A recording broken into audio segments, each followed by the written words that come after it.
performances. He is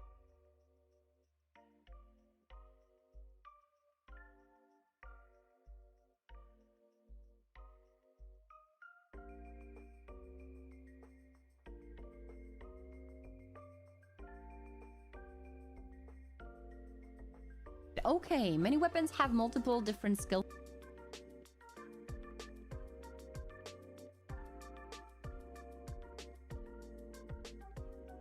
almost brought it home for, but we have a number of really strong trainers.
Yo, good morning, chat.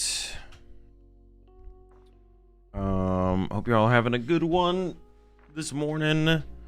We're getting ready for day 2 here. Should be all good. I'm gonna be streaming through Twitch today.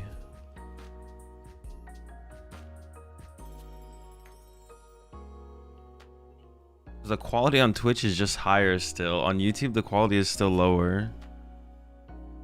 I got some good sleep. I went to bed at like 6 p.m. I was tired, so I was like, all right.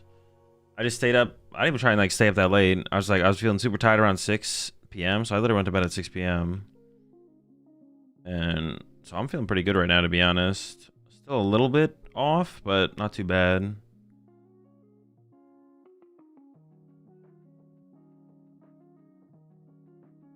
All right, let's switch it up.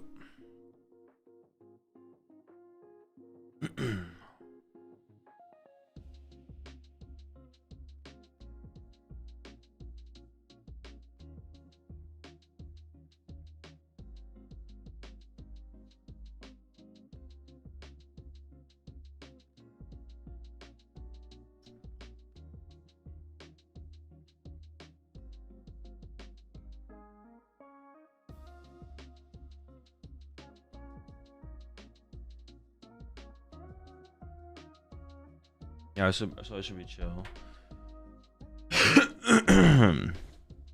Should be good.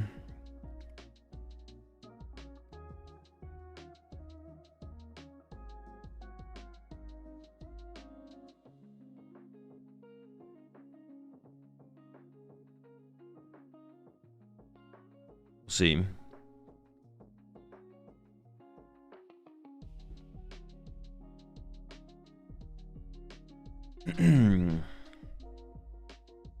Bright and early. Can I have a minute of your time to tell you about how Alakazam is actually gas? Dude, get the fuck.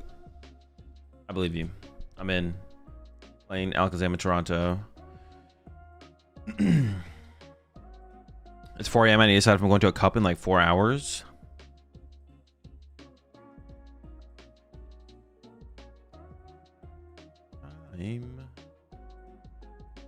Fuck, why is this red? We're not that bad.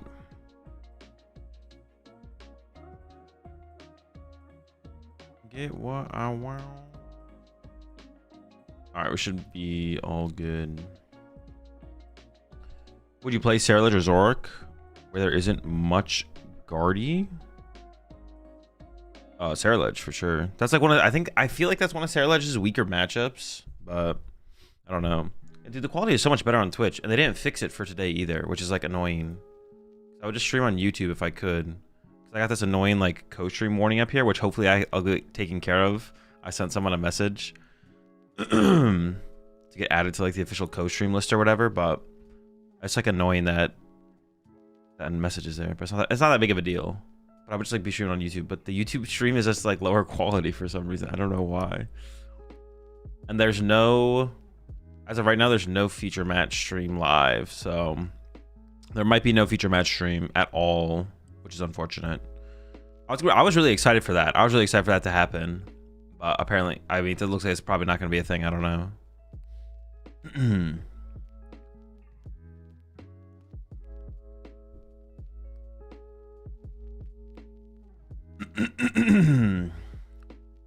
So I think it's finally time to look upon Dingus Joltik the same way you look at Palt Zard. It's the way worse way to play either deck. Dude, who cares? Joltik decks suck. I haven't been hyping up like non-Golden Go Joltik box either. Why do you want me? Why are you looking for me to hate on a deck? What the heck? That's weird. What do you have against Joltik Dango? So I just lost the final of Doom to Cal. I'm so sleepy at 6 a.m. here. I just realized I had Spikemuth for 2 turns and never played it. I went to bed. Get some sleep nibbles. Sounds like you need it. What would the feature match stream look like? Is it just another game we can watch that's not on the main stage? Yep, literally. They have them for VGC. They have two feature match streams for VGC. Can we get one of those? Like, what the heck, man? And it literally is just like the game. It's just literally the gameplay. That's it. No commentary. Maybe, I mean, for VGC, probably gameplay sound, but what will be the cutoff for the top? Probably X21 or better. Possible it has to be better than that, but it's probably X21 or better. TCG discrimination? That's what I'm saying, man.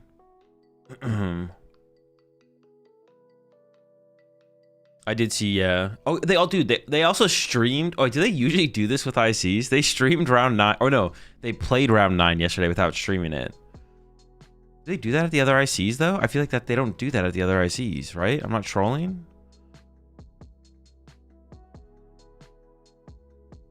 But yeah, they,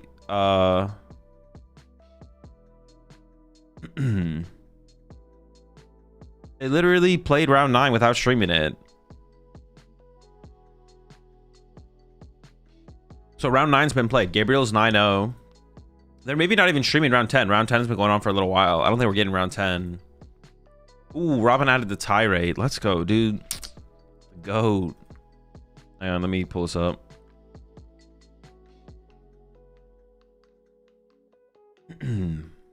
Yeah, Gabriel is 9-0 right now. Before today. I don't know. Round 10. Round 10 has been paired for a little while, so we maybe we're not getting round 10. Kieran is on stream apparently. Oh, maybe they are going to show us round 10. That's cool.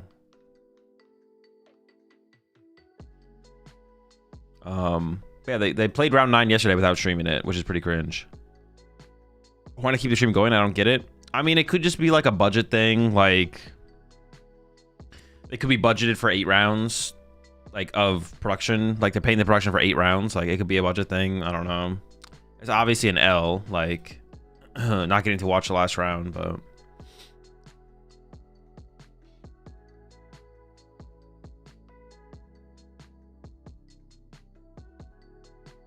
it's finals today. No, finals will be tomorrow. For ICs and Worlds, finals is its own day. Excuse me.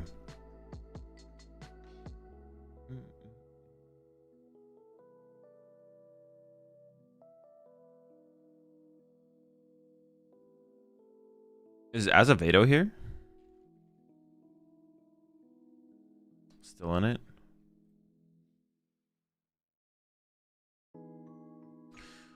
Kieran wrote on his Discord that he's going to be on stream versus Daichi. Well, that could be pretty hype.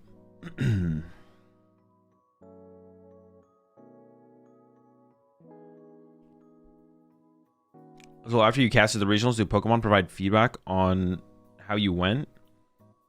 Not really. I might like talk to like the producer and stuff backstage throughout the event or whatever. Excuse me. He said I did fine. Whatever. I from Amy Casser. You say work laws make it so they can only stream for so long.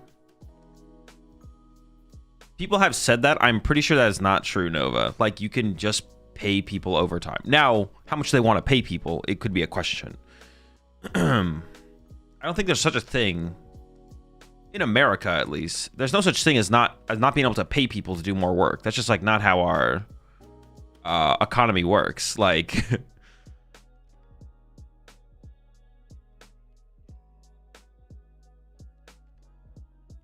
I don't think that is correct. Now, they might have to start paying them like overtime after a certain amount of hours, or like agreed upon, what's it called? But there's no way that Pokemon couldn't like pay them more to do more work. That's not how our economy works. I'm going to work for 12 hours today and getting paid a lot more than the 6 hours. Yeah, also like because like the other stuff too, like the Pokemon production thing, that's like contract work. That's not even like a salaried thing, I don't think. It's probably like contract work. So in that situation, there's like way less like restrictions and stuff.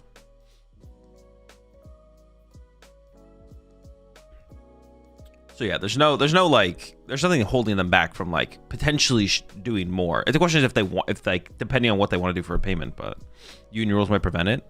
But it wouldn't stop them from doing the work. They would just have to pay them more, right? There's no such thing as they can't work anymore. There is such a thing as you have to pay them more if they work a certain amount. Also, you might be a good person to ask. I host Learn to Play at my local game store every weekend for kids and sometimes their parents too. I'm trying hard to keep stock to help kids make their decks, but I'm constantly running out of staples like Nest Ball, Ultra Ball research. Is there a better way to order in the cards than TCG Player? I can only get like 10 to 12 at a time if I'm lucky per order. I mean, the best way to do it would probably be to have some kind of relationship with like someone who opens a lot of product, whether that would be like a store, a breaker, or something like that. Creating a relationship with someone who like does that.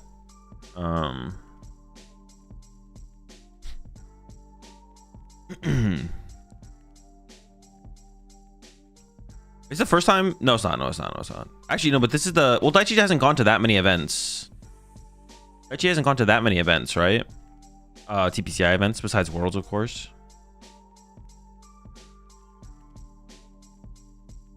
Maybe the contract in place before they decide to play the first round of Phase 2, and they simply don't want to amend the contract and pay the overage. Yeah, that's but like that's just like a big oversight on Pokemon's part, right?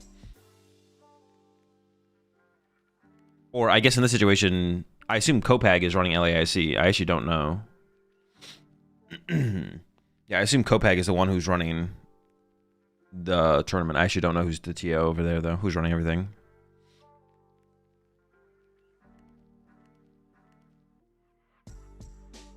Dude, they hopefully did not put this match on stream without checking, like, checking whether or not Kieran has an answer to Cornerstone and if Daichi is playing Cornerstone, right? Kieran doesn't have an answer to Cornerstone and Daichi is just playing 2 Cornerstones. I'm going to be disappointed in the production here. It's a great match for the names, but names can't be the only thing we like analyze here. Kieran is not playing Mawile? Bro. Wait, do you know that for sure? Do you know that for a fact? All right, okay. Daichi could not be, but we'll see if Daichi's playing Cornerstone then.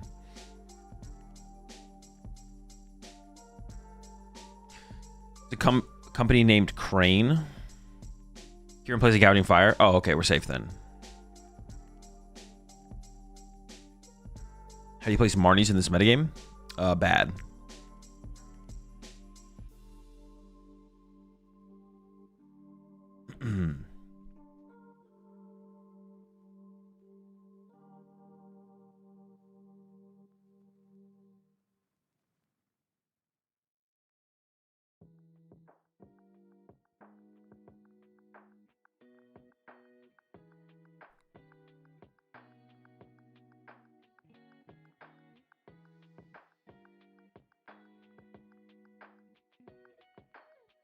I do enjoy you streaming, of course, but do you actually miss competing and being there?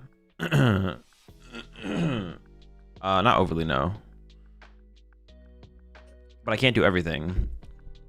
It would be cool to be there and competing, but it's also cool to be here watch partying. Kieran said in Discord, he's pretty sure I hit a Cornerstone rip. I mean, honestly, that's kind of what he gets for not playing a counter to Cornerstone. Not playing a counter to Cornerstone this weekend was like... big flub. Big miss.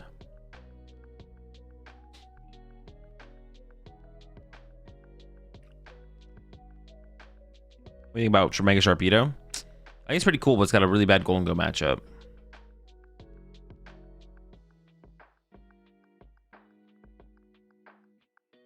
Do you plan on playing in Japan in the near future? No plans, no.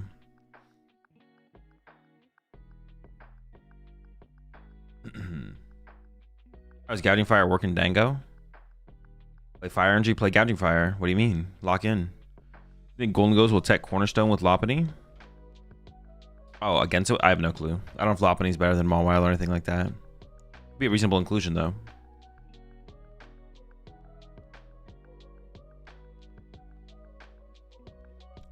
Alright.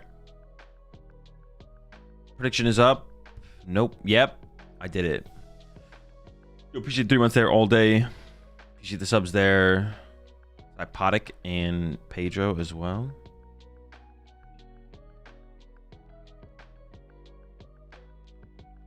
Well, both of the Rat Pack.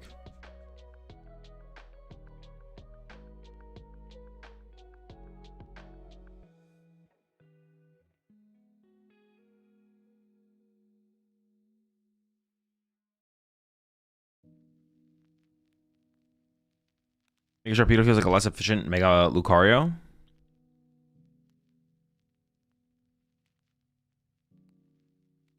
I don't know, kind of feel, I don't know, I feel like it feels like a decent amount different. I'm trying to think about that comparison in my head.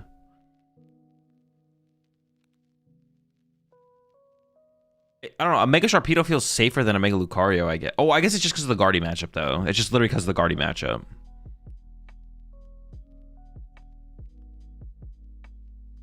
I was like, I don't know, that guy feels like a little bit safer. I feel like he dies in less of the popular matchups, but...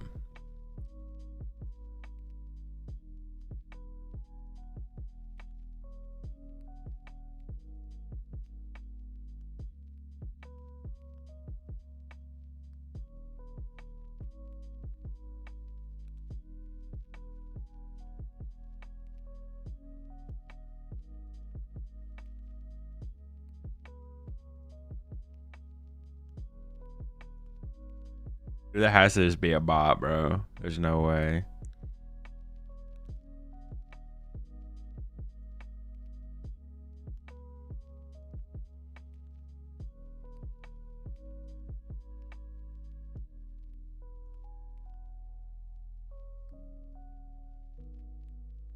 Thirsty ass bot. Yeah, what the fuck? Dude, that has to be a bot. Oh, Psychic Energy. Wait. Psychic Energy? Maybe he doesn't have Cornerstone. What does he have Psychic Energy in there for, though? If you have Psychic, you might not have Cornerstone. Latias, bro? Oh, true. Mind Bend?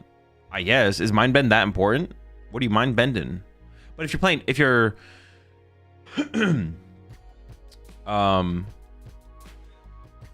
if you're playing Psychic Energy, are you also playing Fighting Energy? That seems like a lot of different energy types.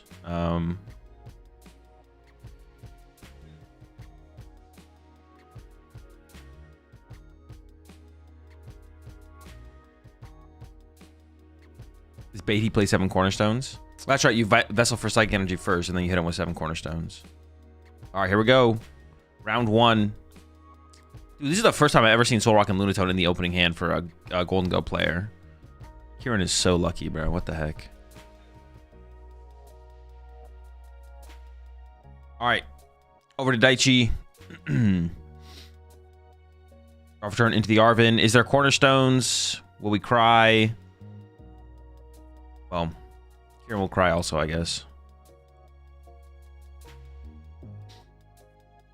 Oh, now he plays one of Lily's Clefairy. The Lily's Clefairy would be interesting for sure. Definitely be interesting.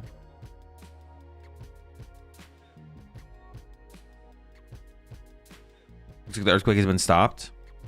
Nah, it's still there. Well, it's there a little bit. I guess I don't know how much it's there, though.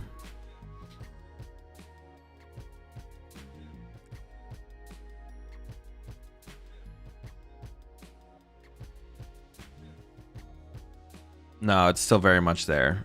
Still very prevalent.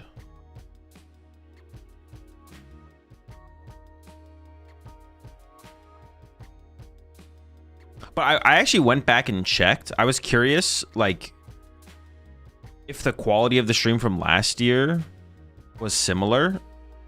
Oh, does he play a Frillish? They're showing a Frillish. What the fuck is the Frillish in there for? Oh, is that his counter to Golden Go?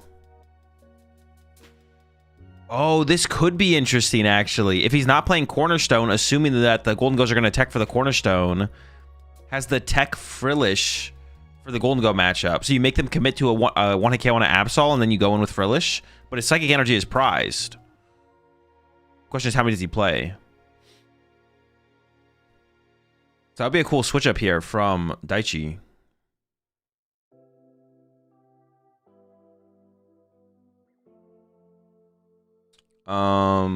We'll see. I assume that was a grab for the trolley. It'd be fun if he just grabs 2 cornerstones as well anyways. It's just like, I also play the Frillish, but also here's 2 cornerstones. Maybe it's on some count of Prism Energy. I don't know. Prism Energy is pretty bad. It's so hard to find. I mean, the same thing is true for the Mist Energy, but the Mist Energy are kind of like essential. Then Mawile wins anyways. Well, it could. It depends what energy you have to discard to get to the one hit, though.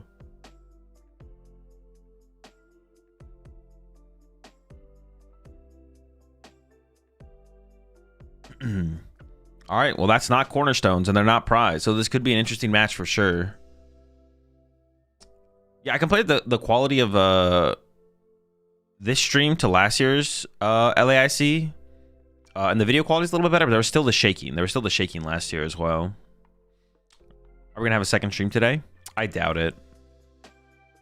Don't don't expect it.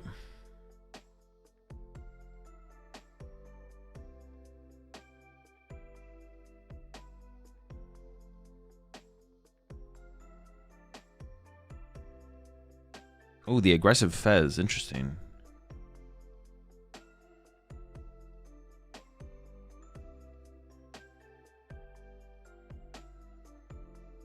I have not finished Silk Song yet, no. Is Tord playing? Tord is not playing, no.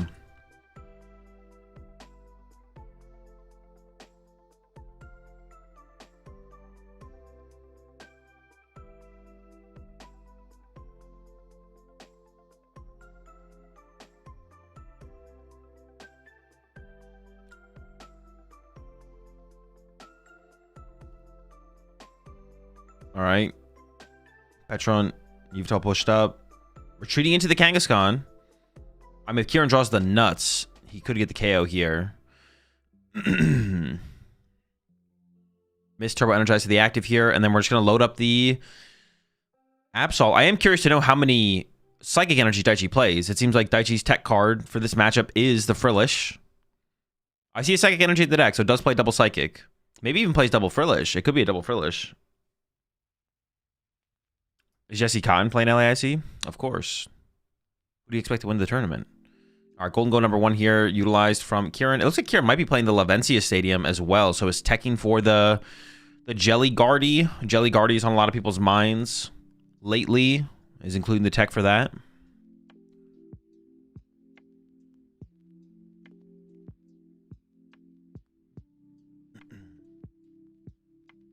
Definitely not going to get the KO here from Kieran. This would be an insane.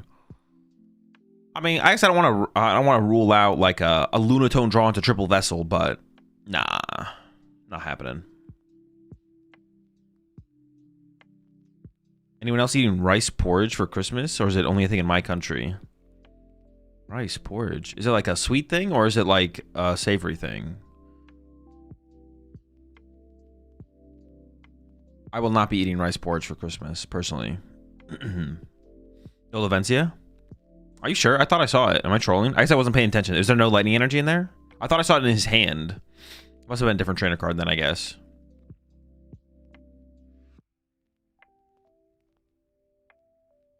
Is the sweet thing with sugar and cinnamon?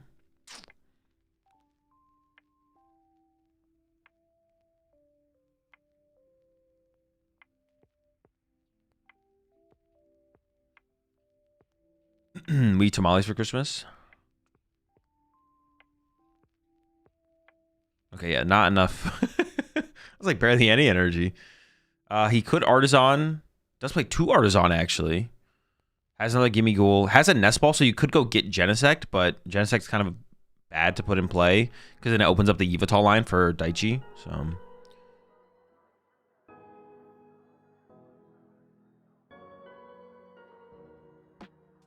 I feel like my grandma used to always do tamales on Christmas. I've had tamales on Christmas before. All right, well, Daichi definitely has the ability to attack with Absol here.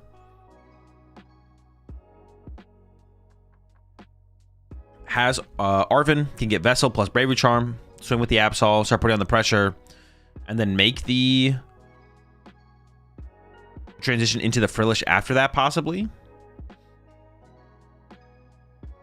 There's the Frillish. And yeah, here comes the Arvin. Vessel, Bravery Charm on the way. That's a super cool inclusion, to be honest.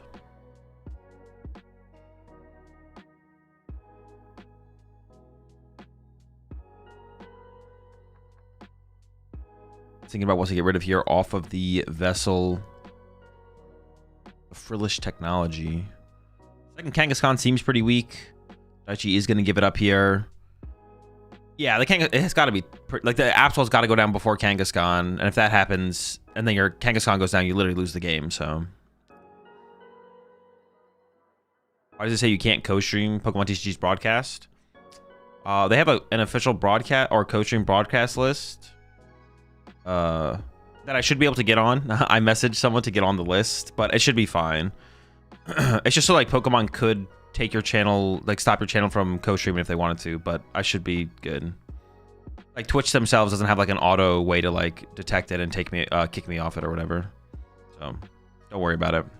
I'm restreaming the Twitch stream specifically because I'm restreaming the Twitch stream specifically because the Twitch stream is just higher quality. The YouTube stream is just worse quality for some reason. All right, we get to discard a card. I mean, it's Super Otter Boss for sure, I feel like. Eileen... Oh, there's a Turo in there, actually. Ooh, the Turo's a good target. I thought it was 2 Boss's orders. Boss seems like a pretty weak pick because there's probably 4 Boss in Kieran's list.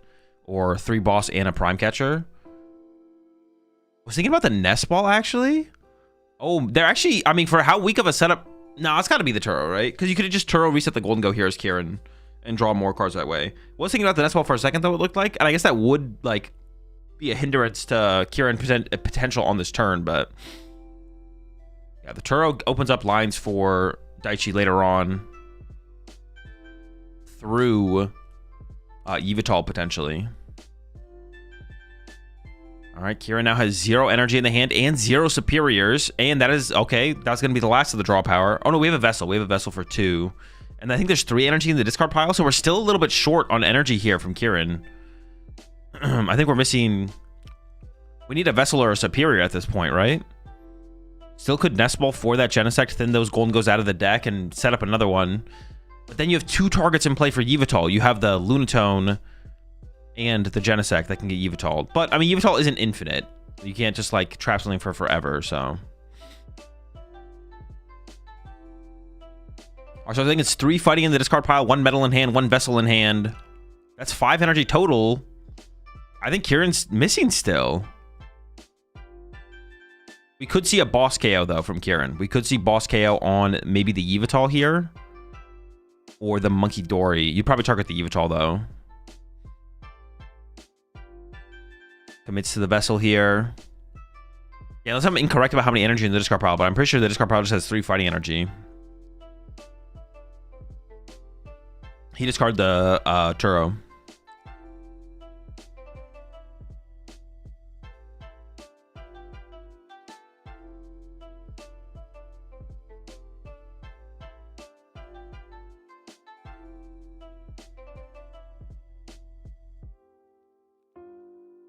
Yeah, so 3 energy in hand. Supporting. Maybe he just punches the active, actually. I guess, like, the one thing almost, like, nice about Kieran's hand is, like, there's not that many high-value stuff. So, yeah, maybe we just go for the 2-hit on the active here from Kieran, actually. That looks like what he's going to do is just invest into the active here. This does give Daichi damage to work with Monkey Dory. Honestly, though... Daichi running to, like, Yveltal next turn... Doesn't even seem like a bad play. Yeah, Kieran's just going to punch the active. You can't really, like... If you ran in Yveltal this turn, you could run, I guess. Attach the Monkey Dory to start moving damage to the other side. Alright, let's see what Daichi does. Draw for turn. Could also just, like, punch with Absol and wait to Frillish on the next turn as well. I guess this play from Kieran, though, does help actively play around... The play here from Kieran does actively help play around Frillish, right? Because we're expending less energy to the discard pile. A 2-hit KO in the Absol is almost just better for Kieran. And I don't know if Kieran knows about the Frillish, either. I guess he saw the basic Psychic energy, but that doesn't tell him about Frillish. I mean, it could just, like... Now maybe he's just thinking about the possibility of Mind Bend. But now if Kieran goes... Superior. Take 4 energy out of the discard pile. Use those. Oh, we got an Eerie. He's got Eerie in here as well. Chill. We only find the Super Rod here. But honestly, the Super Rod is like a pretty good card. At this point to play around Frillish. If Kieran would have played it preemptively, though, who knows? The thing is, like, Kieran doesn't know about the Frillish. He knows about the Psychic Energy. But as far as he knows, that's just for Mind Bend. But maybe he is aware of the technology.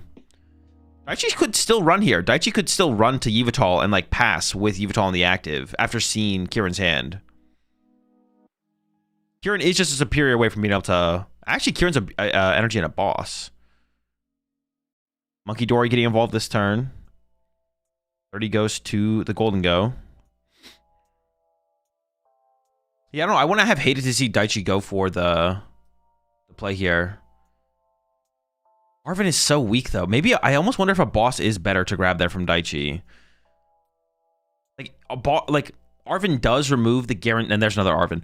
Arven removes the guarantee of an Arven next turn, but like Kieran like doesn't necessarily need to draw into an Arven. He's going to see plenty of cards this turn, anyways, and has a ton of Arven left. The Arven grab there seems a little bit weak. Appreciate the tier 1 there, Sean. Appreciate the 22 months there, Bisco. Good morning. Thanks as always for the amazing co-stream. Appreciate it, Bisco. Appreciate the continued support. See, I'm not a huge fan of the Arven discard there from Daichi, to be honest. There might have been something, if you get rid of that boss there might be like a line that comes up where Kieran runs out of boss in like the late game or something like that. The Arven is just such a weak discard. Maybe the Air Balloon is even arguably a better discard, to be honest. There was an Air Balloon in the hand, right? I feel like the Arven was just not correct. Oh, see, I can't even go back. I can't even scrub back in the player because we're on Twitch now.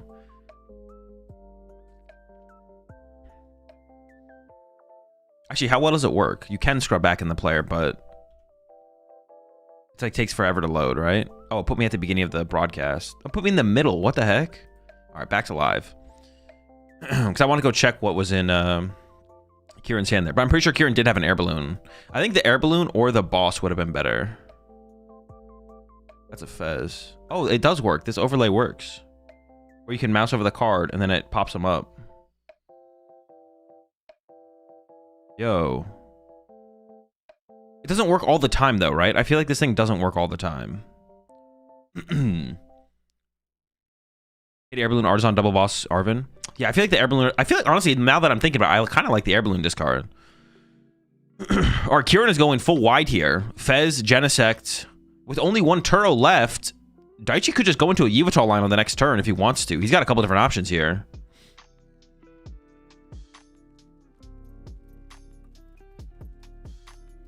Final Golden Go used. I think Daichi's in like a... Daichi seems to be in like a really, really good spot here.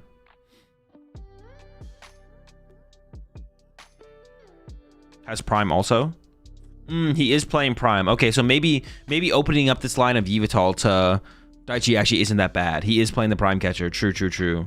So it's actually not that bad to bench all these Pokemon then. Because there's just a Kangaskhan on the bench to be taken away. Or you could go like Turo plus Prime to KO one prizer and a two prize into a two prizer if the Kangaskhan gets pennied. 3 more cards getting drawn here with the Lunatone.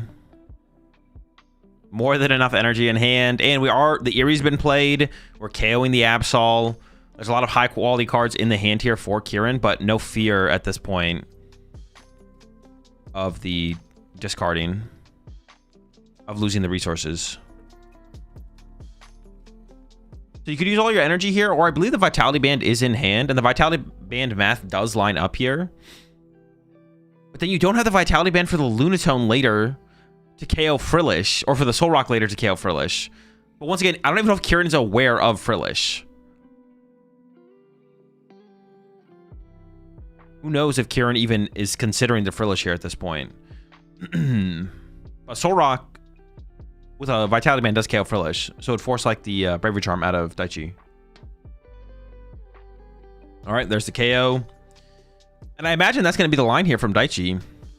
I mean, Daichi doesn't know that Kieran's on Prime Catcher, potentially over Secret Box.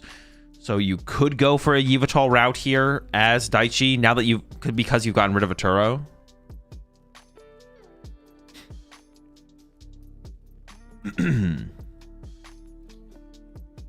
Yeah, because you got rid of a Turo as Daichi here, you know Kieran's probably playing 2 Turo.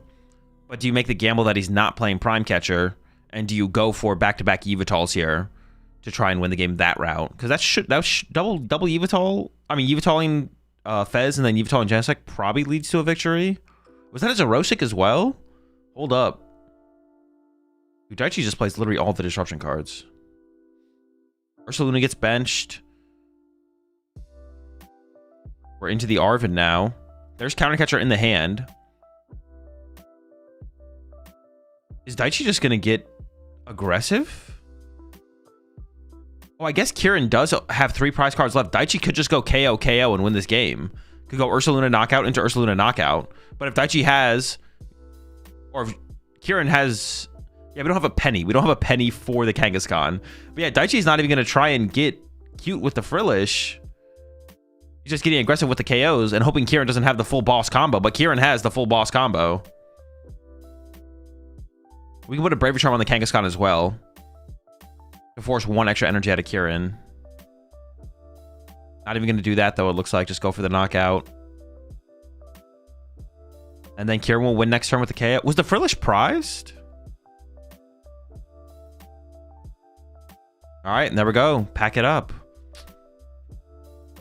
Maybe there wasn't enough energy in the discard pile to consider the Frillish line here from Daichi. It wasn't prized, though, right? Wait, does Daichi even play a Frillish? Is there even a Frillish in Daichi? There's a Frillish in Daichi's deck, right? They've showed it on screen earlier. He had Penny, no? He did have Penny, but he couldn't attack with Ursaluna and Penny because he had to get the energy switch. Yo, appreciate the sub there, Trevi, welcome to the Rat Pack. I also saw Kieran's hand the turn before, and I know he drew 3 or 4 cards, but I think Daichi should have waited at least another turn. Kieran didn't have a lot of cards in the discard pile. Oh, wait. You're trying to do what Logan said.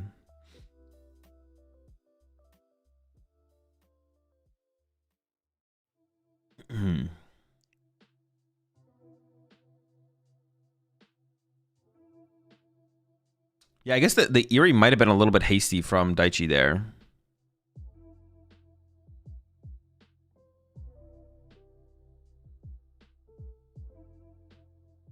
Maybe slightly hasty.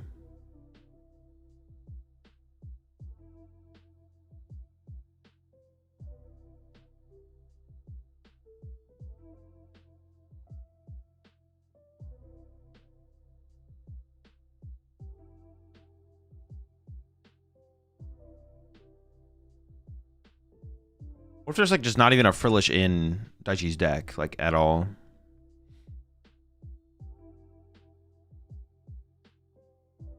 Oh, I was wondering what was happening. The Yveltal clutch play seemed better there. I mean, the Yveltal clutch play just loses to Prime Catcher, like, eventually. Like, Kieran doesn't even need... Like, Kieran has so much time to find second Turo and Prime Catcher. So that's the problem with the Yveltal clutch play. If you put Kieran on Prime Catcher, the Yveltal clutch play is definitely worse. If you put Kieran... if you put Kieran on Prime Catcher, the Ursaluna play is the better play, for sure. Because you give Kieran less time to, like, find an out to winning the game. So the Frillish was just a lie? I don't know. Playing 2 basic Psychic Energy and not playing the Frillish seems kind of weird. I don't think the Frillish was a lie, to be honest. But, I guess we'll see. I assume it's actually in there. They showed it on screen, and Daichi is also playing 2 basic Psychic Energy, so... if there's no fish, what are we doing? Alright, Daichi chooses second here. There it is, the Frillish start. Yeah. But I feel like maybe, especially once the Vitality Band was committed to the active, couldn't Daichi have committed to the Frillish line? Why didn't Daichi Frillish there at the end? Kieran still had a decent amount of energy, but... I don't know. I'm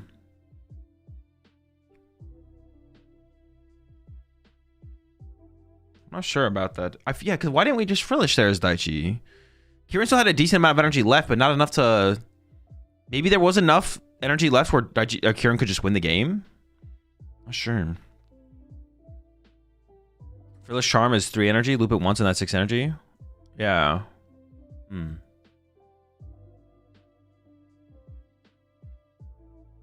Oh, Kieran does play the Lana's Aid too. It's prized here. There's a boss and an artisan at the top of the 2 prize cards here for Kieran.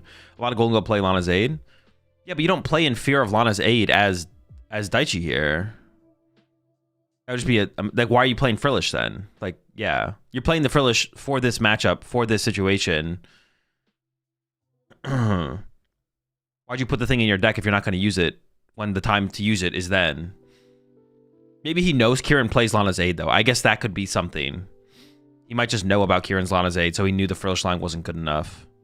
But that'd be like a weird card to know that Kieran plays. I guess maybe he sat next to him in a round. That would make sense. If he knew about, now that we know Kieran plays Lana's Aid, if he knew about Kieran's Lana's Aid, then that would make sense. All right, the draw from there from Daichi is Frillish and Chill. Kieran can just win this turn. Would need a Stadium Bump, a Vitality Band, an Air Balloon. I would need a little bit too much, probably.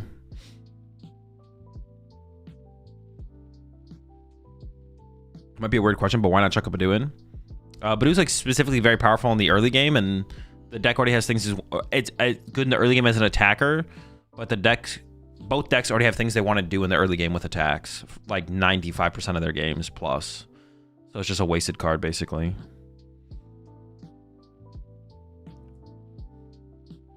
All right, we're not completely dead in the water here from Daichi.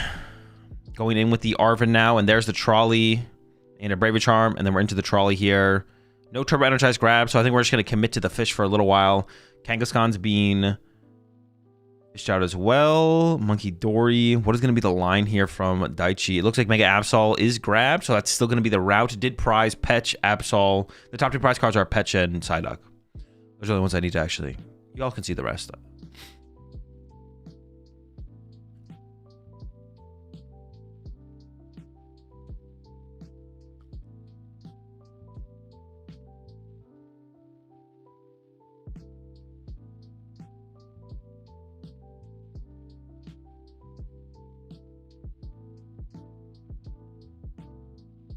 There's no Cornerstone in Daichi's deck now. All right, into the Frillish again. He could actually just beat him with with Item Lock here. That would be pretty funny. Draw pass. Yo, the Frillish with the carry. He's doing it.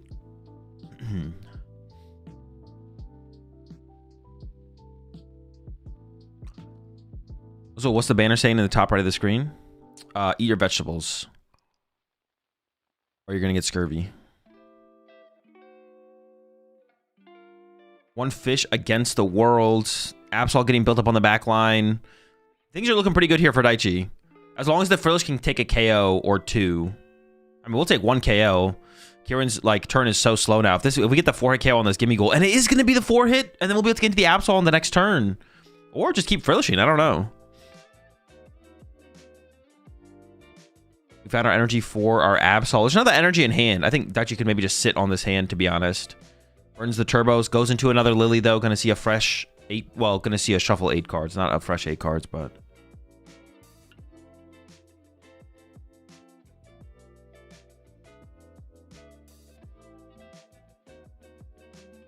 Ish.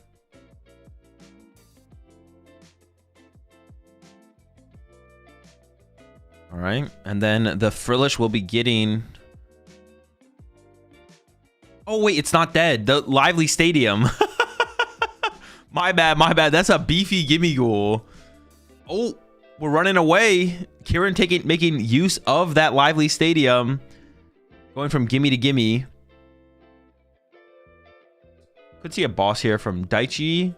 Honestly, Frillish boss KO this gimme goal does seem really good. Okay, and we do have the boss. Continue with the item lock, removing a gimme goal from play. Next turn, maybe going in with the Absol.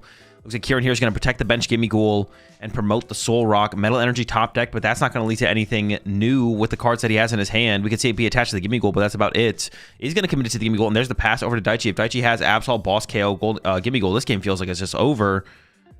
You'd also be able to build up another energy on potentially a Monkey Dory, or even maybe you just start to load up the Kangaskhan at this point from Daichi.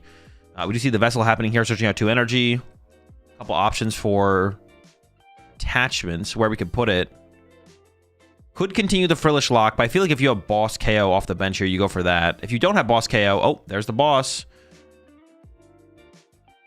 Oh, he's going to continue the Frillish lock, though. Interesting. I feel like Absol there is just, like, more than good enough, right? But we do see Kieran wants time for Game 3, feels like he's in an unwinnable spot, and he probably is in an unwinnable spot. The Frillish with the hard carry in that one.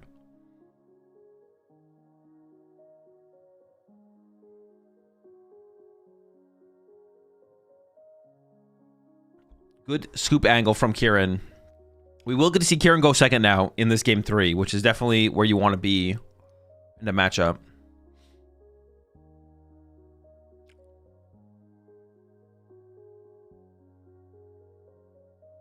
That time we got to see the full effect of Frillish. But I do kind of question why Daichi didn't Frillish more aggressively in game 1, to be honest. Like, looking back on the situation he was in, going into Kieran's turn, where Kieran needed was KO on the Kangaskhan. I don't know. Felt like the better play from Daichi there would have been to go into either the Yveltal or the Frillish play, to be honest. The Ursaluna play just seems like just really weak that he went for. But now we're here in game 3. Neither player wants a tie here. A tie here is effectively a loss in terms of trying to progress through the tournament. So doing your all to try and win here is important. And obviously, with the caliber of players we have here, we know that winning the tournament is the goal. Daichi will be going first. As a Vessel. Ooh, perfect discard fodder. You know, the duck is just always there for you, man. He's just like, that's the homie right there. Up against Pult. Boom. Hits the bench. Got a Vessel in your opening hand turn 1 in a matchup you don't need him. Boom. He's in the hand, ready to go. Ready to be discarded. We'll take a nap in the discard pile. Top 2 prize cards are Picnic Basket and Poffin for Kieran. And, ooh, Lanazade is prize again, but it's in the first 2. And then for Daichi, Psychic, and Arvin. But yeah, nothing crazy on either side.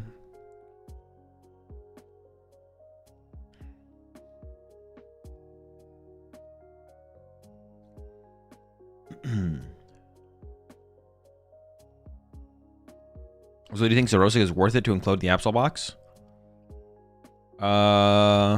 Probably. It's pretty good in... It's a good mirror and Zoroark, like, breaker. 1004 makes top cut, right? So a tie is better than a loss for Daichi.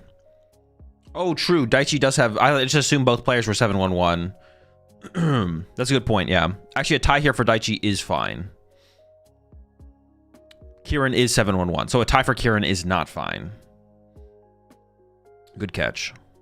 Why not use Badoo instead of Frillish? It's the HP difference.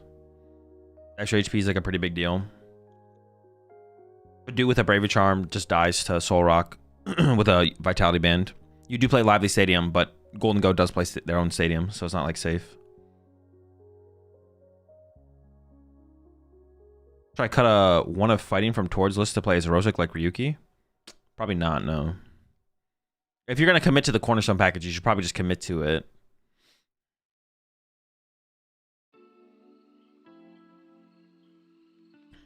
Daichi not getting deck checked at all? What do you mean? Are you trying to tell us something? Why would X21 not make cut? Or wait, not expect to make cut? No, X21 should make cut. Them cards are hella warped. Yeah, but it doesn't matter. What matters is if you can identify a card amongst other cards. That's the question with what's it called? X12 rather. X12 could make cut, but it's effectively X12 makes cut at the same rate that X21 makes cut. So like if Kieran loses this game, X21 and X12 are the same thing. But if he wins it, ooh, we're going in with an aggressive Eerie from Daichi. But that's probably not what Daichi wants. It's probably all that Daichi has. Like a tie here for Kieran is fine, but a tie is equal to a loss. So like the same thing. So you may as well go all out for the win. Even in like a situation where you have a 1% chance of winning. If you win, you can lose another match. If you tie, you can't lose another match. And if you lose, you can't lose another match. Oh no, dude, this would be such an unfortunate game 3. Draw 3 from Kieran. It's nothing crazy. He's going to commit to the retreat. Wants to try and get aggressive here and get this KO, but we're not quite there, but does have a golden go to draw 2. But XO3 is that much better. Yeah, because if you go XO3, you can tie another game, and then that is XO4 is equal to X21. So a tie here for Daichi would be fine. A tie here for Kieran is effectively a loss, so you may as well go all out for the win. It looks like Kieran is going to get there, get this KO on the Latias. I assume. Because he used Vessel to discard a energy.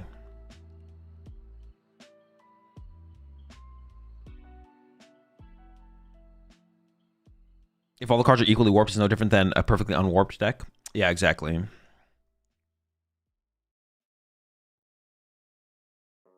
I don't even know. I don't know this for sure, but I think you could even... I think even like... Yeah, so it has all the energy for the KO and the Latias here. Even if Kieran didn't get the KO here, Daichi has so little developed on the other side of this. Like, it's looking pretty bad. There's the KO, gets 2... I mean, maybe some kind of like frillish play here to slow things down. But it looks like Daichi is literally living off the top deck. Wait, is it good? Oh, it's Kangaskhan. It's not great. But it could get better. But you are leaving this 3-prize Pokemon in the active. We got Nest Ball. Nest Ball becomes Pheasantipity. Okay. A little draw power chain here from Daichi. But leaving a Mega Pokemon in the active is obviously not great.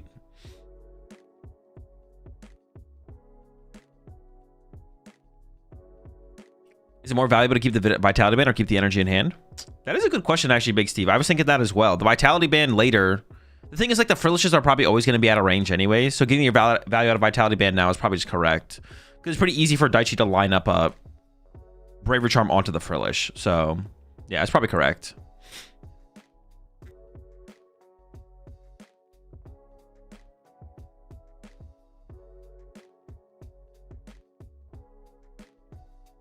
Is one Genesect taking Dango good enough? Yeah. It's more than enough.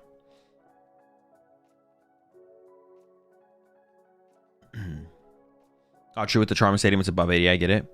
Yeah, the stadium's not as big of a concern, but the other thing is... Okay, this game is definitely not over. Daichi also was able to catch a Superior early on in the game. Actually, have 2 Superiors been played? Because we caught one with an Eerie, and then did Kieran have to play one last turn? So that is 2 Superiors gone, right? This is actually, like, winnable for Daichi here.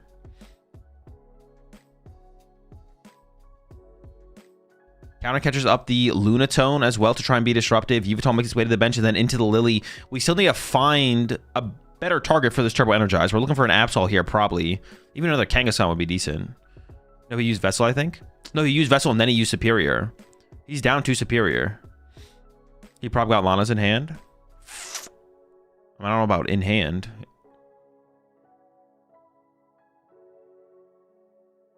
Lana's Aid? Wait.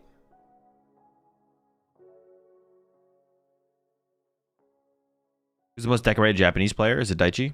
No, it's Shintaro. You drew Lana from prizes? Oh, okay. We found Nest Ball. Daichi can set up the Absol here. And honestly, an aggressive Absol here seems decent with 2 Superior down.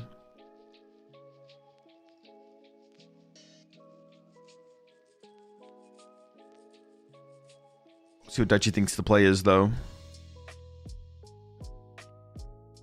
Obviously, it's not like a ridiculously good spot. Especially if a KO happens next turn. But it is possible that Kieran whiffs the KO next turn. And then things are starting to look pretty good.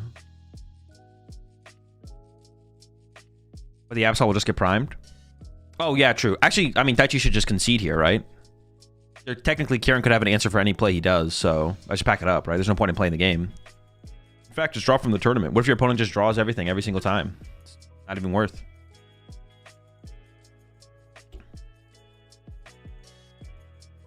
Actually, why did they even...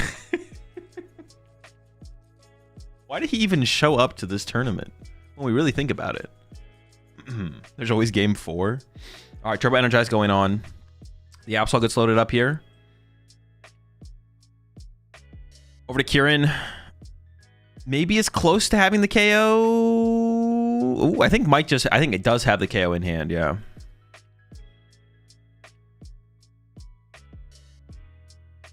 Starting with that Lunatone cycle. Actually, I can't tell if there's an Arven in hand or not.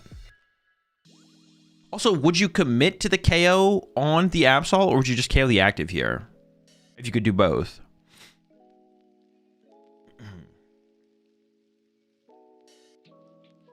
Daichi's best case scenario seems to be stalling the game out with a Frillish for a tie in the end. That might be the route he goes into if a Mega Knockout happens this turn.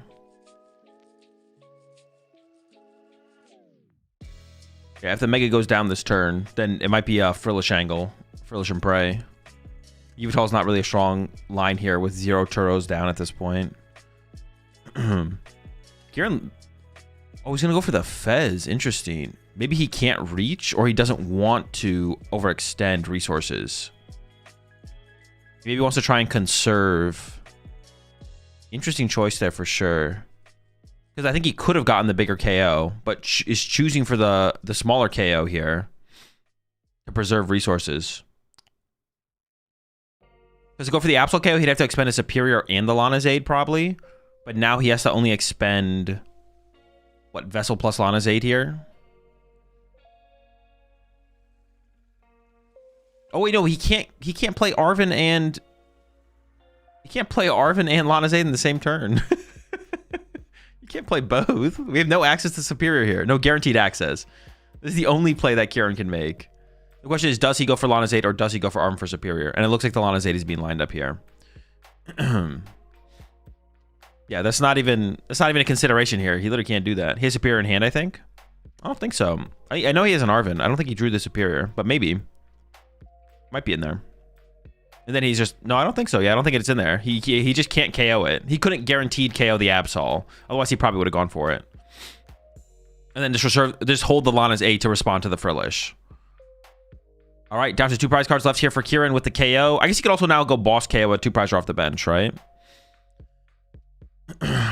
Lana's Aid. Kieran still has 2 Superior and a Super Rod left, though. So still has a lot of energy to work with.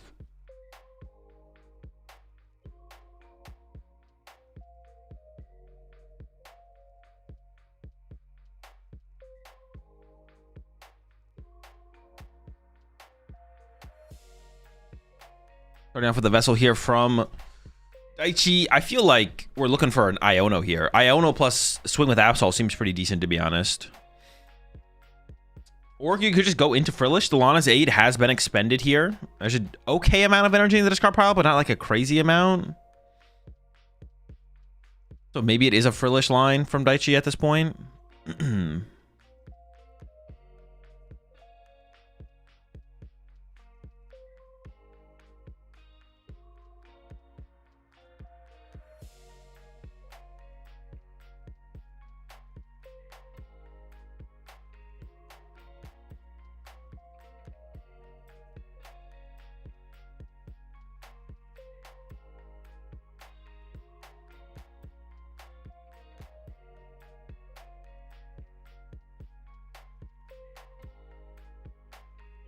Pet Yveltal line. I mean, there's still 2 Turos left. The Pet Yveltal line is like not... I mean, it might be the only... I mean, that's just so weak, though. Because you're also just going to KO things too aggressively. The Arven is coming out here for Daichi, going for the Trolley, going for the Bravery Charm. I feel like we're seeing a Frillish line form in before our eyes here. We'll see.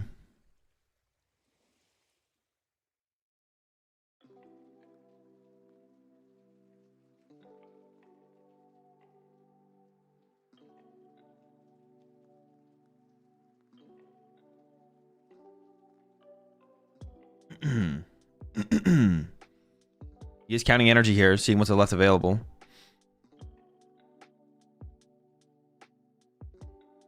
And there we go, committing to the Trolley. The fish is on the way. Completely carried Daichi in game number 2. Can it now carry him in game number 3 here? Honestly, it maybe doesn't have to be an infinite fish as well from Daichi. Like, maybe he just needs to buy time to find Eerie. And I think I saw Sorosic in... Yeah, I think I saw Sorosic in Daichi's hand in game number 1 or not game number 2. So if we could just buy time to find either of those cards, that could be enough here, to be honest.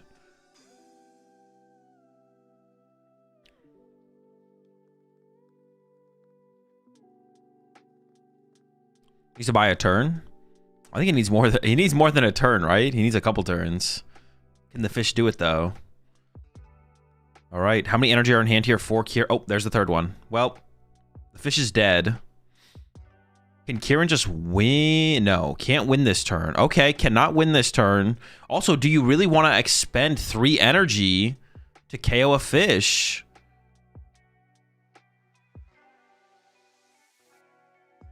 Or do you want to, like, Turo this and then punch a Soul Rock instead? Probably not, right? So what are your thoughts on Dango and Mawile in Dango? It's good. It should, like, people should be playing it, for sure. I think not playing a Cornerstone tech this weekend was trolling, personally. This weekend was not the weekend, but I haven't punished Kieran in this game so far. Yeah, it looks like Kieran's just going to KO the active here. 1, 2, 3, 4, 5, 6, 7, 8, 9. This will be 9 energy down with this fish KO. Kieran can't... I don't think Kieran can KO another Pokemon. Like, one-hit KO a Pokemon here. But can Daichi find another fish? If Daichi finds fish, I think Daichi wins. But can Daichi find the fish? Countercatcher top decked. That's not now to a fish. He would. Kieran can still get into a Soul Rock and punch a Soul Rock, but Countercatcher on the Lunatone, try and be disruptive, and then is it just going to run into an Iono here? It is just going to be the Iono. 1 card for Kieran, 6 for Daichi. Kieran might just not be able to KO a Mega here as well. So if Daichi just leaves a Mega in the active, Kieran might not be able to respond to that. But if Kieran can just find a Superior Energy Retrieval and play it, or find the Super Rod and play it. There's a Night Stretcher. There's the Eerie. That's not going to be very good right now, though. We need some help from the Kangaskhan here for Daichi. Lively Stadium. And Penny. No outs to the fish attack, but... Kieran did get Iono to 1. It looks like the Mist Energy is going to be placed on the active here.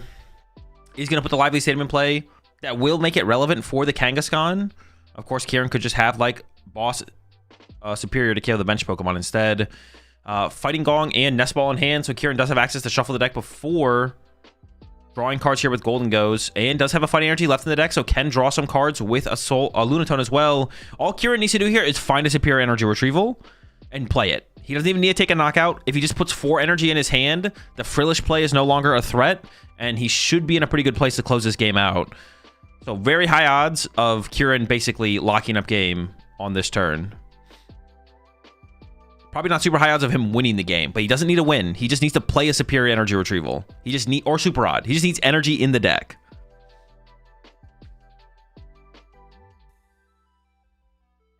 But if he can't find either of those, the Frillish play is still live for Daichi. We see Daichi's here, or Kieran here is even debating not using the Lunatone, but you need to use it here. You need to find one of those cards. The Arvin was found. Okay, he should be safe here. He doesn't have game, but we don't need to win this turn. We just need to set up so we can't lose to Frillish. The game's not over now, though. Yeah, Super Rod and Air Balloon searched out there from Kieran. Just going to shuffle some energy back into the deck to have the fuel to be able to KO a Frillish with a Bravery Charm. Now, the Lively Stadium does put the Frillish outside of a triple energy attack range, but Kieran does play double Artisan, and I believe has both left in the deck, so would be able to get there eventually. Poffin getting burned here as well. Ooh, there's still Gimme Ghouls in the deck. Get the squad in play. You can just commit to double Gimme here. Depends how many Golden Go are left, right? At least one, right? Be that.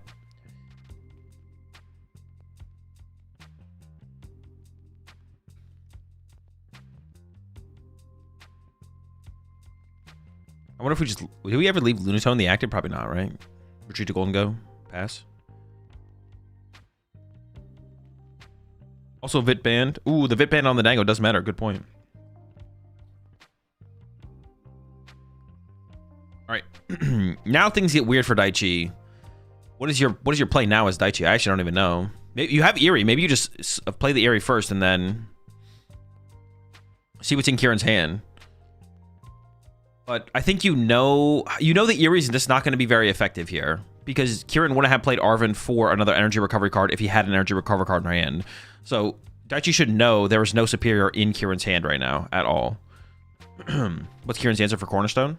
He does not play one.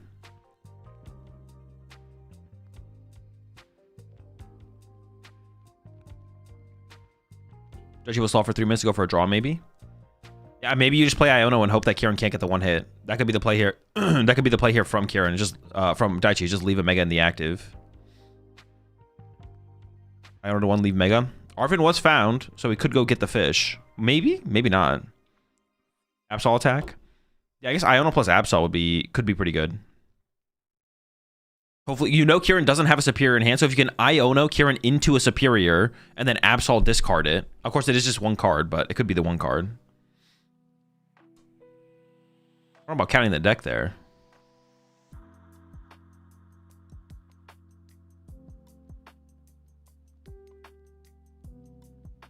Yeah, Iono Claw does not seem bad.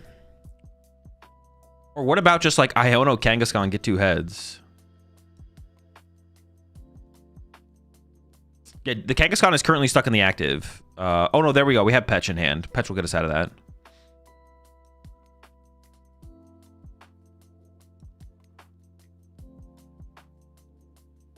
And then here comes the...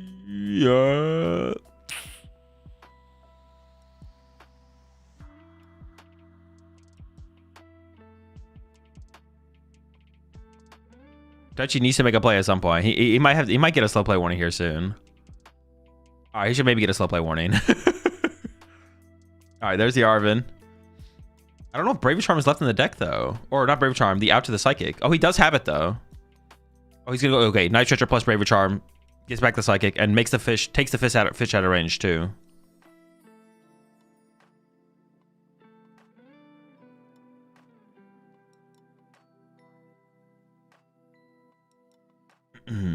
Should we not have Iono'd? I mean, he just wants to guarantee the fish. He's just trying to... He thinks guaranteeing the fish attack here increases his odds of Kieran not winning. Kieran could win here still.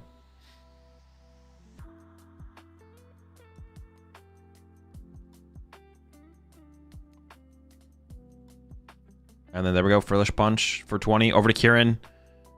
Draw for turn. Did he get the stadium? Drew a fighting. Plays the Arvin.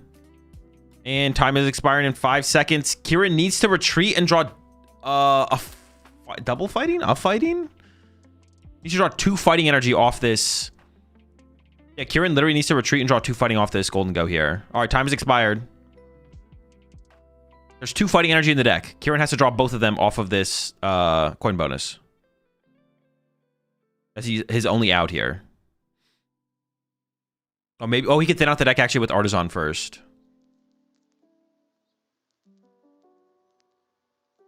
There's 2 fighting. This is where you call for the Judge Shuffle 100% of the time.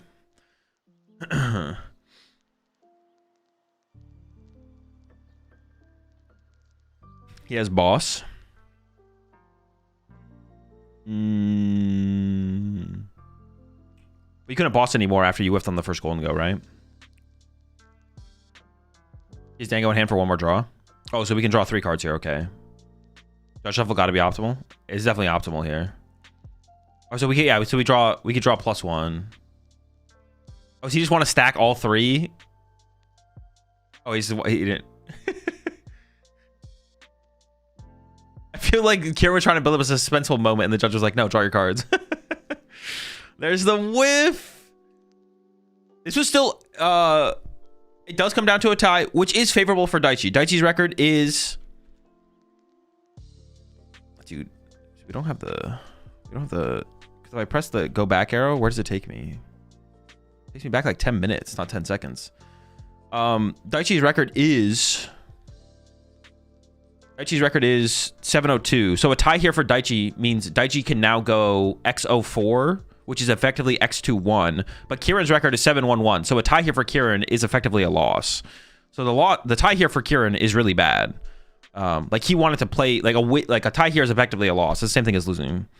So he wanted this game to like come to conclusion, like Kieran did. Whether he loses or wins, you want to see it come to conclusion. But unlucky. Does he win with 2 energy balls on Monkey Door? He had Vitality. He would have, yeah. But he played Arvin to thin cards out of the deck to increase the odds of finding the energy. He got a Fighting Gong and an Air Balloon, and with the Air Balloon, he gets to draw +1 card off the bench. Oh, but he did misplay then, I guess, right? Like I think he did misplay. Dude, this is like... Wait, it does do 10 seconds.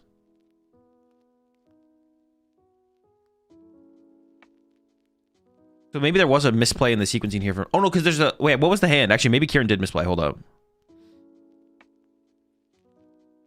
We have boss. Top deck artisan. Draw 2. Yeah, he did misplay here. He should have evolved this to Golden Go and used this Golden Go to draw 1. And if this is a fighting energy... No, because he still can't get to this one. No. He didn't misplay. He didn't misplay. Because we don't have an air balloon for this until we play the Arven to get the air balloon. Yeah, there's not a misplay. Wait. No, it is a misplay because he could have drawn 1 with this Golden Go, got the air balloon active, retreat, draw with this one, draw fighting, go replace stadium, boss, monkey dory. So maybe he did actually mess up though. He had to like, because this Golden Go could get the air balloon, this one to this one, and then this one gets the fighting energy, and then he can boss instead of Arven.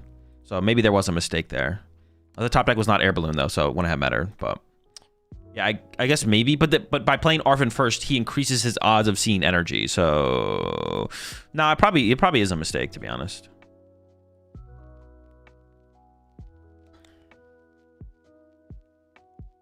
How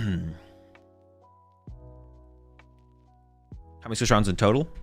14. I don't know if they're gonna jump to an interview there because they went so late and they'd have to find like the translator and everything, but maybe.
Yeah.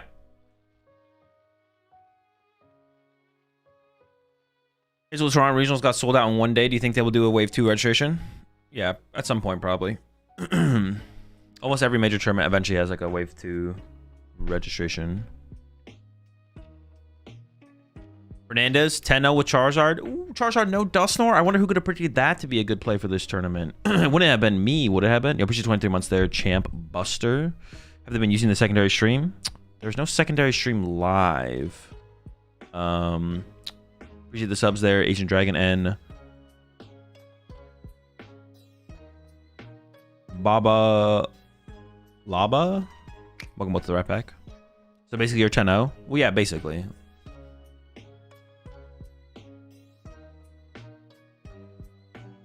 Who thinks the deck carried when it's just Gabriel farming? 50-50. So I actually built the deck. Yeah, I actually built the Pokemon. I actually invented the PokemonTCG. All right, so put some respect on my name. I invented Pikachu, actually. With like a Zing plane. Not sure.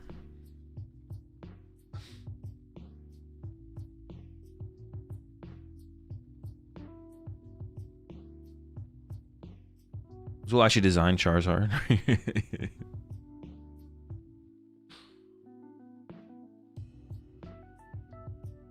Dude, you're obsessed with the ice cream.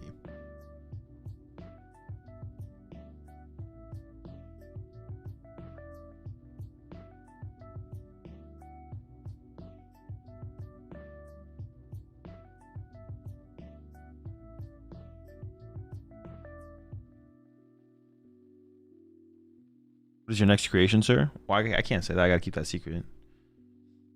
Can't be leaking like that.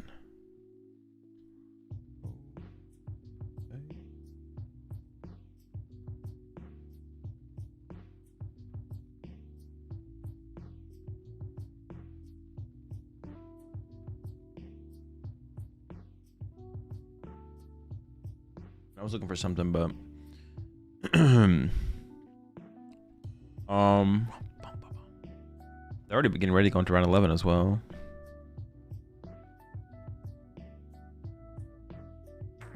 So please make a Weasel deck. Who's the Weasel?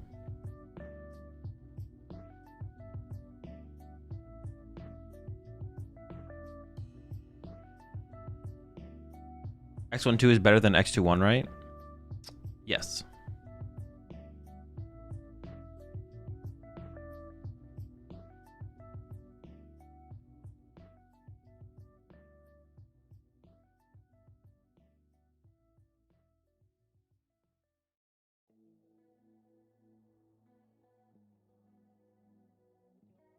So it looks like the only stream round that skipped was round 9. Yeah, so far, yeah. What are the stars next to the players? It just means their match isn't over, not concluded.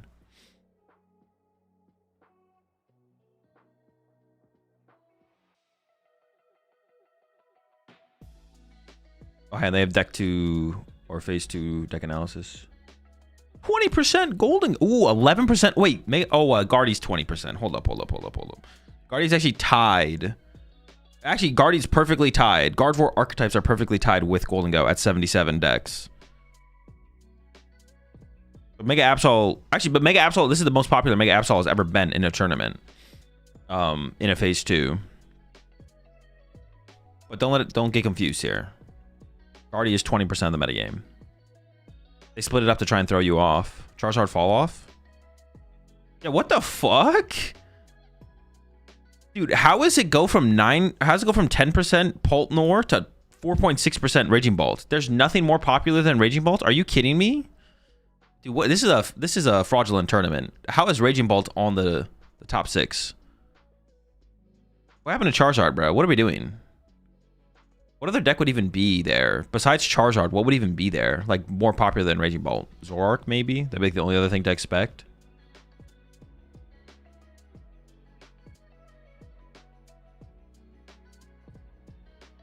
Like, what the heck? Grim? Yeah, Grim. Typo for sure. Bro, I don't believe it, to be honest. Dude, wait.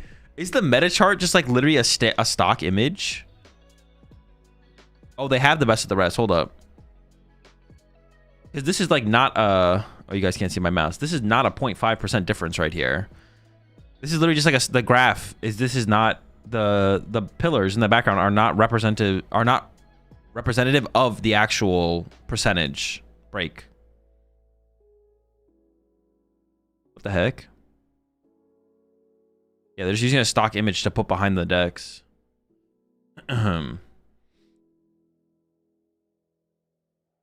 What the fuck, bro? It was all a lie? Yeah, what the heck? Yeah, it's just like fake. What kind of lip balm do you use? Carmix or Carmax or whatever it is. Where's my boy Venusaur? Yeah, dude, where is Venusaur, man? Are they split into Pidgey and no Pidgey, maybe? I doubt it, but it could be, I guess. Dark is criminally underrated. I don't think it is underrated. It's I feel like it... Well, it's even hard to say it's underplayed because people can play whatever they want to play. I think it is underplayed for how good it is, though. I think most people rate Zoroark accurately. Like, I think most people think Zoroark's a good deck. But I guess I don't know for sure.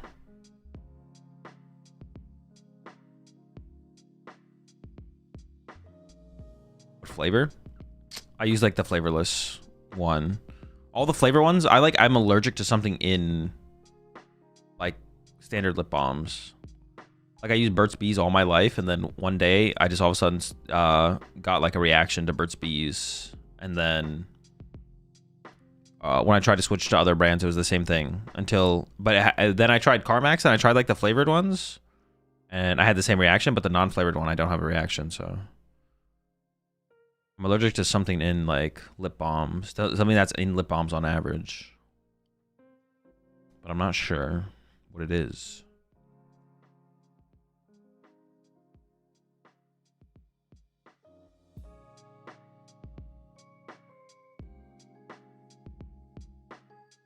Going to break.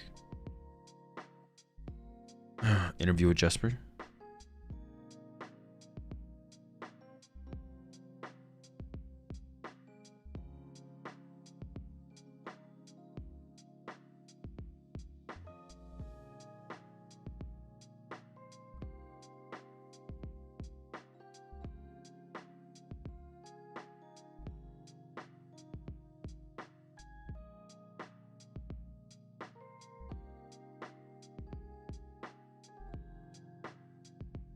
Probably going all out with his fit, I see. Just a plain white t-shirt. Bro, it's like, it's a casual segment, bro. Carmax over Burt's Bees is wild. Did you even hear what I said? How is that what you took away from what I said? Like, what? Is the reason why not a lot of Zoros because people don't believe in the deck? I don't think so. I think a lot of I don't know from what I've like heard people say and talk about, like I feel like everyone thinks Zoroark's a good deck, but it's just like a deck that not a lot of people play. I think people adequately rate the deck, or accurately rate the deck. From what I've seen, like the deck's good. I think the deck's like very good. I think most people accurately rate it, but just not a lot of people play it. It is a harder deck to play as well, which will lead to less people like going to it, but you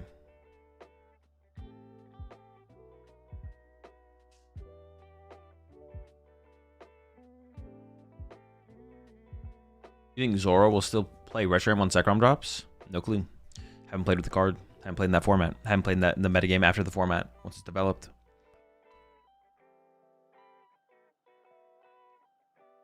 When is Azul going to play in a regional? When he plays in a regional. Our child on no good? It's not great, no. Zoro's tough to play. Who is switching to it? Lots of players have invested time elsewhere. Yeah, for sure. That's like another thing. Maybe that's like well, no, I'd say the community at large is becoming less flip-floppy in terms of deck choice for sure. Like more people are just kind of like picking a deck and playing their deck for sure.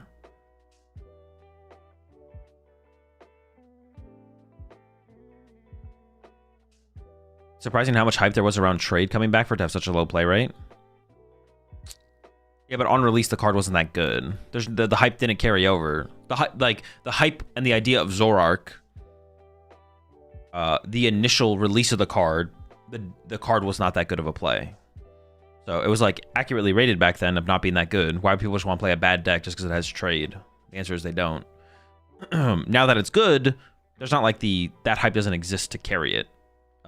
If it was good on release, it would have been super popular because there was hype behind the card, right? The idea of trade and everything, but it wasn't. So the hype's gone.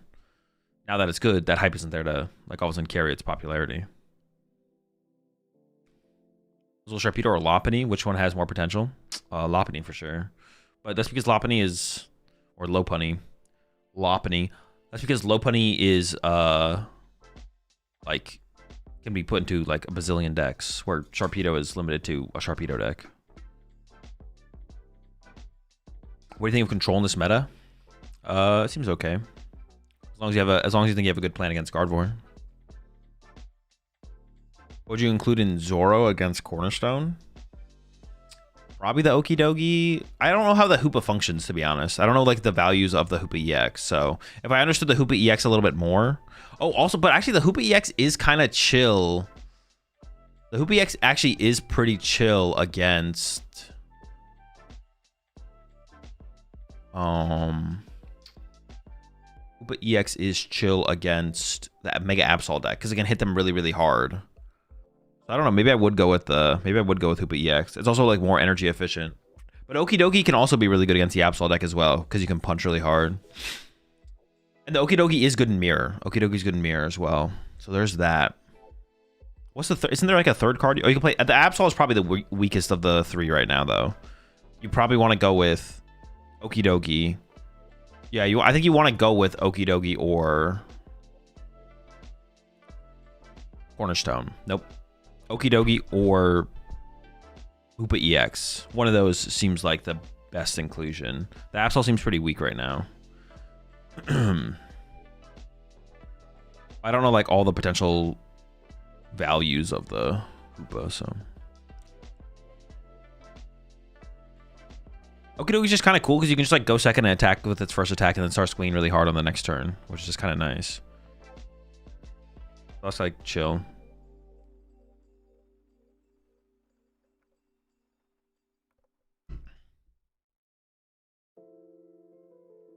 Oh, I don't think I paid out the last prediction, right?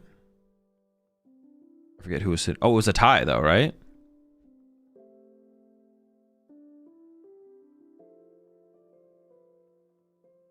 Yeah, usually y'all remind me to pay out the prediction. Tie? It was a tie, right? Yeah.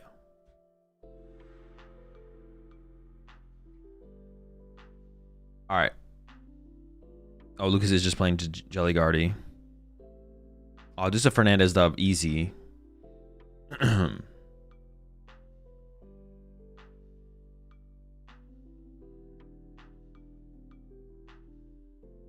is the next uncommon energy? Whenever it is. Also on Mega Lopunny in Dango. I mean, could be. It seems like it could have potential in Golden Go.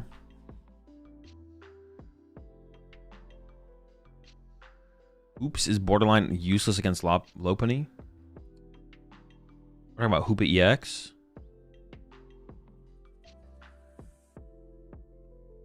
Wait, I'm gonna run an ad right now so it doesn't happen in the middle of the match.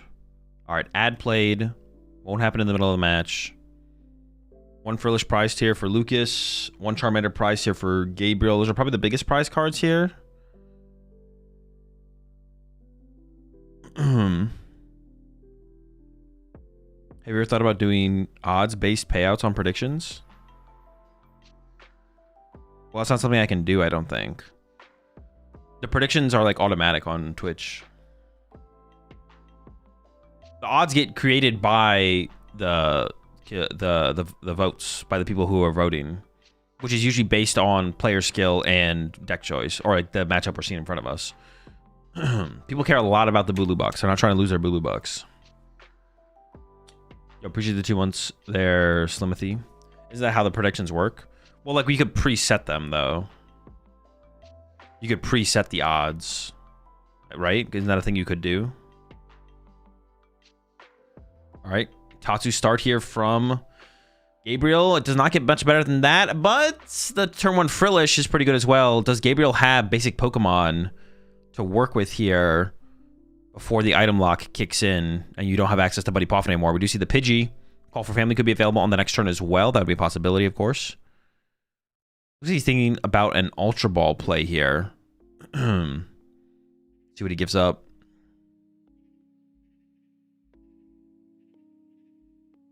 Ultra Ball comes down, giving up Monkey. I thought it was a Charizard. Monkey Dory's pretty good in this matchup, though. Does give up an Iono as well alongside the Monkey Dory. If Gabriel wins here, can he just go back-to-back ID to get to cut? Theoretically, but he probably will not find 2 people to ID with. His opponents from here on out will probably need a win, so... Yes, theoretically, but it won't happen. You could end up tying 3 rounds in a row. That's more likely than finding 3 opponents to ID with. You appreciate the 12 months there, Flippy.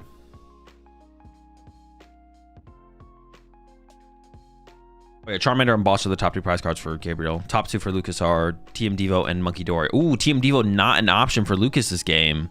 That's not good. TM Devo's pretty good in this matchup. No TM Devo possibility. Now, obviously, Gabriel's still going to try and play around TM Devo. But if at the end of the game, he's like, well, screw it. If you have TM Devo, you have it. And then when he doesn't have it, you just win.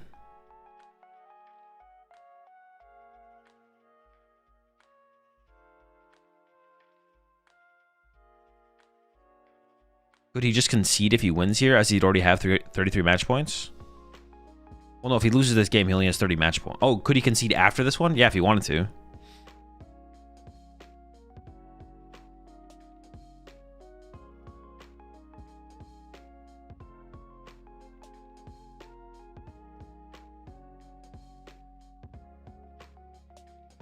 Why did the tournament already start on Friday? That's just how international championships work. ICs and Worlds play starts on Friday.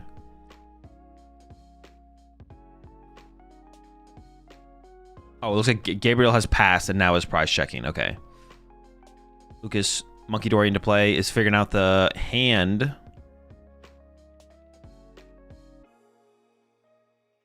Oh, nice. The hand sucks. Can we even draw a card? We can't even draw a card with Mew. It might just be Frillish Pass. Yeah, we can't even draw a card. Oh, sick. Let's go. And yeah, just 20. Now, there is no potential for an attack here from Gabriel, though. The item lock stops any rare candy possibilities, so... No Charizard swinging. it's going to be a TM Evo play here from Gabriel. That's what Gabriel's going to be looking for, is Team Evolution. See if he can find it. Or at least some stage 1s is what he wants. But we'll see. Immediately into the Lily. Team Evo and Energy. And stage 1s is what we're looking for.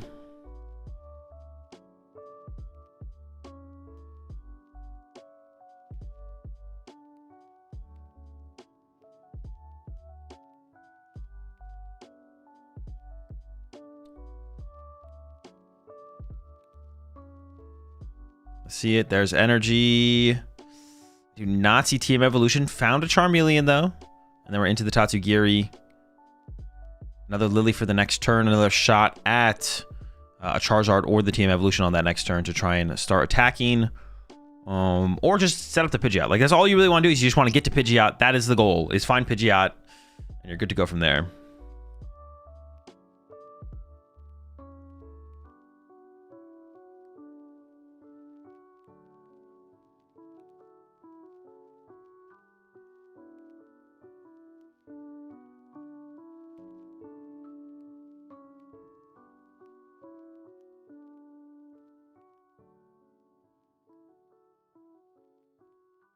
Oh, he needs to replace this leaf. I was wondering what was going on here.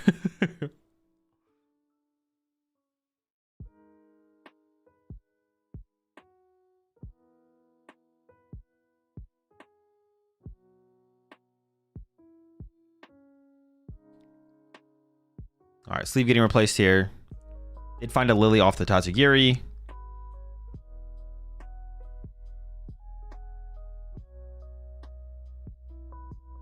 Might need to resume shuffling here, I think. Or maybe it's just going to be good. Might be good, okay. Energy makes its way onto Charmeleon.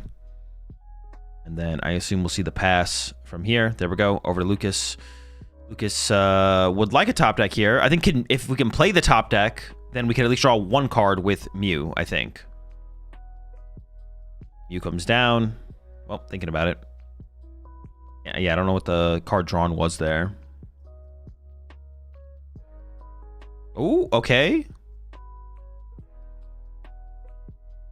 Garden for 1. Can play the Turtle on the Mew and then Mew for 1. I don't think Turtle's like that ridiculously powerful in this matchup, I would assume. So going for the +1 here seems fine.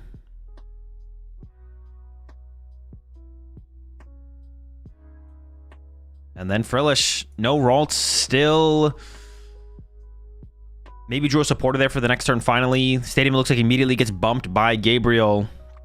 And I think if you're Gabriel here, you're looking to be aggressive. Yeah, Artisan used, Charmander found. If we can find a Charizard this turn, we're swinging. Just put the pressure on Lucas. Of course, we'd like to set up Pidgeot still. We still don't have our Pidgeot set up. But we can get there eventually.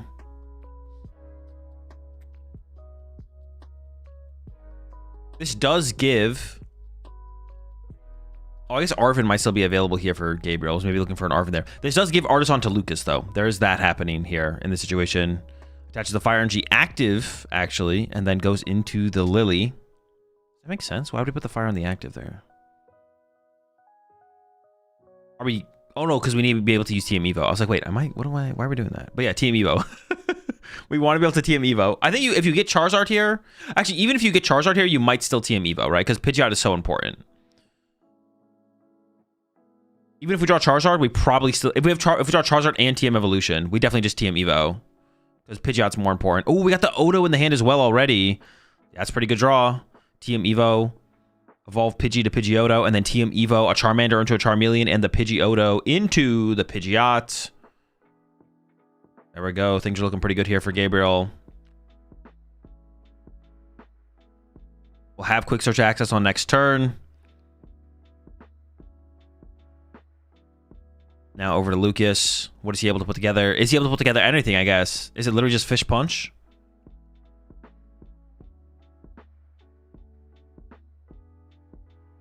Starts off by going in with Artisan.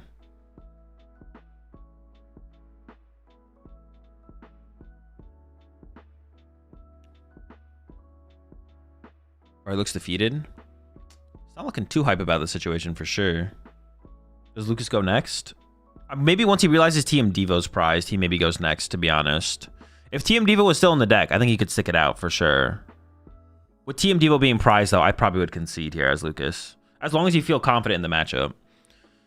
Henry Chow said it was favored, so... I assume he's just playing the same 60 as Chow, so... Yeah, if he checks for TM Devo and realizes it's prized, I think he probably should concede. We see the Ralts get grabbed, though. He's not packing it up yet. He's sticking it out. I don't even know if we can draw any cards off Mew here. We'll see. It might just be a Ralts and Frillish turn.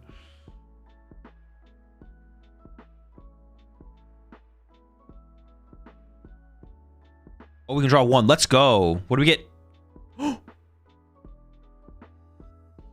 Okay, he backed it up. Okay. So his breaking point there was if all he does is go Frillish after the Artisan packs it up. I don't know. Could, like, if drawing Lily or Iono, is that even good enough to stick it out, though? I don't even know if that's good enough, to be honest.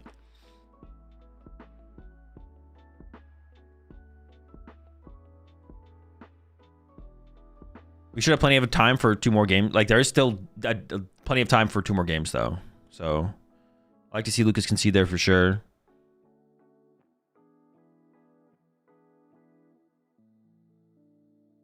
I mean, it's favored for Henry because he always top decks and the opponent sometimes bricks. See Owen doesn't mean it's favored in general. That was Henry's statement. Henry said it was favored. In his interview, Henry says the matchup is favorable.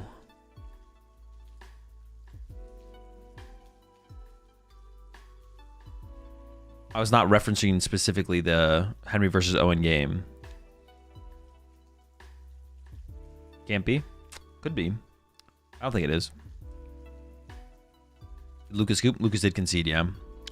Also, when you're casting, are you required to call decks a certain name? Example, having to call Noctowl Ogerpon box instead of Terra box. Yeah, there's like preferred names they like us to use.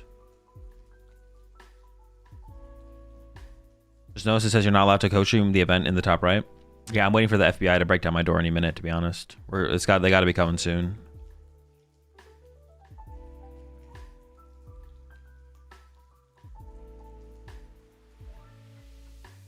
Is Lucas likely on the same 60 as Henry? I think so, yeah. Are sponsor shirts allowed on stage? They are, yeah. You just have to like get them pre-approved. I think you're good to go.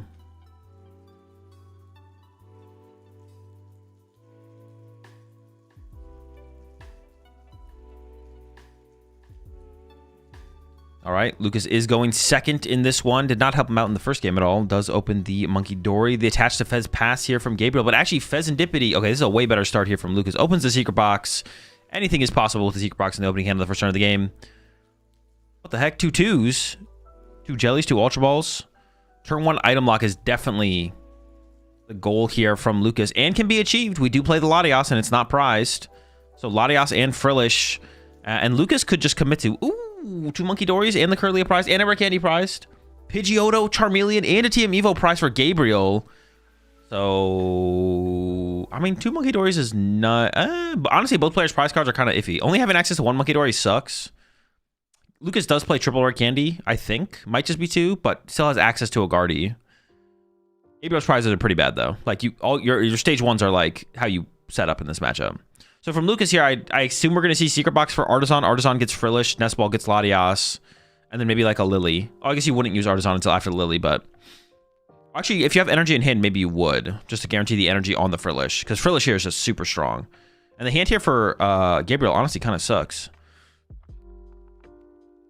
But he can turn 3 Cruel Arrow, and Fez is actually a decent attacker in this matchup, so we'll see.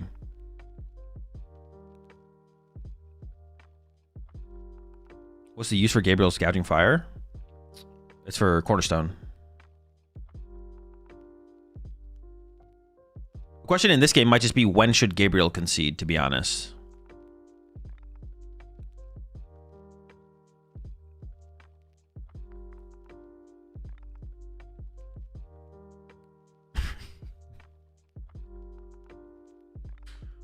It looks like is trying to... Ooh, discards a key. Wait, how many? Hopefully it's 3 candy. Is it 3 candy?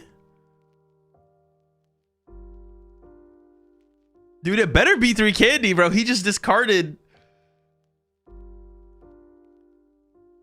I mean, you can get to a Jellicent turn 2 and start swinging. It's 3? Okay. I was like, bro, we might not get to our Guardy. You could also just like evolve to Jellicent and start swinging with Jellicent, of course, as well. But being able to evolve is overrated.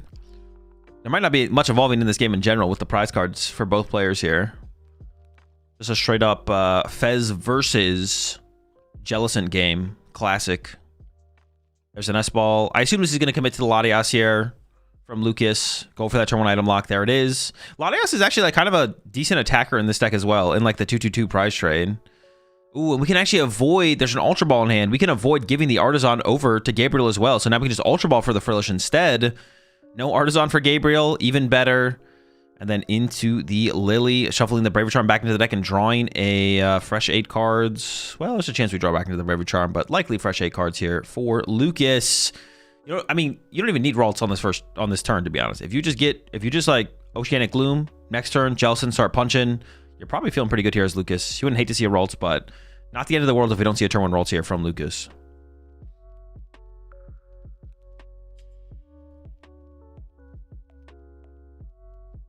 If no Ralts, the Cruel Arrow is way better. That is true. It's a good point. If there's no Ralts this turn, then the Cruel Arrow. Ooh, and there is no Ralts, I don't think. Oh boy.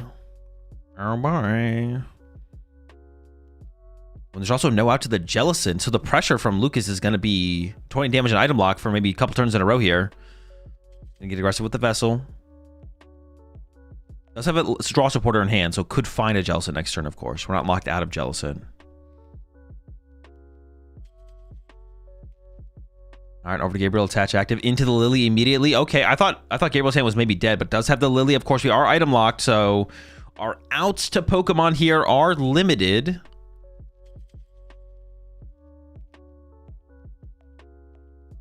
We did prize a... No, we didn't prize a Charmander, did we? We prized a Charmeleon.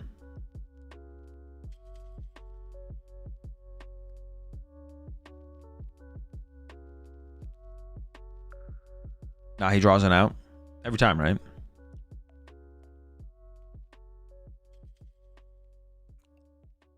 Some Manders and some Pidgeys. Manders and Pidgeys. Honestly, nah, we want both. Honestly, Pidgey. Actually, the Pidgey, like, we prized the Pidgeotto, so drawing Pidgey here is not even that good.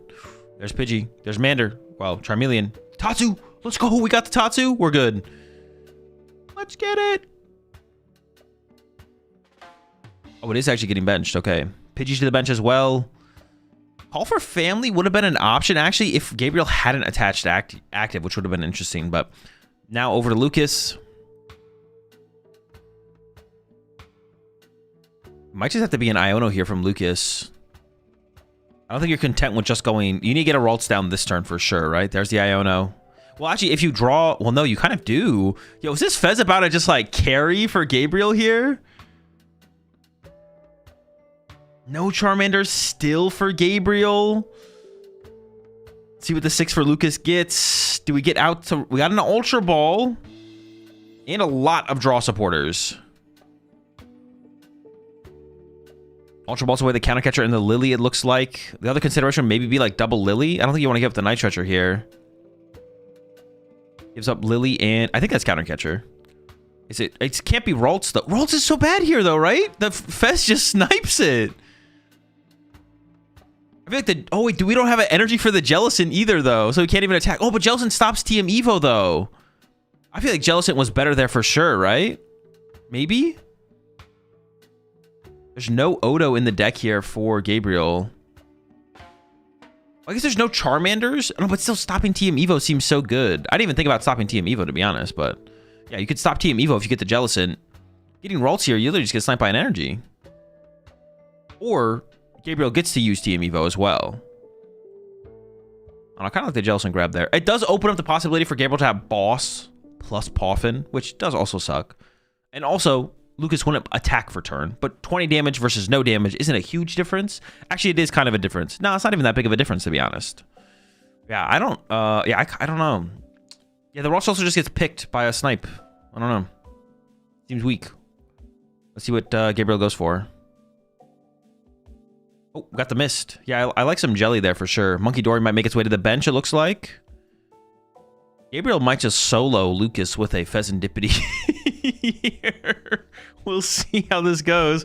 But yeah, there's the KO on the Ralt, stopping any bigger play from Lucas. Does not bench the Monkey Dory. Buddy Puffin found out the prize cards. Of course, not going to be great. Here's the Nitrogen from Lucas to get the Ralts back. Into the Lily now.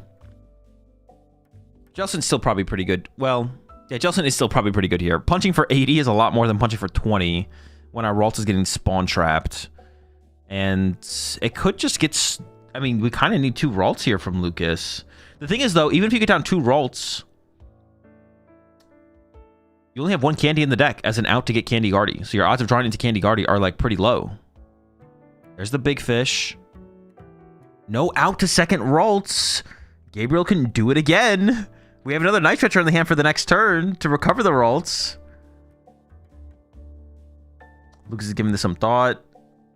There's the jelly. There's the attach. Boss now becomes an out for Gabriel to get access to stuff like Buddy Poffin. 80 punch. And a punch from Jellicent next turn doesn't even KO it. Charmander.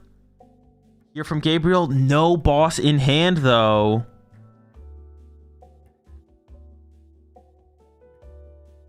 Boss plus a Poffin here. Boss plus an Ultra Ball. I mean, a boss won't even be that good here, though, I feel like.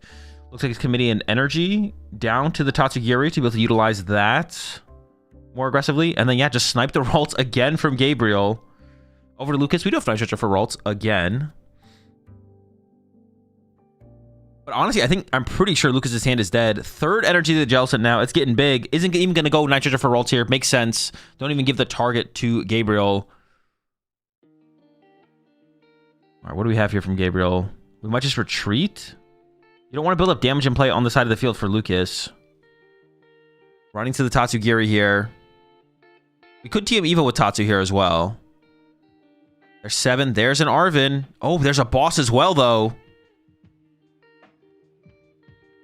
What is the item build up in the hand here for Gabriel? I know there's a Poffin. I know there's an Ultra Ball. Everything has free retreat because of Latias, so it doesn't really matter what you boss here from Gabriel. There's a TM Evo getting put down. Oh, now we also needed boss to get to the TM Evo as well. I didn't even think about that. Is that jelly? Ultra Ball coming in from Gabriel. Once again, the Pidgey Odo is prized, which is big. Oh no, does he play 2? Oh, 2 Odo? The nuts. Uh-oh, this is kind of looking scary here for Lucas. And a second Charmander. Dude, I just assumed there was only 1 Odo. Gabriel's not fucking around. He's setting that bird up. And then here comes the TM Evo. Now things are looking really bad for Lucas. Charizard is almost guaranteed on this next turn to KO the Jellicent. The one thing here is Gabriel is down 3 fire energy. If he has a fire energy prize, he maybe can't attack with Charizard until he finds Boss Super Rod to get the energy back in the deck. But with Quick Search, he's probably not too far from that happening.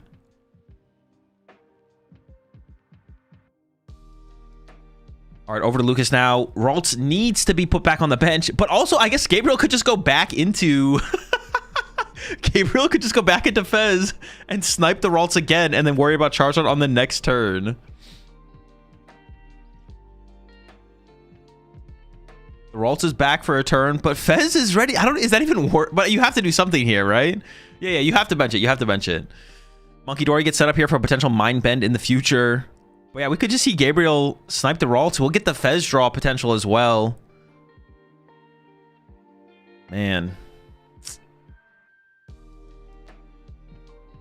Yeah, I don't know. I kind of like KOing the Ralts here. But then you do sacrifice your Fez to the Jelly. So maybe you just want to get through the Jelly now as Gabriel and just put the pressure on with Charizards. We'll see. I mean, maybe we're thinking about retreating the Fez to get the energy off it. Opts not to. I think Pidgeot's got free retreat, so into the Fez first for 3. There's Boss. There's there's Pidgey. We got options here. Well, it depends. Yeah, if we need to go with the Super Rod play, I guess. I don't know how many. I don't know if there's a fire prize. I don't remember.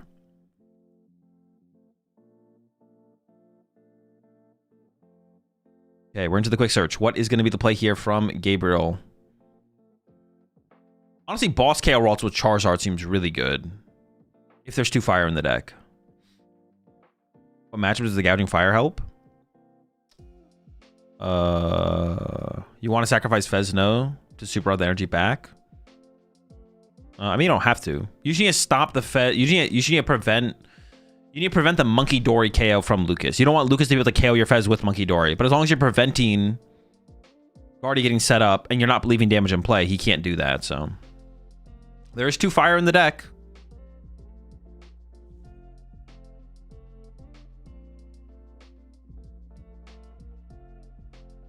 Yeah, I mean, you can go... I like the Charizard boss play here, kind of. Charizard boss KO Ralts. You just have the Charizard set up ready to go. But then Lucas could go attach, punch with the Jellicent, and threaten the TM Devo. But it would only remove a single Charizard from play. So it's not that scary. And there's not a Jellicent set up to do it through. Like, TM Devo with Jellicent is way different than TM Devo with any... Like, having Jellicent be in the active with the TM Devo is like a pretty big deal. Oh, we have Turo this turn? Oh, that works too, though. Puts the Fez back down. I feel like that might be questionable. But this play is pretty good, too. As long as you have to make it so the Fez can't die to Monkey Dory damage. And this does that play as well. This does that. And now Gabriel just wins with a boss next turn through Quick Search. And Lucas is not playing Bravery Charm Guardy. He might be able to set up a Screamtail and go Screamtail KO Pidgeot. And that would prevent the guaranteed boss from Gabriel. But with Fez in play, I guess it makes sense to put Fez back in play, I guess. Yeah, I feel like the only play here from Lucas... Oh, sheesh. Well, oh, he can Mind Bend. Sure, Mind Bend works as well. Mind Bend and Chill. Gabriel does play Jet Energy, though. So could have Jet plus Boss next turn, I guess. Oh, it literally is just a Mind Bend. All right, does Gabriel have Jet plus Boss? That's game if he does.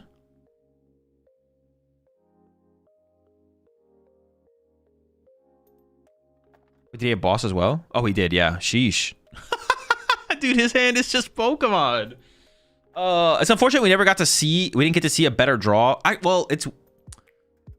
mean, Gabriel's the one who opened up worse than Lucas in this game, but then things fell apart for Lucas after that Lily. So it's really unfortunate that that happened for Lucas. Although, I mean, we can go back to the turn. I don't know how big of a misplay that was from Lucas, though. Like, how much it would have impacted the outcome of the game. I think it was a misplay, but I don't know how much it would have impacted the game. If we go back to...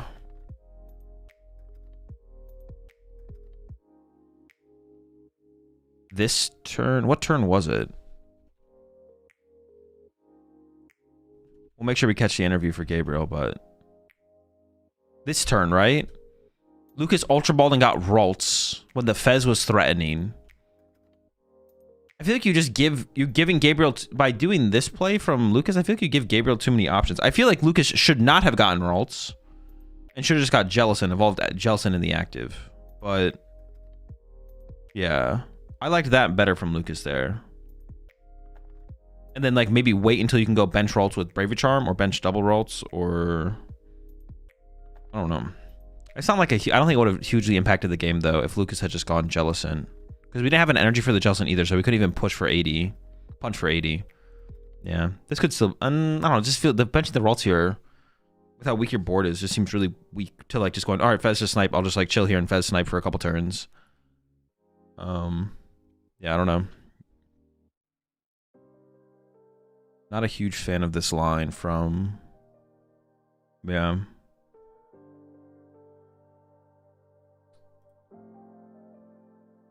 There's no great play there just because of the cards that Lucas had available to him, but... I do just kind of like the idea of shutting off TM Evo, I guess. I mean, Gabriel still could have had TM Evo, I guess, like through boss, but...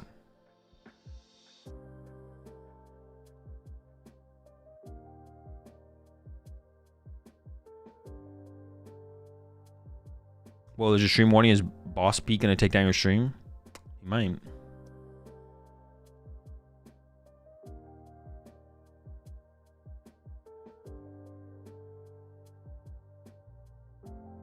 Knock on the PokemonTCG stream, see what they say.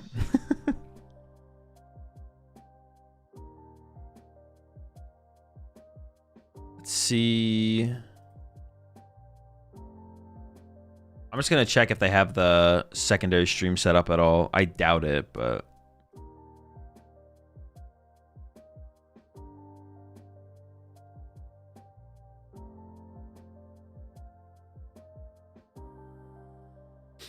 Yeah, no features. Dude, that sucks, bro. I was so excited for that. I was so excited. I wonder why it didn't happen, because they scheduled a feature stream thing, and then they're just not doing it. It was scheduled. I mean, I guess I don't even know for sure that it was going to happen, to be honest. Like, maybe it was never planned to happen. Maybe it was a mistake that it got created to begin with. I was really excited for it, though, personally. Just never lucky, I guess. It was bad. Could have been a mistake. Yeah, it could have just been a mistake, I guess. Like, maybe... Or, yeah, maybe they initially planned for it, and then someone, like, set it up, but it was never supposed to happen. Who knows? We would call him the best senior in the world. But this year, I think it's just safe to say one of the best players in the world, Gabriel Fernandez. Gabriel, 11-0 at LAIC. Your first IC as a master. How are you feeling? I'm feeling amazing. There's not a better result than 11-0, and I hope I can continue this streak. I mean, I'm playing my favorite deck, so that is a bonus for me. Definitely playing your favorite deck. First IC of the season, 11-0. It sounds perfect. You couldn't have written it better. Okay, you've been playing it perfectly here. Can you tell us about your deck, though? Why the deck choice for this weekend? Okay, so my deck kind of struggles into like the bad tables, into the most meta decks and the best tables. There's like a bunch of Jelly Guardies, Godango that did really well when Gdansk. So my deck is really good into those matchups. And I did pair against 6 Gardevoir Jelly Sands and I beat them all. I beat Miloslav in stream round 1 too. So my deck is just doing what it's supposed to do and I'm hitting my matchups. I like it. So we're eating a lot of jelly this weekend. And again, as long as you avoid the bottom tables, you'll be fine. And obviously at 11-0, you're only going to be facing the best of the best. And you're definitely prepared. Tell us about your prep into this weekend, though. What did you do to prepare? Okay, so on Thursday, I was going to play Pultzard. I was kind of locked into Pultzard, but the deck kind of just got bodied in testing. And then it was like 9 p.m. I was just tired. I didn't want to play anymore, so I felt like just bringing the Zard. And the matchup spread is really cool. Like I think Stamp is the best ace spec of all time, in my opinion. I kind of use it in every deck, mostly. And it is good in those bottom tables, too. But it's very good in those top tables, too. I mean, when a Gardevoir takes the KO, you have the Stamp. The Godango, when they try to avoid Chiyu plays, the Stamp is really good. And I've seen the lists before with Max Belt, Heroescape, and my list always ran the Stamp. So I was pretty confident on the deck, and it is showing pretty well. Yeah, it is showing pretty well. Unfair Stamp. Again, not something you expect. I mean, Charizard is, in itself, that's something you really, really expect. So it's that double whammy, right? With that, though, now that you're 11-0, can you tell me what your mindset is at? Like, what's going through your mind now that you're in this position? So I need probably 1 tie to make it to cut.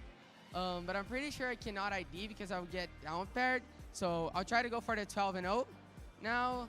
And I mean, I'm prepared. I think I have the best deck here. And yeah, I just hope the luck goes my way. I like it.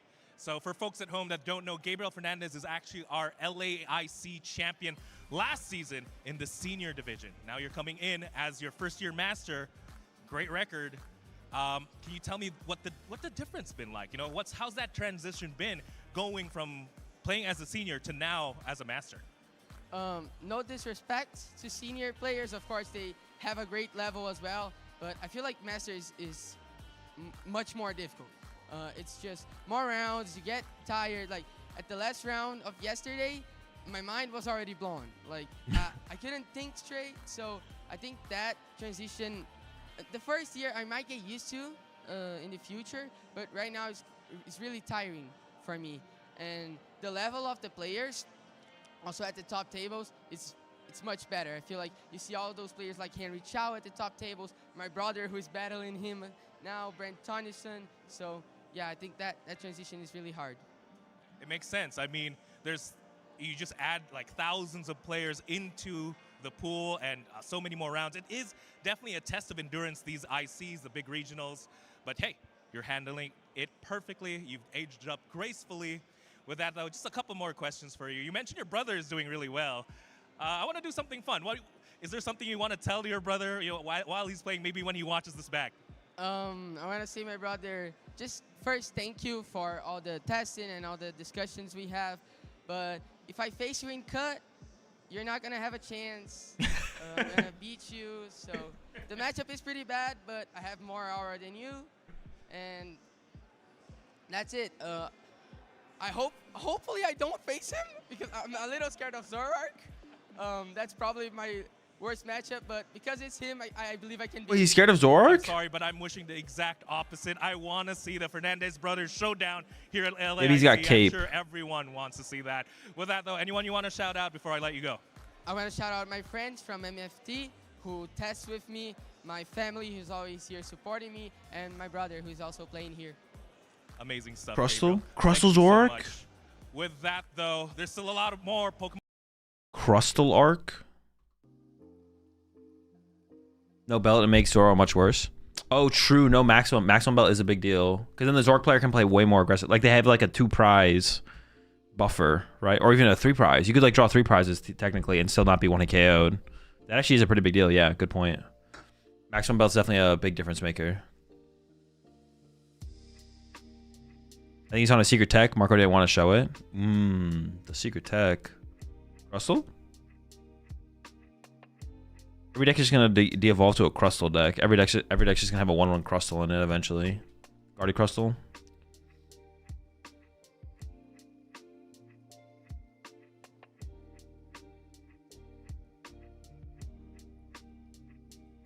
Not Maxwell. What's his ace? He plays Unfair Stamp. All right, let's take a look at the standings. What do we got, folks? What do we got? Fernandez 11-0. Cifuentes 9-1-1.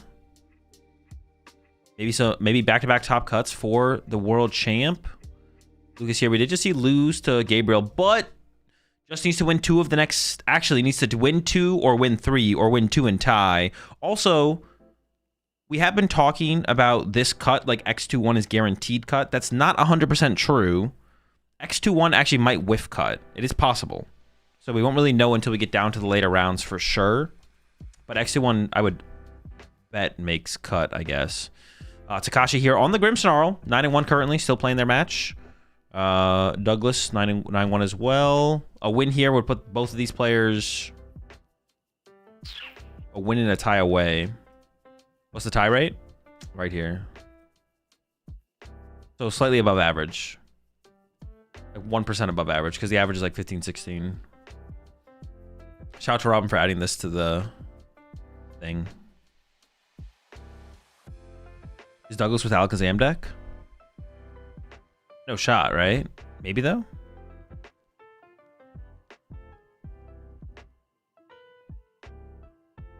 Didn't Ryuki just play in Las Vegas? He did, yeah.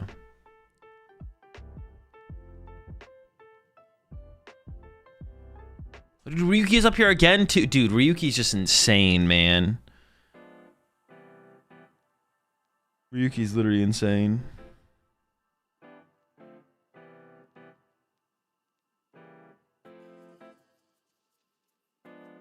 Gabriel is with Zard. Gabriel is on Charizard, yeah.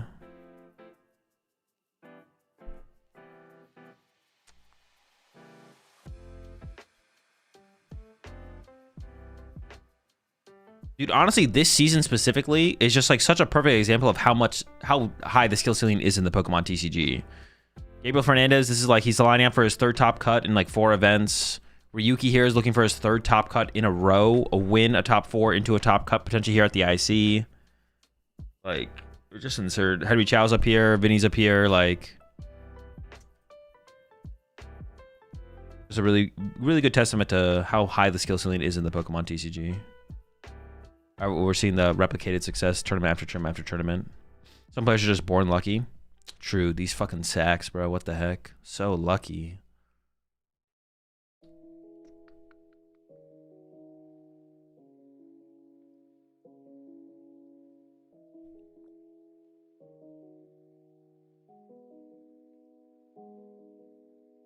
I think this specific format has felt like an amplified skill. Maybe a little bit. I feel like it's been this way for a while, though. Like, you say this specific format, but what was that different from the last, like, couple formats, you know?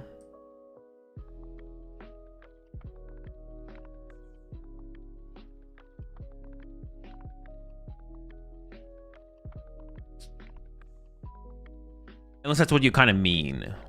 It's like not this format specifically, but just like where we've been for a while in general. Worlds felt kind of cringe with 20% golden go, I guess, but it took a little while for things to evolve.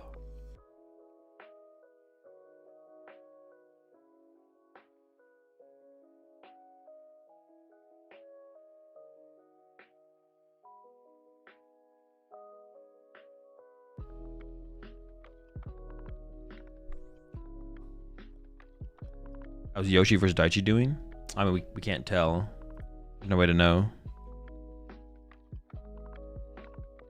We'll see when the result gets updated on the tournament. Or that's the most we can know, is just when the result gets input. Currently, they are still playing.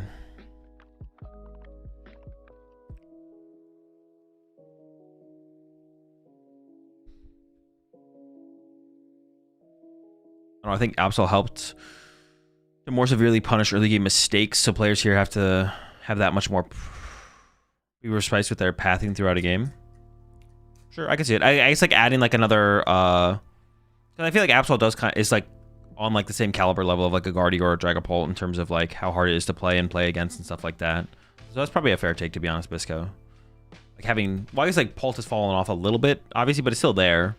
So yeah, we're adding like another deck of that caliber to the format. Definitely means you have to have like that much higher of an accuracy in your plays to succeed. Good take. Diego won LAC in the Buzzrock Mirror, right? I don't remember. I mean, he was playing Buzzrock, obviously, but I don't remember what he went up against in that tournament. I'm gonna go some water real fast. I'll be right back.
All right, I'm back.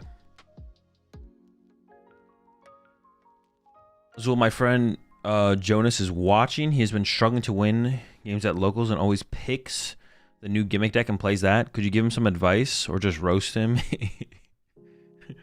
Just roast his receding hairline. Advice? Stop switching decks. Don't listen to Danny House either on what to play. That would also be a mistake.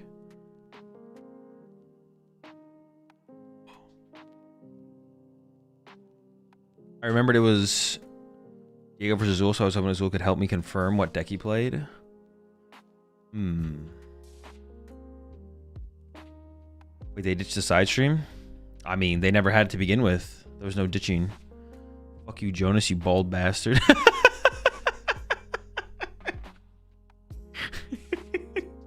Yo, Logan is not holding back, bro. You bald bastard.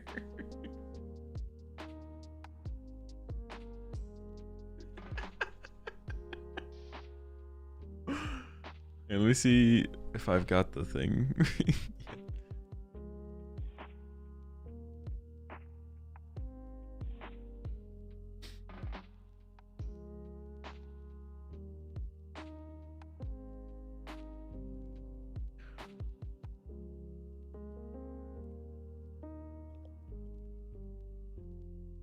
Did I pay out the last prediction?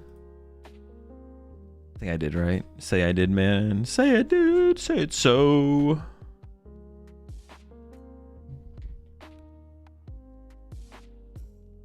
You appreciate the sub there, Mass Mac. Welcome to the Rat Pack. So my hamster won't stop playing Ranger Ball. Can you give him some advice on how to win? Nah, he's cooked, bro. He doesn't have it like that. That little rodent is fucked. Is Town Store trolling? I mean, depends on the deck.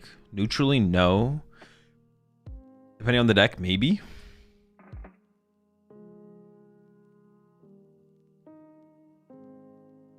Do we know if was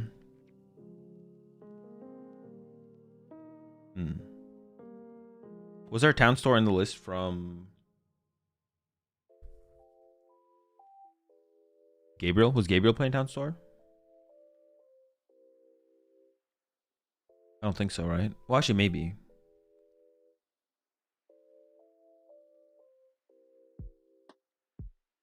I guess, honestly, after hearing like Gabriel talk about it and thinking about it a little bit, I guess I can see the idea behind not playing the idea behind not running Briar for the Golden Go matchup if you have the unfair stamp. Like, the unfair stamp does seem pretty good for sure as like an option in that matchup. For like, they take the first aggressive knockout, they play through a one prize board state, and you go, okay, cool, can he charge our unfair stamp knockout? Good luck. So I can, yeah, I can see the value there for sure. Or like how like it, because maximum belt is like fine in the matchup, but not necessary, obviously. Like being able to KO Golden Go with a Charizard's cool, but then you should just be able to do it with your Chi-Yu. But yeah, being able to just like beat them through tempo of like making them whiff with unfair stamp if you don't have the lineup to win anyways. So would you rather play LDF decks or Tim Danklin decks at a regional? Probably Danklin. I like the Danklin cooks. My op is finding Lily off stamp every time. Trust. I mean, if your opponent's playing Lily and Golden Go, you should be beating them anyways. Like, I don't know. If you lose to a Golden Go player playing Lily, like that's just embarrassing for you. Like, no excuses. Was there any info on the double prize penalty from yesterday? No, we don't have any more info. I don't know if I don't even know if Hunter's on Twitter, to be honest. But I was gonna say I don't know if Hunter tweeted anything, but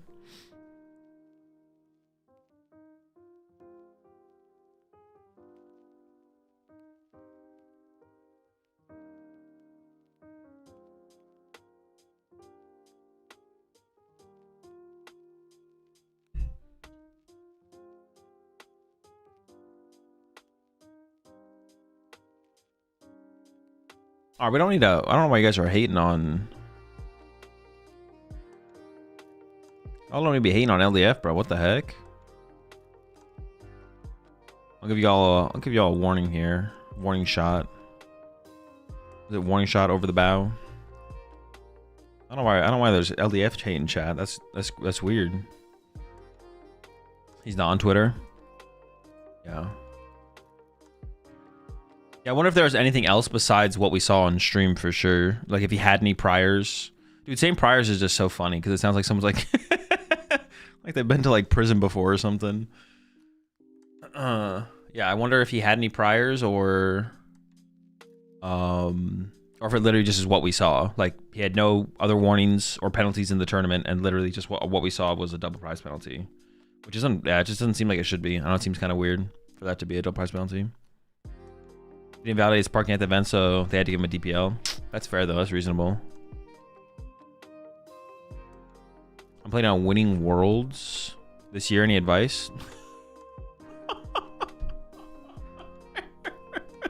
Good luck.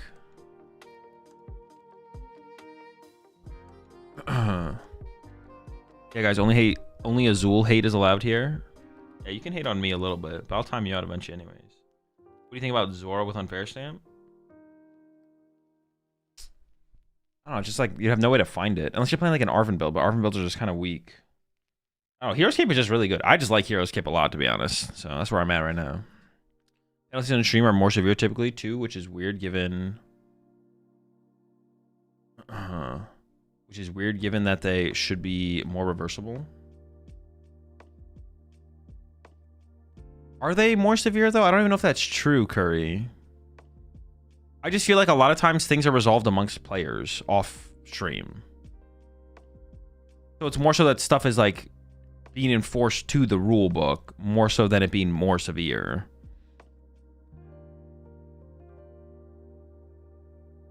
We've definitely seen situations that would definitely end up in like a game loss or a match loss being reversible based on like being able to like see the player's hands and like know what cards should or shouldn't be where they should be. But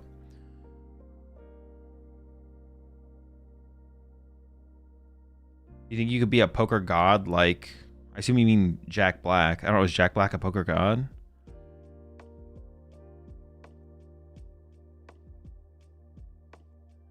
What is the cape for? Just getting beefy as fuck.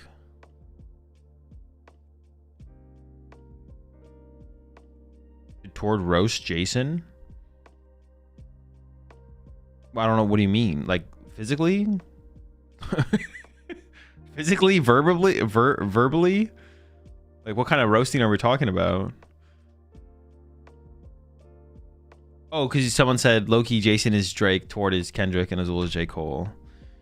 You think broken decks from the past, ADP, Lugia, Mew, would be competitive in today? Who knows? Who cares? Henry Chow took a tie to dodge Gabriel Fernandez in day one so we could get more time to study analytics on his playstyle. True. It's that next level edge.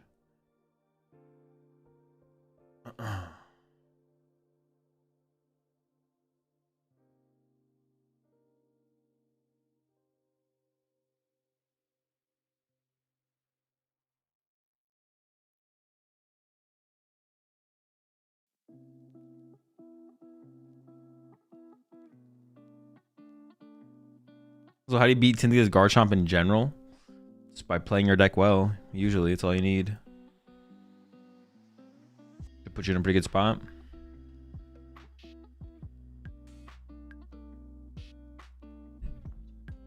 think having cards like Luminian, Crobat, Lele increases or decreases? I don't know. It's not something I think about. Thanks for being my podcast today while I drive around and DoorDash. Of course, Sims. I do what I can. Quality of the gameplay increased today? Well, yeah, but that's expected, right? Every round of the tournament, theoretically, the quality of the gameplay increases. Or on average, it does. Or actually, it just does. You think Broken Lugia is better than Broken United Wings? Of course not. What the heck? There's more wings in United Wings than there's wings in Lugia, so...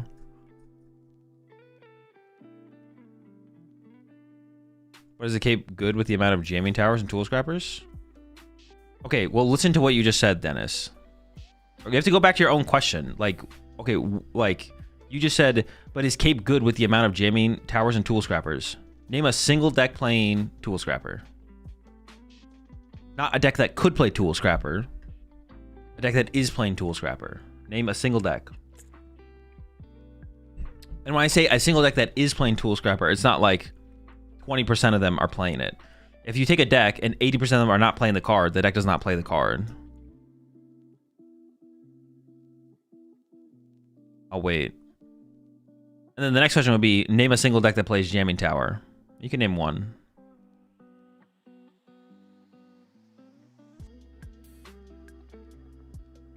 Pretty sure they played it in Team Plasma. I don't know, a decade ago. Poltnor? Yeah, it's just Poltnor, right? There's a single deck that plays Jamming Tower. There's one deck, one relevant deck that plays Jamming Tower. And in that matchup, you do not need Heroescape to beat them.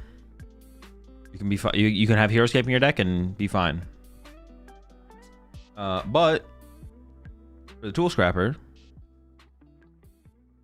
no deck plays Tool Scrapper. 0 decks play Tool Scrapper right now. There's not a single deck that plays Tool Scrapper. Someone said Terrabox. I could be unfamiliar with Terrabox. It is possible Terraboxes play Tool Scrapper. But when we say play the card, it's not like out of 100 people, one person plays it. That doesn't equivalent to the people playing the card in the deck. It's like, what if you go up against a Terrabox player? Are you playing around Toolbox? Are you playing around Tool Scrapper? Or are you not? I assume the answer is no, you're not. I'm taking a look at the top 4 tool. Oh, there's a Tool Scrapper in this one. Okay, hold up. Scrapper. Top 4.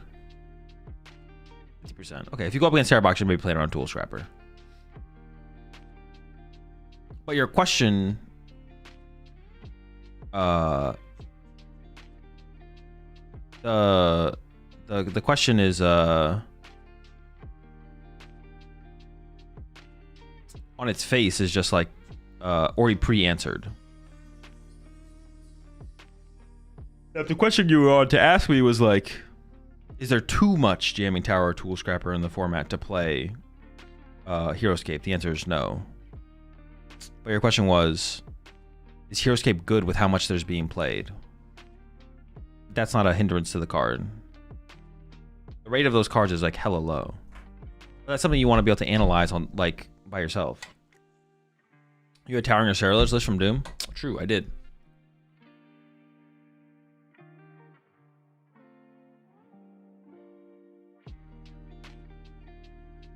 But Cerulege is also a deck that I don't think we're stressing about Cerulege, to be honest. Would not stress about Cerulege.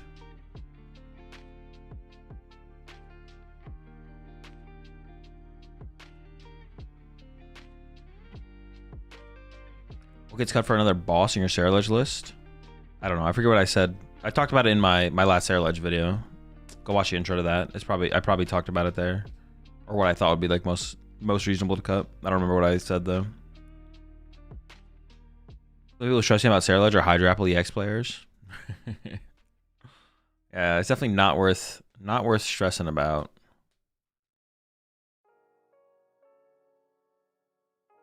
You can take the L to Cerulege. It'll be aight. It'll be okay.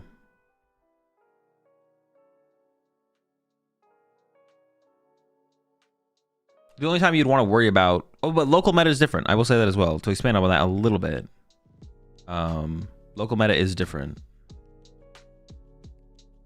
People gotta stop stressing about trying to meta for specific decks. Current format really rewards finding a deck and sticking to it. I feel like that is being overemphasized, though, to be honest, Curry. The current meta, current format. I don't know. Maybe I'm wrong. Maybe this format is a little bit unique. Maybe it is a little bit unique in terms of like there's less meta shifting, or the meta shifting doesn't impact the deck not from being a good play. The deck is still a good play. You just need to adjust the list probably a little bit, as opposed to being like the deck's unplayable. Maybe more decks will become in other formats. Maybe more decks become unplayable with meta and format shifts. But I do feel like it's being overhyped a little bit. I feel like it's more true for more metas and more formats than people are like letting on through the kind of talking about, just like it being like right now, just pick a deck and just play the deck. Like this format, this meta is like super unique, which I feel like is not true. or like is like more unique. I don't think any deck went from being viable at the beginning of the meta to the end. Oh, at the beginning of Mega to the end.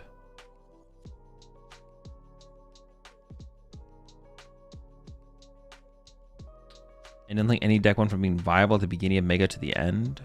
Not viable at the end. Oh, like for last format specifically? I don't know, I'd have to like think about it a little bit harder. I don't know, there's some pretty bad decks, like... yeah, I have to go back and like look at the tournaments, I guess. Oh, we're still in Mega format right now. That we are in the tournament. We are in the format. Let me look at the metagame for this format. For some reason I thought it was last format. Maybe, I guess.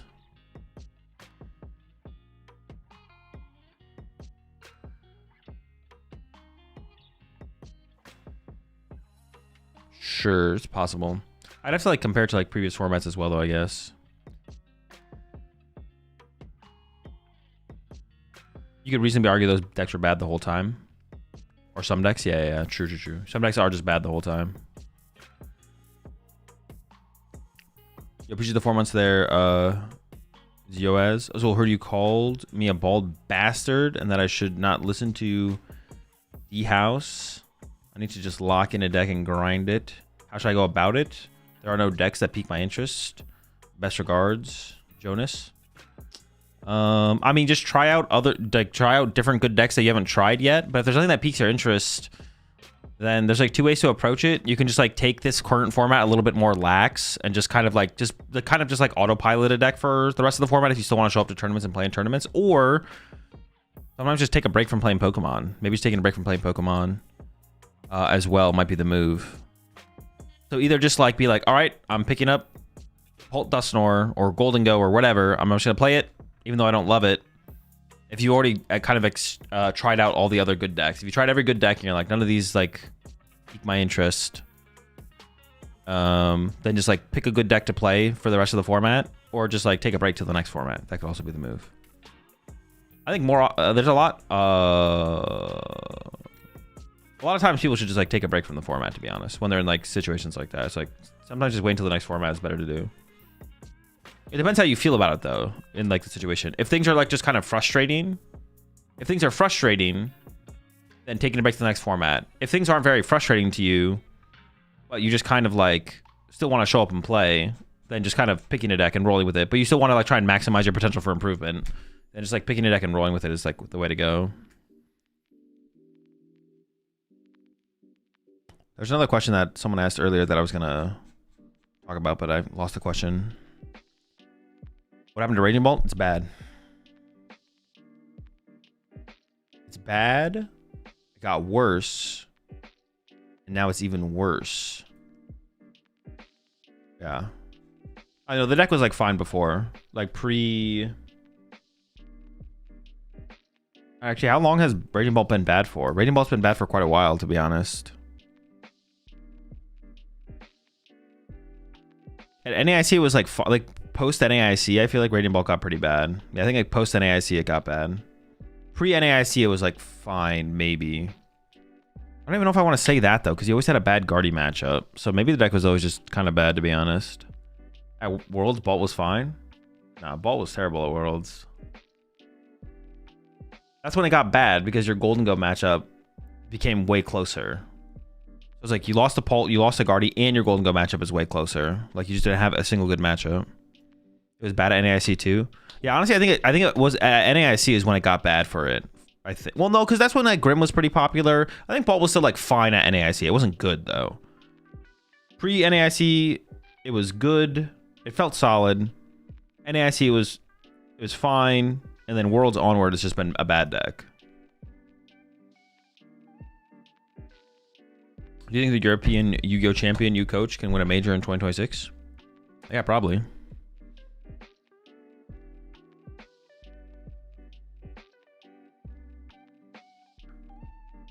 Seems like she's still putting in the time. I don't think she's gone to a tournament yet, though. She hasn't gone to a major yet.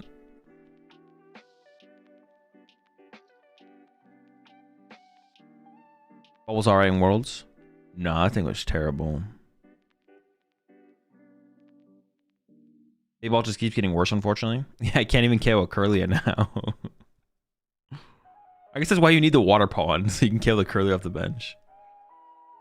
Wait, are you coaching Jess? No, we just did like a stream at one point. That was it. Not doing any kind of coaching or anything. Triff retired from Pokemon? Bro, pathetic. Honestly, super pathetic from Triff. Very disappointed. Was there a tournament where Pulsar was good? No, no. Come on now. So how messy your sleep schedule during these events?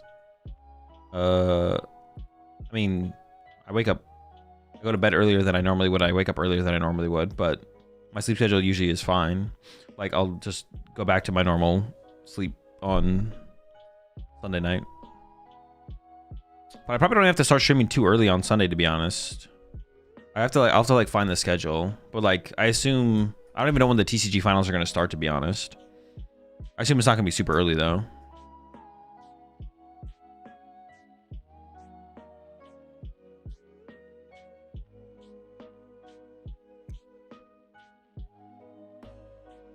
You know, I need to go into TCG. Yeah, so I might not have to wake up until like 8 tomorrow, to be honest. Although, honestly, watching the Unite Finals could be kind of hype. I definitely don't need to wake up immediately, though. I have to find the schedule, though, to see what time they say it's going to be starting.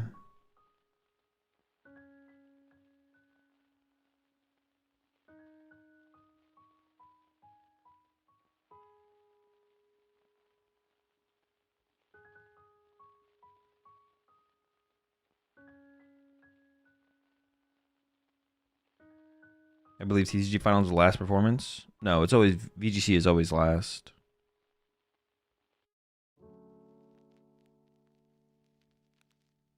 Do you see that they leaked someone's Mega Guardy tech on screen the other day? Yeah, I did see that. Top meta percentage to deck today? Golden Go. Have Gabriel and Vinny ever played each other in finals? Were they ever in seniors together? I don't even know if they were ever in seniors together, to be honest.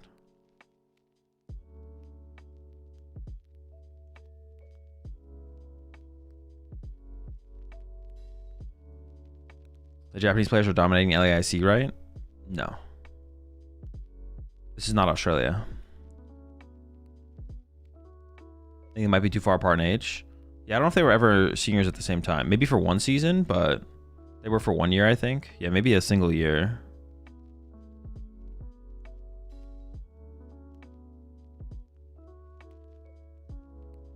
Dango and Absol most played. I don't really understand how Absol's there if it has a bad matchup into Dango. Well, it doesn't. It depends on the tech cards. Like, some people play Cornerstone, some Golden Go players don't to play text the Cornerstone. We saw Daichi playing, like we saw Yoshiyuki playing Cornerstone. We saw Daichi playing Eerie and Jellicent. We've seen Zerosix and Jellicents. Like, every Absol deck is teched for the matchup in some way. And some of the techs, like Cornerstone, just auto-win some of the Golden Go players if they don't have the Cornerstone answer. So the Jellicent's like a really cute inclusion as well from Daichi. That's a really cool inclusion. I'm sure he's beaten a couple Golden Go players with that.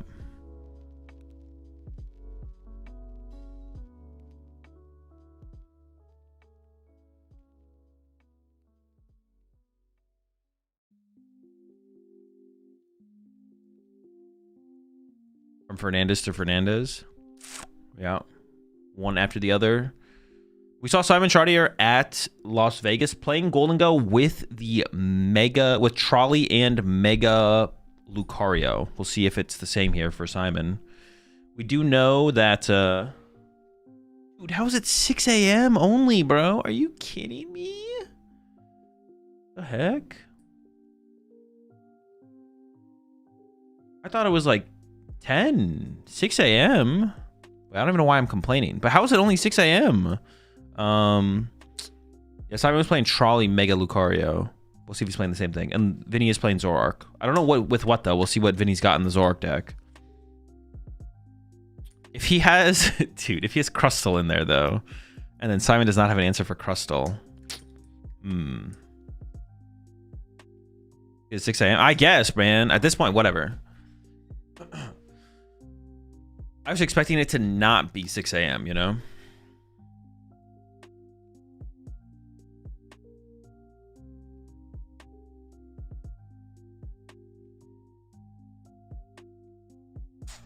Where do you see the broadcast schedule? Pokemon LAIC schedule? Was it something like that? Oh, I think I did find it. Sunday schedule. TCG finals is supposed to start at like 12:30, 12:20. I know we disagreed about the deck search yesterday, but I admire your dedication to the game. No way my ass could get up before 6 a.m. for Pokemon. Appreciate it, Ed. Wait, I forget what we disagreed on. Oh, oh my, don't even get me started. Don't bring it up. Don't bring it up. Don't bring it up. I remember now. Azul, in your humble opinion, at what age is max age to play competitive, and why is it when you are unalived? What is this? This is such a stupid question. It's not even a good troll or a good meme. This is a bannable offense. You're timed out.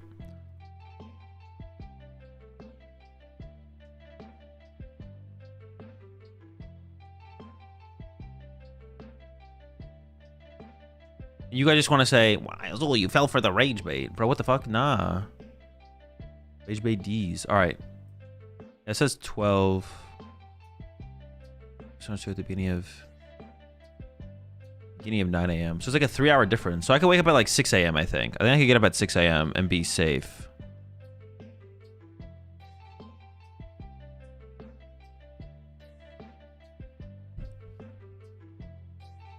Hazel, how could you see the deck lists already?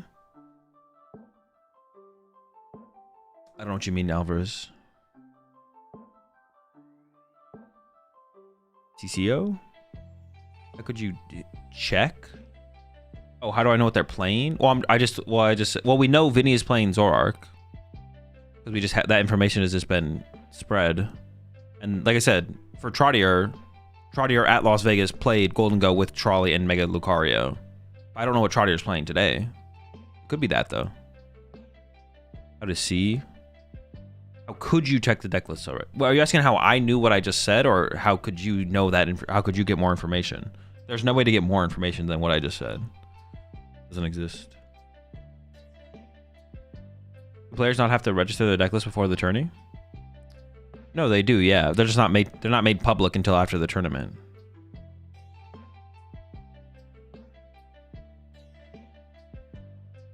They don't become public until after the tournament. Also, can you send spies to see which deck everyone is playing? I could, yeah. I have the capabilities for that. Like, I have a squad I could send out at any moment. Squad of deadly, well-trained Pokemon ninjas that are amply equipped with the necessary tools to acquire deck lists at a moment's notice. Send in the Azul clone squad. The open deck list rule is already in play. No, it is not. And also we probably won't get access to deck lists. Like, the open deck list rule goes into effect for Toronto and only for asymmetrical cut, which we're still in Swiss rounds currently here. And we don't even know if they'll become open to the public, or if it'll just be like the players, or if it'll just be open to the players.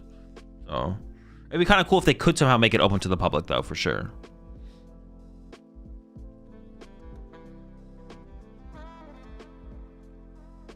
Oh yeah, like if they get immediately like posted on RK9, go into asymmetrical cut, that'd be cool, because then we could all have access to the information as well, and like Robin could make it like available on Limitless Labs, I'm sure, in some way.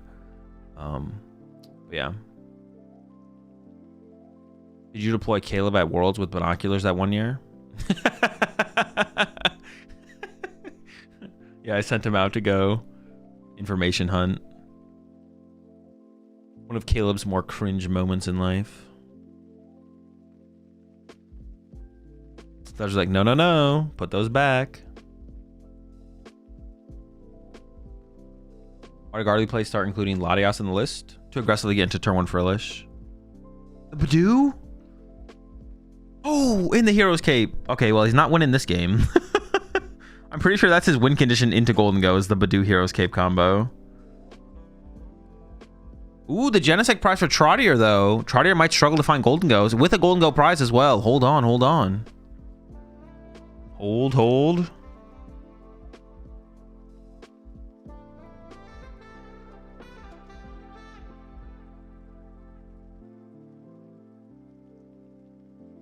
Could get interesting. He has the Zerosic Eerie and Absol too. Chill. Okay, so he's got some options. He's got some more outs. Probably has the Toad Scroll. No, probably doesn't have the Toad Scroll. Usually, like, the Badoo is like an indicator of that.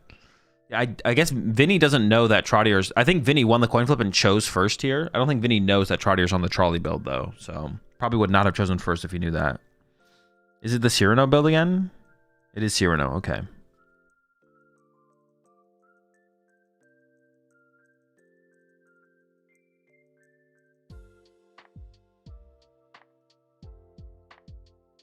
I can't tell exactly what he's got going on in there, to be honest. He's going too fast. He's playing cards, though. He's got 60 cards there for sure. How many rounds in total? 14.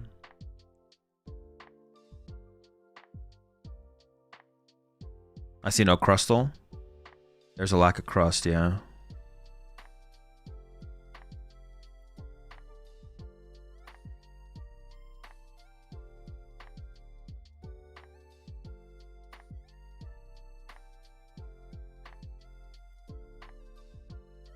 You sure it's not 59? Confident. I counted all the cards when he was searching through the deck. All right, Trottier here. Trolley is available. Well, if he's playing Trolley still, I assume he is. And there's that Trottier Trolley. Ooh, does he have the turn 1 bundle KO lined up as well? He is playing the Lucario still. The Cornerstone is not being played in Vinny's list. But isn't Lucario just kind of good in this matchup? Because you can just... Oh. Ooh. Pretty good. You can just like Vitality Band 1-hit KO a Zoroark, right? That's like not bad. You're already on 3 prize Pokemon in play, but if you can get a fighting, if you can find a turn to get a fighting down on a Riolu, it becomes more outs under Iono in the late game, right? And also that means there's less pressure on your superior energy retrieval to close out the game. Yikes, this might be like pretty favored for Trottier, to be honest. There's the trolley, there's the air balloon. Like I said, it did seem like Vinny won the coin flip and chose first. I don't think Vinny would have chosen first if he knew Trottier was playing. Actually, maybe you still would have. If you know he's playing Trolley, though, you definitely don't. I was thinking, like, if you know you're up against Golden Go, do you choose first anyways? Maybe he just doesn't know what Trottier was playing. I feel like against Golden Go, you should be going second, right? Going first against Golden Go seems kind of like... But it is the Cyrano build. There's not as much to do on your first turn. Oh, no, but Vinny plays some Lilies. Yeah, I feel like you go second if you know it's Golden Go. Maybe he just didn't even know it was Golden Go, to be honest. All right, Lunar Cycle here. Trottier just needs a Fighting Energy, has that Air Balloon, and is going to get this first prize card with a Soul Rock already. Dude, it feels like he drew 4 there. I think he only drew 3, but it felt like he drew 4. Lucario Vitality Man goes so good. Yeah, and even the first attack, right? You can like go first turn 1, like attack KO Reshiram, right?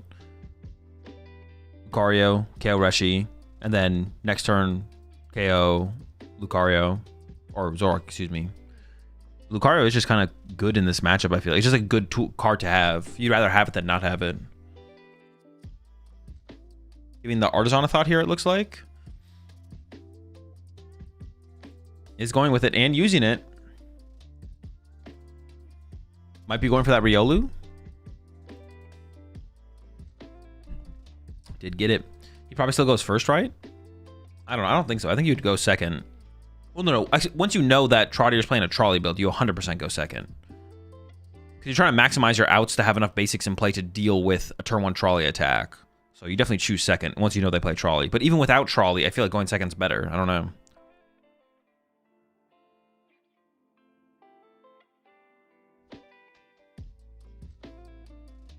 Wait, when did that switch? Wait, can I get this thing to like disappear now?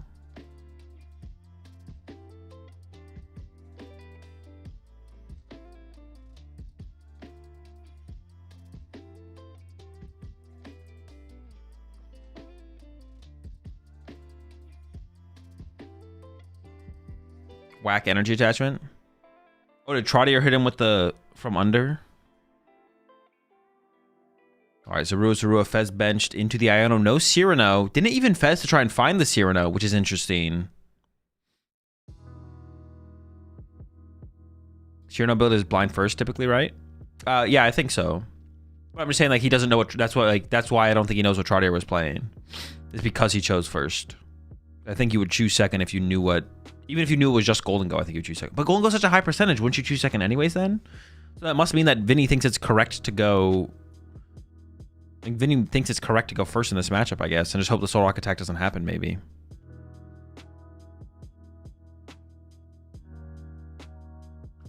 Appreciate 2 months there.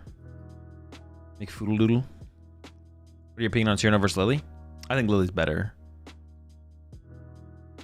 I think Lily's the better of the two.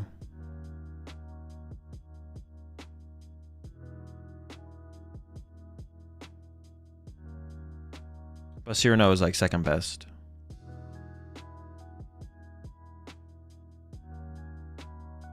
What's Vinny's tech for Dango? But do with a maximum belt. Or Hero's Cape, excuse me. And then someone in chat said that he has like Zerosic and Eerie. I don't know if that's true, but he might. Okay, retreat Zorua into Reshiram, attaches Zorua and pass? And it is a pass, okay. Over to Trottier. Can't take a KO with a Soul Rock, and I actually think doesn't have a Golden Go in hand, but the turn's not over yet. Vessel here to get some fighting energy, gonna be able to draw some cards.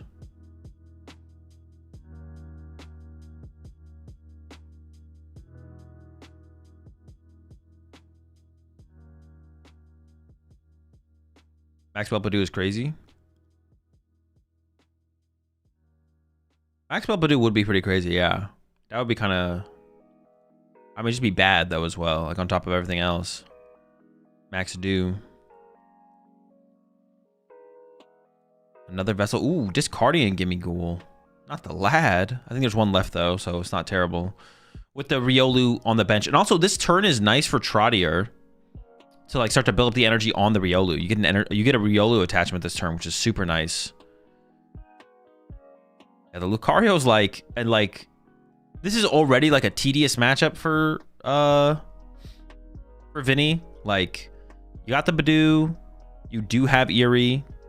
Well, I assume he has Eerie. He might not have Eerie. Then the matchup is just terrible. And there's no way he walked into this tournament having that bad of a Golden Go matchup, though. He's got to have some other stuff besides the Badoo and the Hero's Cape. But the Lucario is like such a big hurdle to have to another like. The matchup's already tough enough. Having to deal with Lucario as well is like pretty tough. All right, Trottier giving this some thought as to where this energy should go. Cape Badoo is a weaker version of Charmed Frillish, I guess. I mean, it's about equal, right? But one of them requires your ace spec. You're already playing the Hero's Cape in the deck to begin with, so.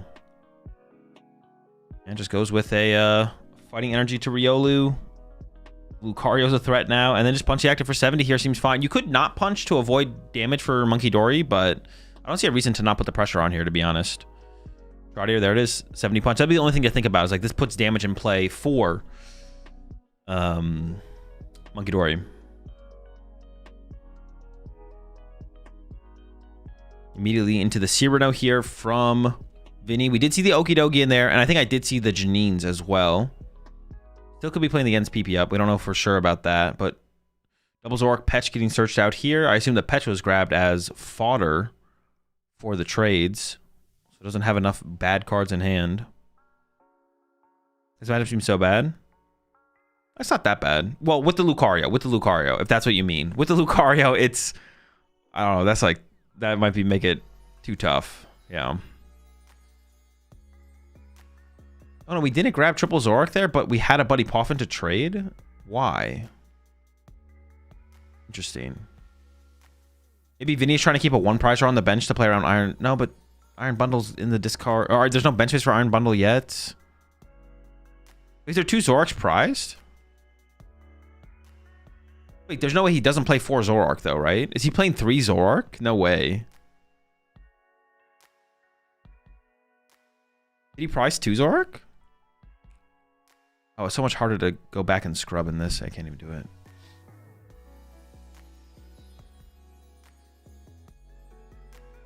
Petch to move. Oh, is he trying to get it in the act? No, but he didn't even bench the Petch. So he's not even trying to do that. Maybe he just favored the... Maybe he would have done a Petch play depending on what he drew. So he just got the Petch run to have like the option, I guess. You can put your mouse over the prizes. Can you? Oh! What is this technology? Only one Zorak. Dude, what the fuck? All right, this extension here is pretty sick, actually.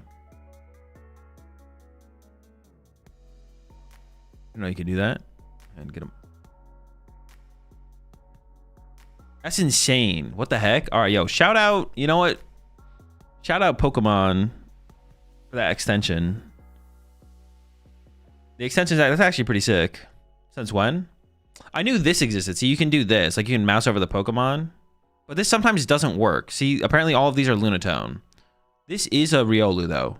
You can tell by its picture that this is actually a Riolu. This is not a Lunatone. See, the Lunatone is popping up, but it's not.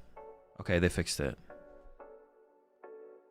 Like, this thing sometimes didn't work, though. It's working today.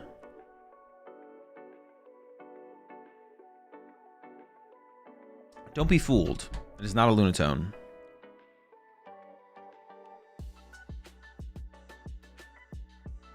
The extension only works because Chip isn't there to chew on the cables. There actually might be something to that. They don't have enough cables to supply the extension when Chip's at the event. That makes sense. All right, Lucario's getting searched out here from Trottier. Wants to protect the Riolu here. And there it is. And this is like the real problem I feel like Vinny is going to have, is dealing with this thing, to be honest. And that's maybe why Vinny actually searched out the Petch there, was maybe looking to chase the Riolu down. Like, if Vinny had found like Counter Catcher, might have Counter Catcher KO'd Riolu, possibly. What's the game plan of Zoroark? Use Badoo with Heroescape in the late game. If Vinny plays Eerie or Zoroark, I mean, Zoroark's not a win condition against Golden Go. Use Eerie if you play it to discard powerful item cards. And then, I don't even know if Vinny plays the Yveltal. We haven't seen it yet. He might not play the Yveltal. It's not prized. The Yveltal can be Yveltal's not really a win condition against Golden Go anymore, because most people have double... Almost everyone has double Turo, but some people also have Prime Catcher on top of that, so... Yveltal's not a real win condition against Golden Go, like it was at the beginning of the format. And even then, it was, like, questionable. He does play Yveltal? Okay. But with the Lucario involved, the win conditions are severely limited, to be honest. Like, yeah, it's tough. With Lucario being in the deck here for Trottier, the win conditions are just way less. It's this hard. The Lucario is tough to deal with. Now, if you get a Zoroark down with a Bravery or a Heroescape, you do have more HP than the Lucario can deal. But do we have a boss turn from here from Trottier? No, we played Arven, right? So it is just a KO on the active, but then the... we're just set up for the future. There's no way we put any energy in play, right? Maybe like 1 energy on a Soul Rock, I guess? 2? Wait, is that even correct? We're just loading 2 energy on Fez? We're getting 2 energy trapped on Fezandipity? Dude, that doesn't even seem good. Like, what is there even to snipe? Like, if that's a rule evolves to a Zoroark, we have to boss a Monkey Dory to punch it for 200? Like, if Vinny's Heroescape wasn't prized here, Vinny going, like, Zoroark, Heroescape, punch the active is, like, a pretty good play, right?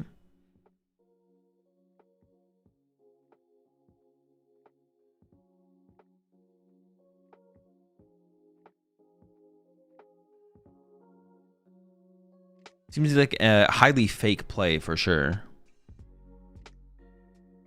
Counters a Yveltal play on Fez? Oh, I guess, sure, yeah. I guess it does counter Yveltal trap Fez. Sure. But I feel like it could come back to bite him, though. Like, it does counter that, sure. It aggressively counters it, but is that something Trottier was, like, worried about? I feel like that's not even something Trottier was worried about in the situation, to be honest. Oh. But yeah, see, we're just going to bring up the Lunatone here, and we're just going to Yveltal the Lunatone here as Vinny. It is happening. I say don't know how many Turo. I don't know how many Turo Trottier plays. Because like the thing is, yeah, it's like I don't know. I guess I mean the Yveltal play is happening, so Vinny is doing the Yveltal play here. The Yveltal play here just feels so weak for the board state that it doesn't even feel like a real win condition for Vinny. And there's the counter catcher on the Lunatone. Gonna try and buy some time, build up a little bit of damage with the Monkey Dory.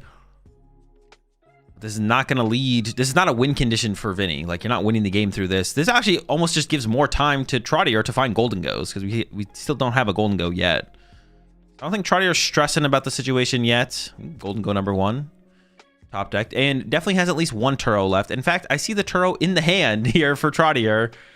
I guess the Fez is ready to go, though. So now Trottier can go, like, Turo Lunatone and then Turo Soul Rock. And then the Fez has 2 energy on it ready to go so that can't get trapped. And then maybe it will work out for Trottier. But as soon as you put a Golden Go in play, though, now you have 4 energy. Two energy on a Lucario, 2 energy on a Fez. Like, Vinny could just, like, go gust up a Golden Go and punch it. I guess you have air balloons left, though, as well, so you should be fine. You have plenty of mobility left here as Trottier. As long as Trottier actually plays 2 Turo. I don't actually know if Trottier plays 2 Turo, to be honest. I'm just kind of assuming, because almost everyone does.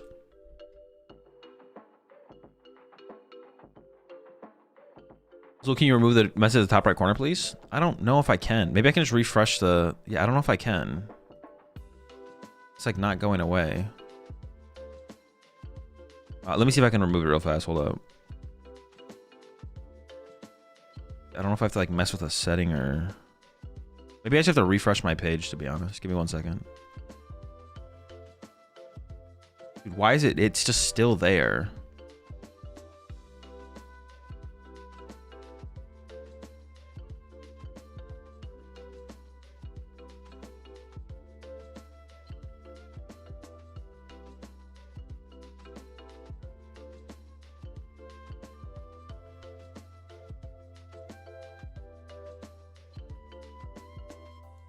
I don't know. I don't know how to get rid of it.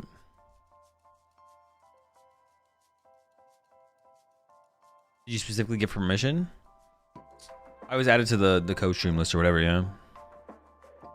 Put something on top of it. Yeah, let me just put something else up there. Well, I'll investigate it more between rounds. Or between games. Once this game is over, I'll investigate it further. All right, so there's the Turo into just a punch with Lucario here. Dude, this... Dude, the Fez is loaded, bro. Okay, I guess as long as Lucario is set up, though, having the energy trapped in play from Simon is kind of fine, right? As long as Lucario is set up, then Fez is... Yeah. That's all you need. All you need is... If you have all this energy on the Fez, it's fine as long as Lucario can be an attacker. As soon as Lucario goes down, you should have enough energy in the discard pile, so... Oh, that's genius, Curry. Yeah, I'll do that immediately. I'm trolling. Yeah. I would watch the YouTube stream, but the YouTube stream is just lower quality. Maybe they improved it. Let me check if they improved it at all. I don't think they did, though. I'm pretty sure it's still just lower quality. Let's take a peek. Oh, actually, maybe they did improve it. Oh, I think they actually did upgrade. No, it still looks like it's a little bit. I actually can't tell. He's bench locked now and can't get Lunatone now for draw. Yeah, it's just not very relevant at this point in the game, though. I see they didn't improve the camera shaking. No. Not. All right, well, Yveltal has returned here for Vinny. So Yveltal, that is still going to be the line here. I assume we're going to bring up the Soul Rock here to try and buy some time. Things still just don't look good for Vinny, though. Trottier has set up the Fez. Honestly, the Fez play might work, actually. I guess it like kind of does work because... I guess the Fez play just does kind of just work.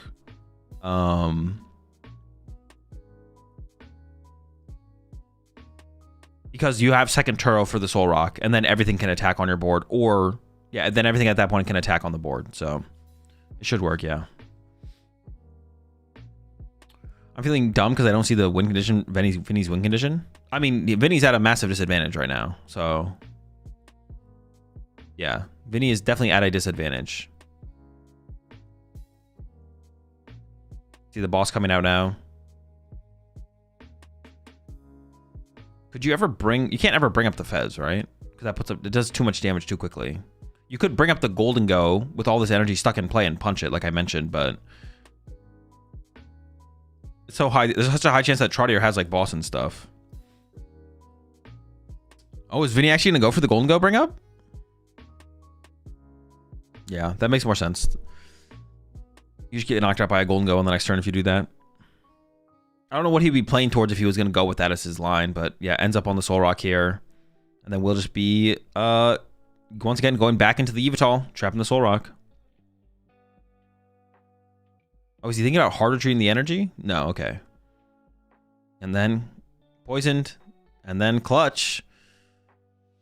But Trotter probably has a second Turo to work with. The question is, when will he find it? I guess, honestly, with the Golden Go deck, if Trotter does play Super Odd, I guess at some point, though, you have to be kind of scared of Eerie as well from Vinny.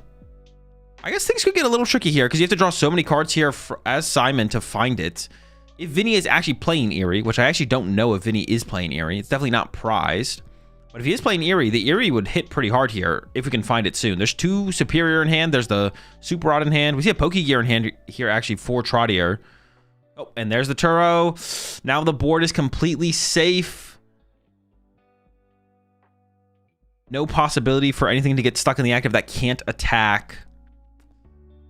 All right, it's looking pretty cooked here for Vinny now. There's still 2 Superior left in the deck. Oh, no, there's only actually 1 Superior in the deck for Simon here. There's 1 in the prize cards, 2 in the hand. So an Eerie here still would be pretty good, but the Lucario is set up on the back line, so you don't even really care, I don't think. Boss KO a Zoroark off the bench with Lucario will also end the game. But I assume this turn we're going to see Simon still go back into the Lucario here to take this next KO. Or you could attack a Fez if you really wanted to, but that doesn't seem correct. You will go down to 2 prize cards here. Is there like a line with Petch? Maybe Vinny just forces another 1 prize KO from Trotter and then can go Petch, Iono, Countercatcher, KO, Lucario. Well, no, it wouldn't even KO Lucario. You could try and get a Monkey Dory damage in there somehow, maybe. Seems tough. Yeah, so if all the Zerosa Fez doesn't win. Yeah, definitely something has to get done. There is 1 Zoroark prize, so there's 1 Zoroark left in the deck. But if he doesn't play Iono this turn, he probably definitely loses. So he's probably playing Iono this turn, which should lead to the finding of that last Zoroark. He cycled quite a bit of his deck at this point, so. It's actually, dude, wait, he has no energy in his discard pile. But once again, as long as Lucario is a threat, I guess that's probably fine. I guess that's probably fine. Oh, Absol is another thing he could utilize, I guess. He could go into Absol here, actually. Maybe like Eerie plus Absol, possibly. Another trade. Does Vinny play Erica? I doubt it. That could be another card that he does run.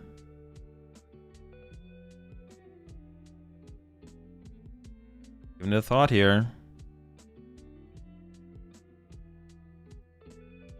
He's got a lot of options. I think he doesn't have everything for like an Absol play. I think he's an energy switch short, but I don't think there's an energy switch prized. Oh. Is attaching at least 1 energy required for Lucario's attack? Oh, it might be, actually. I don't know. Oh, and there's just to concede. Okay, he packs it up. Doesn't see a line. Doesn't see a win condition. I thought he had an Iono in hand there. Maybe he didn't. This is definitely going to be tough, though. The Lucario is like another... The matchup is already unfavorable, I feel like. But the Lucario, like, puts it over the top. Like, the options... the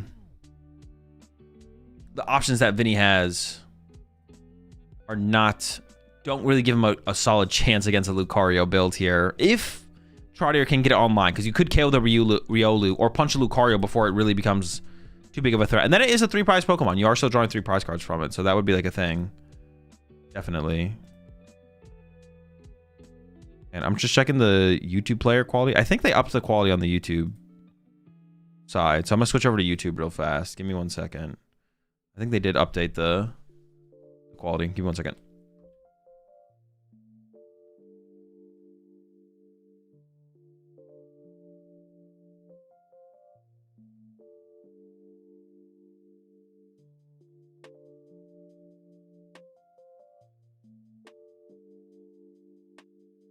We're losing the extension technology.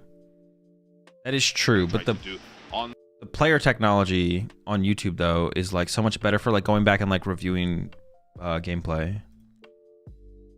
Actually, did they? They maybe didn't. Now I'm like second guessing.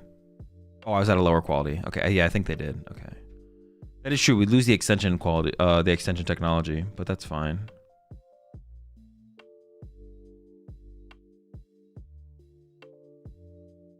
The physical player though is so much better.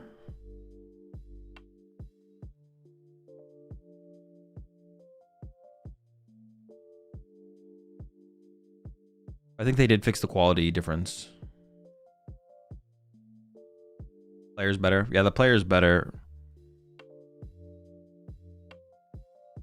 Why do you think Zork stopped playing Toad Scroll? Feels important against Dango. It's less good than it was, and the card's not very versatile. But stuff like Absol, Badoo, even Eerie is better in more matchups, whereas like Toad Scroll is like kind of only good against Golden Go. And it's less good than it once was, with Solrock and Lunatone now being in the deck, so... Alright, patch start here from Vinny, not great. And the hand is dead from Vinny. It does have double Zork, but it's missing some Zaruas. On the other side here from Simon, does have double Pokegear, but just has Solrock pass. Buddy Poffin, top deck. Exactly what you want to see here from Vinny. So it was looking pretty bad, but we got the Poffin. Double Zork on the next turn. Set up, get going. Let's see what the prize cards are here. We should wait until like YouTube adds extensions, to be honest.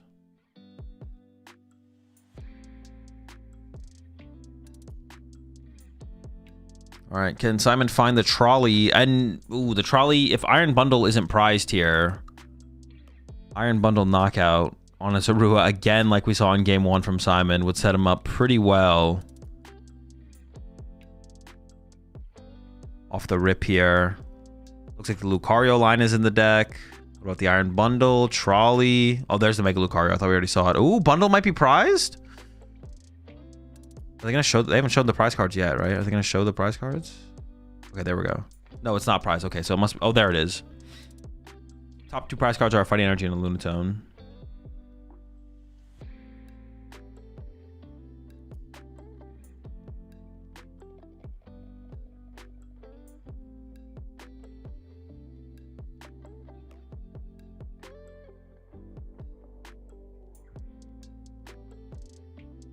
You always buy new sleeves for every event? I buy new sleeves for every major tournament, yeah. Local tournaments, I wouldn't. But I haven't gone to a local in a while, obviously. But when I played in locals regularly, I wouldn't get new sleeves for local tournaments. I would just kind of use whatever's on my deck. I would give them like a quick once-over check, but... New sleeves the night before, bringing the extras... Never reuse. You're asking for a penalty if you get deck checked? That's not true. If you just check your sleeves, you should be fine. Yeah, reusing sleeves tournament to tournament is 100% fine. All right, there's the cycle with the Lunatone. We're looking for an Arvin here to find Trolley, or just finding Trolley would have been pretty good. We got some Pokegears to work with to find the Arvin. Everyone's giving it a thought here, though. Oh, he has Boss in hand, I think. So maybe he's thinking about just going... He has Boss and Gimme Goal, so I think he was just thinking about just going with Boss. But I feel like the Iron Bundle lineup here is too good to not go for. I think you always reach for the Arvin for the Trolley here. I think he was giving it a thought. It's like, well, I could just Boss here and bench a Gimme Goal. Considerably weaker board state, though. And this is when you're going to get value out of the bundle as well. Be able to save a Boss for later.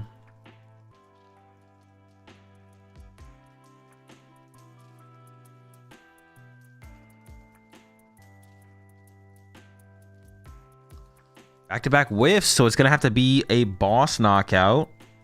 Which means the board here from Simon is going to be considerably less developed. Only one Gimme Goal down. So it's going to be another positive here for Vinny. Going into his turn. Does still lose his Arua, which doesn't feel great, but... Better for it to go this way than through an Iron Bundle for sure. There's the KO. It's unlikely Vinny gets a return KO here. Another Zork was top deck there. Immediately traded away. Well, Gonna be attached pass for the rest of the turn here. Does have, I believe, a boss in the hand, but that seems so low value to play the boss here. I would just hold it, I think. And he's giving it some thought, though. He's considering playing it. He's gonna go with it.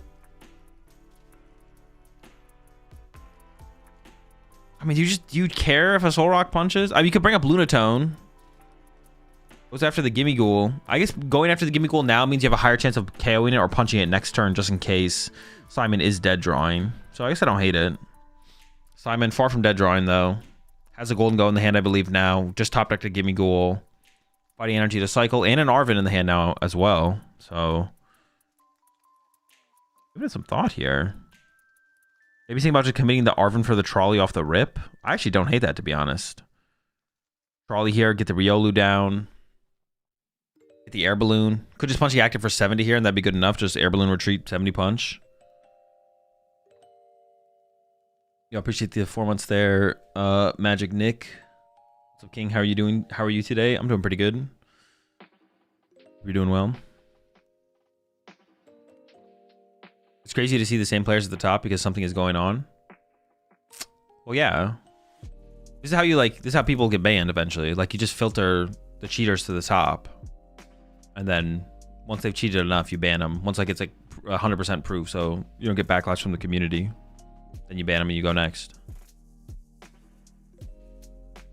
So, it's only a matter of time for some of these players. Like, Henry Chow's on his last palm. But he looks like Italian Tom Cruise. I see a little bit.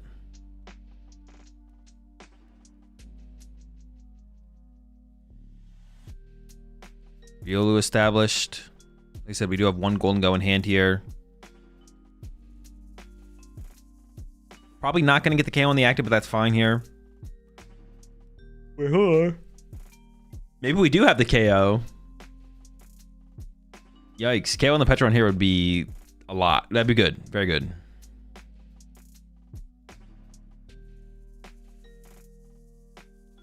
Henry knew. That's why he let a Bond take the spotlight for a couple of events. Yeah. Oh, wait. We haven't used Lunatone yet. I thought we already used Lunatone. Okay, this makes sense then. Continuing the cycling through the deck. And then we probably will see... I mean, maybe we won't even punch with Soul Rock here, but I would assume we would see the retreat to the Soul Rock and punch. And then we get the fighting energy down on our Riolu as well, which is really nice. I don't think you would have been complaining, though, if we got the KO on the Petron here either. Yeah, setting up for the Mega Lucario. And then... maybe just going to pass. It has the Air Balloon, so it could retreat and punch with Soul Rock. You don't have to, though.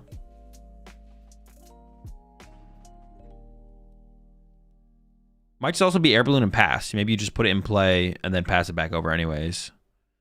Just to get it established for the option.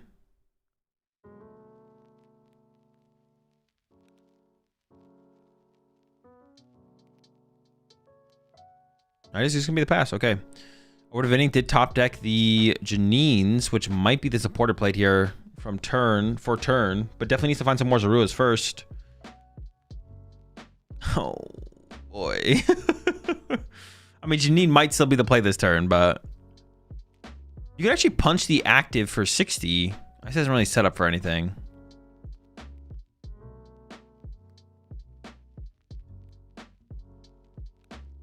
Oh, that is going to be the play here. We are going to punch the active for 60 here. I guess it's something. It does set it in range for... oh, is he actually going to push the Zoroark here? And then just hope it doesn't get KO'd?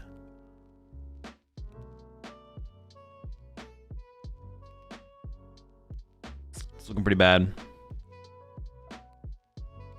Set up for Terminal Period and Virtuous Flame with Mochi. Yeah. Can I catch a Riolu? Punch it for 60. Oh, it's poisoned because we Janined to it. I was wondering why it was poisoned. I thought he was setting up to push his Zoroark into the active. All right, 60 punch onto the Riolu, trying to deal with it before it becomes too big of a threat. All right, I don't hate that. Let's see if Simon can finally get a big one-hit KO here, though. I mean, doing it with a Lucario would be fine. Starting with a Golden Go draw, found another Golden Go. All right, Golden Go number 2 now. Drawing another card. Pure energy retrieval found. I don't know if Simon plays an Ultra Ball. I'm actually going to go to his Vegas list and see if at Vegas he played it.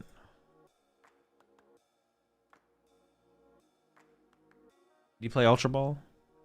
He did play one Ultra Ball. Okay, so we can actually find the Lucario without just drawing into it. So we might, yeah, we could just see Lucario KO active here then. Oh wait, is it, is Petron weak to fighting? Oh, I don't have the thing. It is weak to fighting, right? So you can literally KO with the first attack. Jeez. This is cooked. There we go. Arvin for Ultra Ball. Mega Lucario's on the way. You just KO with the first attack. You don't even need to get another energy back here to do the second attack. That's a yikes. Looking pretty cooked here.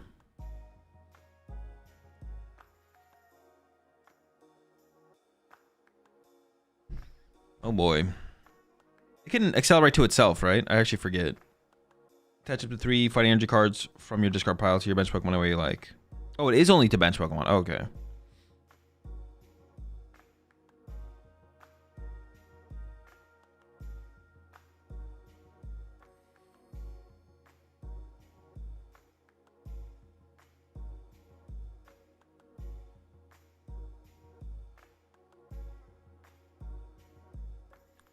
Is an attachment down to the golden go as well?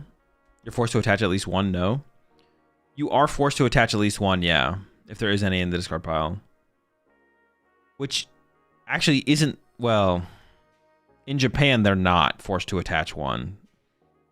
I don't think our rules have changed. I'm pretty sure we have the same rule. We have different rules in Japan right now as far as that goes. But in Japan, they actually don't need to attach one. They can choose to not attach an energy. Which is stupid that our rules are different than Japan. I don't know how it hasn't, why we're not following the same rules as Japan. I don't get it.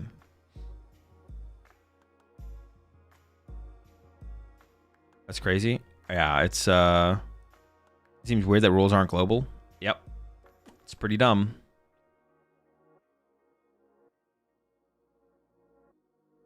It's pretty silly. All right, found a Poffin here. The knockout was taken from Simon. Now Vinny has to find a way to deal with this Lucario. Can't one-hit KO at this turn, or can't clean it out. You still have to like 2-hit KO it from this point.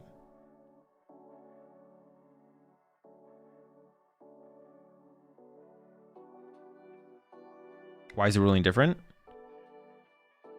Because Japan changed the rules, and then TPCI didn't want to follow with the rule change. I don't know. We are throwing the Hero's Cape down on the active. Okay. And then going for the punch. Hitting for 170.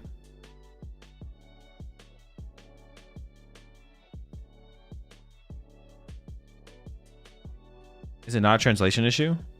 Should the card say you may? No, it's not a translation. They changed the rule. In Japan, they changed you mays on cards like Lucario on Pokemon to allow you to take 0 chip at the beginning of the season. There was like a thing on Twitter. You can probably find it on Jake Earhart's Twitter. Like they actively made a change to how you maze on Pokemon interact with the game. But we have not seen that update into the rules over here, which is silly. Oh, was it the Mega Evo release in Japan? Oh, not the season then, my bad. Mega Evo release. Any judge calls today? No judge calls today. Yet. It's very specifically only Pokemon attacks. Yeah. So it doesn't apply to, I guess it might not apply to abilities. Well, I guess an ability has to do something if you activate it, right? Otherwise, you just don't activate it.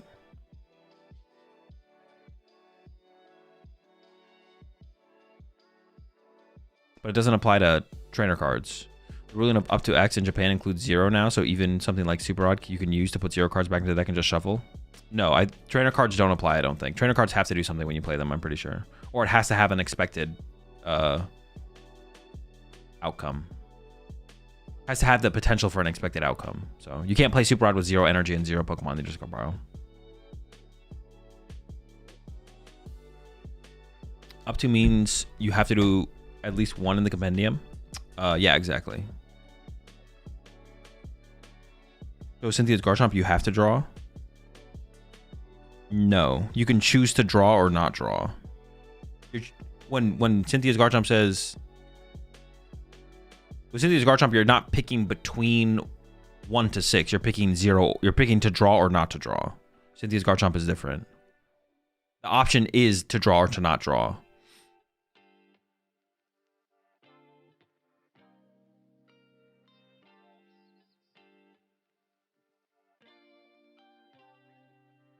It has to do with public knowledge. Like, you can Zard ability and fail because then you don't know you have Fire Energy in the deck. Yeah, except for attacks now, though. Because you could have Fighting Energy in the discard pile and then not take them with Lucario. If you're playing in Japan. But if you're not playing in Japan, you can't do that.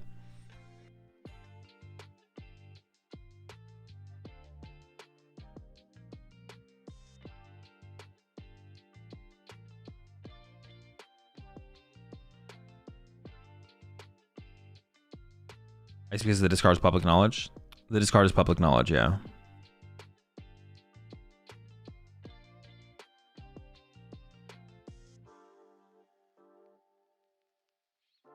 Red Lucario. Wait, are we turtling the Lucario? Bro, not all of Vinny's hard work.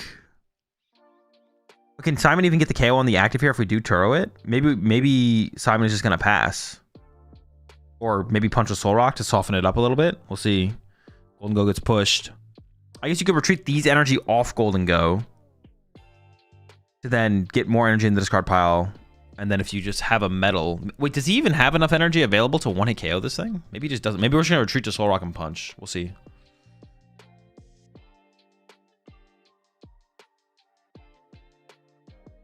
Bundle turn, maybe? Ooh, Iron Bundle would be pretty good here. That's a good shout, yeah. Simon is playing Trolley. Yeah, and there's the Nest Ball. Yeah, Iron Bundle is pretty sick here. There it is. The bundle.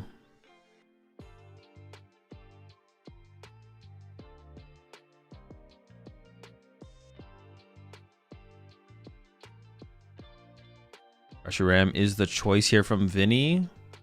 Off the bundle. Willing to find another Reshiram next turn to be able to attack, but is prioritizing the Ruas. He chose the Vitality Band. Oh, he did. Yeah, the Vitality Band should be in the discard pile. That's a good call. Hopefully they catch it. A pretty easy fix. Just go into the discard pile.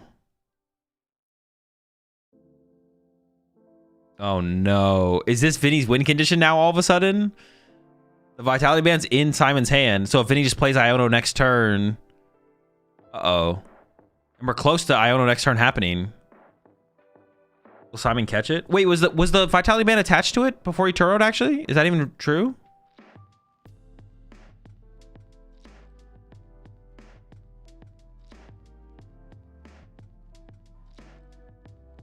Did he have it attached preemptively? I don't think so. I don't think it was actually. Let's just go back and check. No, it wasn't attached. It wasn't attached. Bro, one guide again. All right, somebody ban that guy. All right, trade number 1 here from Vinny. It looks like we did top deck a Zoroark. No Iono. Without an Iono here, I don't think we're winning this. We even know there's a Turo in the hand on the other side.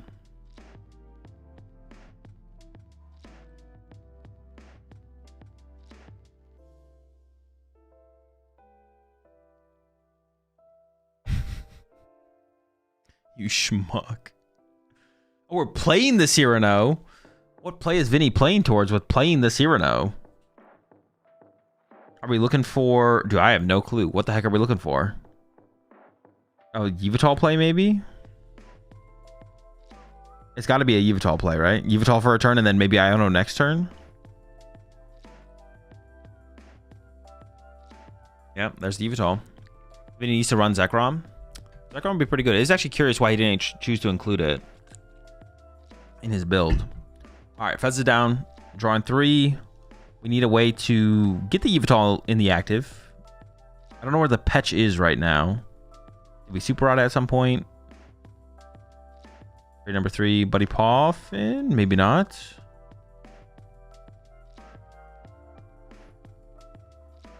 I think he's just making sure he could trade.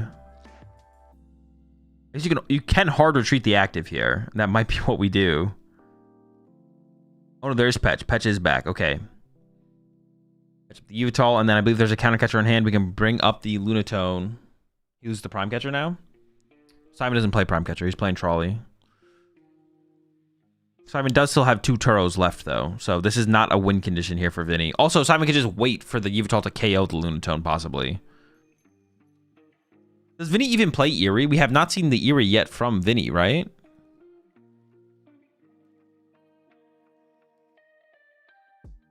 Is it just Badoo? Is Badoo Hero's Cape his only win condition? Use one on Lucario? Oh, true. He did use one on Lucario. Oh, very good point. Was that a mistake from Simon, possibly? Because now you can Turo the Soul Rock, but you have to find it. Oh, good point. Good point. Wait, hold on. Vinny actually might not be in that terrible of a spot. I thought there was 2 Turo left, so we could Turo the Soul Rock and the Lunatone, but there's not.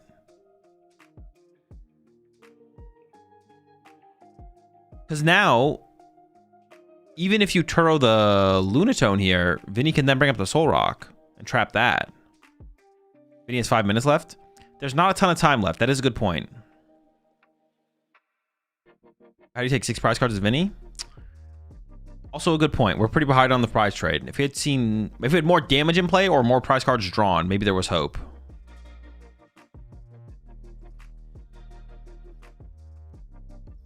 Oh, that's true. Bundle.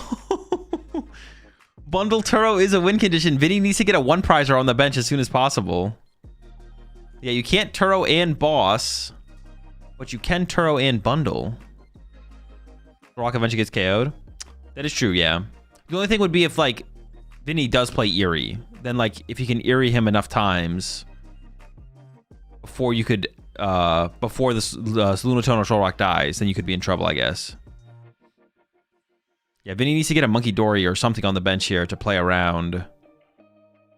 There's the penny, though. Penny up the Fez. Trade the Fez away. Oh, not yet. Hold up. Artisan for Monkey Dory. Okay, we're safe from the Iron Bundle Turo play. There is a win condition available to Vinny, but like someone pointed out in chat, I don't know if we have enough time to get there, to be honest. I don't know.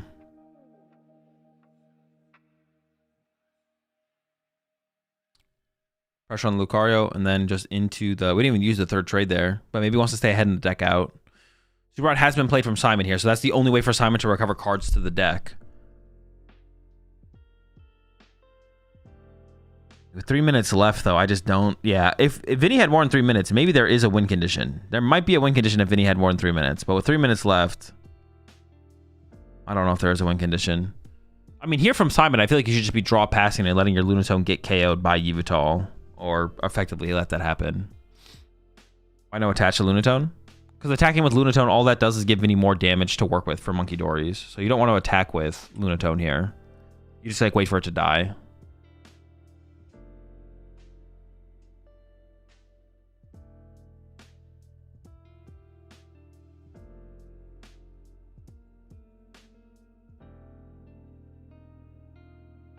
There's a Superior. I assume we're just going to build up energy on Lucario here.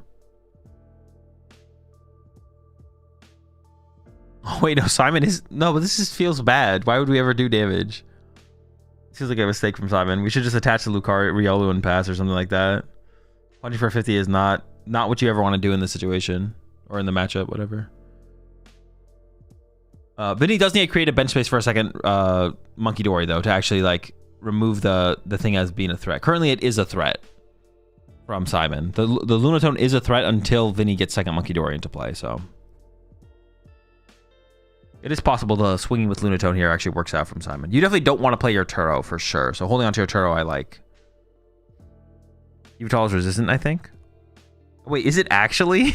Wait, then this play is like so bad then. All right, Lucario gets evolved now to protect it from Monkey Dories.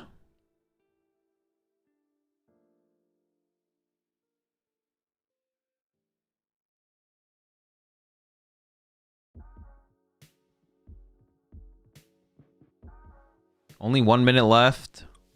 Yeah, I'm not sure about that Lunatone attached there then from Simon. I think Simon initially thought it was a fine idea, but then maybe he realized there is the resistance. I didn't even realize there was resistance.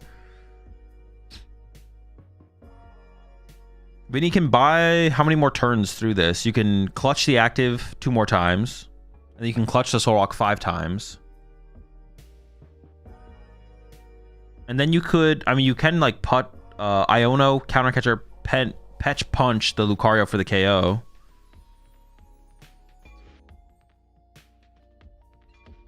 Throws up a Zoroark. 25 seconds left. I mean, it's just kind of cooked, unfortunately. Activates the Artisan, doesn't grab anything. Just wants to clear off the bench space for options.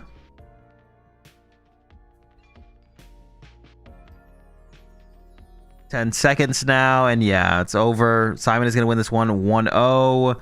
Vinny was starting to piece something together here at the end, but just not enough time. And Simon will be winning the match 1-0 here. Would have been cool to see this game develop a little bit more, but Vinny stuck around game 1 probably too long. Also wasn't playing that quickly either. Wait, so Vinny's playing Absol and Okidogi? What? Absol and Oki?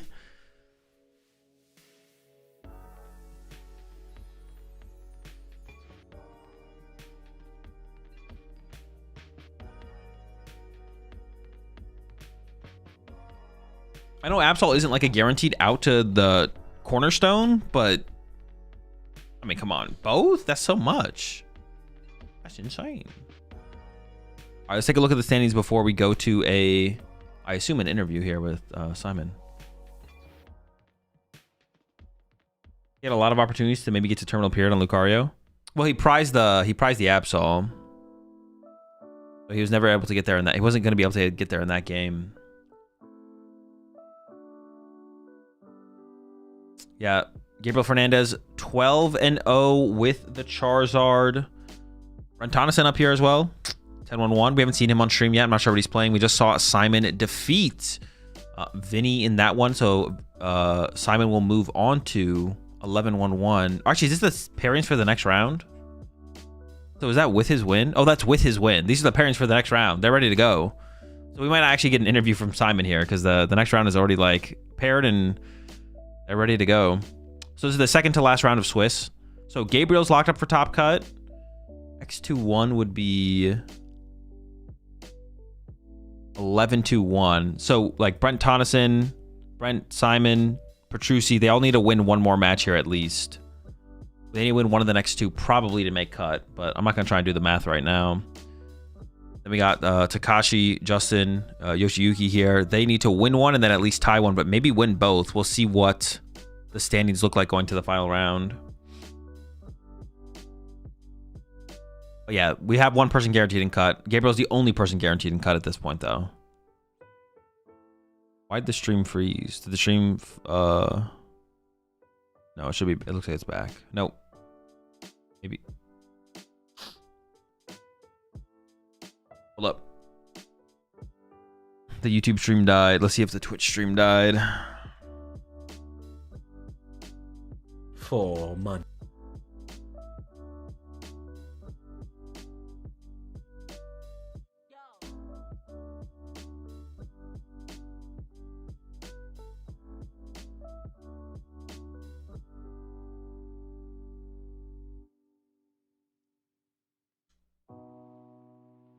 Chip's still at it.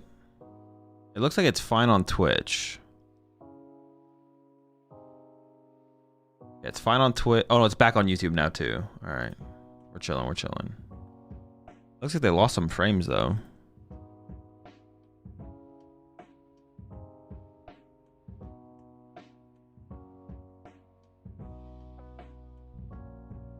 Okay, there we go. It's back now.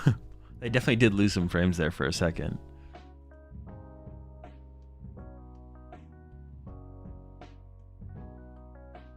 Is Piper on Zoro again? Not sure. I'm not sure what Piper's playing.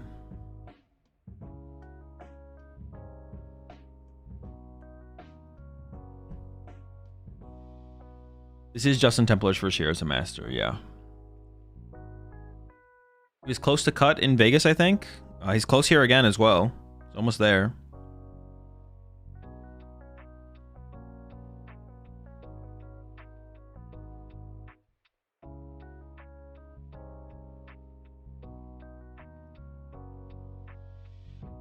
The tournament is not open deck list in Top Cut. That doesn't happen until January for Toronto.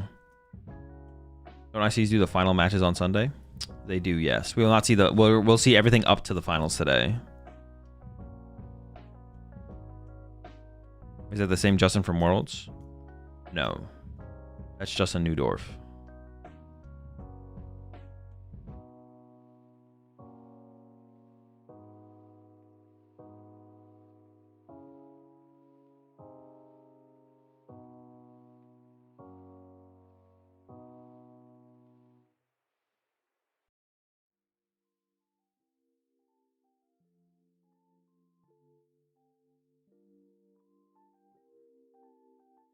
Honestly, the finals of this community bracket should just end up being 2 Zoroark decks. Daniel over Juan, and then Robin over Diego, and then Zoroark versus Zoroark in the finals.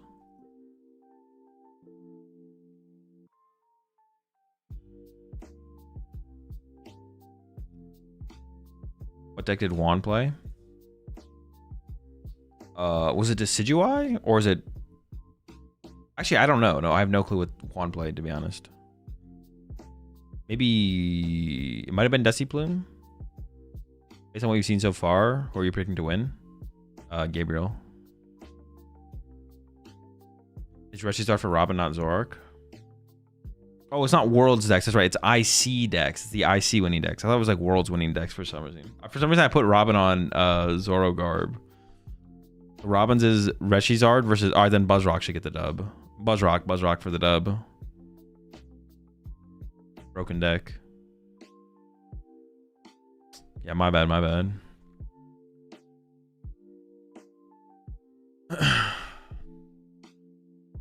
I thought of Robin, I thought of Zorogarb.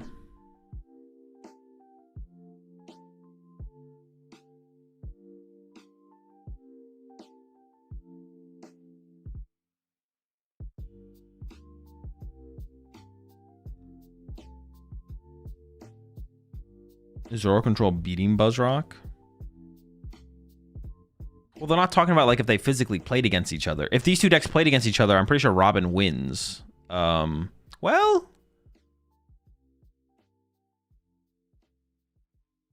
Was there a format where both those cards were legal in the same format? I actually don't remember. Maybe they were? I don't think so.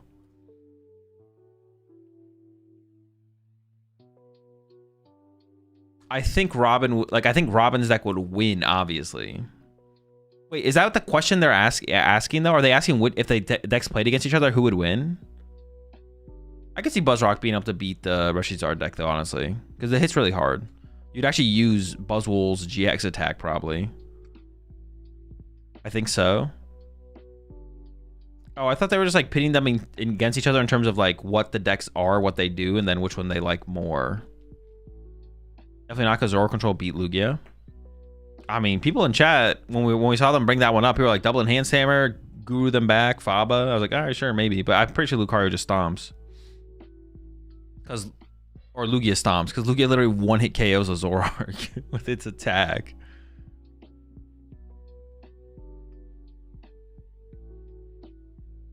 I didn't really realize how far the stats had gone until I realized that Lugia V-Star one-hit KOs a Zoroark GX. Did they ever figure out the second stream? Not so. I just assume it's not happening at this point because it's not up. So very disappointing. But maybe next event we'll see.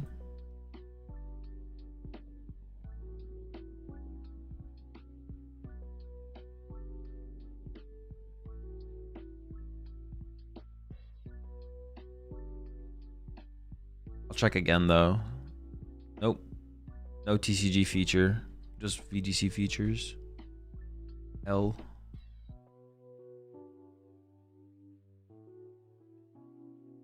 If I recall correctly, they're picked based on what they like, not the actual matchup. Okay, that makes way more sense for sure. All right, I'll be right back, chat.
Brent versus Pedro. All right, that's a solid match.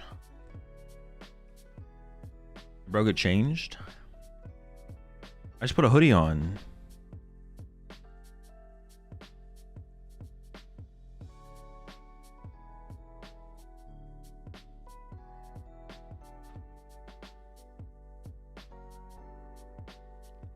This is a potentially a win in, but not like guaranteed.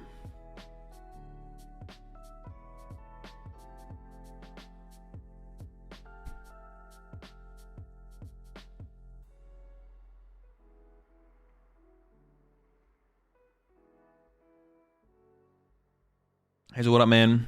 You play any Rift Bound yet? No, I've not. No bound. No rifts have been bounded.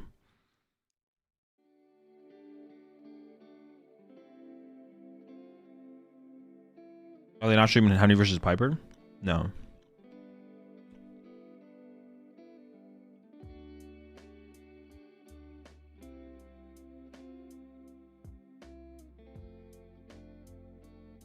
Was it one? Can we get a league stream?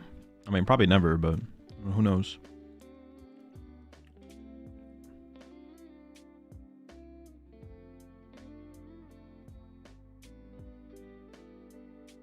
I haven't fully planned that far ahead, so who knows?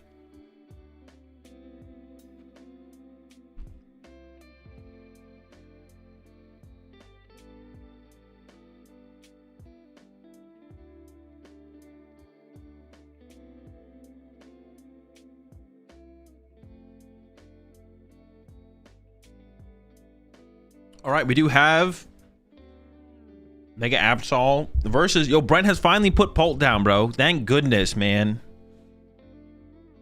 I know I said it yesterday, and I'm just kind of... You know what? It's not that serious. I said... What did I say yesterday? That... Is it safe to say if Hedrick is playing Poltnor again, that he's just wasting his talent? Honestly, Brent Thompson's kind of been on that same wave. He's been playing... Didn't he play Polt at Vegas? I swear he played Polt at Vegas. Dude, finally, bro. It felt bad, like... Tournaments have just been less competitive recently because you have some of the best players in the world like Brent Tonneson and Andrew Hedrick choosing to play Poltnor. But now, they're back. Well, I don't know what Hedrick played this tournament, I'm not gonna lie. But now they're back in the mix because they're actually playing good decks.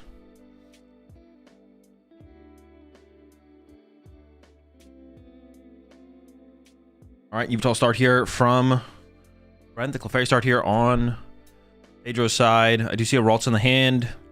We did see Jelly. So it is a Jelly Guardy build. We'll see fully what he's got going on here, though. Thinking about a Dark Energy. Maybe just going to start swinging with Clefairy here on turn 2.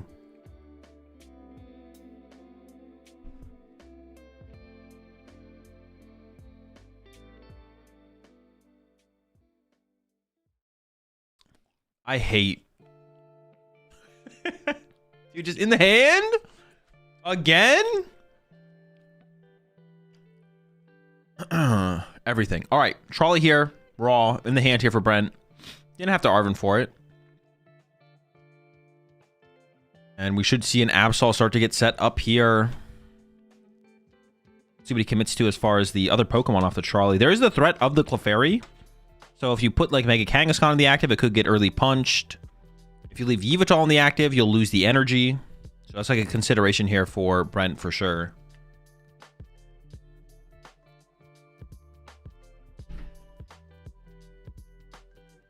What's wrong with Polt?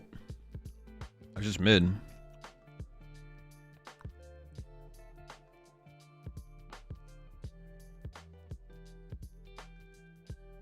Why does Brent play Arven? Clearly he always draws the raw Trolley. Well, you need the Arven to find the Turbo Energize though.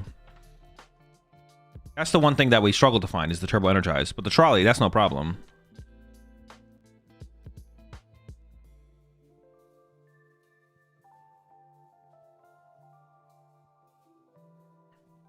Just pushing the Kangaskhan here from Brent. So it will... Oh, no, we have Petra on the bench. We could still patch up Yveltal. Vessel getting committed here from Brent. Gonna go search some energy out.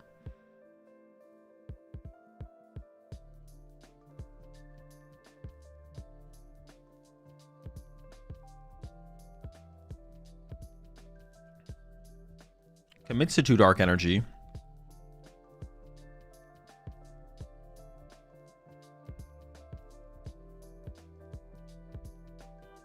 Azul Shu, you would have played Zard with Charlie at this tournament if you attended. Yep, definitely. Go to Labs Hall. Interesting. Is one prized? No, I mean you never have room on your bench usually for 2 Absols, but it's also really hard to set up the second Absol. Like you usually go like Absol into Petch into Ursaluna or something like that. Is usually your prize trade. There's a Pokegear. Oh, I thought there was an Arven in hand. I guess we don't have an Arven quite yet here from Brent. Okay, never mind. We'll try to maximize the odds here of getting the Arven. I thought there was an Arven in the hand, so actually we could whiff the Turbo and Turbo Energize here from Brent, which would be a pretty big deal. Is debating where to put this energy for turn. Maybe now wants to commit it to the Yveltal because you don't want to leave the Kangaskhan in the active. Or maybe you commit to the Kangaskhan and then you can leave Yveltal in the active.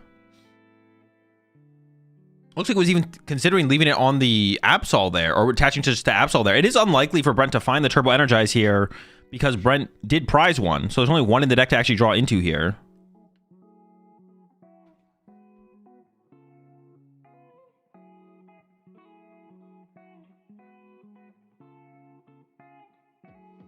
All right.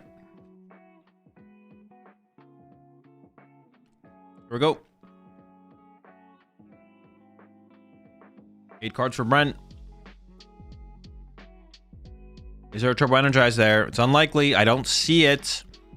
Sacrificial Petch is going to be the move here. So give Pedro... I don't see this early 1 prize card here seems kind of good for Pedro, because then your prize trade from here is KO Absol, KO Petch to win. I think you're feeling pretty good as Pedro here if you can get this knockout and still develop your board towards that Gardevoir. Lily top deck there. Oh, he's playing a Drifloon. Actually, is there... Is it Jellicent? There was Jellicent in the thing. Is it a Bravery Charm build here from Pedro? Maybe it's not Jellicent. Maybe there's just like a Frillish in there or something. Well, I see Drifloon Bravery Charm there. Usually you do not see those cards with the... Well, sometimes you see a Bravery Charm in the Jelly build, but usually you don't see the Drifloon. Maybe a hybrid build here from Pedro. I have seen some builds like that where it's like 2 Bravery Charm, 2/1 Jellicent, and Drifloon.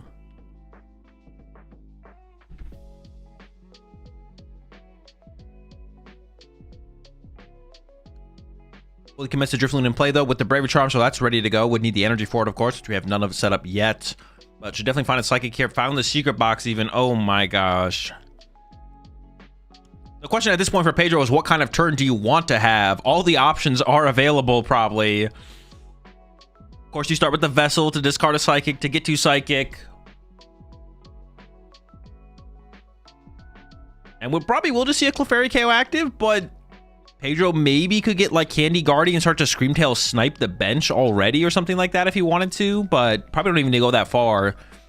This already feels a little daunting for Brent to have to deal with, to be honest. I would not be surprised to see Brent concede this game pretty quickly here. Screamtail's prized. Okay, so no Screamtail possibility. Yeah, I mean, it's probably just going to be Clefairy KO active, but even that, the board is already so set up to respond to anything Brent has. Not even on the next turn. Brent is going to have to Turbo Energize next turn. So the turn after that is when Brent will finally have a play. And that seems like way too little too late.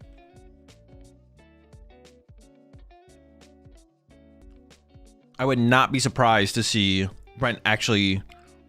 Honestly, there's an argument to just concede after you see Pedro play out his turn. We'll see.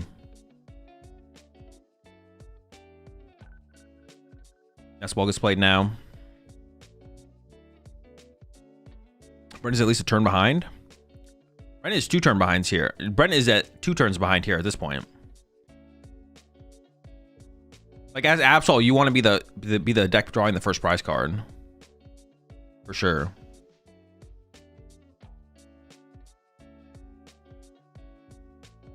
There's just so much developed on Pedro's board besides that. Like, just having the Drifloon down with the Bravery Charm while you're attacking with a Clefairy, like, it's just too much. Looks like Pedro might not commit the Secret Box this turn. Just gonna get the KO, but the Secret Box just, like, waiting. Waiting in the wings. So Brent hasn't seen the full potential of Pedro's hand. Although, I think maybe going to the next turn, we will see Brent concede after the next turn from Pedro. There was that was taken off the prize cards, right? So there was a Frillish prize there. We got the Frillish. Maybe there is Jellicent in this deck. They highlighted Jellicent as one of the... It was Guardy Jellicent were the highlights for Pedro's archetype.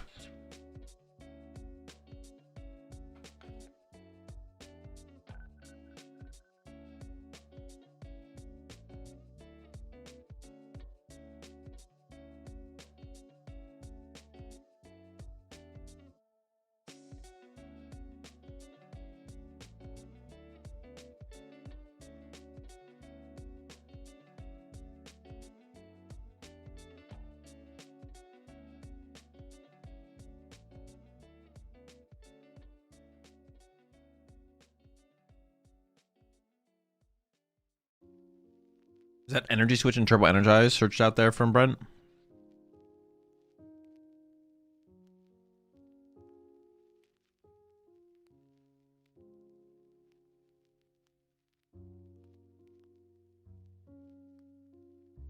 Hey, Snowy Mountain. It's to generate damage on your side of the field when you don't want to petch.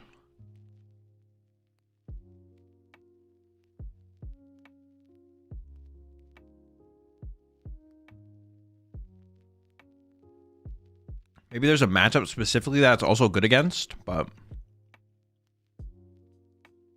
there's a Turbo Energize from Brent. We're finally going to get this Absol going.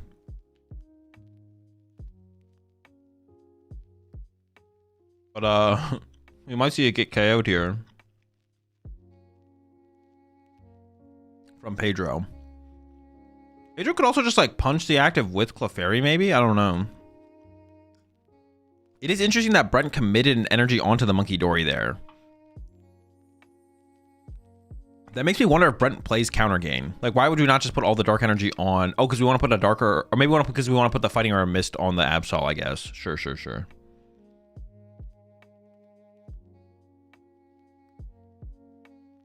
Threatening Terminal. I mean, Terminal just doesn't matter in this matchup, does it? It's like irrelevant. I mean, you can do it, but like, sure. Then you wouldn't have to commit another energy. But if you're not Claw of Darkness and you're losing anyways, I don't know.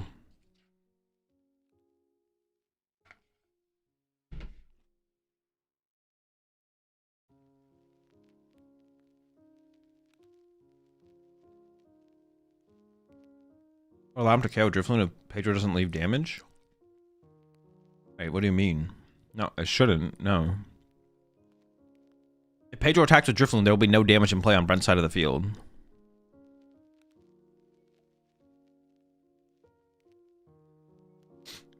Just leaves more options with E-Switch in hand is how I think.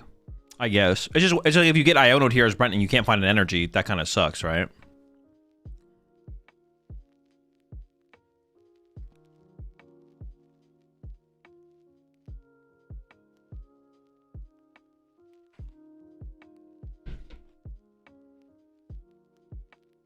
Is it from Mawile?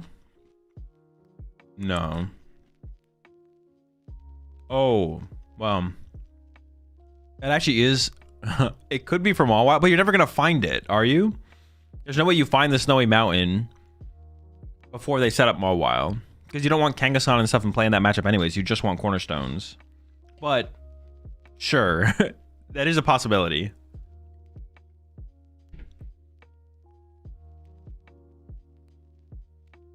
So Pedro does play the Jellicent. And actually, it looks like Pedro, he's just going to TM Evo this turn. So not as explosive as a hand as I thought it was.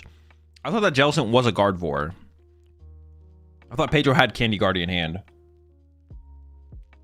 But does not.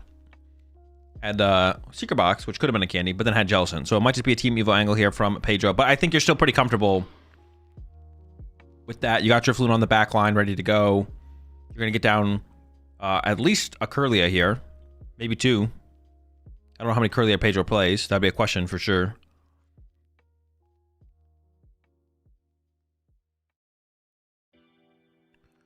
Immediately into the Team Evo, and the Kirlias are out. Okay.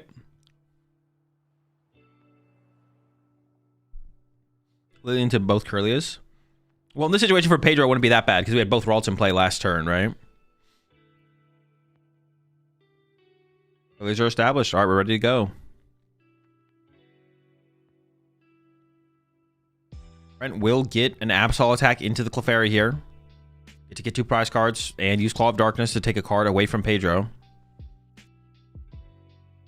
But once again, the board state from Pedro, especially with that first prize drawn, the ability to just go through a 3-prizer and then a 2-prizer to close things out feels like too good for Pedro at this point. Honestly, the only missing piece for Pedro is Screamtail, which is prized. Energy switch comes out from Brent, moving the energy off the Kangaskhan to the Monkey Dory. Oh, Brent does have Counter Catcher here. Okay, maybe I spoke a little too soon. I was talking about Brent conceding. We do have Absol attack plus Counter Catcher. Artisan's coming in here from Brent. Is eyeing up the 3rd Monkey Dory.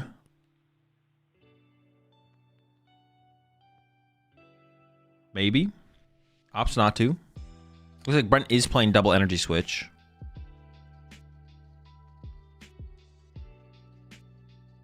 Does go for the Counter Catcher on...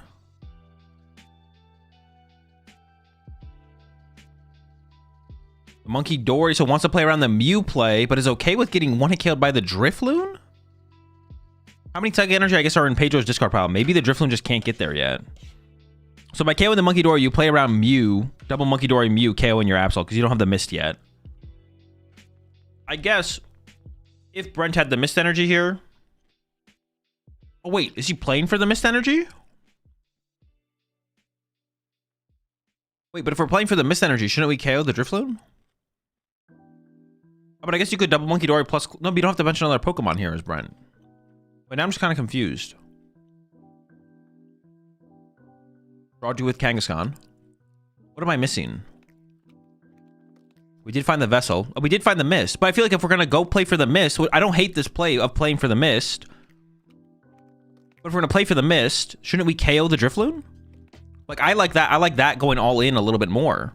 Because now this play is like, okay, cool, you KO'd my Monkey Dory, so I can't use Mew to copy Terminal Period, but I'm just going to want to KO you with Drifloon. Anyways, right? The Poison will kill with Mew for 230-30.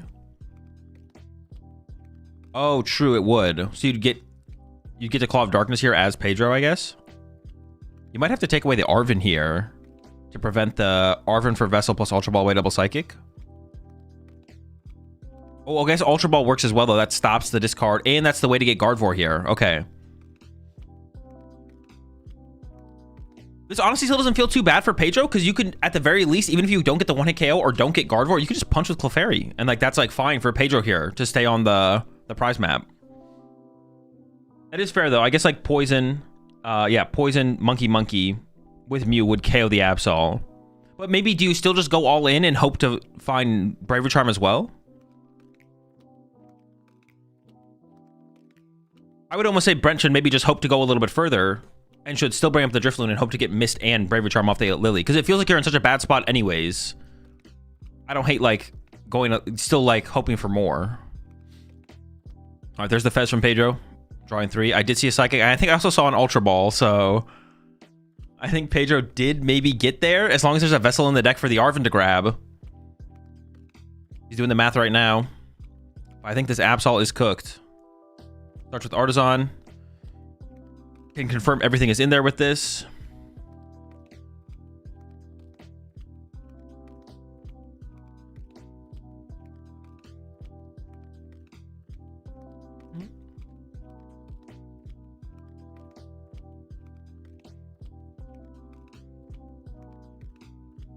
Ultra discard was perfect. Yeah, I do like the Ultra Ball discard. For sure.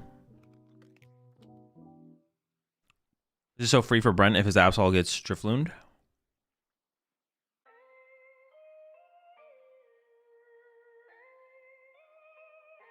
Wait, how is this free for Brent if his Absol gets Driflooned? You mean free for Pedro?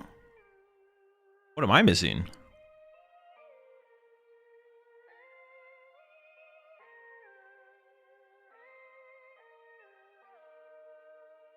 What kind of Brixie did he cook this time? The copy iteration of towards build Brixie. Can Brent get an attack online on time if he Absol goes down? Yeah, he does play double E switch, so he could attack with Pecharunt next turn. But then he loses. Actually, no. Well, you don't just lose to Gardevoir.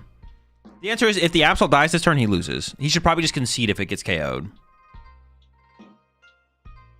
I think Brent's going to count the energy and is about to concede. 1, 2, 3, 4. No? No concede? Maybe Pedro needs a little bit more. Does Pedro not quite have it? Well, that's Ultra Ball Psychic. That should be it, right? Isn't Clutch still an out? Oh, okay, fair. Yeah, actually, that's true. Okay, Clutch is still an out. Good call, good call. There's only one Monkey Dory on Pedro's bench, so Pedro is not winning the Monkey Dory war. Clutch is an out.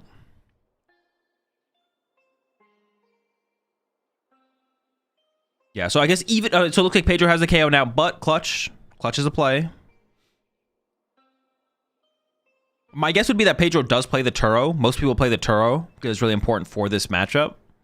But like I said, it's possible Pedro doesn't play the Turo, and then the Clutch on the Fez here could be lethal. I think it was 4 with the Clefairy. I was counting the Clefairy energy there. Turo win prizes? Okay.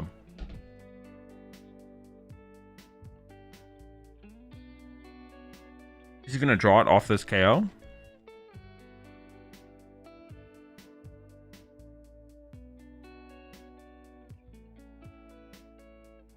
All right, there we go. Absol KO. Do we get the Turo off the prize cards? We do. All right.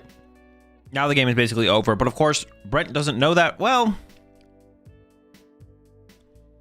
I mean, Brent doesn't know Pedro if Pedro plays Turo or not. Everyone should be playing Turo. Doesn't mean everyone is playing Turo.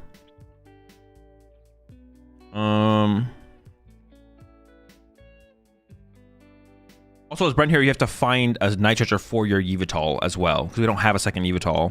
I don't know if he plays 2, but there's one in the discard pile, and I mean, there could be 1 prize, I'm not sure.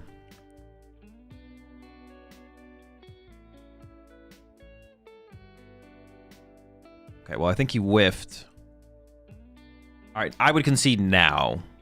Even though there's still the same possibility of the Yveltal play on the next turn. Well, I don't know. You could boss the Fez and pass, right?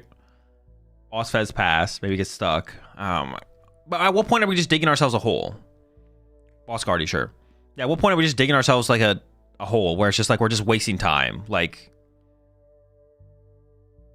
I feel like at this point we're just wasting time. In a very winnable match, that this game is very unlikely to win. I think conceding at this point probably. I think once you whiff the Yveltal play this turn, probably conceding is correct. This could get stuck for a turn, but I don't think it's enough.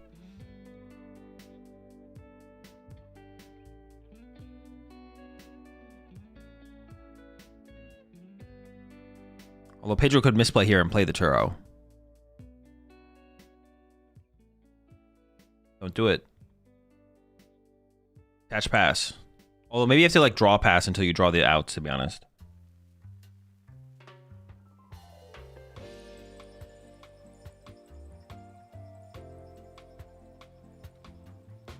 Turo Guardian win? It doesn't win, right? No. We're only doing 300 damage right now. Oh, wait, can he hit? Wait. No, we need we can't quite win. Attach active pass. Although the attach active means that Brent can find Gus on the second Guardy. That's why I wasn't sure if we should attach there or wait until we can discard an energy plus attach an energy. It was maybe a mistake from Pedro to attach that to the active. Maybe we should have just drawn past until we found like 2 energy. All right, Kangaskhan for 2. We have another Gust here as Brent. Okay, if there's another counter catcher in the deck, we can Gust.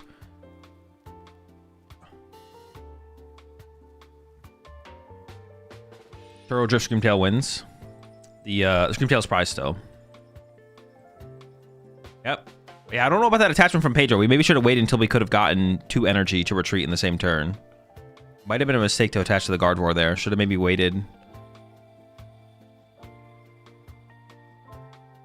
I will say, oh, don't, this is what Brent wants, though. He's going to pick up the Drifloon, which is definitely better than picking up the Guardy, right? But still, That's no Turo for Fez. Is that correct? I feel like we don't need to do that here as Pedro. Wait, does Pedro think Screamtail's in the deck? Oh no, he thought Screamtail was in the deck. No, maybe not, maybe not. No, but it seemed like he did. Did he think it was in there? I don't know. No, I'm not gonna say 100%. Maybe he just used Artisan to use Artisan. Sometimes you can easily tell when it felt like someone was like, oh shoot, it's not there. I'm not sure if he thought it was there or not. It's not there though. I can confirm that.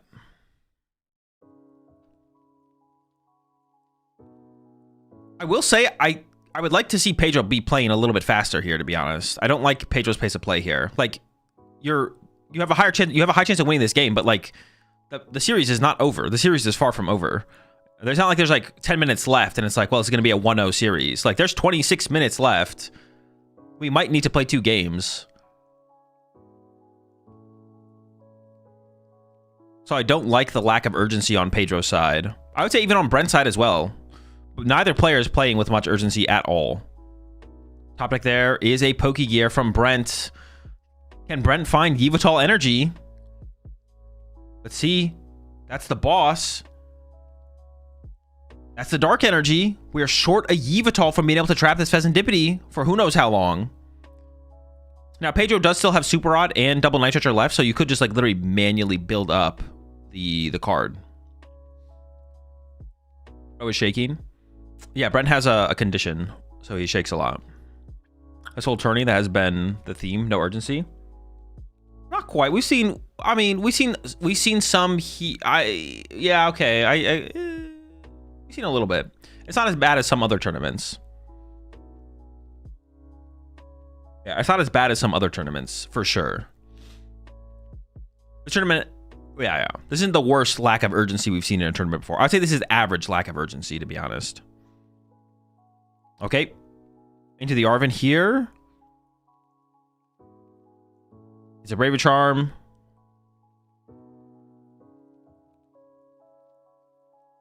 And a Night Stretcher. I mean, that we don't have a counter catcher in hand, I don't believe, so we can't Yveltal this turn. Brent could retreat to a Monkey Dory this turn, I guess.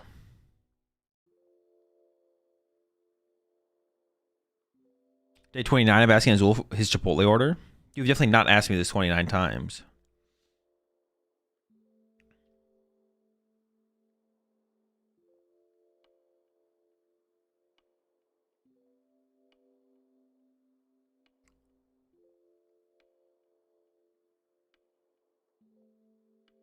Japan phase 1 conversion rate is goated.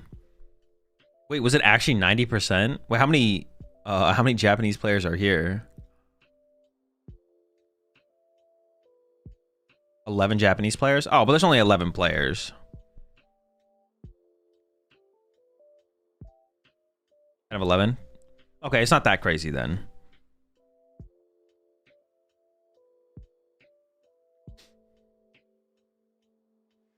Kind of pog? I don't know. The players, a lot of Japanese players here are pretty high caliber. Like, I would be disappointed in them if they didn't make phase 2 for most of them. I don't know all of them, but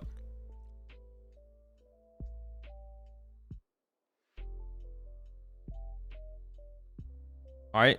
Brent does have the Monkey Dory advantage. The Yveltal play is being set up, and we have damage built up on the bench to utilize with the Monkey Dories here from Brent. Let's see. I mean, that Turo misplay from Pedro could be everything, to be honest. The lack of Turo moving forward. Yeah, I was talking about Brent, like, conceding the match. But that's a pretty big misstep from Pedro to play the Turo ahead of time. I mean, it kind of like the big mistake from Pedro was attaching the energy to the first Gardevoir. You should just hold the energy until you can go, like, attach plus Ultra Ball away it and then, like, retreat. So definitely a really big mistake from Pedro to attach the Psychic Energy, followed up by another big mistake to actually retreat to use the Turo.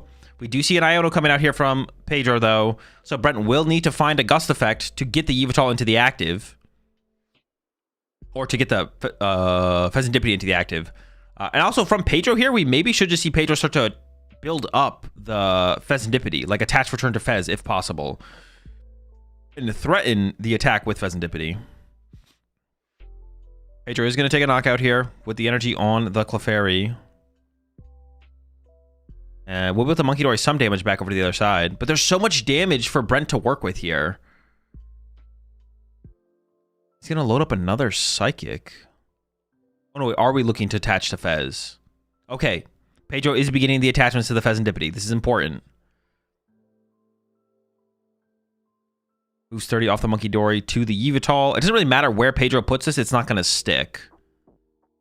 It does not really matter. Like this is what I'm saying as far as urgency goes. Like this 30 damage that Pedro is putting in play is completely irrelevant where it goes because Brent is going to put it back on his side of the field. Just put it in play somewhere, and then actually he should have maybe just put it on the active there. To be honest, he probably should have healed the damage instead. But this is what I mean as far as urgency goes. Like this is like just put the damage in play somewhere. You got to go. There's only 20 minutes left. We might need to play another game. Well, we might want to be able to play another game. But it probably should go on the active just to heal the damage instead. Not 1-0. Actually, honestly, at this point, it might be a 1-0 series. Now that actually Brent has a win condition. But I don't know. But now we're getting to the point where now there's this energy on the Fezandipity. Yeah, now there's this energy on this Fezandipity here.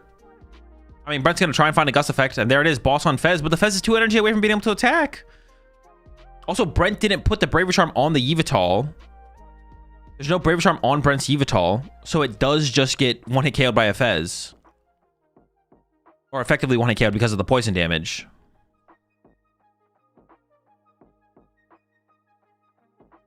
Going after the Monkey Dory aggressively. And then clutch. 20. And Pedro needs to attach to Fez this turn. That's the only thing Pedro has to do is attach to Fezandipity this turn.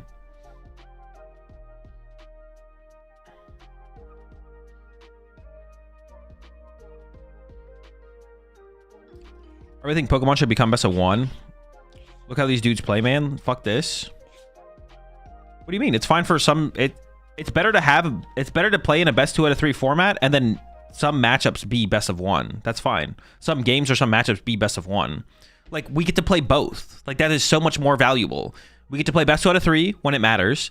And then some matchups and some matches will become best of 1. Like this game. Like, this matchup isn't a best of 1 matchup. This matchup isn't a best of 1 matchup. But this match specifically developed into a best of 1. So now we get to play best of 1. It's fine. Who cares? We get to play both. We get to do both things. Japanese players have best of 1 and they hate it. Everyone hates best of 1 because best of 1... Everyone who actually physically plays best of 1 in their major tournaments hates it because it is worse than best out of 3.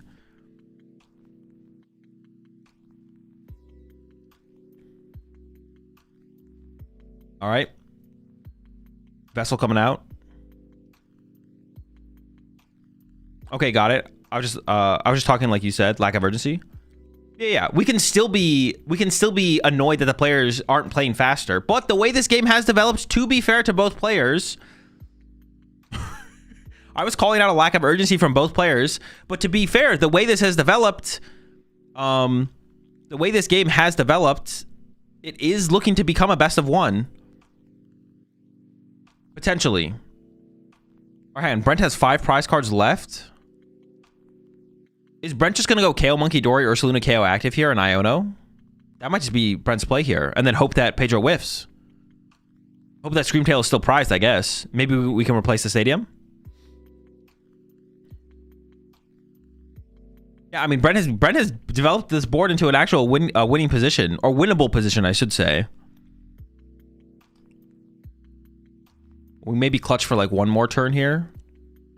Oh, no, we can't, right? Because Pedro literally wins with an energy next turn because Brent didn't Bravery Charm the Yveltal. But Brent has to swing this turn, right? Because you literally lose... Well, and you know Pedro has energy in hand, right? So the question at this point is, where's Pedro's Screamtail? I like the control matches in the diverse angles to winning. Just hate how long it takes. Yeah, but that's like another thing that's cool about best 2 out of 3 though, right? Paul, is we get to see this match, this game of Pokemon fully conclude, right? This was a pretty interesting game. Early on, I was talking about how I felt like Brent should have conceded. I feel like Pedro could have been playing faster in the mid game. But now we've gone over 30 minutes, 30-minute best of 1. We don't even get to see this game complete in this fashion. Now, both players would be playing faster, obviously, if it was best of 130 minutes. But now they get to take their time a little bit more and think out their plays. And now they both have basically... They both know it's a best of 1 at this point. We know it's a best of 1 at this point. Brent takes a knockout, and then he's going to go for the Ursaluna KO on the active. Pedro was Iono down to 1 card. Does not have win on board. Pedro needs... I think Screamtail is Pedro's last prize card here. I'm pretty sure. Pedro's doing a count of his energy right now.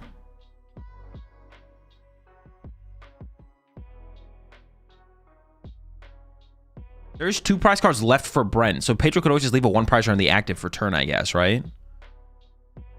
Mew Dark also wins. Mew Dark does win, yeah. The way Pedro is playing this, he's playing this like he has choices, though. Maybe he has Nest Ball for Mew here and was deciding whether or not to shuffle. Oh, no, but he always shuffle the deck anyways, right?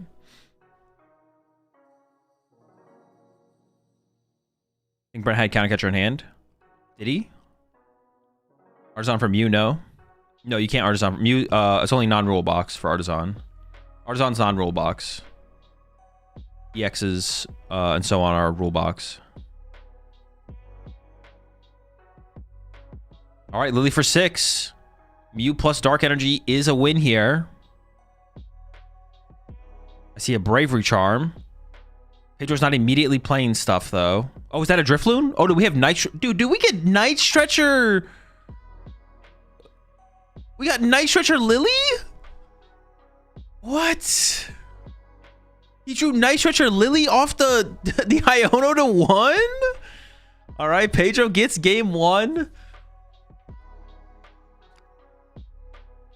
But yeah, actually, coming down to the end of the game here, I think it was definitely... Well, no, but it was like... Yeah. Well, hold on. I don't actually know. That is something to like... That's like the thing to look at here, to be honest. Did Pedro cheat to somehow get those 2 cards in his hand at that point? Like, there's no way. No, that's not the thing worth looking at. But like, if Pedro just didn't... Okay, so Brent was in a really bad spot early on in the game. The Drifloon takes KOs the Absol. There was a question of whether or not Brent should concede, right? Brent doesn't know if Pedro plays Turo. That's something, but I should just assume every good player plays Turo and Guardia, I feel like. So playing it for being prize seems incorrect.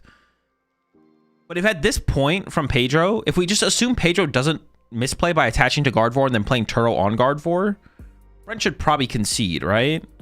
Like if we're assuming Pedro is not going to misplay, like he did. Like Pedro misplayed by attaching to Guardy and then misplayed by playing Turo. If we assume Pedro doesn't make those mistakes, should Brent have conceded sooner, right? Because that would be like you don't like look back on this and be like, well, because Pedro made the misplays, it was correct for Brent not to concede. It's like, no, we want to go back to the point before Pedro makes the mistakes. Because as soon as Pedro makes the mistakes, it's like, okay, Brent should definitely stick this out. But it feels like Brent should have conceded before Pedro even had a chance to make those misplays, to be honest. So I still feel like Brent should have conceded sooner for sure. But now we're in a situation, 15 minutes left. This very well could be a 1-game series. It's definitely not going to be a 3-game series unless we see some donks, but we will see. Wasn't Drifloon in the deck after Turo and Iono? Oh, true. He didn't get Night Stretcher. We did Turo it back to the hand. That's right. Pedro did not misplay. That was a mind game to induce Brent not to scoop. Oh, to make it a 1-game series. Ooh, true. Pedro's on that next level shit. He's one of the best. All right, game 2. Screamtail pass. And okay, that's not the trolley. That's not the Arven for trolley that I thought we were gonna have. Nest Ball for Kangaskhan. What does Brent have here? I saw a Mega Absol in the hand as well, so trolley definitely not necessary to get going here for Brent. Prize cards, Jealous and Prize, not a big deal. It's attached retreat to the Kanga. This is not the start we're looking for. 1 Turbo Energized Prize here for Brent. Not the aggressive start you want, especially into a Screamtail pass from Pedro. Not able to take advantage of the slow start from Pedro.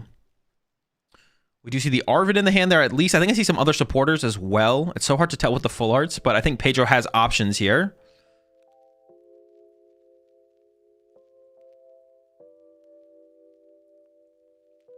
And it is going to be the Arven. Does need quite a bit. I don't even know if TM Evo is going to be available to him, though. He didn't even attach turn 1 to the active. And yeah, this is where time gets scary for Brent. Here is Pedro. Pedro has like at this point, Pedro knows it's going to be a dub or a tie, as Brent can maybe be a tie or a loss, but there's only 12 minutes left.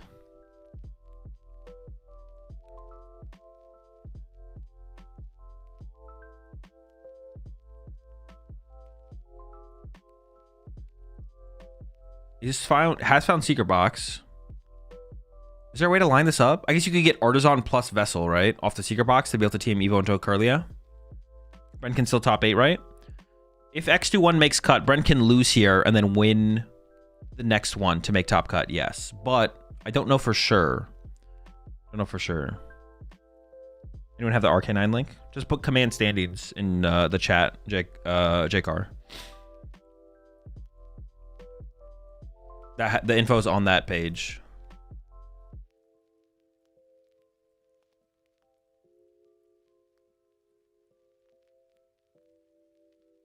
How does a loss help Brent? A loss does not help Brent. Brent just can't win this game. But if he loses, he can still make top cut. But yeah, I wouldn't recommend losing. He just can't win.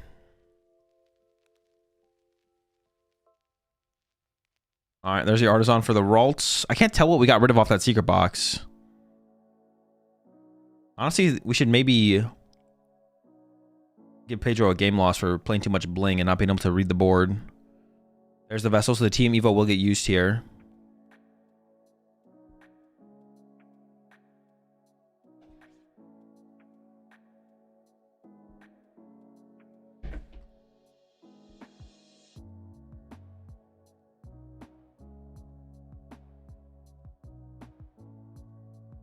He's losing bad. 99.99% of the time, but there is that 0.01% of the time where conceding and losing puts you in a better bracket for matchups. Doesn't happen very often, though. All right. Vessel coming in here from Brent. Arvin coming in with the Turbo Energize, and we will get an Absol set up here. Brent is cruising now.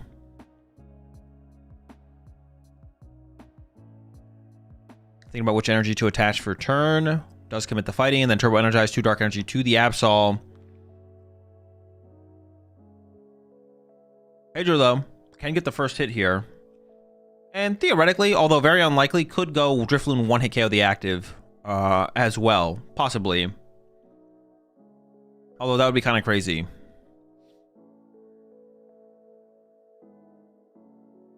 Pedro's going to start with an Artisan use here. Rosetta Monkey Dory. No Ralts. Interesting. Did we prize a Ralts here? Or is it in hand? And if he prize it, does he only play 2 Ralts?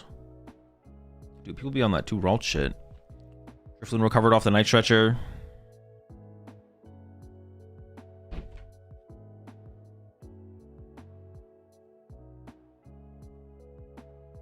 I feel like this is a matchup where only playing 2 Ralts can be kind of sketch. So if you prize a Ralts and then your Guardy gets gusted, you just like lose. Well, possibly. It's not good.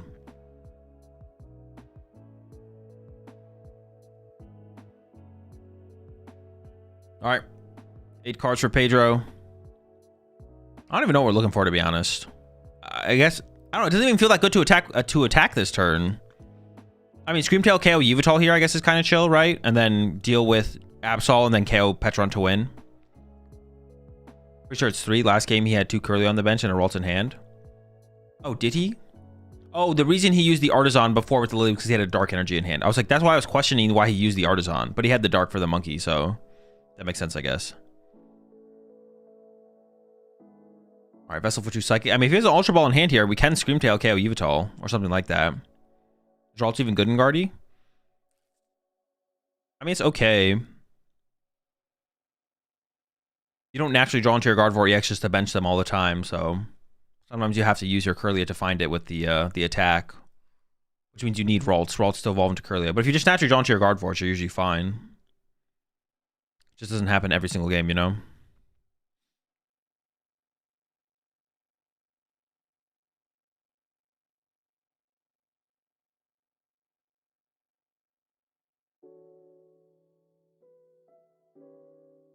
It's just going to be a pass. Okay, so no attack from Pedro. I mean, that's what Brent wants here. So now Brent, I think, has the energy for the Absol. Now you just want Bravery Charm, make it a little bit harder. Has the boss on the Curly as well. Yveltal up retreat off the Petch EX into the Absol in the active. All right, this is the urgency we were missing in game number 1, I feel like, from Brent. We're seeing it here in game number 2, but it's a little bit too little too late. We'll find out. Collector draw 1 does get you closer to Guardia, I suppose. Yep. Gotta dig. Our Screamtail promoted again. I think there is a supporter in Pedro's hand. We did lose our Fez, though.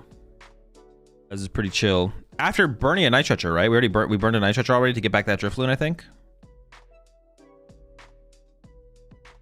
There is a Guardy in the hand here, but no Curly, of course, to evolve it onto. So he's going to have to find a rare candy to get Guardy set up this turn.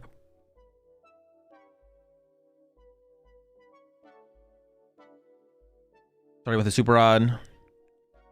Then what else does Pedro have to work with here? To the Artisan. I mean, it's got to be to get Rab Ralts, right? I assume. No, Monkey Dory. We do have a Dark Energy in hand. Okay, so we can build up another Monkey Dory here. But once that does leave us with a solo Ralts board currently.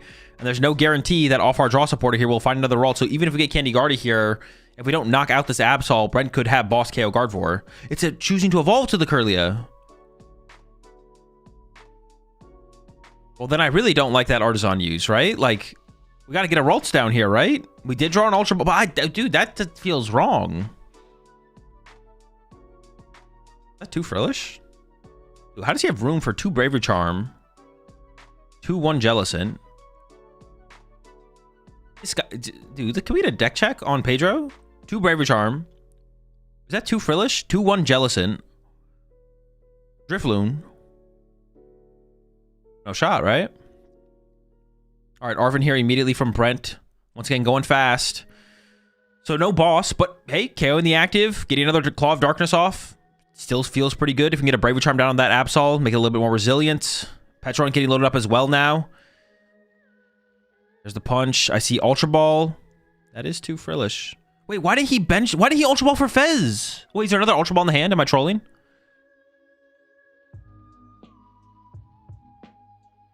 It's definitely a misplay to have not Ultra Ball for Fez there. If that's not another Ultra Ball. If he's just dead drawing now. That is second Ultra Ball though, right? Okay, he does have second Ultra Ball, okay. Wait, but why would we still not Ultra Ball for Fez? Trolling?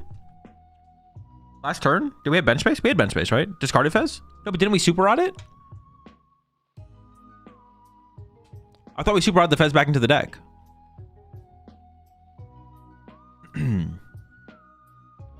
When did the Super Rod? No, we Super Rod the Fez back to the deck, yes?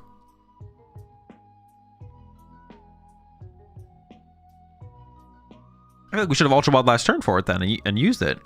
Drew some cards. Maybe he was afraid of it getting boss trapped, but it's the same thing as Curly getting boss KO'd. I think we would have lost our bench space. Yeah, Fez Ralts Curly was Super Rod. Yeah. If you bench this down here as Pedro, you lose. We're living off the Mew draw here. Oh, we got the Garden draw power as well, though. We just need to draw an energy or anything. Ooh, okay, we got the energy.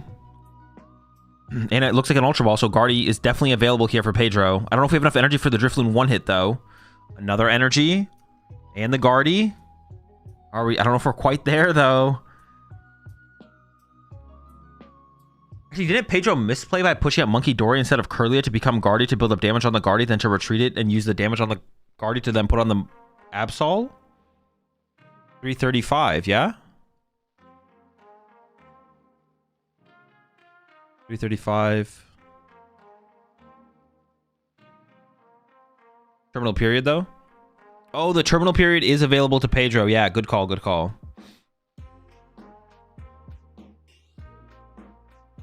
What did bro even just say? I don't know. I was cooking, though, for sure.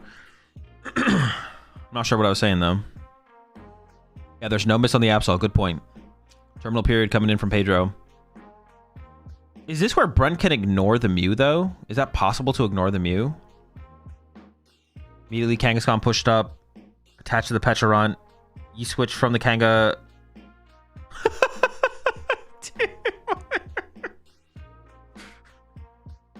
Move the funny off the Kanga, back to the Kanga.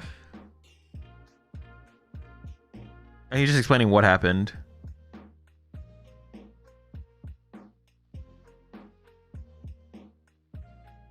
Wait, why are we hitting up a judge shuffle here, bro? The judge shuffle at this point, there's nothing even, that's not even suspenseful. There's nothing hype to even happen off this.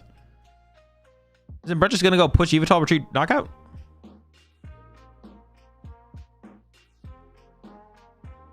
There we go, KO. 2 prize cards left here for Brent Tonneson. Over to Pedro. Pedro wins with Countercatcher, I think. I think Pedro just wins if he can find Countercatcher here. Push up Guardy. Got the Drifloon in play. Got the energy for the Drifloon. I mean, Iono Drifloon KO active is also pretty good.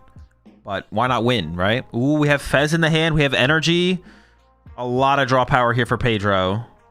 And I think we have an Ultra Ball as well. So we can clear out the hand, draw with Mew, draw with Garden, draw with Fez. Oh no, Mew's dead. Draw with Garden, draw with Fez. Yeah, Pedro can see some cards this turn. And at the very least, you could just KO the active in Iono or something like that. Guardy's enough. Oh no, Pedro has 3 prize cards. Does Brent have Boss in hand? I'm not sure. 50 seconds left. I feel like I don't think Pedro's turn is ending here. So Brent will have 1 more turn. Pedro has 1 more turn. Pedro can win here this turn though. But yeah, the game is at this point. These are the last turns of the game here. Last 2 turns here. Take another quick count on the energy. Fez makes his way to the bench. Into the Garden to draw 2. Don't draw 3. That's 5 psychic energy in the discard pile. That's what we need for the Drifloon. Okay, no Countercatcher yet. Into the Fez for 3.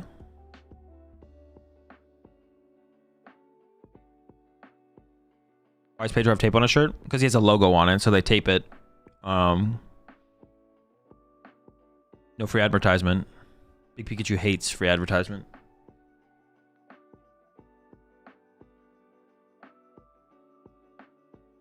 Can someone explain to me why they have these timers be so short? Would it not make more sense to have them more time to play the game out? Well, no, because they have to move along the tournament. They don't have infinite time in the day to play the tournament. Everyone has to finish their match. Every match has to be finished before they can go to the next round of the tournament.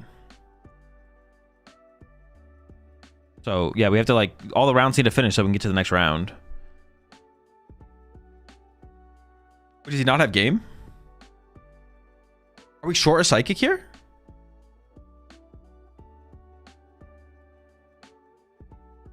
The fuck? Why is this Monkey Dory getting loaded? Oh, does he have Turo? Oh, okay. Sure.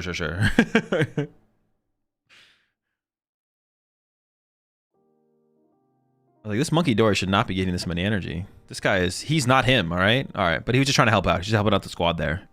That makes sense. Okay. That was a cool set, though, I think, overall. Pedro ends up winning 2-0. Winning 2-0. Game 1, I still think Brent should have scooped sooner, though. Because I think Brent only got to be put into a position where it's like he has a chance to win the game because Pedro made so many mistakes. Like, and I don't think Brent should be betting on the mistakes from Pedro. So I think Brent should have conceded game 1 quite a bit sooner, looking back on it. But it was still a really interesting game 1. Some mistakes from Pedro led to Brent coming up with a cool line to give himself a chance of winning the match. But definitely would like to have seen a little bit more urgency from both players in game 1 as well, because there's just so much potential for more mat games, needing that time for the future games. And like a win here, oh wait, how important is a win here for both players? It's more so a tie is irrelevant, right? Or a tie is like potentially irrelevant here. So you want to see a conclusion to this match. You want to give yourself, maximize your odds of a win, not be content with a tie.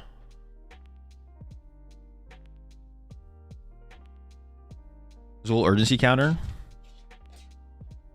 I do need to make an urgency t-shirt or something like that.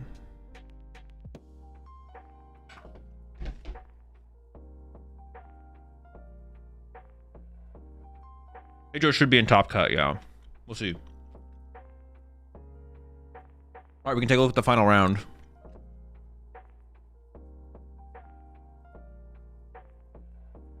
Dude, It's not him, bro. 1201 chose to ID. Pathetic. All right, let's lock in here. So let's say they ID. So it's 2 players in cut. They could ID. That's 4 players in cut. They have to play it out. That's 5. They have to play it out at 6. Okay. So X21 is guaranteed cut for sure. Yeah, X21 is cut. How many players could we have in cut? 6, 7, 8, 9, 10. 10 player cut. Okay. If every match concludes and the players ID that can ID, we have a 10 player cut. It's not gonna be like a super big cut. 11-3-1. No, it's not good enough.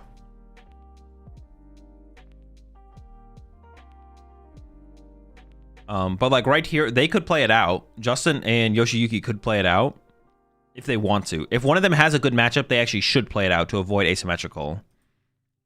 And then Pedro and for Gabriel here probably are safe to ID and stay out of asymmetrical.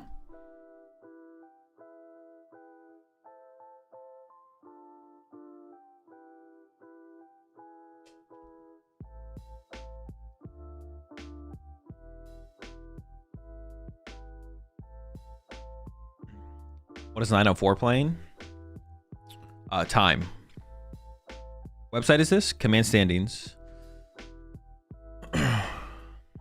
Command standings will give you the link. So yeah, potential of a 10 player cut. Well, it could be less. Are we all playing time in this game we call life? Very true, very wow, very deep. Much to think on after such a statement.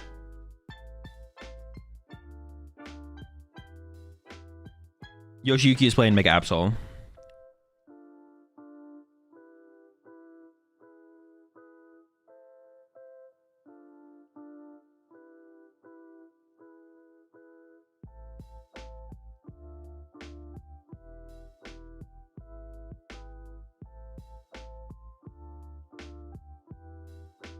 Oh, so what? Well, actually, let's see which match do they even have to show. Actually, oh, any of these, right? Which match do we want to see then? Well, who have we saw? We've seen Ilya, we've seen Brent, we've seen Simon. So, oh no, it goes all the way down to here. Oops, further than I thought. Actually, there's a lot of matches to like pick from. Well, maybe we haven't seen Sebastian, Eduardo, Douglas. We haven't seen Ilya, Akira. What, did Fernando fall off? Oh yeah, he's right here. 3 ties. Oh, excuses. Yeah. So whatever the best matches among. I mean, as long as it's not putting on the someone we've already seen, I guess. You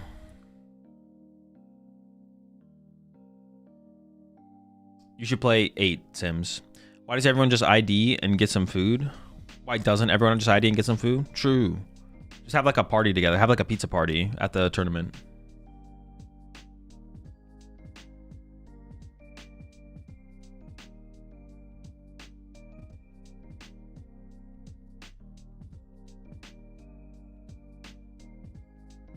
Oh, Radiant Magikarp. Dude, I was trying to piece together what the fuck you're saying. Did Pokemon International grant Daniel Magda's wish to compete in LAIC?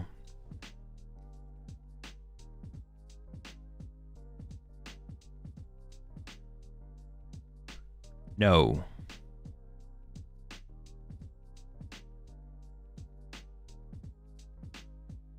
In which part of Limitless can you access this? Just put command standings. It'll give you the link. You think Gabriel should draw again or play it out?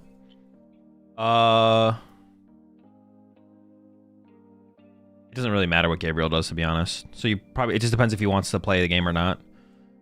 Yeah, it does not matter what Gabriel does. Wait, have Gabriel and Pedro played actually? No. So it should be, the pairing should be Gabriel and Pedro here. So this is a guaranteed pair.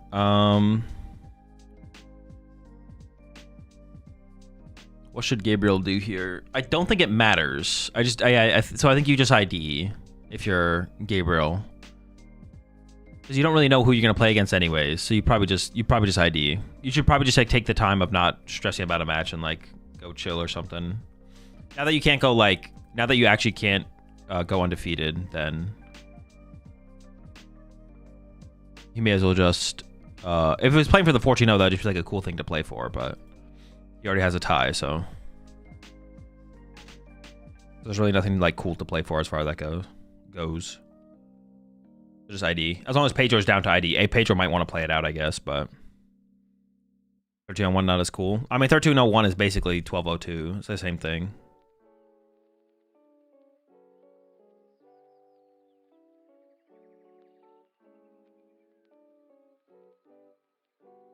As a new player, what decides the cut?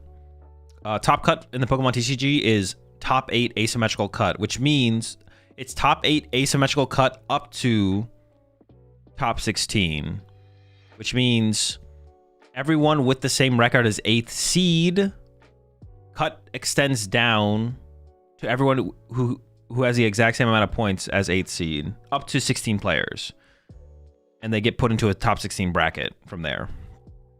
So if you're a higher seed, you get a bye. If you're a lower seed, you might have to play someone.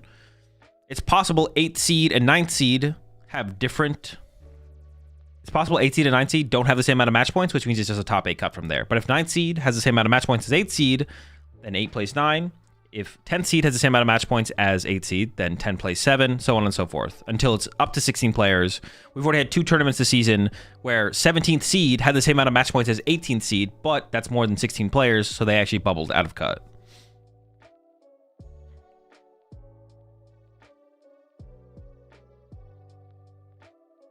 $34 is ASIM. ASIM is whatever the 8th seed has. In this tournament, that will be 34, yes.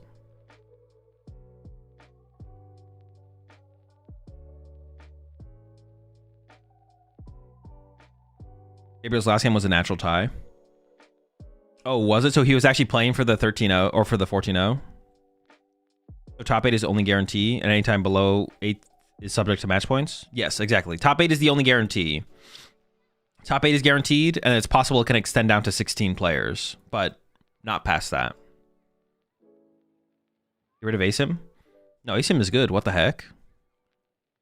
There's an argument that an extra round of Swiss would be better than ASIM, but neutrally getting rid of ASIM would be bad. I actually think ASIM is better than the extra round of Swiss, though. I don't know. I kind of like ASIM more than the +1 round of Swiss. Because it's effectively like the exact same thing, it feels like. It's like the exact same thing, but it just feels better to know what you're playing towards. And like knowing what you have to achieve to get to the tournament. The extra round of Swiss makes things more funky. This is a noob question. How much is a tie worth compared to a win? A win is worth 3 match points. A tie is worth 1. A loss is worth 0. Get rid of everything. Let's all be friends. Yo, you know what?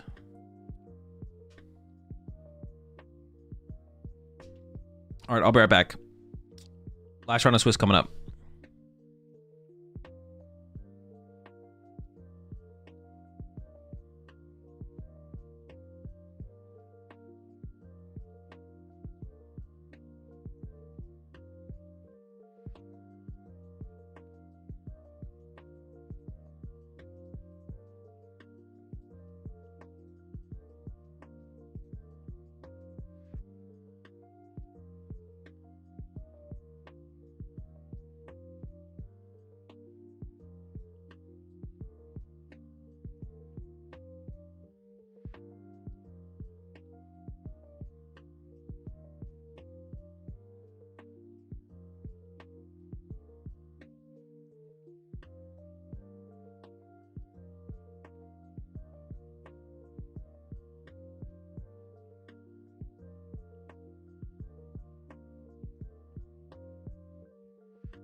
Douglas and George.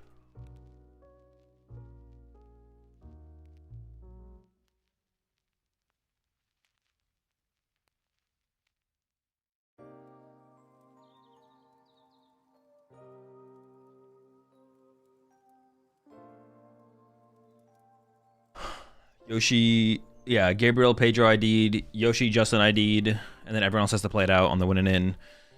Oh, all right, the Flareon box. I actually don't know how this matchup plays out. Well, you kan't use Absol. Is it just Kangaskhan versus... You're just going... No, this matchup is bad, right? We've seen this before. I think this matchup is pretty bad. Like, you swing with Kanga and you hope to hit 2 heads, right? And you can't use Absol because of Leafeon.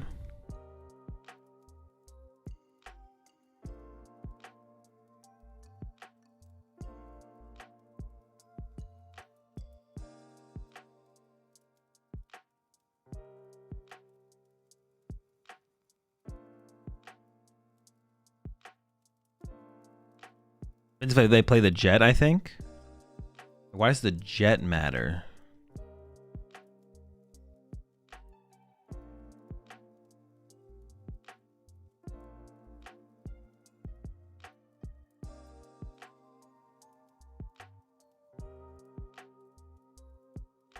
Prediction. Okay. Did I cash out the other prediction? Looks like I did.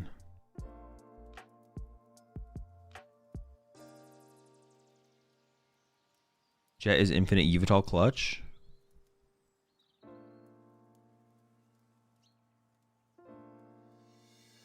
Oh, to remove the... Okay, I see what you're saying. I see what you're saying. At first, I was like hella confused. I was like, what the heck? Oh, but yeah, sure. I don't even know if that's going to be necessary, though, right? Like, you don't need... Like, if you have, like... If you play, like, the 2 Jets and the Turo or whatever.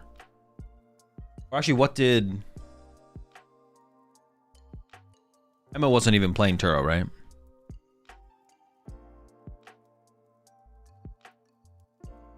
Just like 2 Jets. But sure, you can infinite with the water pawn.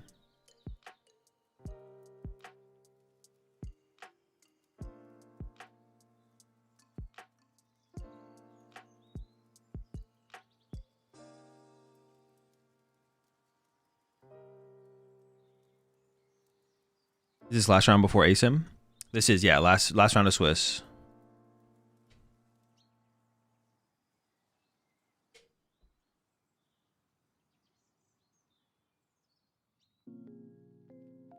How would you see the new time rules applied by Konami and Yu-Gi-Oh? No more tie. If time expires, neither player is 2-0, they get double game loss in Pokemon? I think it'd be bad. Yeah. I don't have an opinion on how it works in Yu-Gi-Oh, but I think in Pokemon it's fine for certain matches and matchups to effectively be a best of 1. I think that's okay. I think by playing best of 3, we get to see like a wide variety of possibilities, and even if that means some matchups and some matches effectively become best of 1, I think it's okay. As far as like best of 1 winning you the match goes. Like 1-0ing your opponent, whatever is what I mean. I think 1-0ing people for maximum match points is fine.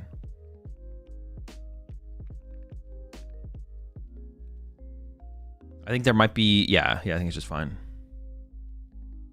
You can just play Crustle and win this match? Actually, maybe. Does Crustle just auto win the matchup?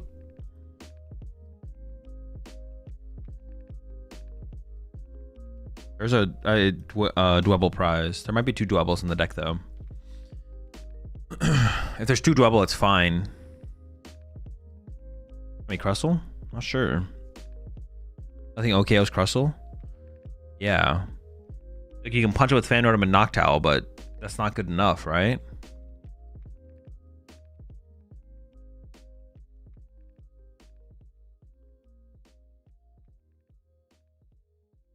Also, what would happen? Actually, this is what's going to happen. And I don't know if this happened in Yu-Gi-Oh! What would happen is players would agree. Players would agree that if you beat me, players would just effectively play best of 1. They'd be like, all right, let's just play a best of 1, depending on the matchup. And then whoever wins game 1, the other person would just sign the slip that they won both games, so they maximize match points. You'd like pre-agree before you start the match. You're like, all right, let's just play best of 1. And that's what would happen, which is just, then why not just, then we should just have it be, the potential for best of 3 should just exist. You go ban gentlemen's agreements. Oh, well. But like, you can't stop at 100%, right? Some players will still get away with it. Because you can't monitor every match that's happening. Someone asked me that at Vegas. Is that even legal? Yeah, you can agree to effectively best of 1. It's just like a gentleman's agreement. Players do it all the time. Like people like that when back when Lost Box was legal, Guardy players would best of 1 each other. Because you would never finish 3 games with that Guardy. That Guardy version would never. So they would just play a long best of 1 and take their time.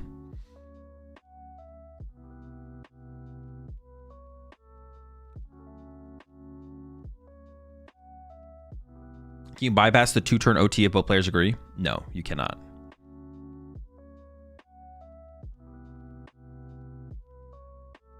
If it heals itself? No, just your bench Pokemon.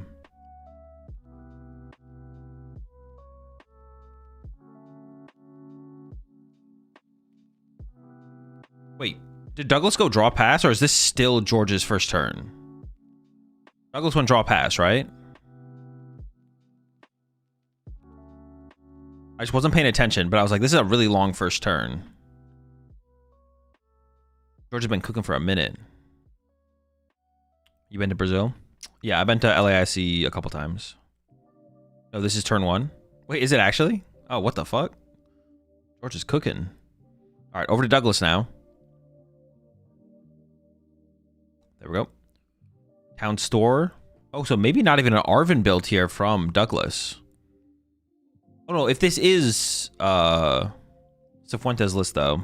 Cifuentes was playing a town store, right? Is LAIC always in Brazil? It has been every year so far, yeah.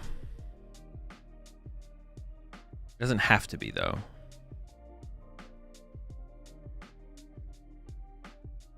We did find the town store. This means we could play a more aggressive supporter like Lily, or something like that.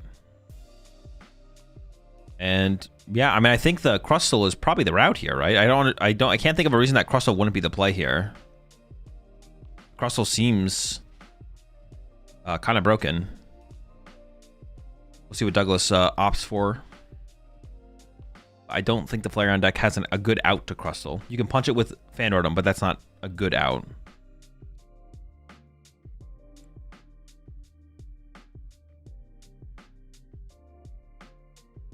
Giving the town store over to George actually is, I mean, not something you wanted to do. It's not the end of the world, but that's a free crystal for George going into the turn.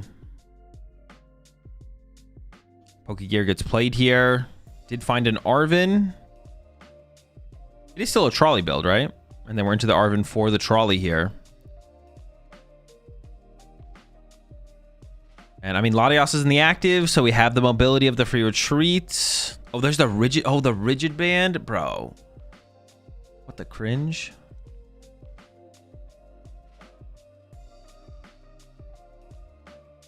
Is that better than the luxurious cape?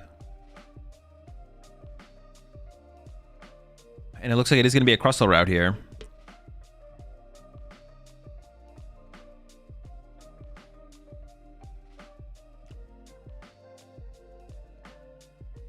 Maybe cape in hand. There's no way you play rigid band and cape. That is no. That's one of those situations where it's like, what is the quote? We could, but no one asked if we should. What is the correct way to say the quote though? Just because we could doesn't mean we should. Technology has gone too far. Play 2 different tools for your 2-1 Crustle line for different matchups. Rigid Band's got to be more than enough. Just because you can doesn't mean you should. Yeah, exactly. Yeah. Just because you can does not mean you should. All right. The trolley has been settled. We got a squad. Hetch. Yveltal. Double Monkey Dory and the Dweeb. Is Douglas not going to Ascension here? Maybe we don't have the energy. Oh, we don't have the energy for the Ascension. So it's going to run to the Kangaskhan, hope for a Turbo Energize for the turn. That does give... I mean... Do we have even gotten the Dweeb here then? Grabbing Dweeb here doesn't even seem that good. We got the energy for the Turbo Energize, but you don't want to load up 2 energy on the Dweeb. I guess we get Nitrogen for the Dweeb next turn and then go from there. We could Turbo Energize 1 to Yveltal, 1 to the Monkey Dory, but then we don't have an energy on... Or we don't have an energy in hand for Dwebble next turn.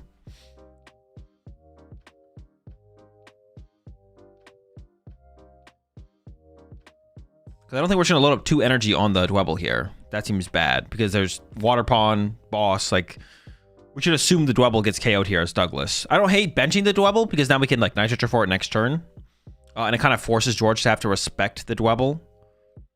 And if we just load up Double Monkey Dory here, which is looked like was the choice here from Douglas, then the damage that's put on the active from a potential Water Pawn we can put to the other side. So yeah, things are still looking pretty good here for Douglas. Water Pawn could run through right now, right? I mean, it could KO the Dwebble, but that's about it. It's not like too crazy. Azul is pronounced Jorge. Jorge? Oh, is it? All right, my bad.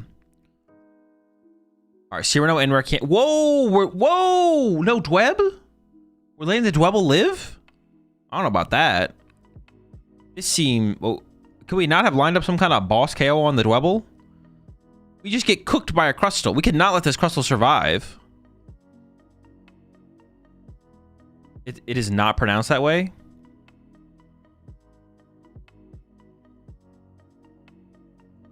I give up. I'm just gonna call everyone on stream like Timmy and Jimmy from now on. Timmy and Billy.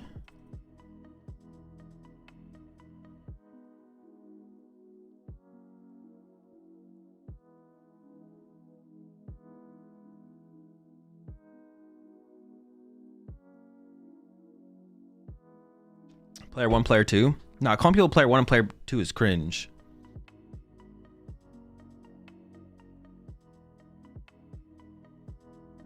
It's like Jorge. Jorge? Wait, so it is Jorge, it's not George, right?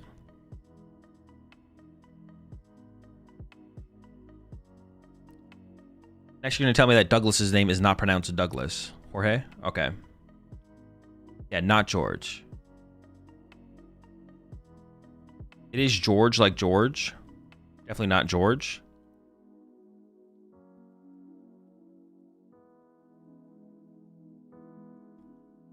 All right. His name is Douglas.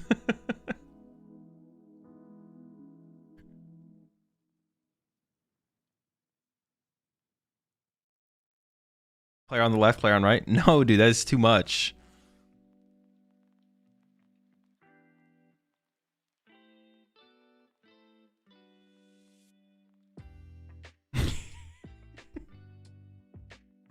If they're from a Portuguese-speaking country, it is George.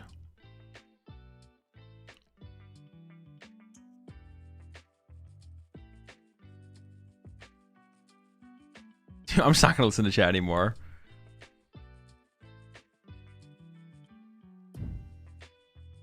So it is Jorge.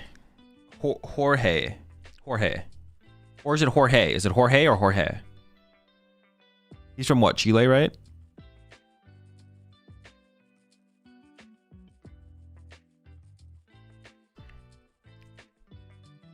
Jorge?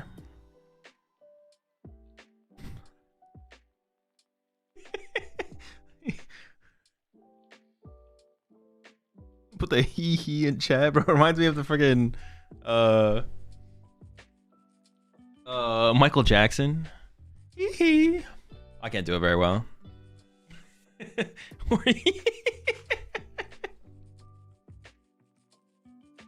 All right, back over to Douglas. The Dweeb did not go down. The Dweeb is online, and we have got Lily.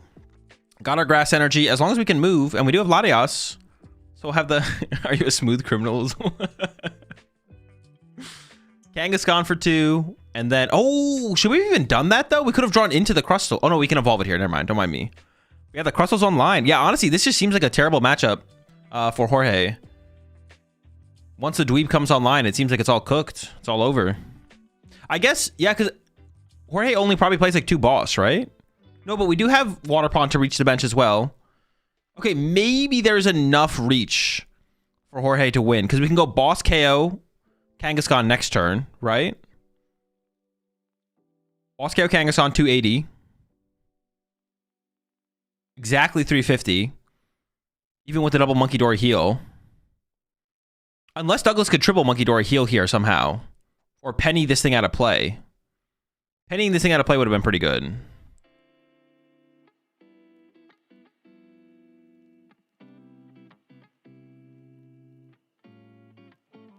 How do you pronounce Douglas Borges? I assume something like that. Because I was wondering, am I able to use Spanish cards at a US regional if I'm from Mexico? Yes, you can.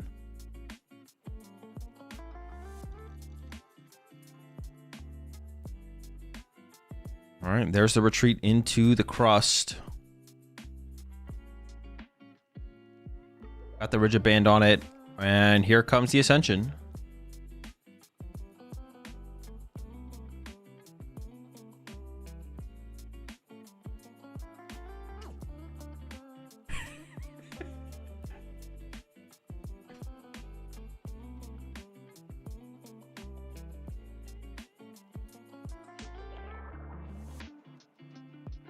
Over to Jorge. Oh, did we just not Monkey Dory at all there from Douglas? That's a misplay, right? Yeah, what the heck? Yeah, just completely forgot the Monkey Dories. It doesn't really matter here because, I mean, it could matter. The damage on being on Jorge's side of the field could actually make a difference. So definitely a mistake there from Douglas. It might not be super huge because Jorge would be able to actually KO the Kangaskhan anyways. Even if you heal 60 here, it still gets the KO from the Flareon. So it might not end up being that consequential. Because it still would have done 280, even if there was 60 less damage on it. Or still would have only had 280. Yeah, there's a knockout. Yeah, so from here from Jorge, you can go boss KO Latias. I assume Jorge only plays 2 boss. And then you can go Water Pond, Snipe KO Monkey Dory off the bench. So all of the prize cards here are available for Jorge to win the game. I do wonder if Douglas could have avoided putting the Kangaskhan in play. Like, did we need Kangaskhan in play on that turn? We could also try and buy some time here with Yveltal and then try and get this Latias out of play. Let's put the Braver Charm on. The Braver Charm on the Latias doesn't even make any sense, though, right? Because it still gets KO when it KO'd. I think the Braver Charm on the Latias is a mistake. Actually, the way Douglas could have played this is we could have Braver Charmed both the Monkey Dories and then tried to penny the Yveltal out of play after the Latias goes down. The Braver Charm on the Mega Kangaskhan actually didn't matter for Douglas. In the moment. So putting the Braver Charm on the Mega Kangaskhan from Douglas, I think, was definitely a mistake.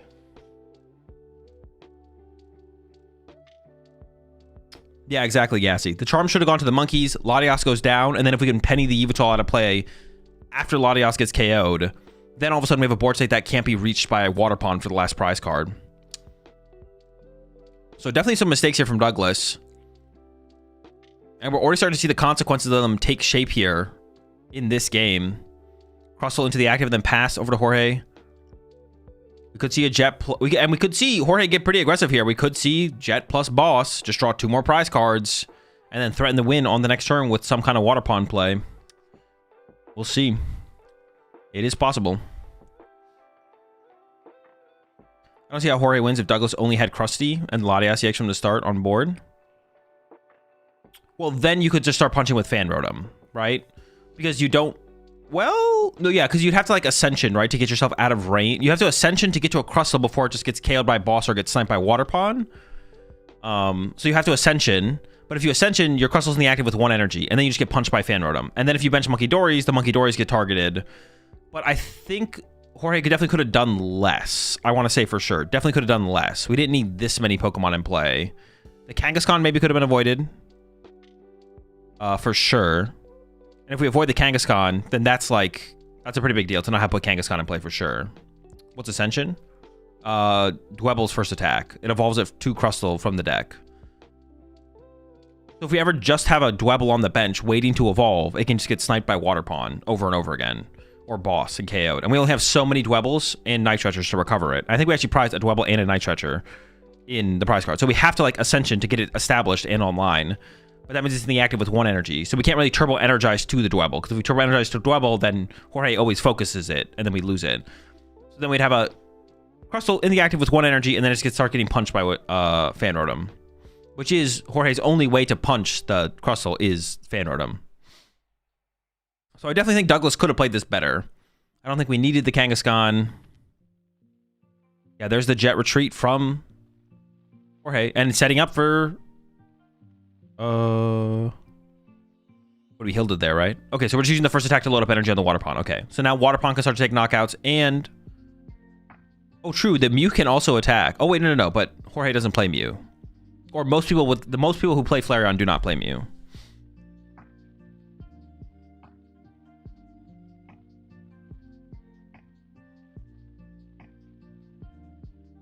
The Water Pawn is loaded up, so this can start to snipe Monkey Dories. I assume Jorge plays 2 boss. I guess I could be wrong. Jorge could maybe only plays 1 boss and like a counter catcher. And that would be pretty bad then, actually. This would be a turn for Douglas to play Penny, if there is one, but I do not see a Penny in the hand. I feel like the play here from Douglas... Oh, wait, do we even have energy on the active to attack with? We have 2 energy and a Rigid Band. Never mind, we can't even attack. Oh, no, we have Vessel right now. Okay. I feel like boss punching doesn't really do anything, though, for Douglas. I feel like we need to play Arven to get a Pokegear, and then to be able to go Pokegear for Penny next turn. We need to start to get these Pokemon off our bench as soon as possible. Like, if Jorge doesn't plan on going Boss KO Latias next turn, then we could Penny it on the following turn. We have to play Arven for Pokegear to have that possibility.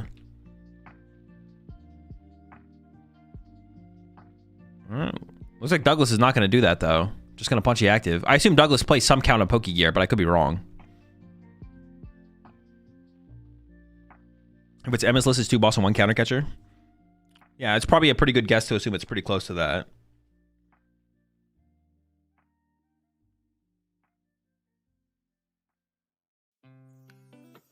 All right, quick search here from George. I'm expecting boss KO. Goes for a Jet. Okay, maybe not. Well, now I'm getting like... There's time for this Latias to get taken out of play now. There's no boss prized. Maybe George only plays 1 boss? But Douglas didn't get Pokegear last turn off Arven. So we'd have to top deck Penny here from Douglas.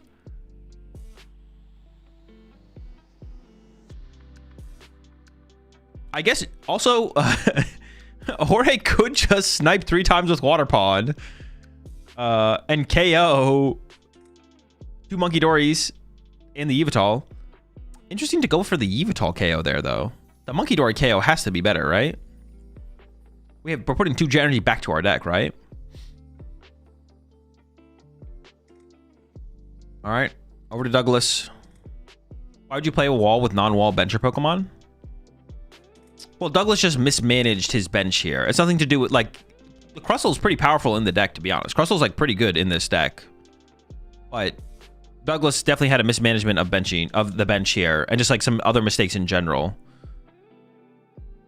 Yeah, Crustle's not only a good card in this deck, but honestly, it seems like it's the way to play this matchup as well, on top of that. But I can't make up for the mistakes here from Douglas in this game. Yo, appreciate the 2 months there, Lucky.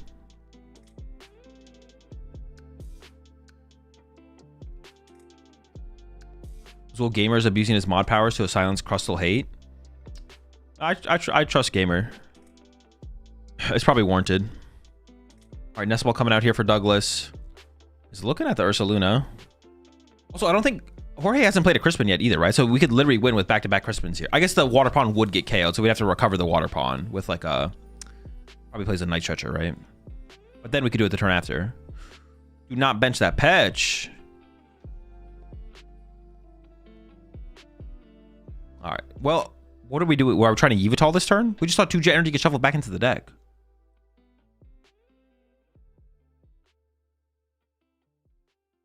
So after realizing you have mismanaged the game, you believe...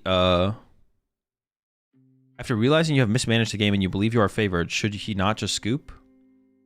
I'm not sure what you're asking me, Ian. Are you talking from Douglas's perspective or our perspective? Douglas in this situation probably should concede, yeah. Dude, Douglas just saw 2 Jet Energy get shuffled back into the deck. This is impossible for this to be the play. Yeah, this is just this is definitely a big mistake. This is a really bad play. And it's not even one of those. This isn't even a situation where we could like give Douglas the benefit of the doubt and be like, well, maybe Douglas doesn't know Jet Energy exists in Jorge's deck. Douglas just saw 2 Jet Energy get shuffled back to the deck. There's like, yeah, this is just a really bad play. And the game should be over here. Jorge should have this one locked up.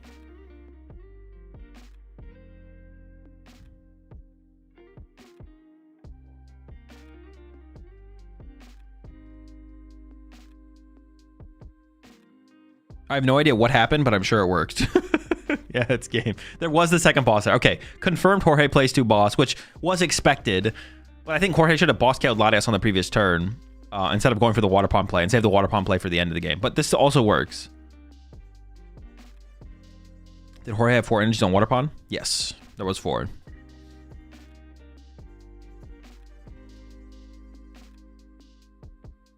Unfortunate throw, but still very winnable with bench management.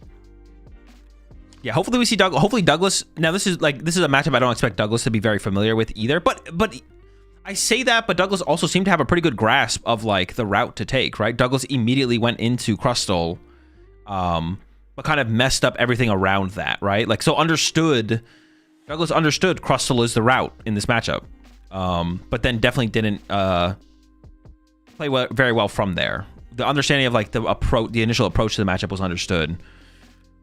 Honestly, like thinking about it, it feels like one of those situations where like you ask your friend how to play a matchup and then they're like, use Crustle. But like, obviously you don't have enough time to explain every little detail about how the matchup breaks down. Like Douglas knew Crustle was the route, but from there, Douglas did not play very well after identifying Crustle was the route to take. I actually want to go back to that first turn. I'm actually very curious. Could Douglas have just like not put the Kangaskhan in play? It didn't seem necessary. Do we get a look at Douglas's hand right there, right? Let's see. Did we have to put Kangaskhan in play, or could we play the game without it? We had Lily. I do not think we had to put Kangaskhan in play here from Douglas. Definitely seemed like an overextension.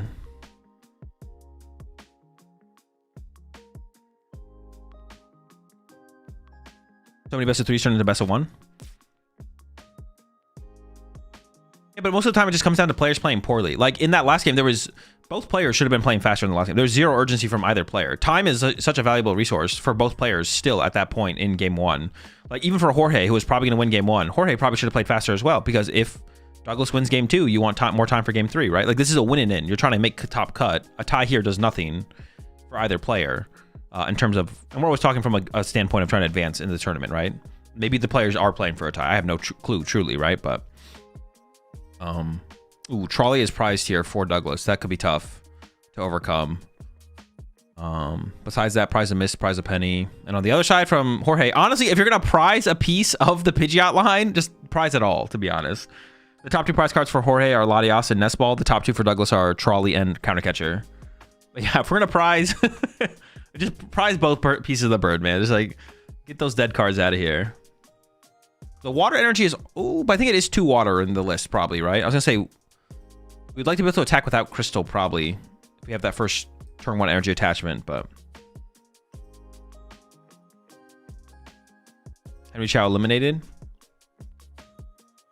Who did Henry lose to?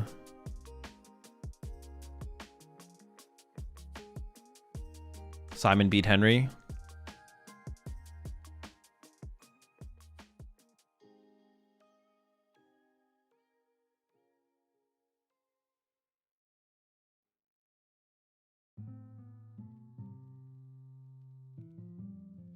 All right, the birds are in.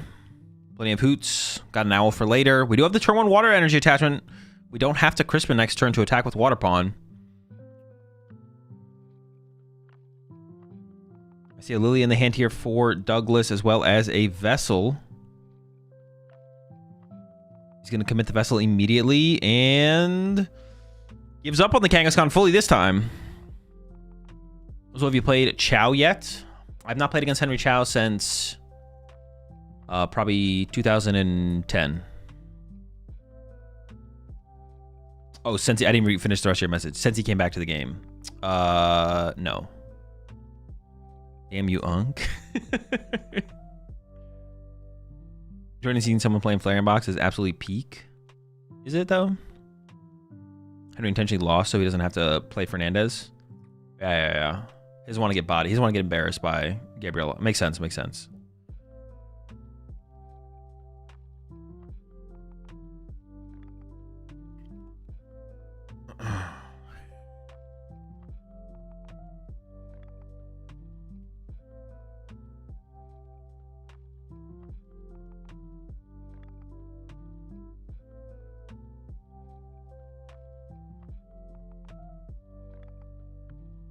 Minutes might not be enough if Douglas is playing as a punch with Crustle. For Douglas to win? No, Douglas can definitely... Crustle does a lot of damage. 120. Like, if you're going draw 120, you're cooking. Alright. Monkey Dory getting beefy here with the energy and a Bravery Charm. Turbo Energize no longer in the question here for Douglas. As we go in with the Iono. And we're hunting dweebs here, I think. Actually, I don't even know. Even if we get a dweeb here, do we bench a dweeb? Maybe not. He's just gonna get sniped by a water pawn, right? Maybe we hold the dweeb. We want to bench, like benching a Yveltal here would actually be pretty nice, to be honest. Maybe Yveltal would be nice, and then hold on to the dweeb for next turn.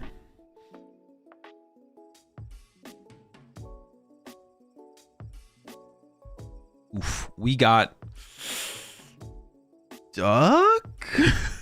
Yeah, Douglas is thinking about it. Doesn't want to put that Mega in play. I mean, Absol is pretty terrible. Yeah, I think you ship the Duck. For sure. Do not bench the Absol. That is 3 free prize cards for a Leafeon. No. All right, we could possibly penny it out of play before it gets too bad, but I do not like to see that Absol coming down.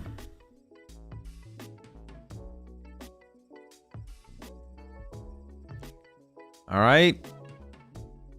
See what, honestly, now from George, if we could see it, just punch with Leafeon, right? Just go Leafeon, second attack, knockout, Monkey Dory, 230. And then the Absol gets pushed up, and then you knock out that next turn. You go down to 2 prize cards left. And we see there's no dweeb in sight as of right now. And seeing Douglas's hand, getting into the dweeb next turn might be tough as well.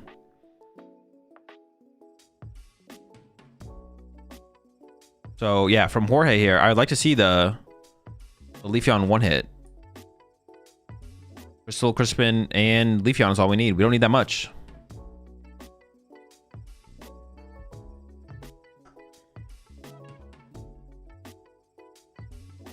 Well, there's the Crystal and the Terra Ball. I mean, this will tell us right now from Jorge what the plan is.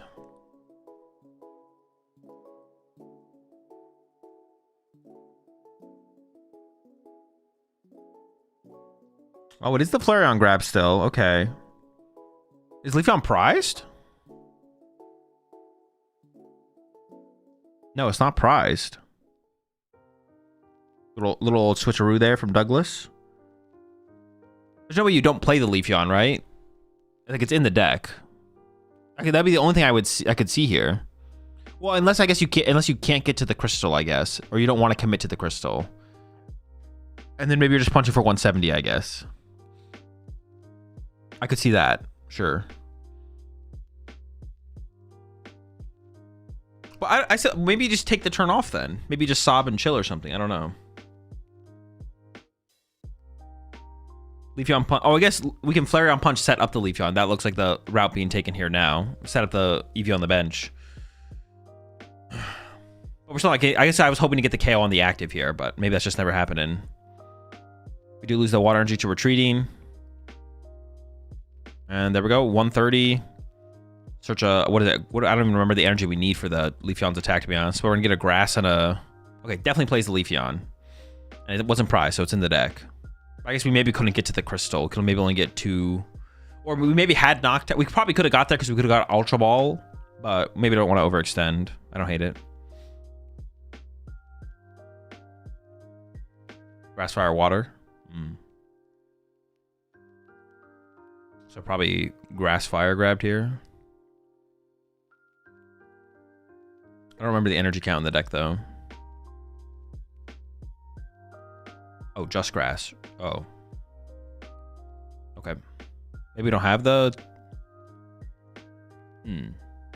I mean, if the Absol gets a Bravery Charm and Douglas doesn't put too many energy in play too early, then the Leafeon's first attack will not KO. Leafeon's first attack will not KO the Absol. You see Rigiband and then S-Ball coming out here for Douglas. But yeah, at this point, this Absol is just a massive liability for Douglas.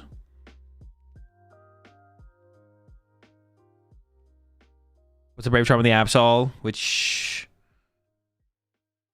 Does that even make sense, actually? Actually, I don't even know if that makes sense. 2 energy... It's a 60 times the amount of energy in play, right? Doesn't even make any sense to put that in play on that Pokemon, right? Because, like, if you have 3 energy in play... Yeah, if you have 3 energy in play, you get 1 KO'd with or without it. So now, this is the kind of board state Douglas wanted in Game 1. Crustle setup with minimal liabilities on the bench. But Jorge can KO the Absol for 3 at some point through a Leafeon if it doesn't get Penny out of play. And then just needs to find 3 other prize cards besides that. But I would say, even if the Absol gets KO'd, I think Douglas is still in a good spot. For sure. And now with time remaining, we've definitely seen a lack of urgency on either player's side up to this point. With how much time is remaining, I'm going to predict a tie preemptively. I'm going to preemptively predict a tie here. And we did forget to do our prediction. I'm going to put the prediction up anyways. So with our current board state... Oh, wait, did I put the prediction up? Maybe I did put the prediction up. Wait, the prediction is live. Dude, someone trolled me in chat and said I didn't put the prediction up. Yeah, I think we're going to see a tie here. Urgency is concerning. I mean, the board state, I think, advantages Douglas, and Jorge is not playing with any kind of urgency.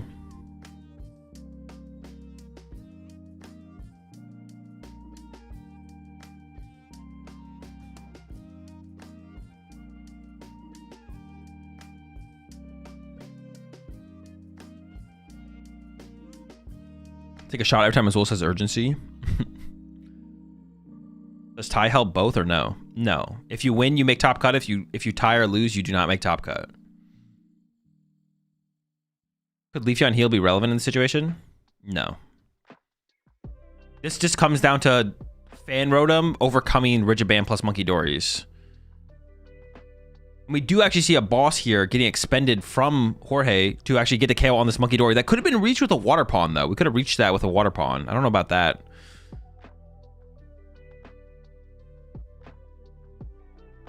All right. Maybe a little pep in the step here for Douglas, though. Pokegear for Penny, I think, is pretty good here just to take this Absol off the board. Can we just get this Absol out of here? No Penny. Okay. But like I said, it might be okay for the Absol to go down. Like, I think we still win the prize trade even if the Absol does go down here from Douglas. The Rigiband is going to do a lot of work in this situation. Did Douglas fail the Pokegear there? There were still supporters to grab. It wasn't... Yeah, that was a mistake there from Douglas. Definitely should have grabbed the Iono or something. All right, Arvin coming out here. Yeah, that was incorrect. Get ourselves the Vessel and a Turbo Energize here to burn. I mean, we don't have to discard the Turbo Energize, but we can discard the Duck.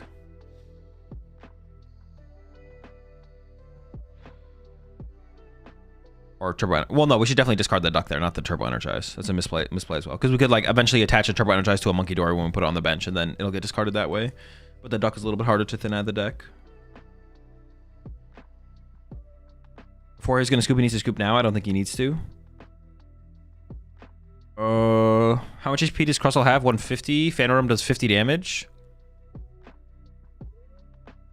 I guess we have Knock Towels as well. I don't know. It seems tough.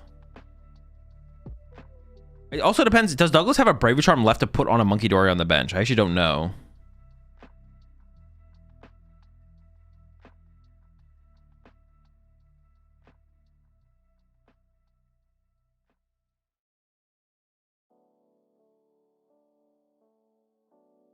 All right. We see second boss coming out from Jorge. And can punch, but can't KO the Absol. What's Absol's retreat cost? Is it 2? Could this actually get stuck here? This is the last boss, though. That's it. That's second boss. 1-0 is 1-0. It could end 1-0. That is true. Rigid Band is minus 30. Oh, is Rigid Band minus 30? Wait. Oh, it's minus 30? Oh, yeah. This is not winnable for Jorge. Well, the win condition could be sob and try and win turns. Oh, yeah. I guess you could sob. Okay, the win condition for Jorge here. Yeah, maybe it is just a play for the 1-0. Maybe that's the way Jorge is just going to handle this, to be honest. Why does he have to pee while on stream? I mean, that's it. How can you take a Crustle hit with each of his 2 prizers and then heal with Leafeon? True, you could just run from 2 prizer to 2 prizer to 2 prizer and then Leafeon heal them all and then do it again. Do ties work? You get 1 match point. If a match ties, you get a match point. If you win, you get 3 match points. Have you never heard of the piss chairs, buddy? Exactly. No one ever said there can't be piss chairs on stream. Stream chairs.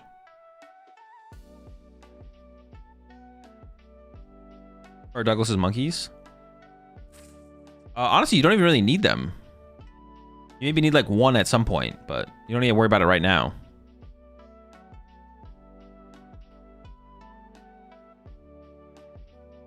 Wait, now I'm kind of confused at where we are right now for Jorge. I mean, wait, what? All right, it feels like Jorge just mismanaged that turn. It feels like Jorge was playing for the 1-hit KO on the active and then just didn't do it. Am I trolling? That feels like a mismanaged turn there. I don't know. All right, draw for turn. Douglas has got to go fast. Just attach. Attach and play Lily. All right, we don't even need to cut our opponent's deck here. We got to go. Attach a Crustle and play Lily.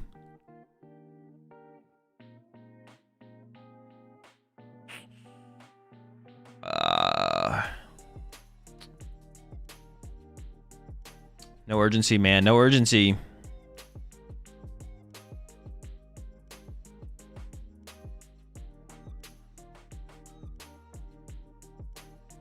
From the middle. The heck? Who does it like that?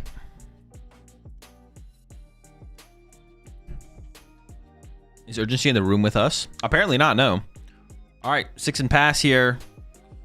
No penny in the hand either. So if Jorge just doesn't KO the active, it is stuck. But I expect Jorge to KO the active here for sure. I feel the lack of urgency has been a theme in this LAIC. I mean, more so than Vegas, yes, but I don't know if more so than the average tournament. I guess I've also been calling it out a lot more recently in tournaments when there is a lack of urgency. All right, so I think we are going for the sob play here from Jorge to just try and once again just buy turns, buy time. There we go, sob. Douglas draw. Play Arvin. Play Arvin, get Pokegear pass. Oh no, no urgency, man. I mean, playing Lily here is probably also fine. Playing Lily might be better. Just play one of them. Double Night Stretcher.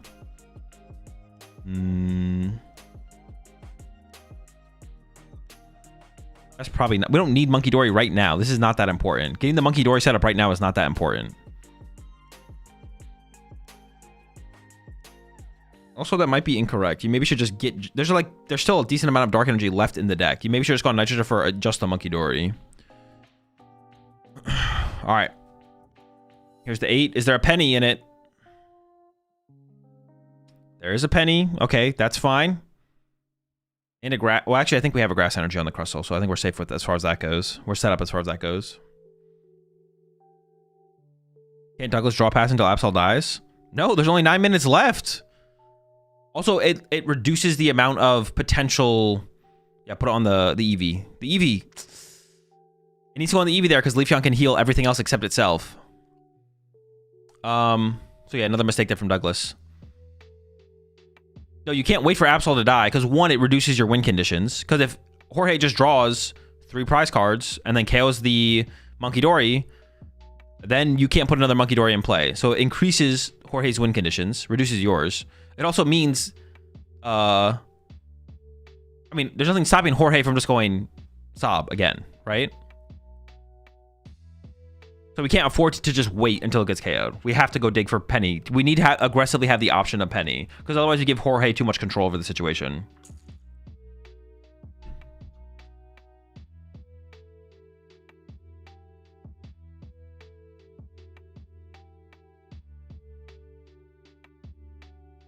Yeah, we are seeing some urgency here from Douglas, but it's a little bit too little too late. Too little too late here from Douglas. This is why it's always best to play, like, try and play basically as fast as you possibly can, and then when you have any realization of a potential of necessary urgency to, like, be urgent. All right, here we go. And this is another reason that we shouldn't have benched the Monkey Dory yet from Douglas, is because now Jorge can KO the Monkey Dory with a Water Pond attack, possibly. I don't know, some way. And then if you bench another Monkey Dory to have to heal Crustle at some point, you can just lose the game. So the Monkey Dory just shouldn't come into play until it's healing a Crustle. That's why we shouldn't have benched the Monkey Dory there, because it didn't heal a Crustle that turn.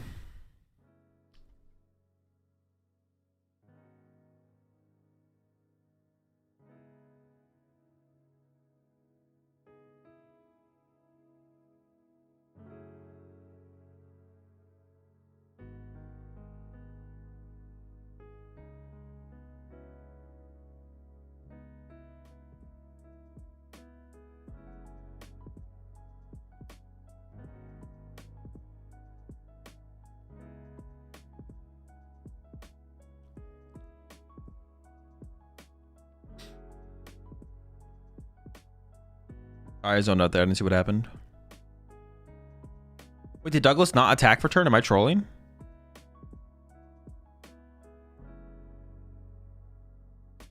Hold on, I'm gonna let Jorge cook. What the fuck happened on the last turn? Oh, we KO'd a knock.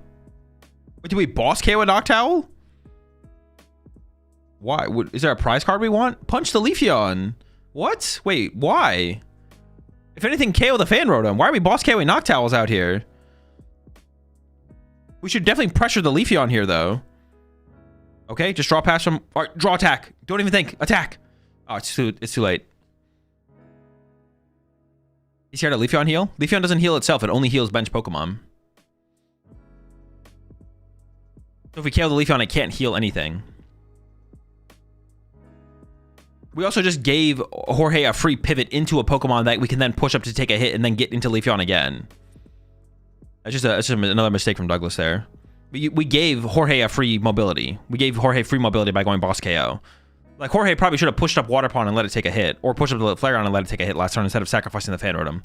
The more prize cards you give Douglas, the sooner Douglas wins the game. And punching and pressuring the Leafeon, or the Leafeon is the correct play there from Douglas, because that's the thing that can heal the other things. Draw attack. Just draw attack, attack, swing, swing, swing, swing, swing. No, it's not even worth it. Who cares? I mean, okay, the Iono's not bad. I don't hate the Iono. There's a pretty big hand there from Jorge. There's no... if there was quick search in play, playing the Iono is terrible, because you can just quick search for whatever he wants on the following turn. But there's no quick search, so this isn't terrible to play the Iono here. Okay, here we go. Oh, oops. I timed with the wrong person. My bad.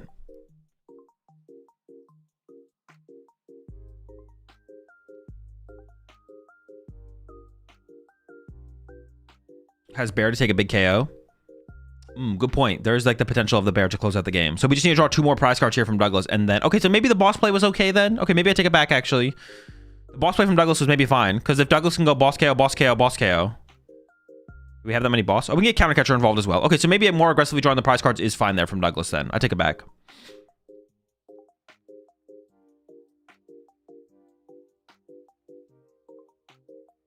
All right, there's the retreat to the Leafeon, and then healing 100 damage off the Flareon now. And this is why pressuring the Leafeon has high value, but I understand the prize cards being drawn now from Douglas, because it can lead to an Ursaluna win condition. Here, as Douglas, though, I think I would play Arven, find a Pokegear, and that would just punch active, though. But if we had previously punched the Leafeon before, then we're just like one more hit from knocking it out. Counter Catcher, Briar, KO the Monkey. Oh, I didn't even think about that. That could happen, yeah.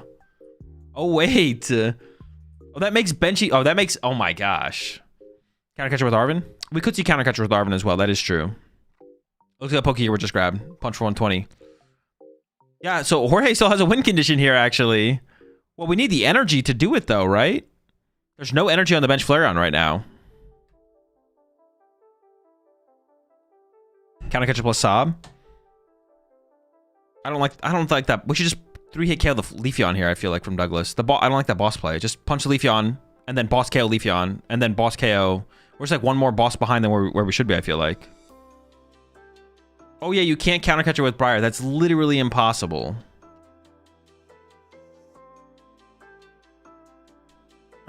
Baited by chat again. It sounded cool, though. It did sound really cool.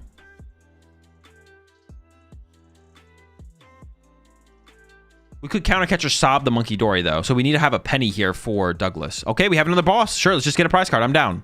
I'm on board with the boss draw a lot of prize cards plan from Douglas here. Well, you do need a boss to work with Ursaluna, so maybe you have to wait.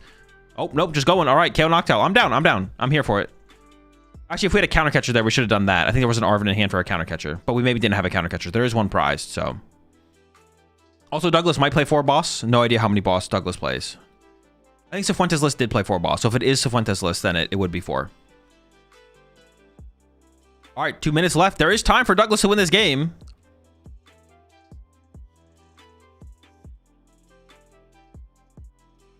Pokegear coming in from Douglas. Top 7 just finds Penny. I mean, could Penny the Monkey Dory just get out of play at this point, to be honest. Just play the cards.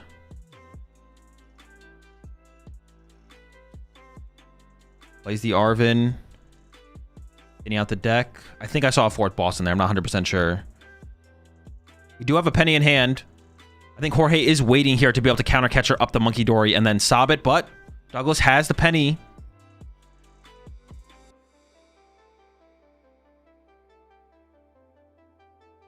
Oh, I guess you could sob into... Nope, don't listen to me. All right, into Iono here for Jorge. 1 minute, 19 left. Douglas needs just to attack. Jorge does not have the counter catcher yet, but there's not that many cards left in the deck. We might draw into it here. Draw 2, fetch for 3, counter catcher. Nope. So it is just going to be a pass here from Jorge. I don't know what damage Douglas is prepping over there, but it's not relevant. 50 seconds left. Hoot to the bench. Well, I don't understand how can... Okay. Not locked in. Attack. Oh, he's prepping his own damage. Okay, that's fair. That's fair. I was like, what kind of what damage is he prepping over there for Jorge? Counter catcher into the sob.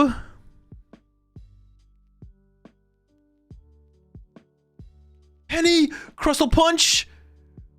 Oh my gosh. And we go to game 3 with 20 seconds left, which means nobody wins. Everybody goes home. Sad. And there is no dubs. It's only ties. But so many errors. Such a lack of urgency on both sides. And this is why I was talking about, like, listen. Game 2, it looked like there might not be enough time for Douglas to win. But I was talking about Jorge in game 1. No urgency. Game 2, no urgency. And then Douglas wins because it's pretty reasonable for Douglas to win with the time remaining for this board state we had. And now there's no winner because there's no urgency, bro. There's no urgency from either player in game 1. There was urgency from Douglas in game 2, but it was too little urgency too late.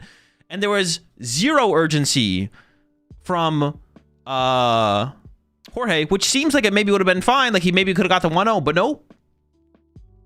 Loses game 2, and because of a lack of urgency in game 1 or game 2, you don't get to play game 3. You don't get a chance to win. It's another tie. No winners. No dubs. Tie. Dude, urgency, bro. Where is the urgency? Are they still playing out turns? I think they're just seeing if someone gets a turn for a potential donk, but I don't think there is a turn for a donk. There's no turn 0, so it's just one turn. Like, yeah, like the person who goes first gets to play their turn, but they can't attack on the first turn. Did we get a turn 0? No, there's no turn 0. There's only a turn 1.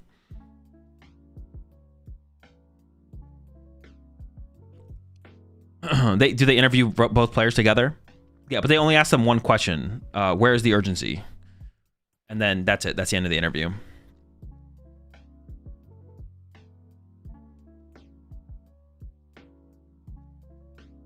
What if George just slow played? Well, hopefully he'd get a penalty if he slow played. You couldn't, I mean, you like, I'm not saying Jorge was slow playing, but you couldn't play too much slower than Jorge was playing there without getting a warning or a penalty or something. So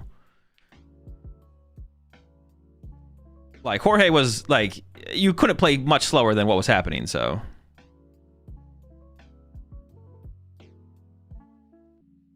we're about like maximum pace of play.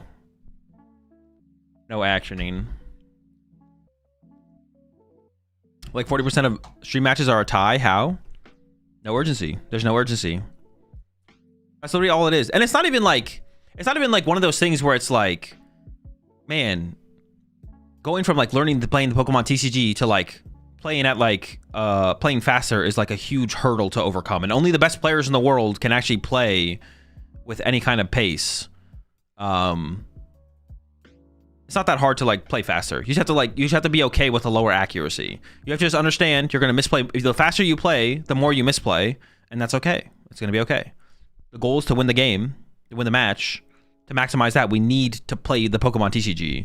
So you just need to make actions. And your accuracy will go down, but the trade-off is actually being able to progress in the tournament, actually being able to win the game, actually being able to win the match. So not today. All right, let's see what happened in the rest of the matches though. Let's have a look. Without the top deck there, the monkey would have lost him the game there. It's true, yes. Could he have just retrieved the Ogerpon and passed to prevent the win? Maybe, yeah. Oh, actually, yeah, true, yes. But then you lose the boss. But actually, there was more pennies left than boss, so he should have retreated, yeah. Is it okay to go to regional if my pace of play is kind of slow? Yeah, there's nothing wrong with going to a tournament. There's nothing wrong with how these players played.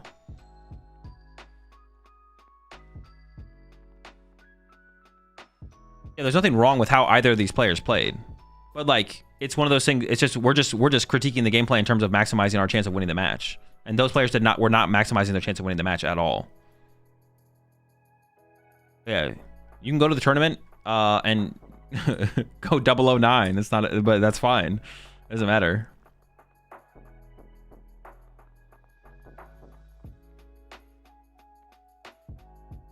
But when we're like critiquing gameplay, when I'm like analyzing gameplay and we're talking about it and chat's talking about it, we're always talking about it from the point of like giving ourselves the best chance of winning the tournament. What is the penalty of taking too much time? If you're playing at an unreasonable pace of play, it's a warning, and then if you get another pace of play that would be a warning, it gets escalated to a double prize penalty. And then from there, oh, that's what Scrub said. I was gonna say from there, I don't know, but Scrub said it's a match loss. So then it goes warning, double prize penalty, match loss, DQ, then you lose the house, then you lose the car, the wife leaves you, takes the kids. So be careful out there. You can't play too slow too often. Jail time? No, it's never jail time. You get to live with what you had in society, with what you did in society.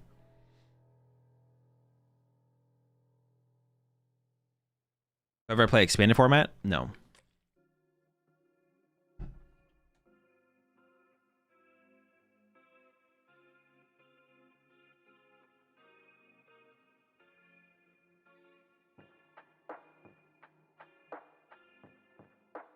Way too many players are way too comfortable playing slowly.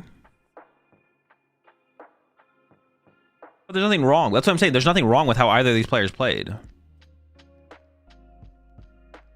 There's absolutely nothing wrong with how either of these players played. If they want to play at this pace, it's like fine. But you're not going to win this match. You're not going to win tournaments. You're not going to make top cuts consistently.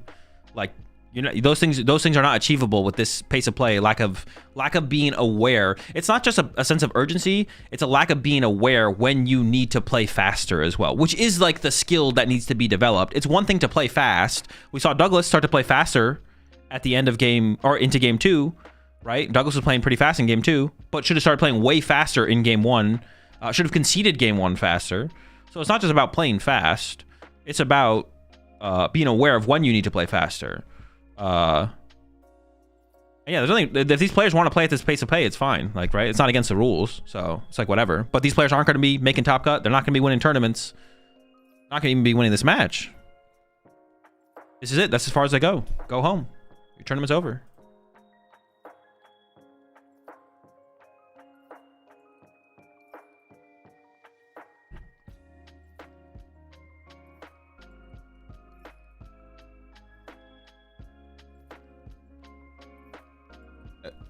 I have a question. If I donate $5 and post a deck list, would you play it when you're playing TCG live?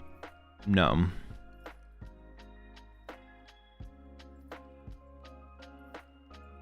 I mean, you can just DM me the list if you want, and if I like it, I see it, Pokemaster. Ask me one more time.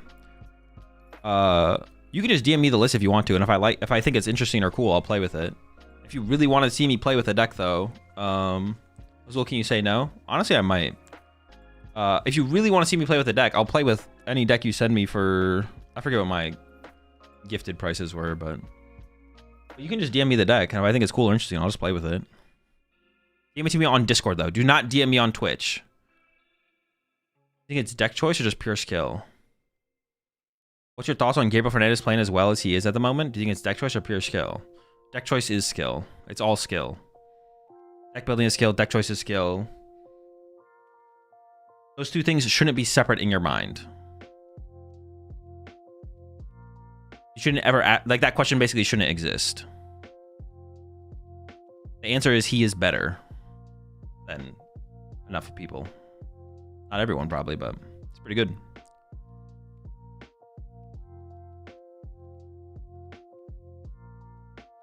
Where's my welcome to the pack? Am I not welcome? Oh, I appreciate the sub there, Zumi. Welcome to the pack.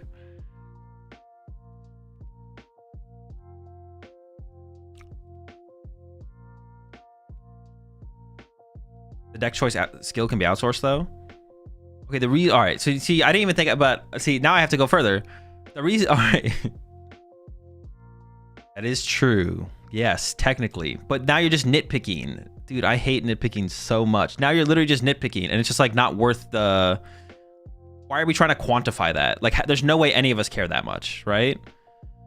Like, actually, Gabriel Fernandez got the 60 cards from his brother, so therefore we give the deck picking skill of this tournament run from Gabriel Fernandez to his brother, Vinny, and then the play skill does have to be applied to him because no one can actually play for him. But if we actually add the factors of his opponent's skill level and divide that by 7, like, no one's doing this math, bro. This is unquantifiable shit. That's why it's not worth nitpicking. That's why it's not worth being like, well, someone could give you the 60 cards.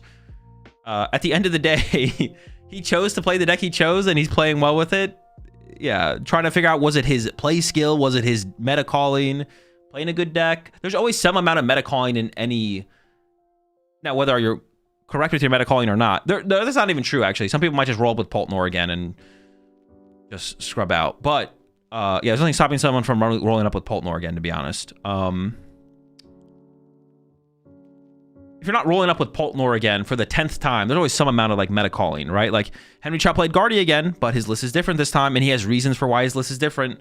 Gabriel Fernandez is playing Charizard, Pidgeot, which isn't anything crazy, but he's playing the cards he's playing for a reason, right? He didn't just copy the 60 cards that was like the last most successful 60. But there's nothing wrong with copying the last most successful 60 cards of an archetype either. That's fine as well. Like, it's like, yeah. But yeah, trying to like decipher it past that is just not worth the time. Sometimes it's obvious. Like, literally, if for Fernandez, if Gabriel was literally playing like, I don't know, towards last 60 or something, you'd be like, oh, he just copied towards like 60, and I'd be like, and like, there's nothing else to analyze first past that though, right? But we obviously know that Gabriel is choosing to play his Charizard deck, right? Gabriel's playing his Charizard deck, and he's the one who's playing it. But trying to come up with like the question of like, is he only doing well because of meta calling, or is he doing because he's playing well? Even if you meta call, you have to play well, and how good the meta call is, you could analyze that. But like, yeah, or like, what is the? We asked like, where does the skill come from, or what is higher skill, right? Is the skill coming from the meta call or his play? Like, the answer is it's all just him. Whatever he's doing is working. Yeah, whatever he's doing is working. Obviously, you could look at one of his deck lists or deck choice and be like, oh, that was like a pretty good meta call or something like that. Or you could just look at it and be like, oh, that was a good deck. But I mean, obviously, you always have to play well on the day, right? So we're adding more nuance is bad, actually. Yeah, pretty much, yeah. Adding more nuance is like bad. And that leads to like you just overthinking it, yeah. Especially if you're trying to improve as a player. Like, it doesn't matter, basically. That's actually a really good way to put it, Annie. Yeah, adding more nuance to something like this is just, it's just bad. Stop thinking about it, or stop overthinking about it. If you're trying to like get better at the game and like figure out where is Gabriel's success coming from, going to this extreme is not worth time investment. You should just go grind more games of poke. How do you change your deck for locals or online meta? You don't, for the most part. Well, actually, that's not even true. Hold up, I take that back. Online meta is more neutral. Like online tournaments or like playing on the ladder is a little bit more neutral.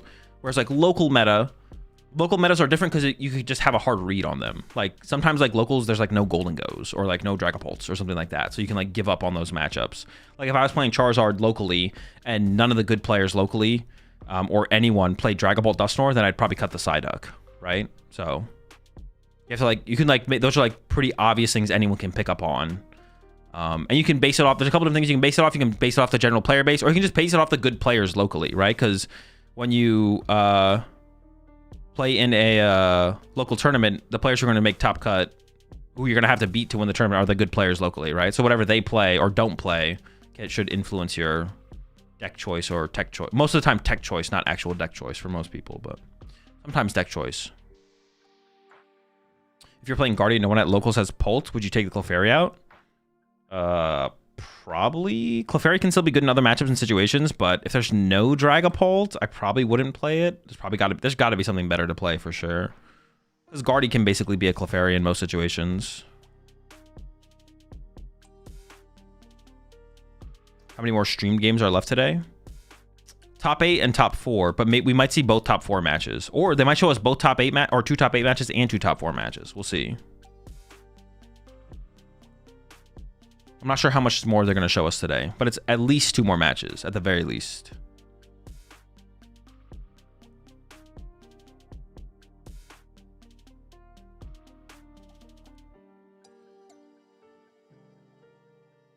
We have an asymmetrical match too. Do they play that with the top 8s? They probably won't show the asymmetrical match. They'll probably just show us a top 8 match while that match is playing. So I'm not sure what they're gonna. They might show us like a top 8 match, then the top 4 matchup. They might show us the top 8 match. They might show us a top 8 match from the side that doesn't have the asymmetrical bracket, asymmetrical side, and then they'll show us that top 4 match, and then they'll show us the other top 4 match possibly.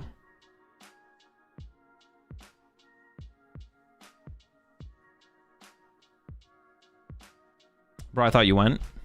Yeah, I went home. What's your opinion on Crustle and Absol? I don't know, it seems pretty good. I kind of like it. It seems like a cool innovation to include. It's not always best, but it is like, it's one of those things where it's like Cornerstone isn't always good to play either. So it's like another card in the mix of like, what do I play depending on the metagame. But it seems solid for sure.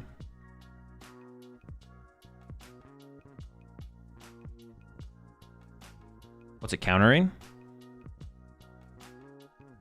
They pretty much always show both top 4 for IC, so neither finalist is disadvantaged. I'm not sure. Is that why they show it though? I don't know if that's why they show it. Because couldn't you apply that same logic to like regionals and like should show the top 4 regionals?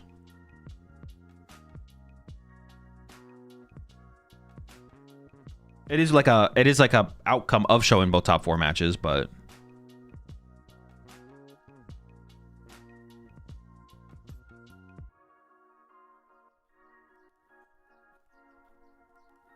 oh, what is it countering? That's the question I was answering. It counters Golden Go with Mawile. Because Golden Go with Mawile beats Cornerstone, Mega Absol with Cornerstone. But if you have Crustle is like the next level to that. Whereas like if they play Mawile and you play Crustle, you win. I sent a DM, but I don't think you're accepting DMs at the moment.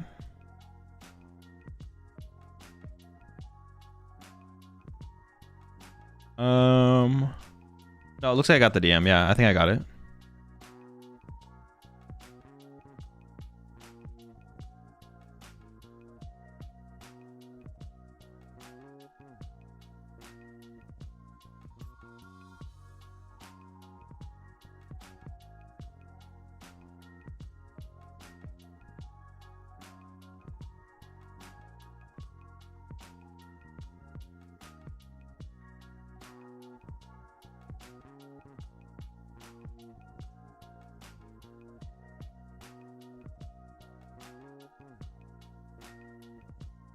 What season is this of Pokemon TCG?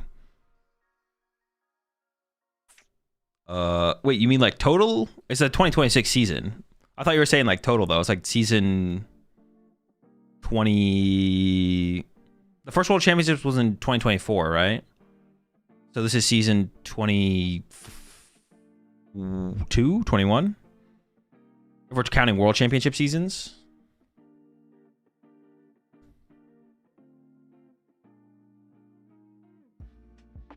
Oh wait, so it's season 22, right? But before 2004, there was First World was technically two. Oh, true. So, oh, we lost some. No, we lost some seasons to COVID as well, though. So it's like season 20 then, right? We lost 1 year or 2 years to COVID. Oh, I think we went to Dunsparce. It's just bad Pidgeots are, but the deck's kind of fun. So would you just run a 2-2 crosser line? Nah, 2-1 or 1-1. But remember, it's just like a okay, so this is like the thing as well with like where did I talk about this recently? Was it on the podcast? Oh, I think it was on the bonus episode of the podcast, but it should like the Crustle isn't like a you shouldn't always play Crustle in Mega Absol. You maybe should like Mega Absol should maybe be your deck if you want it to be your deck. Like a lot of people like have their decks, but like including Crustle is like an adaptation you make depending on the metagame. So you shouldn't always play Crustle. You should always play Mega Absol, basically. Like, let's say you make Mega Absol your deck. You should always play that, but it doesn't mean you should always play Crustle. Like, Crustle might be correct right now, but it might not be correct tomorrow. You want to be able to, like, be fluid with that adaptation. The way the deck, like, functions fundamentally doesn't change enough where you shouldn't be able to handle Crustle or not Crustle. And the goal should be to get good enough with any deck where you can make an adaptation, like including Crustle or including Cornerstone or not playing those things, and still be able to play the deck at a pretty high level is like the goal.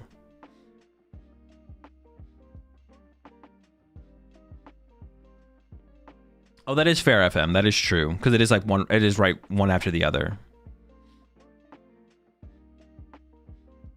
You're saying he just got lucky? Yes.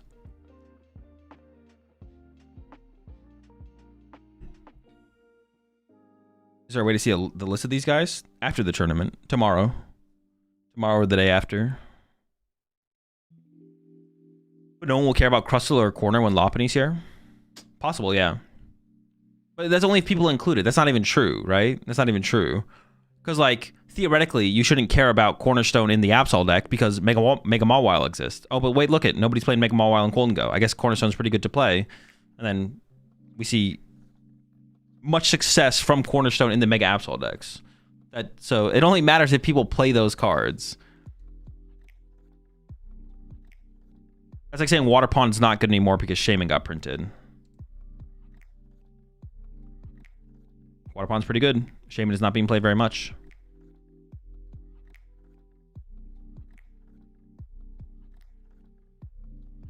I definitely missed the Metacall in Vegas. I thought after the weekend before, people couldn't get away with not playing around Cornerstone, so I didn't play it, and then no one played around Cornerstone. Yeah, I was actually kind of surprised how good of a play Cornerstone was for Vegas, to be honest. It was better than I thought it would be. Like, I would have played... I think if I had went to Vegas, I would have played... Like, I would have played Mawile and Golden Go or Gouging Fire and Charizard for sure. But a lot of people disrespected the Cornerstone, for sure. And being kind of in the know on that is... it's sometimes tough to be in the know on that, for sure. It's... can be tough. That's why, like, on average, just doing the safe thing is just best. Which is just, like... Just play Cornerstone in the Mega Absol deck. Or just play the counter in the non-Mega Absol deck, basically. Why is Gouging Fire better than Fire Pawn? I actually don't remember what Fire Pawn does, so I'm not sure. But I'm sure there's a reason. I just don't know what it is because I don't remember what the card does. You appreciate the 5 gifted there. Ascendo, welcome all to the Rat Pack. I appreciate the support. This attack does 20 damage for each damage counter on this Pokemon. If your opponent's active is an evolution Pokemon, this attack does 140 more. 140 plus 140. I feel like being able to be aggressive is pretty important, no?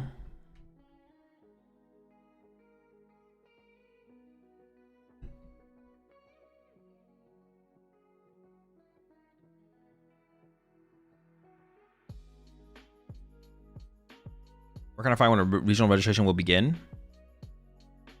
I mean, you can check the Arcanine website, arcanine.gg, or following arcanine.gg or game or tournament organizers on Twitter. If you're looking for like North American regionals, then following Gaming Gen on Twitter. Following people on Twitter is the best way. Following Arcanine and tournament organizer on Twitter is the best way.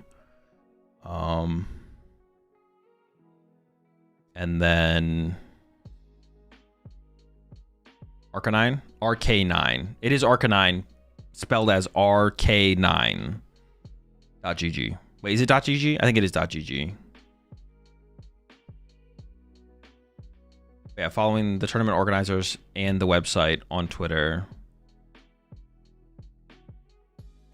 is the best source of information. Unfortunately, there's no like hub on, there's no like calendar on like Pokemon.com that has like all the tournaments listed and like when the registration dates should be open, stuff like that.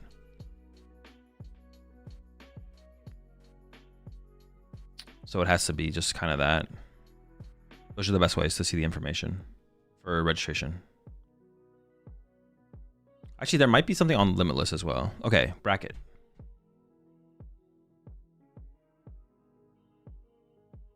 Okay, so this is the ASIM match. This is the only ASIM match. Everyone else has a bye. There's only one player with equal match points to 8th seed, which was Benny or Akira. I'm not sure who it was.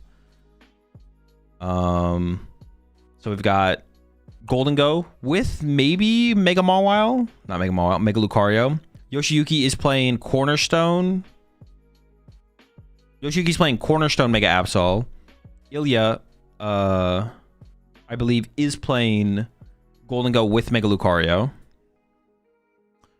Justin played Dusknoir Dragapult at Vegas. Sebastian, I have no clue. I don't think Sebastian was at Vegas, so I have no clue on Sebastian. But Justin was playing. I don't know if Dusknoir is still playing Dragapult. Pedro Petrucci, we just saw. Guardy Jelly. Guardy with a 1-1. No, Guardy. It is Guardy Jelly with a Drifloon. Simon Trottier, Golden Go with Mega Lucario. Gabriel Fernandez, Charizard. And then no idea what Benny and Akira are playing.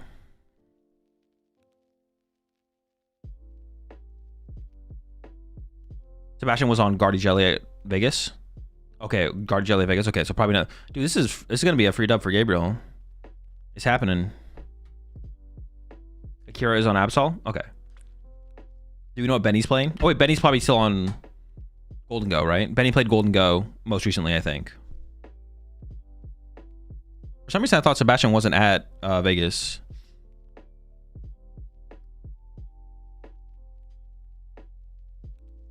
Who am I cheering? I mean, I wanted Charizard to win, so I'm rooting for Gabriel here. I'm a Zard player. Any person you recommend I follow for Zard tips? Gabriel Fernandez.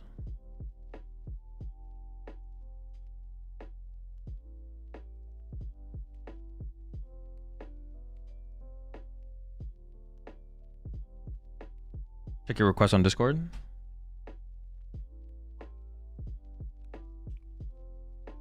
What's your name on Discord? Wasenda. Did you send me the Hydrapple list?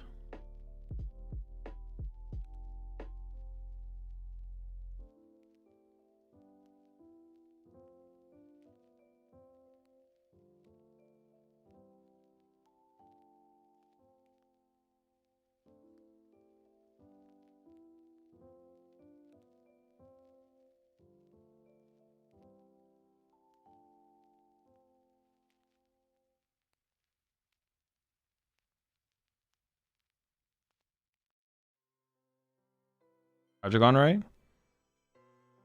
Well, I don't see a DM from you recently. Send me another message. I don't know when you DM'd me. I don't see a DM from you recently though on Discord.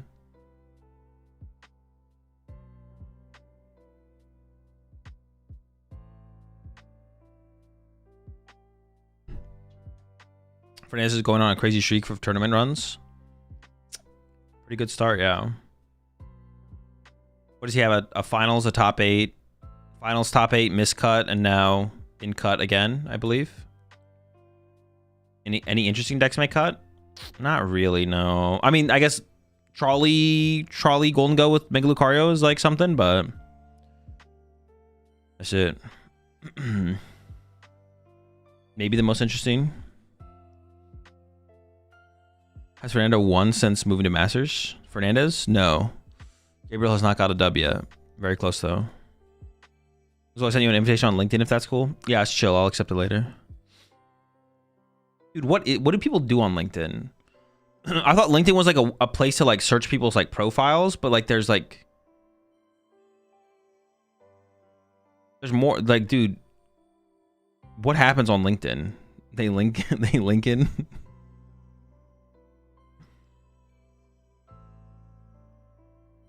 LinkedIn is just Facebook for corporate stooges.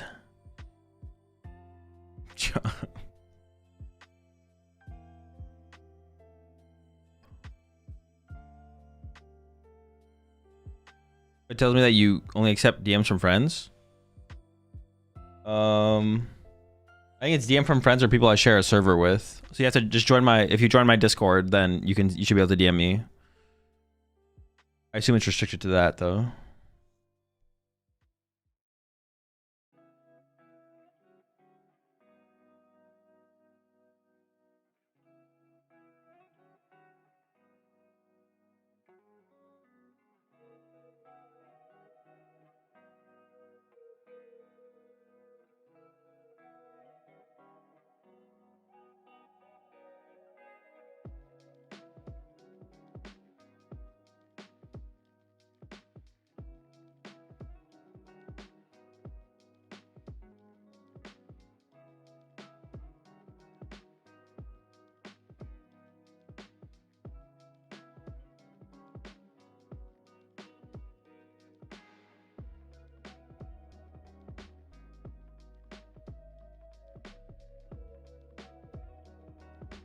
Okay, maybe that'll do it.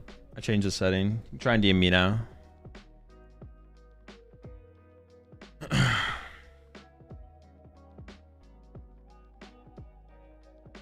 Can I add you on MySpace? I don't even think I ever had a MySpace account. Am I playing live after the watch party? Maybe. I don't know. We'll just kind of see what time it ends. I mean, if they're going to show us like a top 8 plus 2 top 4s, probably not, but yeah, we'll see.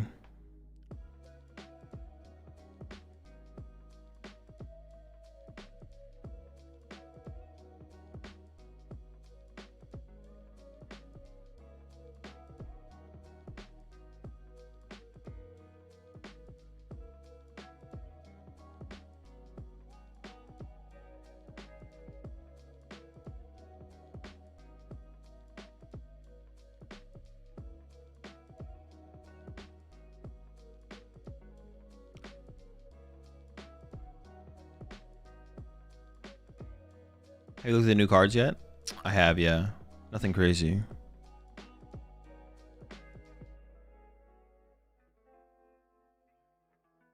You think LAIC having less masters than some regionals changes the impressiveness of it? I tried again, but same message. Yeah, let me see.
You can try again.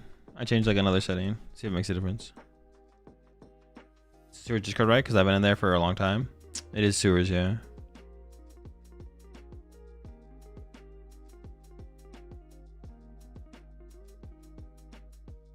I was listening to a carrier pigeon with a piece of paper that says friends, yes/no.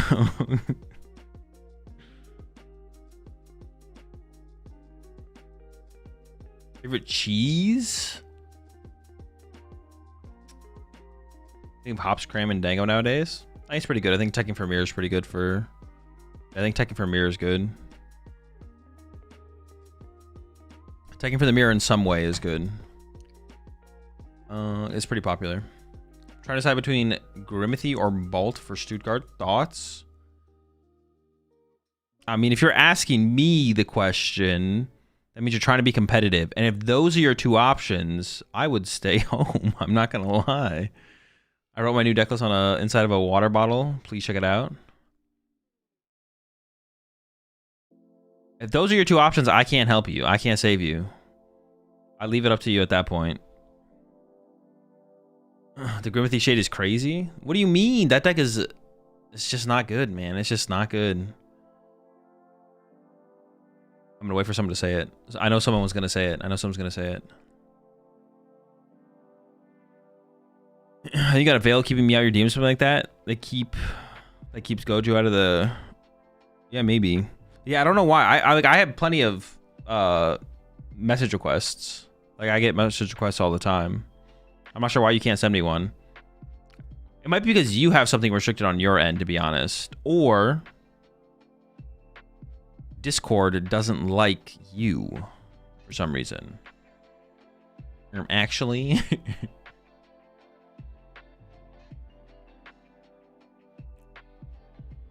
Okay. Justin versus Sebastian. The last two.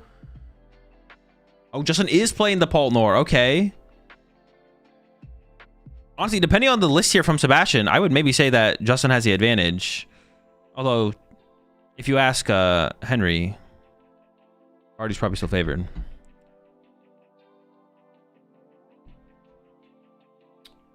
What would you say is a good play for Stuttgart? Any good deck. Any good deck. Mega Absol deck, a Gardevoir, Golden Go. I think Grim and Raging Ball are pretty bad right now.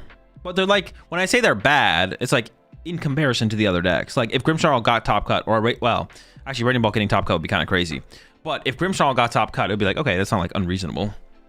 Even Poltnor, I would say. Poltnor, I would say, is fine. I'm not a huge Poltnor fan. I'm not a huge Poltnor enjoyer right now, but Zorak's a good deck. I like Zorak. Big fan. Charizard's a good deck. I'm not gonna lie, I'd be shocked if... Okay, nothing crazy on either player's prize cards. Yeah, if a Raging Ball wasn't cut, I would be, what? Grimmsnarl's a little bit less crazy, but Grimmsnarl's also not very good. Everyone's double jelly, right? I'm not sure. We haven't seen Sebastian on stream yet, so... Prediction? I got you. With Phantasmal Legal and Moltres, what do you think about Dango and Zard? What do you mean Dango and Zard? Oh, in the decks? Oh, I actually forgot about the Baby Moltres. Golden Go might not be as good of a play moving forward, to be honest. I'm actually not sure how prevalent the Baby Moltres will be. But... the card is interesting. It's potentially good in Golden Go and good in other decks as well. Dude, I thought Justin flipped over a Dragapult in his active. All right, here we go. It looks like Justin is going first. Ooh, the Hawlucha start and ooh, Ultra Ball to find a Dreepy. So not a great start here from Justin. And the Frillish in the active for Sebastian. I mean, this is about as bad as it gets, to be honest. It does not get much worse than this as far as openings go, besides literally bricking and doing nothing. Solo Dreepy off an Ultra Ball while opening Hawlucha into a Frillish start from Sebastian. Not great. All right, prize check coming in here. Like I mentioned, nothing crazy prized. What was it? Dreepy... Fez. There's another Badu, I think, was also prized. Is top 8 already, not the ASIM game, actually? Yeah. When there's usually only one ASIM match, they usually skip it. But it might be in favor of like 2 top 8 matches. Like they might show this match, and then they might show the winner of the ASIM match plus their opponent, and then to top 4, something like that.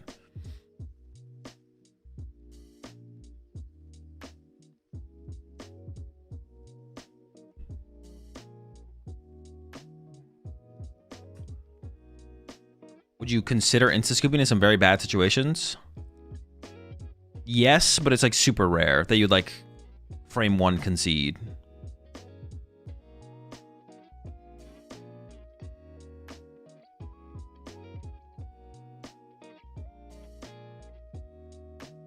Why has Justin played 1 less game? He hasn't. It's just an error on the graphic. Actually, Sebastian just has 1 more game than, yeah. I mean, they both should have like 1 more win because they got like the, yeah, Justin's record should be 12-2-1 as well, but it's just an error. I assume they're tracking the asymmetrical cut buy that they both received, so that's why Sebastian's, I mean, they both got it, but neither player, what's it called? They played the same amount of rounds though. Graphical error. Actually sounds weird. Is that like a term? Graphical error? That just sounds weird. I don't really like it.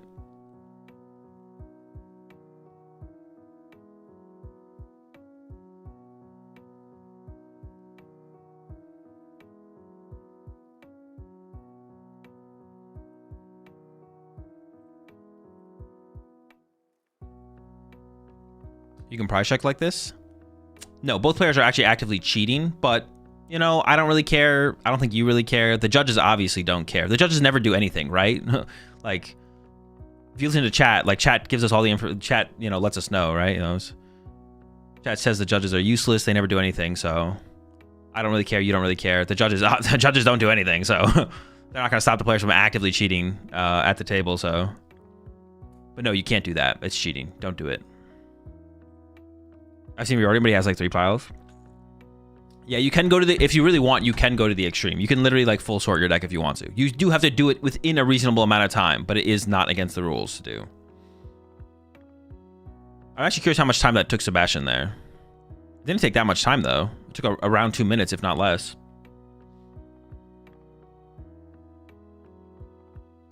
Oh, he hasn't actually even shuffled yet. Now we see the shuffle coming in. Prize checking is cringe. Let future you worry about the prize cards. Yeah,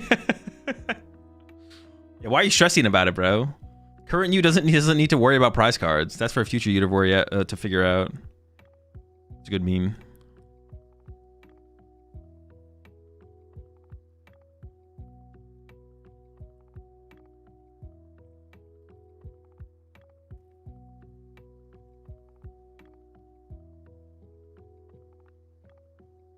Just let you see your prize on the first deck search.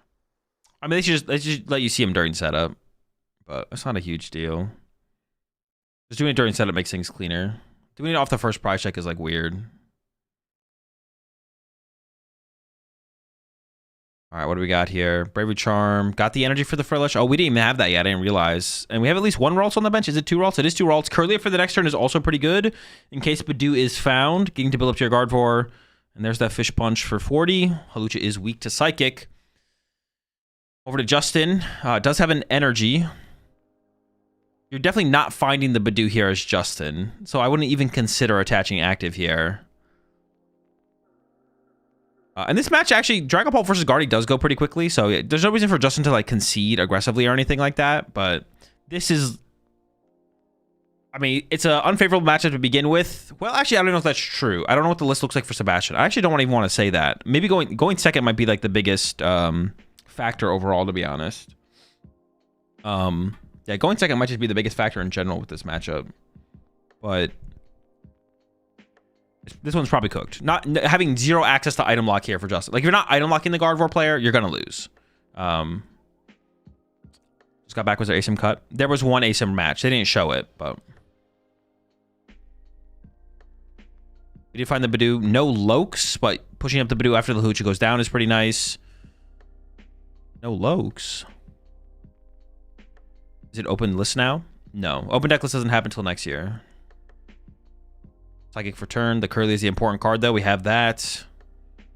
Every Charm in the hand as well. I doubt that'll be coming down.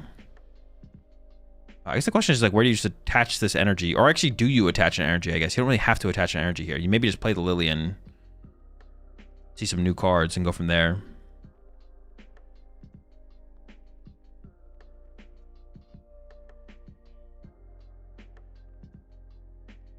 Why do the Jelly players always have Frillish as the start hand? How? They stack it on top. Like if you assume your opponent's going to cut your deck, you stack the Frillishes in the middle of the deck. So that way when your opponent cuts your deck into the middle, you have a higher chance of drawing Frillish. So, or if you think your opponent's not going to cut your deck, you put it on top of the deck. So you have to like make a mind read on your opponent and then predict where they're going to cut your deck and then just put the Frillish there and then you draw into them. It's pretty easy.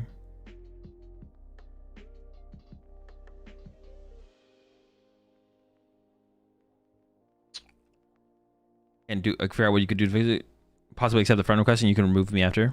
Yeah, I got you, boss. I can accept the friend request.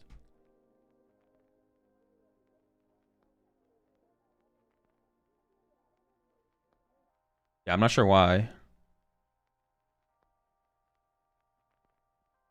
Oh, Voss, it's literally because you're not in the sewers.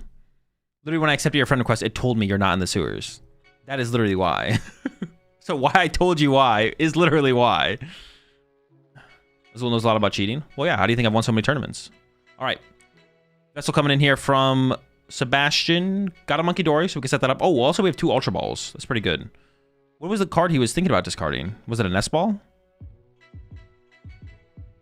Okay, sure. Monkey Dory? What? Hold on now there. I guess... Wait, there's a second one. Do we just not use Monkey Dory in this matchup? Is that how we play the match?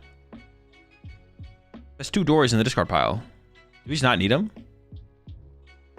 Jelly plus Clefairy enough, I guess? We still have Mew. Mew's a good option in the matchup as well. I feel like we want 1 Monkey Dory. Do we not? I feel like we want 1, right? Don't you want 1 for the possibility of Mew plus Monkey Dory? You need like 1 on the Mew turn? Yeah. But we could have already had it on the bench right now with the Dark Energy, right? Like, I feel like just getting more set up is better than less set up, right? All right, Sebastian playing with his energy still, but I think he's figured it out. I guess we do have Nest Ball. Maybe we are just gonna grab the 3rd Monkey Dory here. There is a guard. Dude, when did the Curly evolve this turn, right?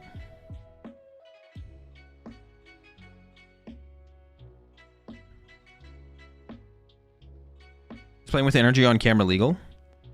I mean, they haven't turned off the feed yet. I assume it's chill. All right, second Curly I found, and then now here comes the Nest Ball, which I assume will be for that last Monkey Dory here. It is kind of... But do we really want to extend all of our Monkey Dory like that? Now what if Justin, like, targets the Monkey Dory, right? And removes that... Well, I guess you target the Mew before you target the Monkey Dory. But you could put a Bravery Charm on the Mew, I guess.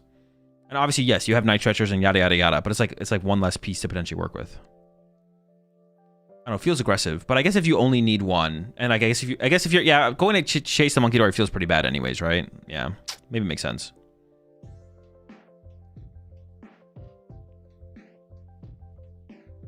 Mew for 1, Super Rod, probably not playing that, and then it'll just be another Frillish attack, and that will get the KO here. Lily will draw less cards here on the next turn for Sebastian, but I don't think you're worried about that. Keeping the item lock is too important.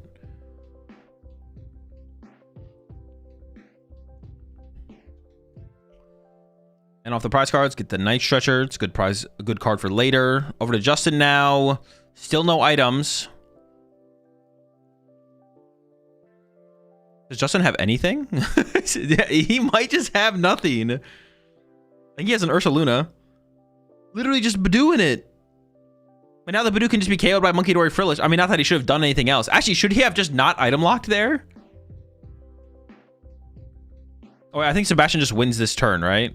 Oh no, we need another Psychic Energy. If Sebastian draws a Psychic Energy, Sebastian wins. We are Psychic Energy or a Jellicent. A Jellicent also works here.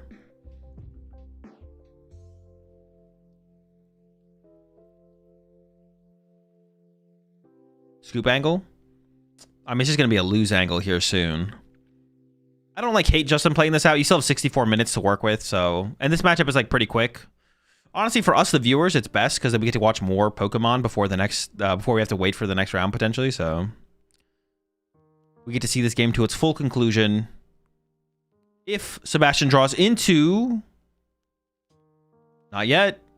Oh! It's a whiff. Justin survives. Wait. Yep, survives. Just barely. Well, I guess the prize card... No, but it's a Team Devo, so it won't... Well, actually, there's a Jellicent prize, so as far as Sebastian knows, it could be an out. Bravery Charm, Team Evo just being put in play. Oh, I guess you may as well just KO with the Frillish, right? Oh, no. Well, I guess Sebastian could have won here. Sebastian could have accelerated the cycle and then pulled the... Okay, and there's the concede from Justin. All right. Game 2 coming up here. Justin, of course, will be choosing second. Going second is optimal in this match. And I'm actually very curious to see how this plays out. I want to see Justin like get a good start. You know, a couple GPs, get the Badoo in the active turn 1. I want to see how the game plays from there. I'm very curious. Although, actually, Sebastian's list is a little bit more prepared for Pult, isn't it? Sebastian does have the Team Evo. It's not quite the triple candy build that like we saw Henry playing. So it's probably a little bit more comfortable in the Pult than the Henry Chow list. Tomorrow is only the finals, yeah. For international championships and worlds, they always do only finals on Sunday. And they do a full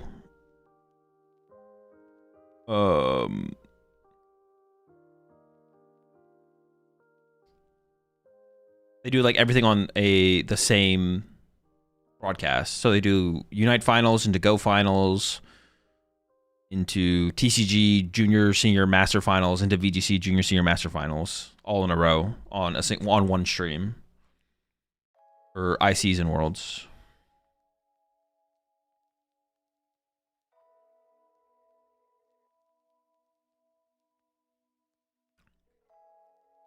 These United ICs. This is the first year I think it's at LAIC, but it's always at EUIC and NAIC. It is at LAIC this year. Unite is at LAIC this year, but previously I think it wasn't. Maybe last year it was. I actually don't remember. But it's been at EUIC and NAIC fairly often, or every single time I think. So the finals is tomorrow? No. No finals. We're canceling it.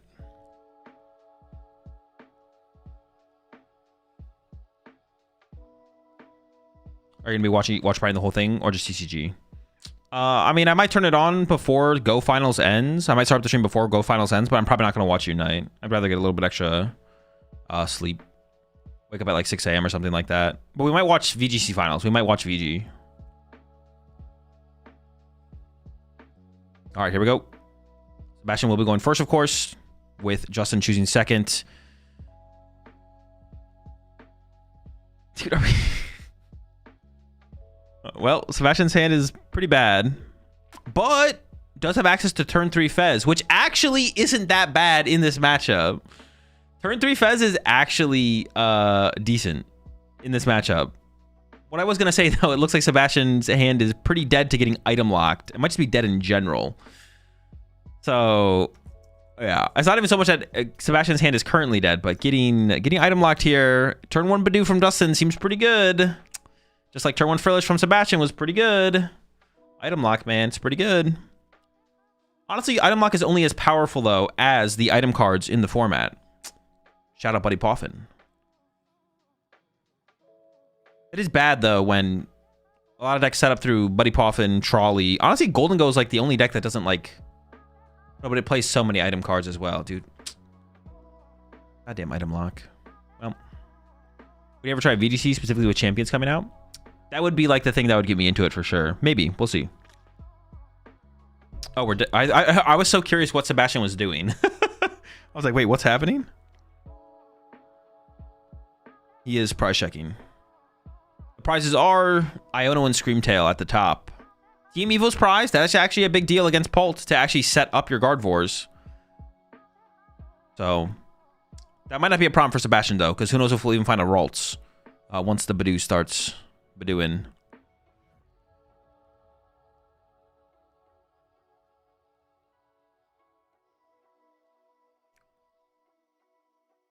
Maybe we still get a good game 3 or top deck here.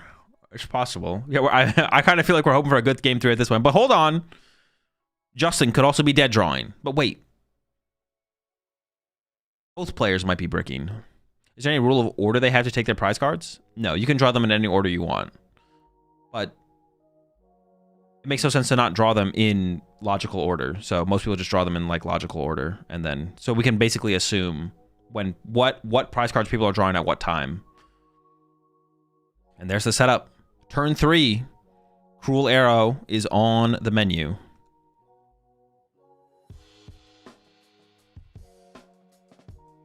All right. Poffin off the rip here for Justin. Much better start than last game.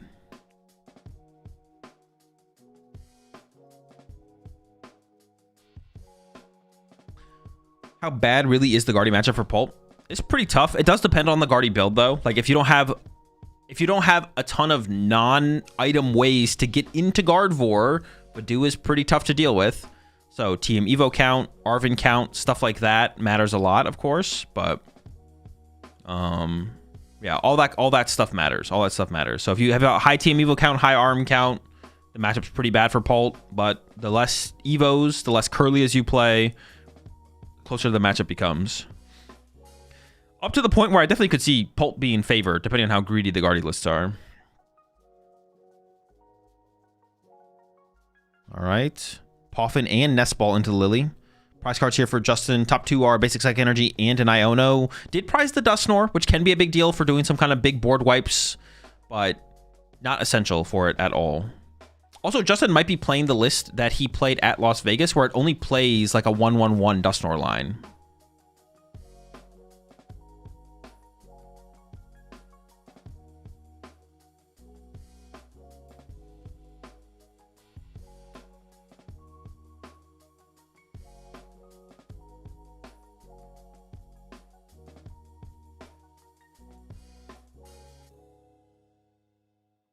Energy attachment for turn would be nice from Justin. Did find a buddy Poffin. Casters identifying where Dreepy's home will be. We got our Duskull as well. We have no threat of double Dusclops, though, which can be a big deal for board wipes as well. What do you think is the best way to play Golden Go? I mean, Solrock Lunatone, obviously, but then probably with Mawile. I'm not a huge fan of the Mega Lucario. I don't hate it, though. No energy attachment is unfortunate, but the Neo Upper is in the deck here for Justin. Top deck is a Monkey Dory there for Sebastian. Attach and pass, probably. You could bench the Monkey Dory here. You actually have Clefairy in the hand as well. I wonder if the better play from Sebastian there was to bench Clefairy and attach to it to force the KO on the Clefairy to then be able to use Fez. Double Loke already out here for Justin. Into the Lily. Does not get much better than that. I'm going to see so many cards over these next couple turns from Justin that even if Cruel Arrow picks off the Dracloak that has the energy, finding the Neo Upper Energy should not be too difficult for Justin at all. There's so many cards on the way here. Justin is not playing Rare Candy, I don't believe, no.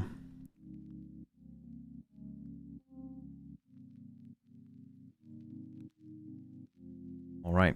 Based on Sebastian's setup here, focus on Triple Dreepy is right here, I think.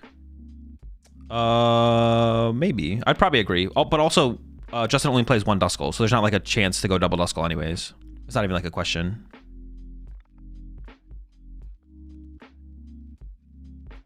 All right, Loke 1, Loke 2. Neo Upper has already been found. You obviously don't want to attach that yet, but there's the Ultra Ball. We could have Justin versus Gabriel back-to-back LASC finals. Oh, that would be pretty sick, to be honest. That'd be pretty cool.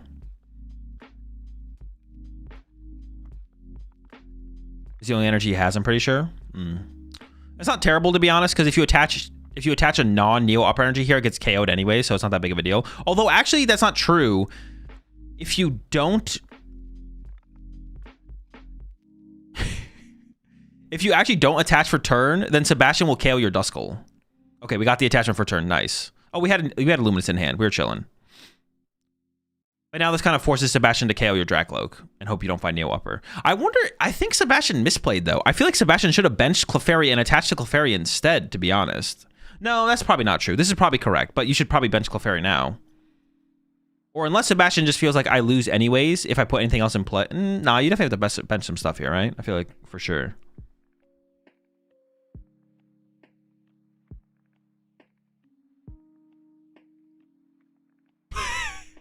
Careful. Almost drew for turn. I mean, if you're gonna by accident draw off the top of your deck instead of your prize cards, this would be the game to do it for sure. The Neo Upper is in the hand for Justin, so Justin is not worried at all about this board state. Gonna start with the Dracloak. We have the threat of Dragapult this turn. And Dusclops. However, despite what the commentators pointed out there, you probably don't want to KO the Monkey Dory. You probably want to conserve your Dusclops for future plays. Not gonna lie, I don't think I agree with that line.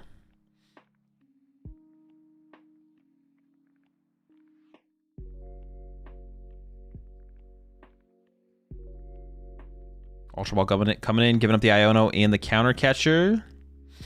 Gabriel's listed fine versus Balt. He has Psyduck, Stamp, 2 Mist. Yeah, he might be fine. I don't know about the Stamp, but I think the Stamp is cap for sure. The Stamp mattering is cap. But 2 Mist and the Duck definitely have a shot. And the Monkey Dory as well.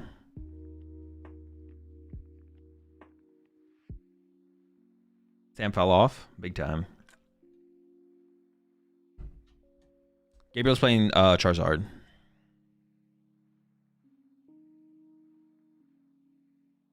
I think there is a Droopy prize here. I was going to say you wouldn't hate to find a Droopy here as Justin, but I'm pretty sure that's not possible.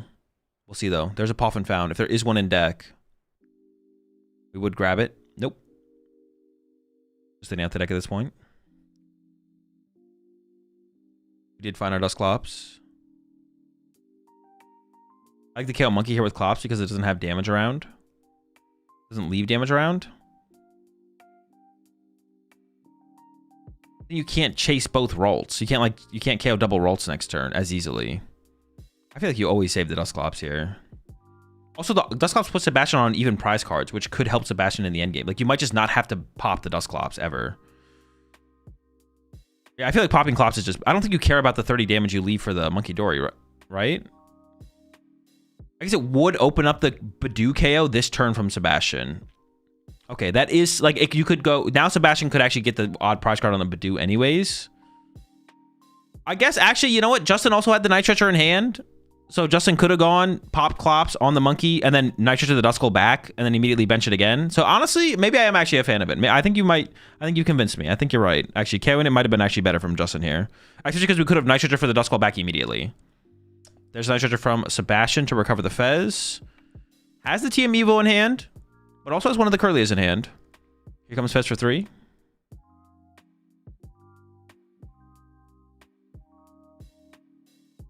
Ultra Ball, Area 0.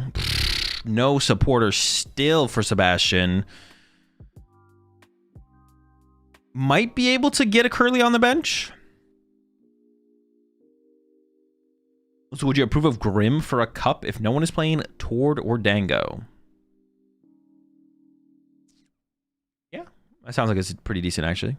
I mean, I guess I would be wondering what they're playing instead, though. If they're rolling up with like Sarah Ledge and Raging Bolt, I would say no, probably not still great, but if it's like the other top decks, yeah, sure. Bolt Guardies, why not? The Curly dies next turn, though, immediately, I'd assume. It is probably going down, but can you get double Ralts on the bench here from Sebastian? I guess would be a question, right?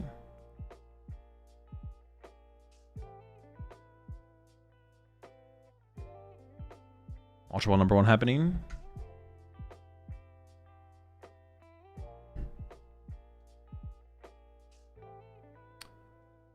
Sebastian can't get dark. Justin wins with Dusknoir, Halucha Boss. Is it game? Oh yeah, I guess there's 4 prize cards left, yeah. But Dusknoir is still prized, I think, so it won't be available.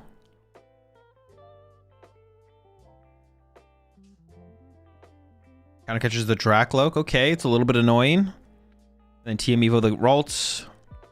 Only has 1 Curly in the deck, I believe.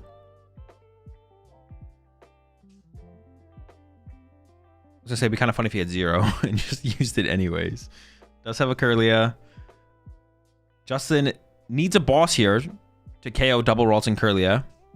Or Dracook number 2 now. I believe has the energy in hand. But even just taking a 2-prize turn from Justin here with Dusclops should be enough to set him up for the win, I feel like, through a potential Ursaluna line, right? I see boss energy in hand, so I mean, that's pretty good. Maybe Justin is just thinking about, is it better to just draw more prize cards here? Like, you could KO Clefairy plus KO Curlia. And I think that's actually what... No, it was a boss on the Curlia. Yeah, pop it on the Ralts. There's a retreat. I mean, things are looking pretty cooked here. Ooh, and we have the Nitrogen for the Duskull back. Yikes. Oh, Dragon Bolt. Knockout Ralts. You can build up more damage on the Clefairy.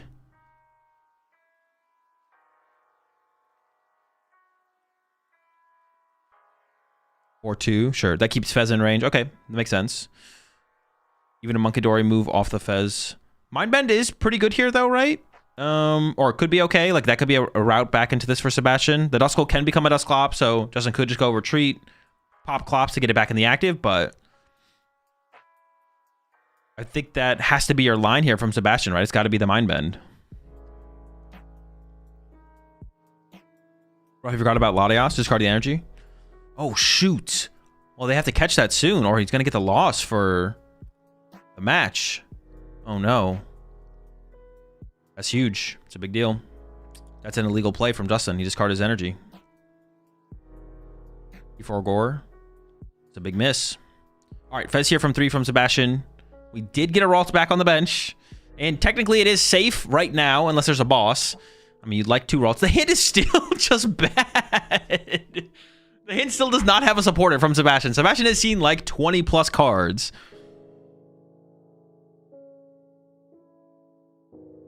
Ooh, it's like 30 cards and 0 supporters, but here we go. We got the Mindbend. We're cooking here.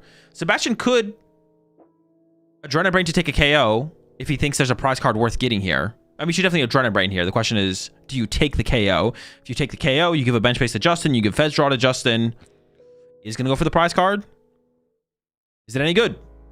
It is an Ultra Ball or a Nest Ball, but you could Ultra Ball, then bench Mew, and then draw cards with Mew. Okay.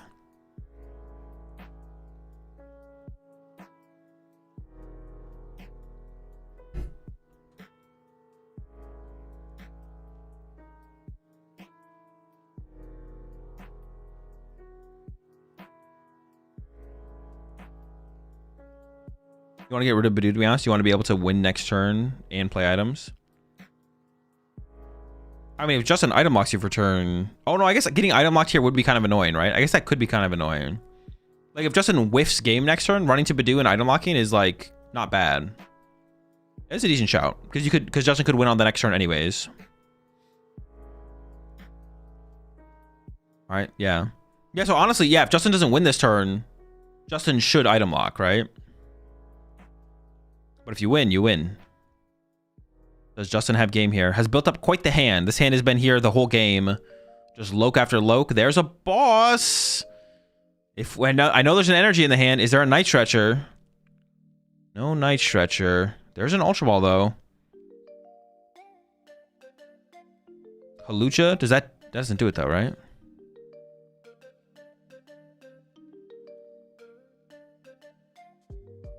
Oh, Turo. Oh, retreat Turo. Okay, that works. Boom. Turo up the Latias. And then Halucha. Ping the Ralts. Sebastian packs it up. Okay.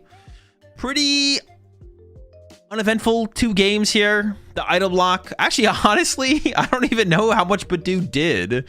So, did Sebastian even have items to play? Like, the early item lock from Justin seemed like it had high potential, but I'm pretty sure Sebastian would have just dead drawn anyways.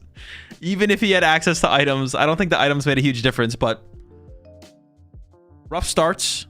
Rough start game 1 from Justin. The item lock from Sebastian definitely mattered. Item lock this game, I don't think made a big difference, but still a rough start from Sebastian.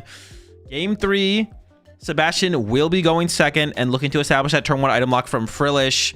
So it's going to be important for Justin to try and find not just his own item lock potential with Badoo, but also just kind of a lot of basic Pokemon. Dreepies, Duskull if you can get it, but I mean, being able to find enough Dreepies and then still wanting to be able to get the Duskull, or still having the resources to get the Duskull in play is probably unlikely.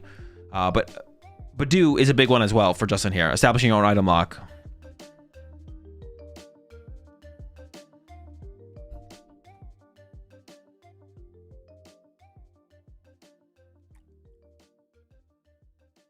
Not the Fez.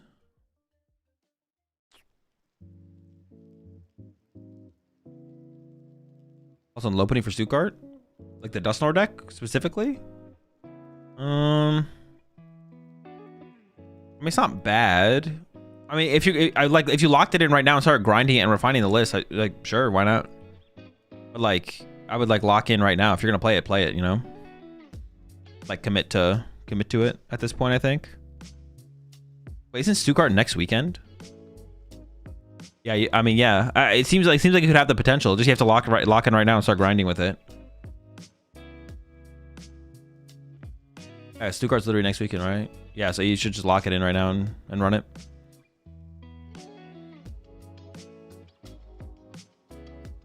Since we're all cheating anyways, just play your items even if you're item locked. Honestly, I'd like to see what the players can get away with in this one. That shows like real like spirit, you know what I'm saying? Like if you're going as far, like you want it more, you know what I'm saying? Did Justin remember his prize cards? I hope so. Alright, Justin is going, dude, get this Halucha out of here, man. Monkey Door Star for Sebastian is not a Frillish though. We do have a Buddy Poffin. Okay, it's not that bad. I mean, it's pretty bad. The Halucha kind of sucks. We at least have double Dreepy to work with here. Last game, we did see a Dreepy turn 1 from Justin. Just wasn't able to find a Dracloak on the follow-up. Prize cards here. Top 2 prize cards, Hilda and Dreepy. And did prize the only Duskull in the deck. No Dusclops potential in this matchup is pretty bad. Dusclops is a pretty big part of winning this matchup specifically. Ooh, on the other side of it, though, Sebastian has Secret Box in hand, so doesn't get much better than turn 1 Secret Box. The TM Evo is going to be there as an option, potentially. Could also go into a turn 1 Frillish. I'm curious to see. It feels like Sebastian's going to have to make that call immediately out of this current hand with the Secret Box. I'm curious to see if Sebastian favors his own item lock versus the TM Evo. I feel like you got to favor the TM Evo more highly, right? But I'm curious to see what Sebastian chooses. Also for Justin here, you maybe would get Badoo over double Dreepy because establishing the item lock is so important in this matchup early on. But we do see double Dreepy grabbed here from Justin, and then it's passing it over. So the potential for Badoo on the next turn from Justin is not super high.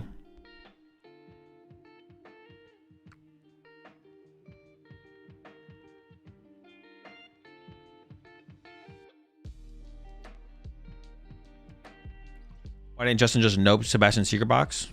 True, we should have attacked turn 1 with Badoo.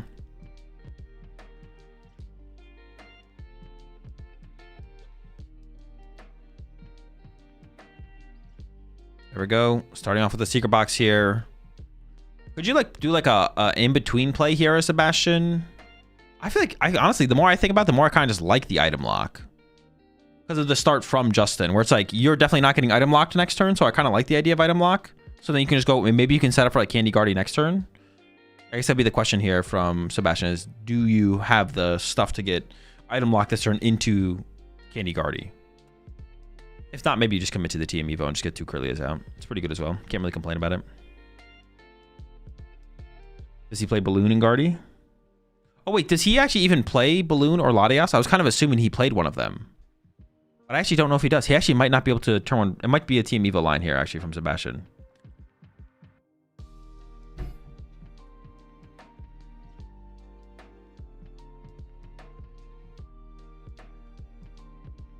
Prize cards, top 2 prize cards for Sebastian are a Vessel and a Jellicent. Double counter catcher prize, but not super relevant in this matchup, I don't think. His prize checking moving is confusing me. Who else does prize checking like this? I think Rowan does, right? Doesn't Rowan do it like this? Like the full sort? Radner maybe does it this way as well. Or basically a full sort.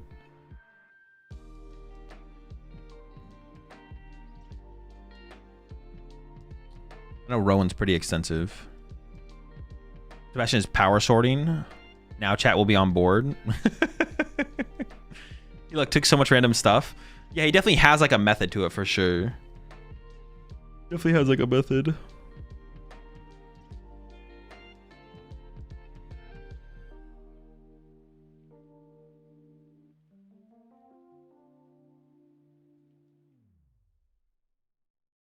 I don't prize check, I vibe check. On your first search, your deck search, you're like, all right, fellas, all right, squad, how we feeling? What do we want to go with this game? What's the game plan? What are we doing? Turo gone from Sebastian. Usually not a super consequential. Oh, for some reason I thought we played a supporter there. I guess not. Oh, no psychics in the discard pile here, and we are going the TM Evo route here as Sebastian, so no item lock happening. Although yeah, I was just kind of assuming Sebastian played Air Balloon or Latias. I don't think Sebastian does.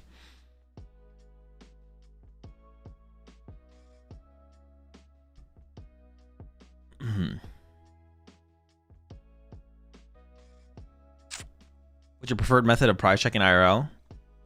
Honestly, I haven't played in so long. I have to come up with a new one, to be honest. I have to come up with what I would want to do. Why not Artisan first?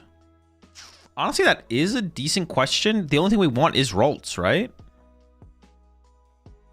I feel like Sebastian maybe should have already used Artisan. I'm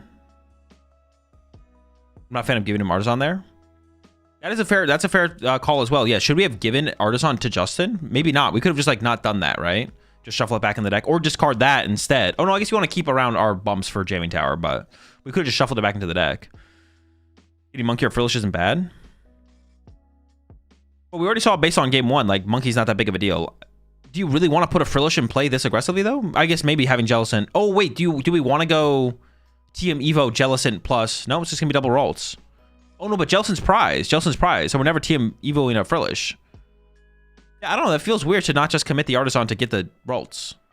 We don't want 2 Monkey Dory in play to begin with, right? You drew Curly, I think. It was just one. I think Clefairy hit the bench there. I don't think he prized the Curly, did he? Alright, so only one Curly grabbed here, but that's fine. All you need is one.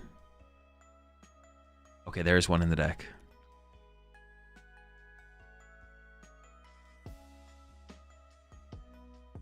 It decreases odds of finding Curlia technically. That is true, yeah. That is fair. Increase your odds of drawing to the Rolts, decreasing your odds of drawing Curlia. And that is like the most important thing this turn. But it decreases your odds of drawing everything else as well, right?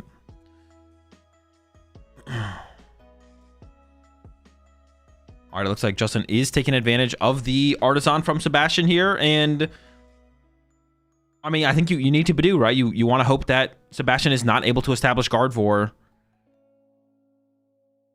But I mean, the thing is though, Justin prizing the Duskull means Justin has no possibility of board wiping Sebastian at all.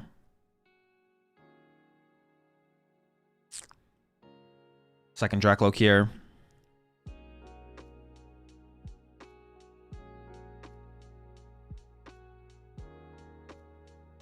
Is Sebastian playing the big fish? He is, yeah. It decreases your odds to draw Guardy or supporters. Yeah, exactly. Wait, we're on the same page. I think we're on the same page, yeah. I do definitely like the idea of just committing the Artisan instantly.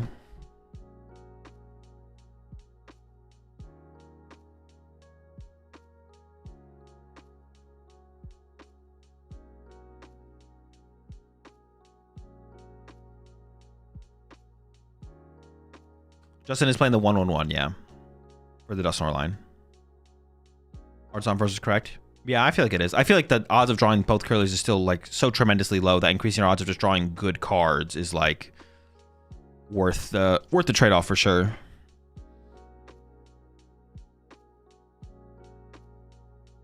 All right, Poffin found here for Justin.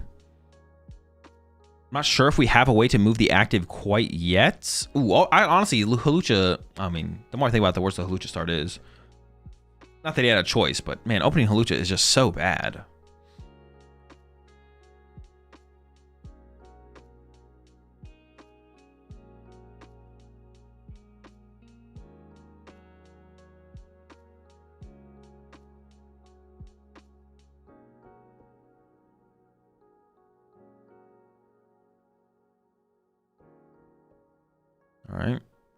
Dracloak number 2. Throws him down. So there's not an obvious pick there for sure.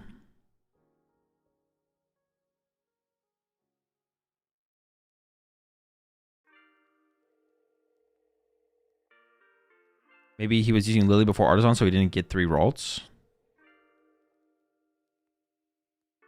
What do you mean? You can just not use the Artisan. Why do you play down Clefairy? Because if you get Ionoed and then item locked, you just want more threats built up on board. Because if you get Ionoed and then item locked, and then once Justin breaks item lock, if you have less in play, you're going to need that much more to actually have an impactful play.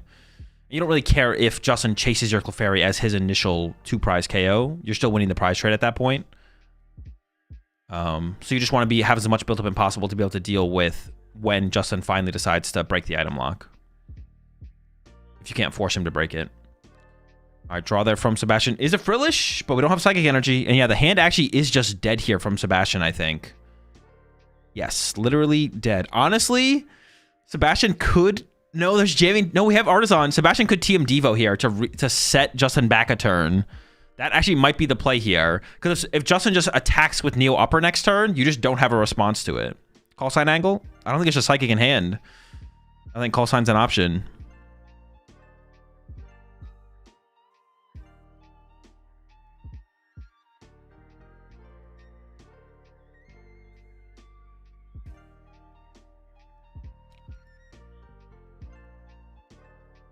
Sebastian shuffling Justin's deck so much doesn't randomize it more, but takes so much more time. He do be shuffling it. He do be shuffling it. Okay, second Monkey Dory established here. I mean, as Justin here, you don't have a better time to attack than now, right? Like, what else could you wait for? Like, I'm trying to come up with, like, should we just swing as Justin here? Is there anything we're waiting for? Why didn't he put Artisan Devo? I don't know, actually. I feel like it was probably worth it because, like, as Sebastian here, do you ever think Justin's ever not attacking? No, right? Like, Justin just needs to, like, what is Justin ever waiting for, right? For Turn to boss wipe Ralts? It's 2 Curlias. It doesn't even do anything. Yeah, saving Devo just, like, means Sebastian has to top deck next turn instead of the turn after. So you get +1 card to work with. I think it's probably just a mistake here from Sebastian. I can't tell what Justin played there. You don't need Devo in this matchup. It could come. It is possible for it to come up, but oh, it's a research. Okay. Wait, did Justin just discard Dragon Ball TX? So Justin's just not swinging. What is Justin waiting for now?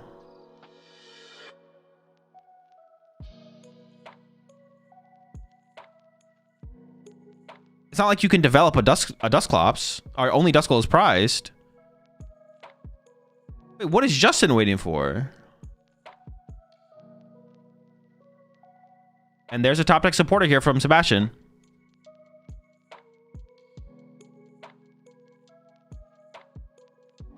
Boss KO Clefairy? Ooh, okay. We can wait for Boss KO Clefairy. Sure. That's fair. Maybe to have a backup to Mew Clefairy. I guess he could wait for 1 more energy in play to play around that. Okay. There is probably merit in waiting here as Sebastian. Or not Sebastian, as Justin. But now the TM Devo actually gets effect. The TM Devo is actually going to get value here from Sebastian. And it's going to delay. Ooh, is that something that Justin should just play around anyways? Is getting TM Devo'd here. The TM Devo is so good for Sebastian now. Last turn, it still would have been pretty good, it feels like. Because Justin could have just swung. But I guess Sebastian did top deck Iono, so did have an out to it. I guess waiting for Boss KO Clefairy is probably correct. You guys are right. It is it's effectively straight Paul with it's a 1/1/1 Dusknoir. There's a Dusknoir in here. But he prices only Dusclops. Every charm found for Clefairy. Can't play the items, of course. Yeah, I guess I don't hate Justin waiting a turn then. And then, yeah, here's the TM Devo play. Dracloaks to the hand. I mean, they just come back down, but that means Justin can't attack this turn even if he wants to. Sebastian buys a turn. to get closer to the Gardevoirs, and now things kind of seem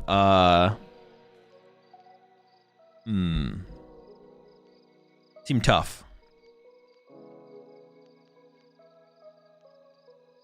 Is it legal to swipe the Devo that hard? Well, the judges haven't intervened yet. We've seen intervenes from judges in similar situations where people get a little bit too aggressive with their hand motions. So far, nothing. There is still time for the judges to intervene or for someone backstage to bring the issue up. Not the first time a hand motion would cause a penalty, so it's definitely possible. We'll have to wait and see for sure. I mean, once the slip is signed, it's signed, but before then, anything's possible. Second Shaving Tower was found here from Justin. That's big. That does take away the Artisan. And shuts down the Bravery Charms. And that is second Artisan gone for Sebastian. Sebastian might play a third stadium, but this Shaving Tower might be stuck for the rest of the game here. We'll see. It would be nice if Justin had... Nope, that doesn't even make a difference. Man, that's kind of cringe that if we attack with Badoo... Ooh. Oh, I thought we were going to turtle the Badoo, and then... Oh, we can't attack anyways. Doesn't make a difference. Gets the turtle out of the way on the Halucha. But this is kind of awkward. The Monkey Dory leads to the KO. Maybe you just always push Latias and just assume Sebastian doesn't have Guardy. Is that the correct play here, I guess?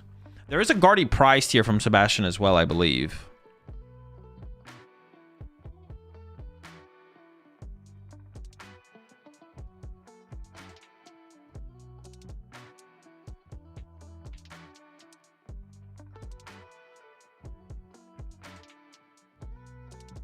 Task return to the active.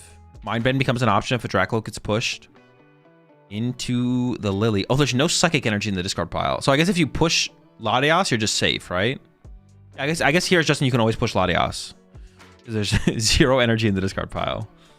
Sure. Is it even worth? No, it probably is worth, right? You probably KO the Badoo with the Monkey Dory and then punch Latias for 60 to set it up for a Scream Tail later on, something like that.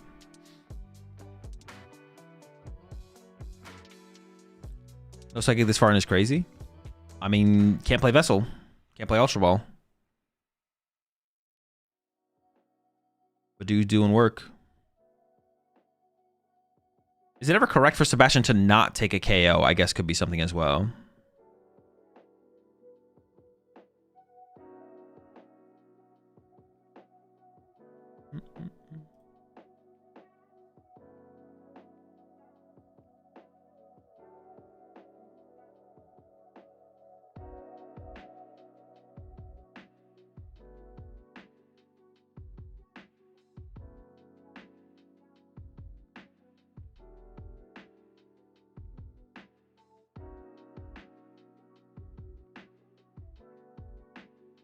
Keeps Countercatcher offline. It would keep Countercatcher offline, so that could be something that Sebastian is thinking about, because you kind of don't want to let the Clefairy get KO'd here, but is doing it. Yep, Latias push. Wait, did he pass?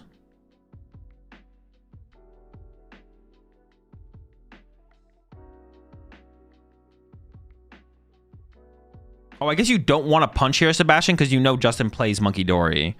I got kind of scared for a second there because he didn't mind bend, but he probably doesn't want to mind bend because that gives Justin damage, right? With Justin's Monkey Dory. And then actually Justin could go KO double Curlia. So that would definitely be a misplay. All right, Countercatcher, it is going to chase the Clefairy and the Iono as well. Sebastian just got 8 cards off the Lily. I don't even think a single card was played, and then a prize card as well. So 9-card hand to the bottom of the deck. I don't think a Guardy was found there. I mean, there's really good odds that Sebastian can find Gardevoir here. But without a Clefairy, you can't actually even KO the Dragapult. He KO'd Badoo with Mind Bend?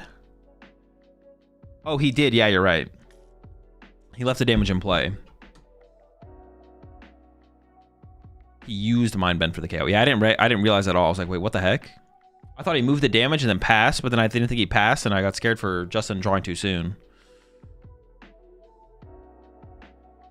Does leaving the 6 damage on that thing make sense? I guess maybe it does.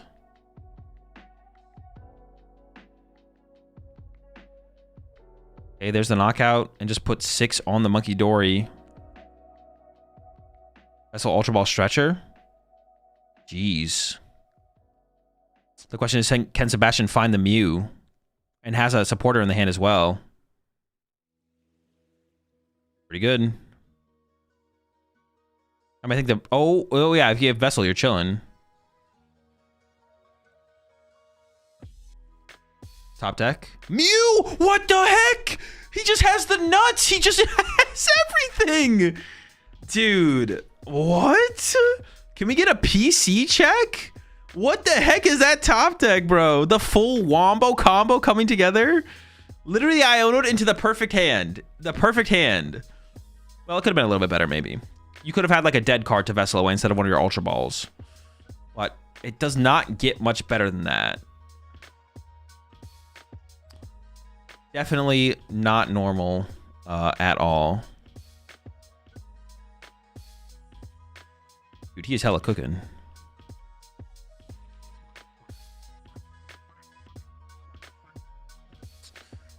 I mean, Sebastian draws 3 prize cards this turn, has Mew set up.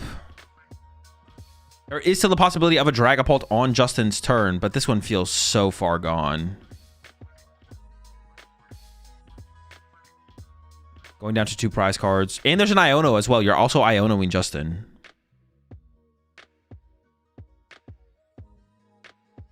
At first, this was looking like a possible... Like, it was possible for Justin to win this game. But things did start to slip away pretty quickly. Based on the starts, though, Sebastian's dead hand, but then top deck the Iono, and things just kind of built out from there.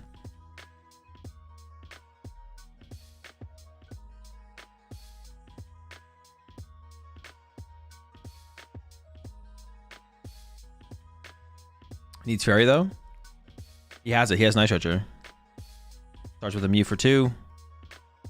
Screamtail and Candy, and then into the Iono. Those go to the bottom of the deck. Gonna get 5 more cards here for Sebastian. Yeah, I wonder if actually do you even leave damage in play on Justin's side of the field, or do you just like heal 6 and like overkill a Dracloak here?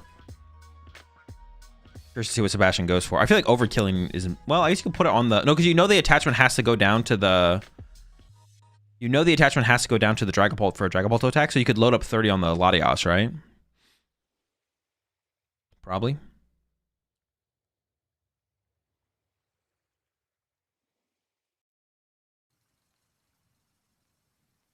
Does he have... He has 3 Psychics, right?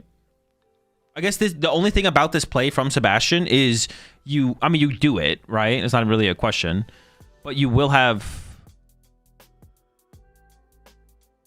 Uh-oh. He did put on the wrong Dracloak. It shouldn't be hugely consequential because he does have double Monkey Dory. Oh, all right. Looks like the judges are going to force it. He does have 2 Monkey Dories. So, but I think you want that 30 damage on Latias to set up for a Screamtail win the game. But it's okay. This Monkey Dory can put the 30 on the correct Dracloak.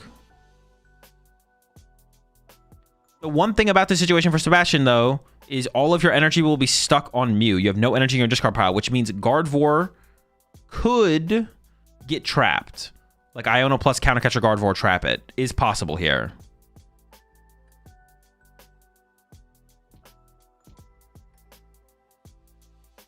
Giving it some thought. So you could just go for like Guardy KO active, I guess, or something like that. I don't know. Instead, so you don't trap your energy. He can pre-attach a Psychic on Guardy. No, he can't, can he? Oh, we haven't attached for turn. You're right. Yeah, never mind. So we just leave one in the discard pile then. That works. This should be pretty safe. This should be pretty safe. For some reason, I thought we attached for turn already, so I thought we couldn't move in energy out of hand. But nope, we're chilling. It could still work, though. There's only 1 Psychic in the discard pile, but way less likely now for the Guardy to get stuck.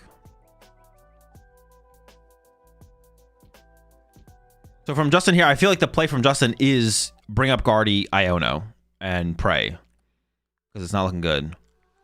I don't see like a better play here from Justin. Oh, actually, how much would we have to pray? Are we that far from winning the game? Punch 200, put 6 on Mew. 6 hits moved off Mew. We're still pretty far. What attack did Mew copy? Mew copies the opponent's active, so it copied Bolt.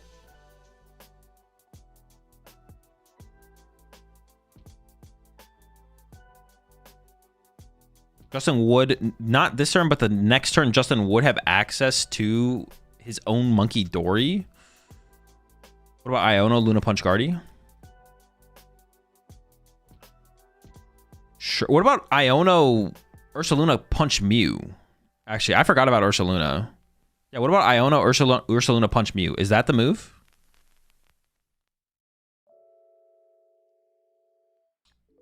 We might have to evolve here, I guess, but...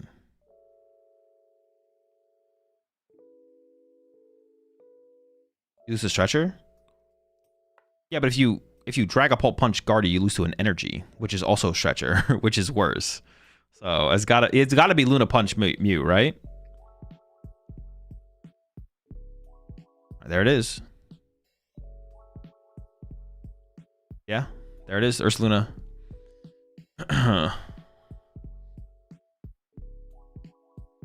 And then Hope Sebastian just dead draws off the Iono. I mean, you're KOing the only draw power in play, which is the Mew. Iono down to 2. It wouldn't be an unreasonable whiff from Sebastian, but you'd have to somehow put together a game on the next turn as well from Justin. He's down 2 stretchers, right?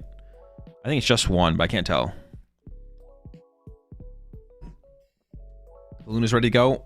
And then Justin would need Energy plus Gust for Dragapult to KO the Clefairy off the bench. It could come together here, actually. Hold up.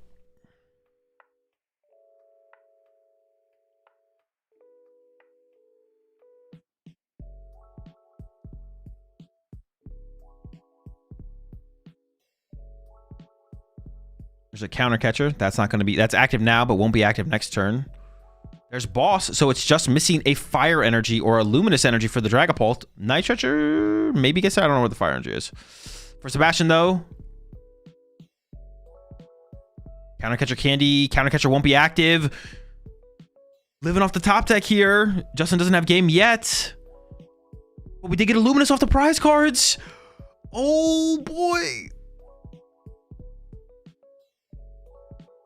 It has to be a top deck here from Justin. Or from Sebastian. Justin has game in hand. Of course, Sebastian doesn't know that, but... Ultra Ball for Fez? Is there a guarantee? Oh, does Screamtail work? Oh no, Screamtail does work. Screamtail for game. Top deck Ultra. What? No, that is enough. That is enough, right? Yeah, that's enough. That's enough. Because there's 3 on the bench Monkey Dory, and then you can build up 3 on the Guardy. I think he thought there wasn't enough there for a second, but that is enough with the top deck of the Ultra Ball.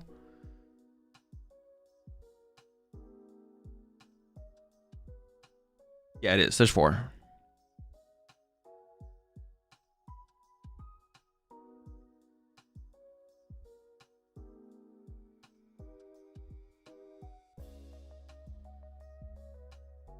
If Sebastian does whiff there, Justin did have game next turn. There was a decent amount of outs there from Sebastian. And even if Screamtail wasn't available off that, could have got the Fez, and the Fez could have been the out as well, possibly.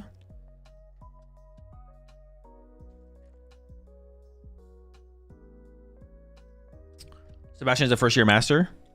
No, I'm pretty sure 2nd or 3rd year. 2nd or 3rd year? Maybe 4th? 2nd or 3rd. 11 months there, Max. If he counter catches the Clefairy, can he win?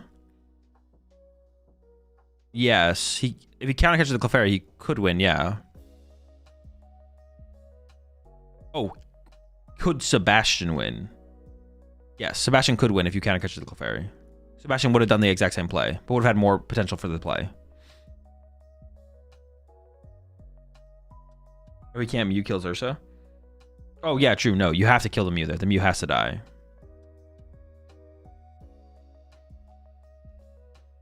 So counter catcher Guardy would have been better? No. Justin made the correct play. It just didn't work out.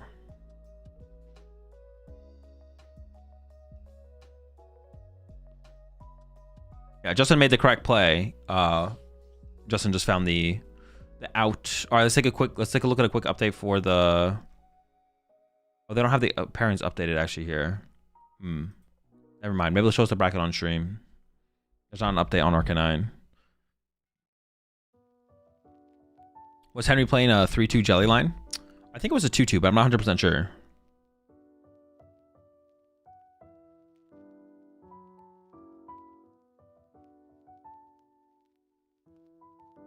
Do you think the Alakazam deck has any chance to be competitive? Probably not, no.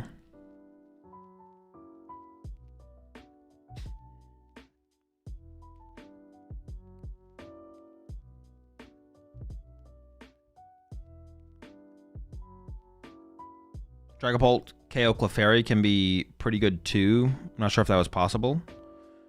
Yeah, Dragapult KO Clefairy I guess could have been cool there as well. That could have been like a fine play.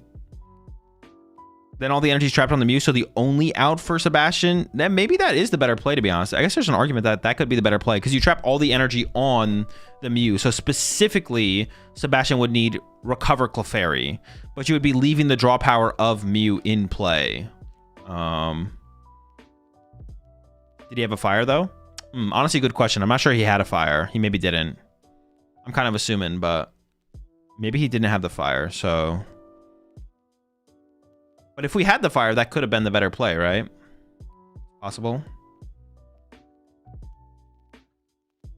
I'm not sure. I didn't see his hand before he played the Iono, though.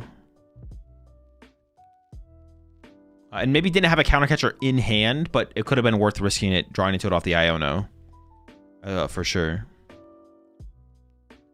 Can Lopunny win versus Dango? I don't know. Never played the matchup.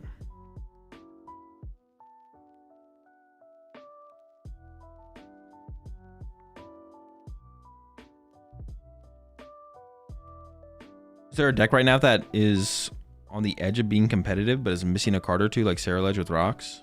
No clue.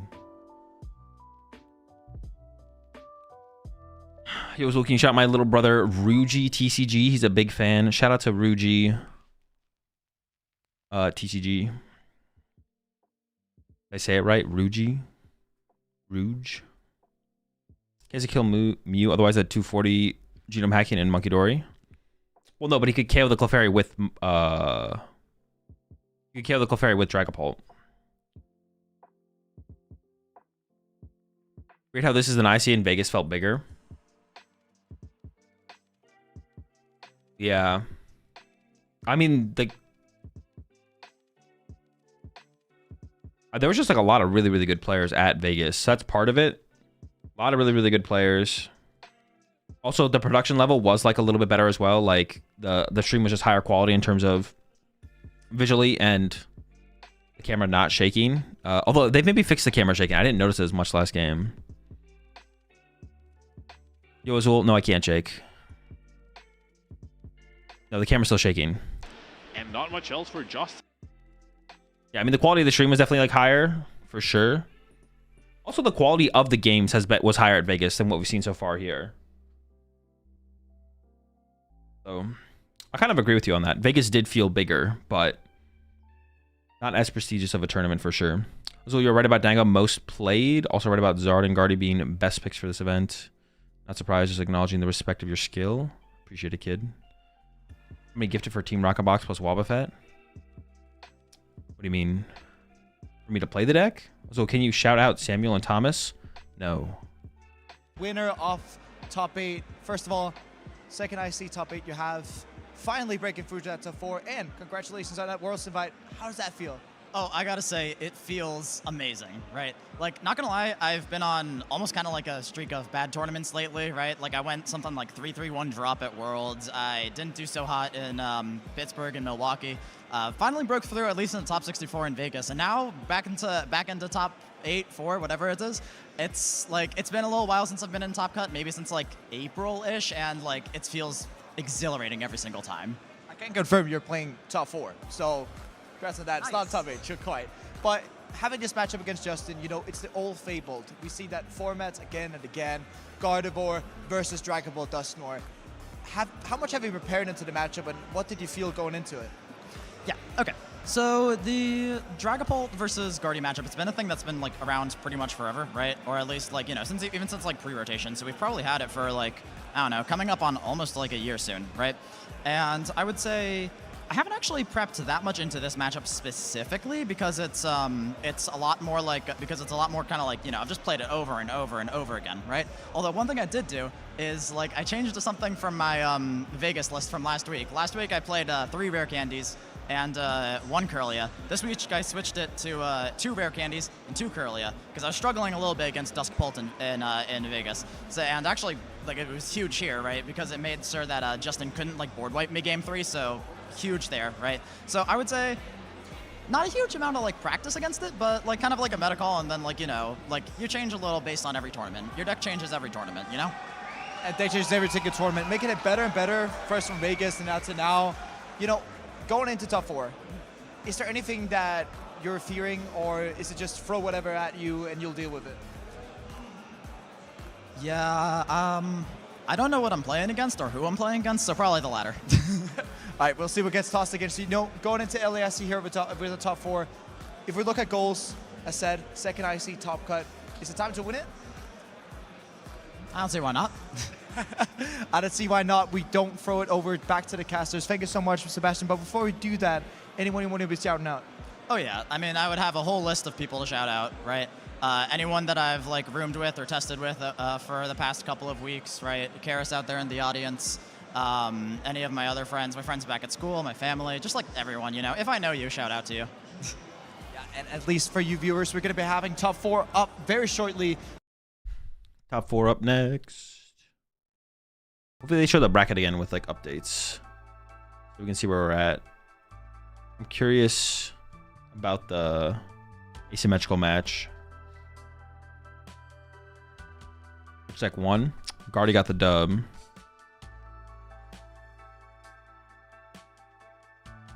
Was it clean to top 8? No, there was 1 asymmetrical match. We're gonna split into 4A, 4B, correct? I believe so. They do it for pretty much every IC, so yeah, I assume.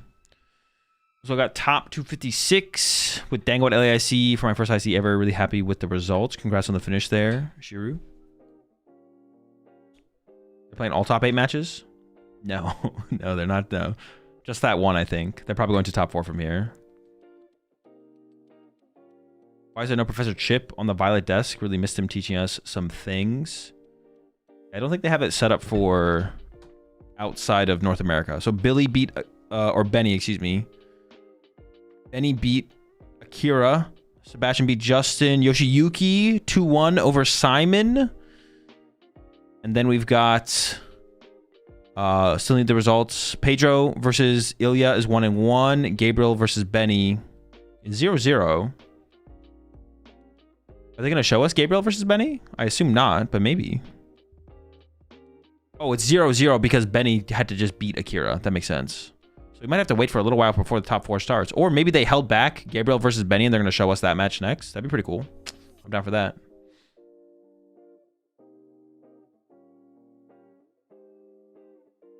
So is there anybody see the lists in Limitless? Yep, when the tournament's over. Thoughts on Dangerous Laser in Dango Rocks making top 2 in Taiwan Premier Ball League? I mean, makes sense as like a tech card for doing extra damage with Mega Mawile possibly, or getting through Pikachu. But I don't know like the other reasons to play the card. I don't know where its value's coming from. I guess if you play it with Iono, you can take knockouts with Poison and Burn, so they don't get to draw cards with Fez as well. I don't know if they played Iono though, but that could be like a cool combo.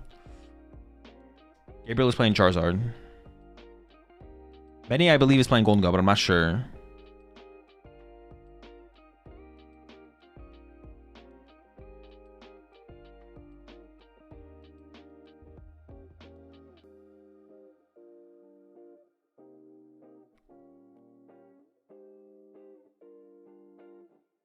Isn't Poison just confuses and burns? Oh, I thought a Poison burned and confused, so it's just like 20 damage.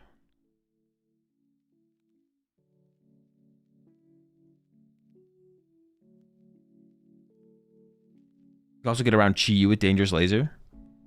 Oh, true. Wait, can you actually like line that up to take a K? You could, yeah. It's kind of cool, actually. What's the difference between opponent's win percentage and opponent's opponents? It's just for tiebreakers. One is the opponents and one's the opponent's opponents. So it's just a win percentage of those two groups of players to be used as tiebreakers when players are tied on match points.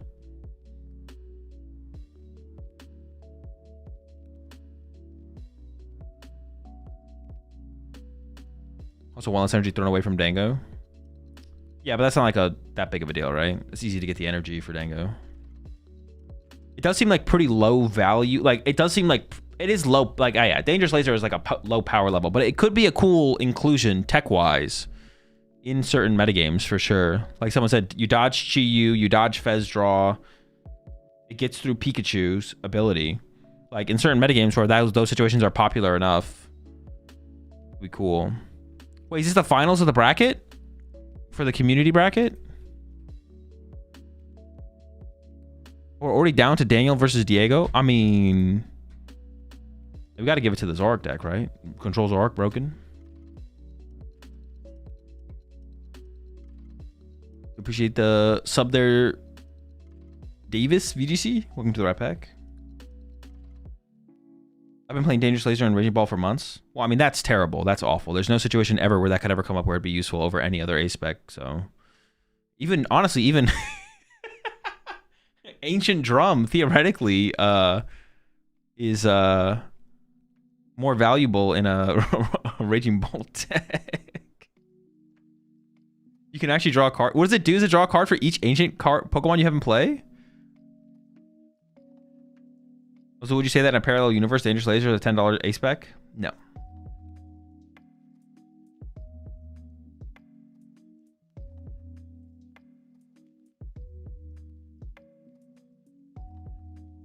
Grand Tree to help the ops is better. True. You want to make them get overconfident. So you put Grand Tree. You're like, turn 2 as Raging Bolt. You go Noctowl, get your knockout, but you also put Grand Tree in play. And then you let them get over. They go, oh my gosh, Grand Tree, that's sick. I'm going to go get my Dracloak here. And you let them get overconfident. And then they start misplaying. And then you win. Genius.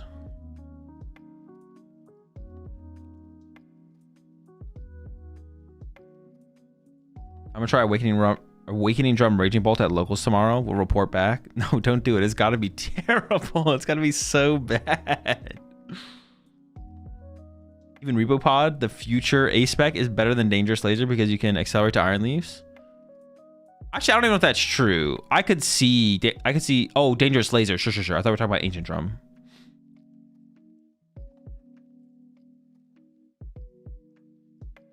Ironically, Ancient Drum was fine in Bolt, another defense against Lake Iono. True. Pokestop Ancient Drum? Bolt? Kind of goes crazy.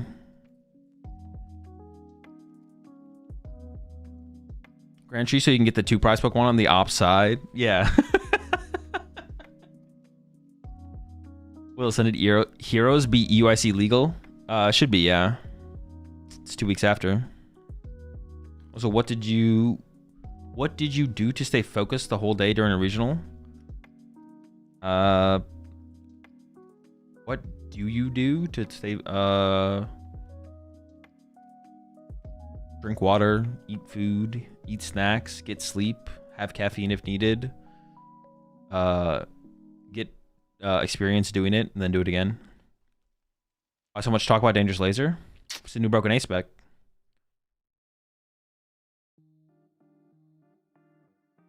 That Zoroark deck looks crazy. I wonder how Daniel came up with it. Well, Daniel didn't come up with it. Actually, the whole deck, not the whole deck, was my idea, but the important parts of the deck were my idea. Yeah, we were trying to make Zoroark Control work for the tournament no matter what. And honestly, Zoroark Control was not that good for that tournament, but no one thought it was good either, so that was our advantage. But I came up with the important parts that broke the deck.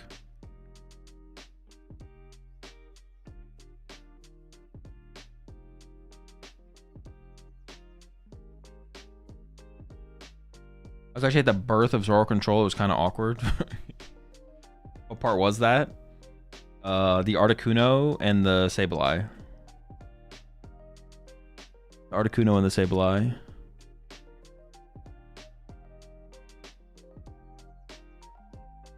You did play Buzz for a bit, right? Yeah, for a little while. Prediction get paid out? I don't think I did pay it out. I'll check.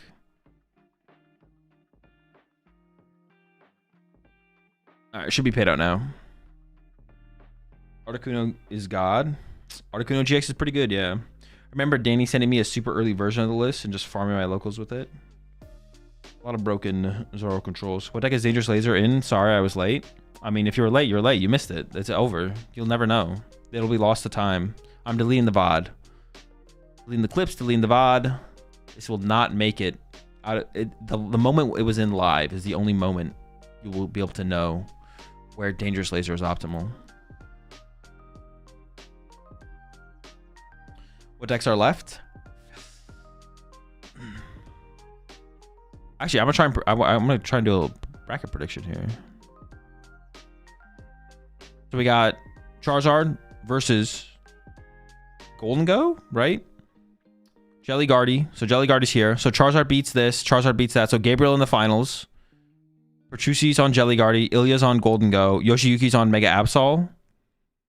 Jelly Guardy. So,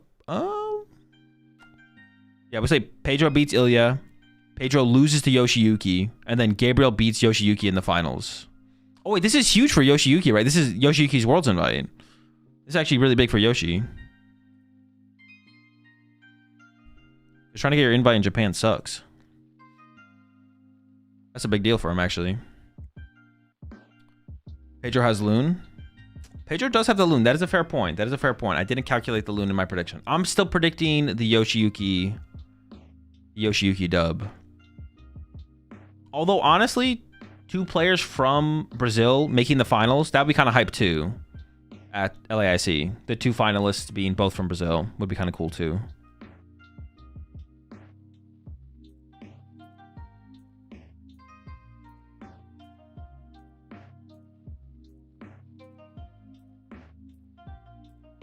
Why does Ilya and Gabriel Fernandez always lock in at LAIC? What do you mean Gabriel won every IC last year?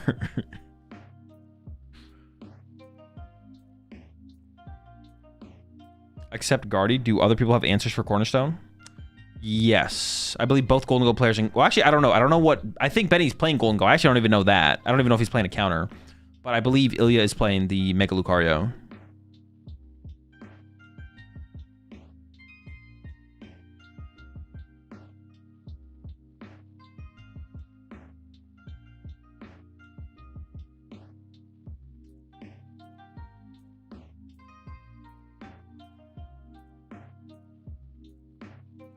All's cut in a hot minute.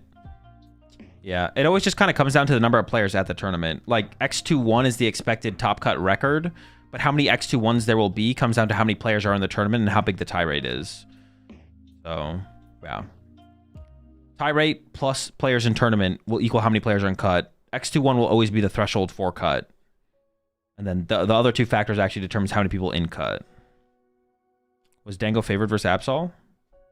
If they don't have a tech for it, yeah. If the Dango player is teched for Cornerstone, yes. Although the Jellison from Daichi was kind of cool. I don't know how much the Jellison shakes things up, to be honest. Did you ever discuss these cheating allegations against Gabriel around Lille or Gdansk on the pod? On the pod, no. I mean, there's nothing to discuss. It's just like he said, she said. Like, yeah, it's like not relevant. There's no real thoughts. Thought they were obs bogus, but interesting your thoughts. I mean, I wouldn't call them out as like obs bogus. It's irrelevant to have an opinion on it, basically. Like, I feel like if you weren't someone who was there, or you're not one of the 2 players having an opinion on it, you just shouldn't have an opinion on it, basically. So I don't want to call them bogus because I don't want to like discourage people from like coming out to calling cheaters out in the future. Because if we like take anyone calling someone out, calling out allegations of anyone bogus and just like don't like, it should be taken like seriously. You should take it for what it is. And then based on the information you have, like, make a conclusion. But there's, like, no conclusion to draw from what the claim Mateus made or Gabriel defending himself. It's just a he said, she said situation. I have no reason to think that Mateus is lying, and I have no reason to think that Gabriel cheated. So we just go next, and then, yeah. So I don't think Mateus is lying, but I also don't think Gabriel's a cheater. So... there's not enough info for me to have like an opinion on it. But it's fine for them both to go through that. It's fine for the process to happen of Mateus saying his side of the story and then Gabriel responding.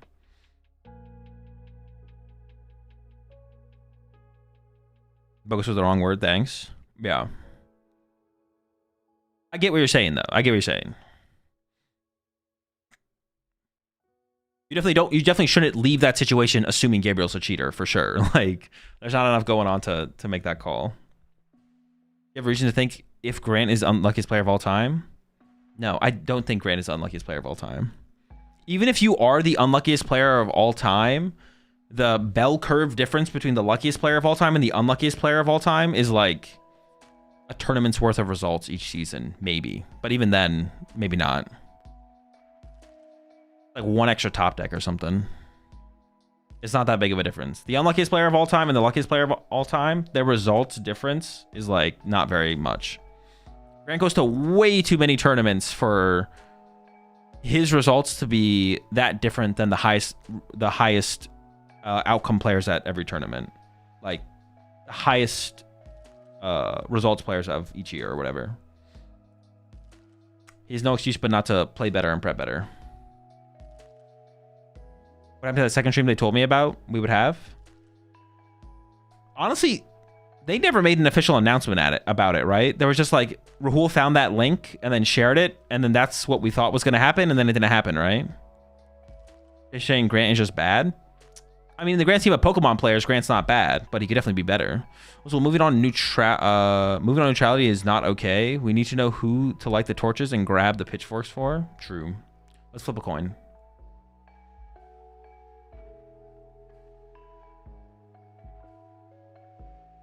I'm down to flip a coin. In a hypothetical scenario, if someone wrote a hit piece about you cheating, how would you approach that? I'd probably just say it didn't happen and then play some games on PTCG Live. Disprove it. I mean, it depends what they said, but yeah, I'd probably just say it didn't happen and then go play PTCG Live. I don't know. That's what was said, I guess. You'd send the Pika crime crew to their doorstep. Yeah, I send Big Pika after them. Take them out. There would be no hit piece after that. Is Gabriel being banned for getting caught cheating in the past not reason enough? At least doubt it. Potentially, yeah. I could see it. I think that's fair for sure, Crash. Like you can stack up, you know. If everyone at a tournament says someone is a cheater, there's probably something there, right? I mean, obviously that's to an extreme, but how are you this fine day? I'm doing alright, Augustin. You would have to play on the non-streamer client for a few days. True. I can't have him getting too suspicious. What did Gabriel do? He made top cut and currently is waiting in top 8 for his opponent. I think people don't realize how far they are from like good players, like the Scalabrini quote. Grant's closer to Tord than we are to him.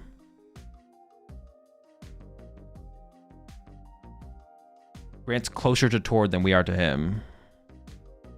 Yeah, definitely. Yeah. Yeah, Grant is way closer to Tord than the average player is to Grant. Wait, that's what you mean, right? All right, semifinal set. Gabriel did 2-0 Benny.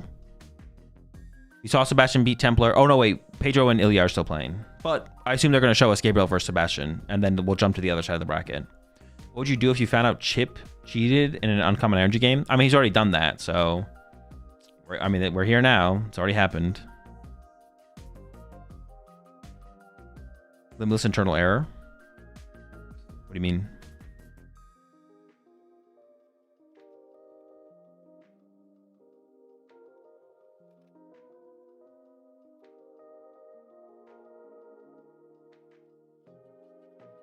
Yeah, that's the quote, but Scabrini, is it Scabrini? For some reason, I think it's Scabrini. Like, I've heard the name be pronounced Scabrini. He said it compared to LeBron. No, he said it about Grant and Tord, and then someone else took it and quoted it about LeBron. But Scalabrini was talking about Tord and Grant. He also cheated multiple times against him. Well, he's the one who knows the rules better than I do, so that's kind of on him, right? Like, Chip knows the rules better than I know the rules, especially in, like, the retro stuff. So I think that's on him if I make a mistake for him not to catch it.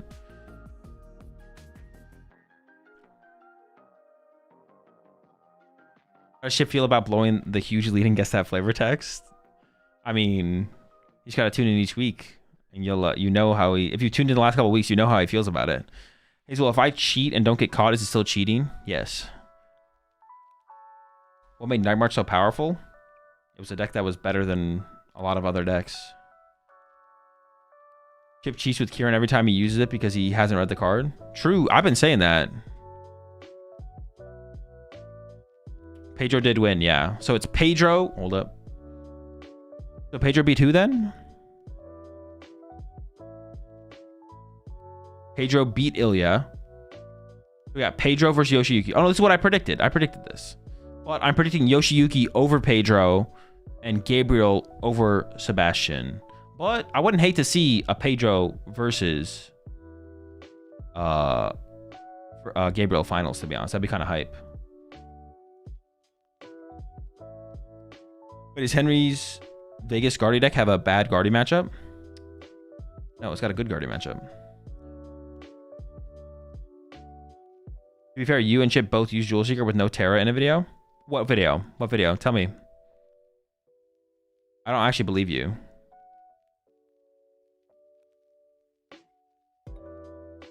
If Yoshi makes finals, he gets his invite? No, they extended it to top 4. So top 4 gets an invite at ICs now. So he's already got it. They made that change going to this year, I believe. For sure it was the Cellar Crown ETB one. I don't believe you. I don't really want to go check though. But I kind of want to prove you wrong and then ban you. So it's like, I'm like tempted to go check. But there's no, I'm not going to scrub through the video to find it, to be honest. I'll just say you're wrong for now, but I'm not going to time you out. Who wins, Pulsar Monkey or a Crustle Zork with Battle Cage? Alright, I'm just going to time you out, Augustin. You just need to be timed out.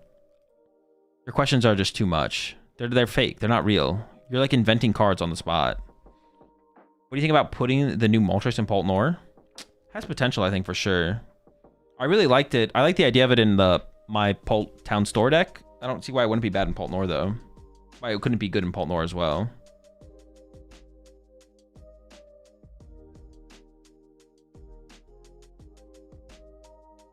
What invite are you going to win for the invite this season? Probably top 4 NAIC, but... Is there a crazy judge call that you've been part of? I don't think anything too crazy. Not that I can remember. 1355 here. Oh my gosh, you guys actually found it. All right, hold up. Oh my gosh. No, no, no, no. Dude, wait, how do I get out of here? No. Well, hey, you guys all got caught too. Oh shit, it was on a deleted message too. Well, I don't want to click the other link either. I appreciate the sub there. JHU. Welcome to the Rat Pack.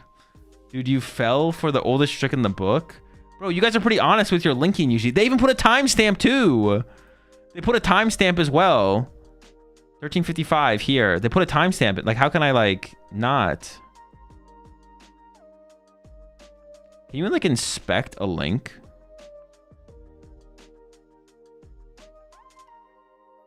To see where it goes before you click it?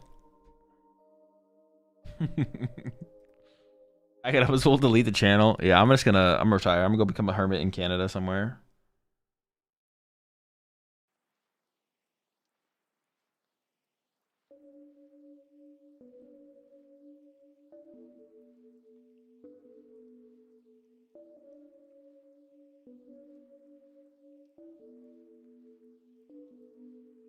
Or Chrome extensions to preview links. Yeah, but I'm clicking it straight out of OBS, so I don't really have that. I guess I could like...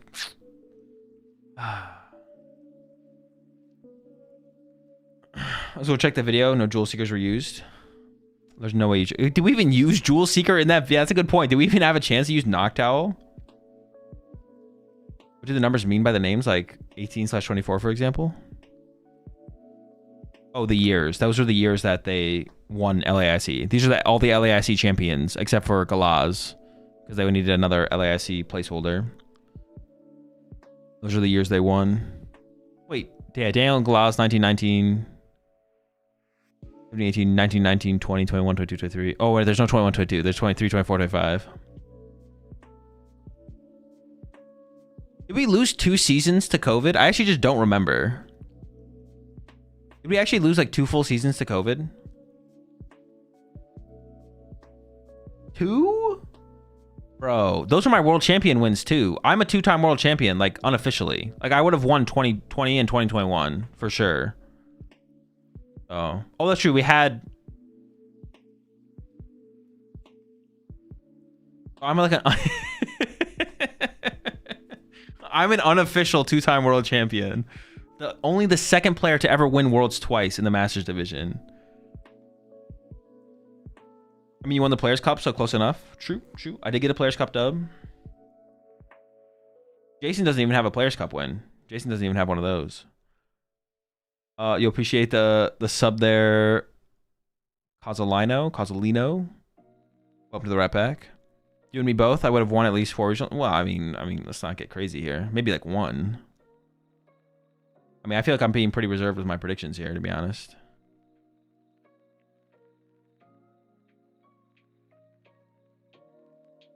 Actually, no, Tor would have won back-to-back and cemented himself as the GOAT. Ooh.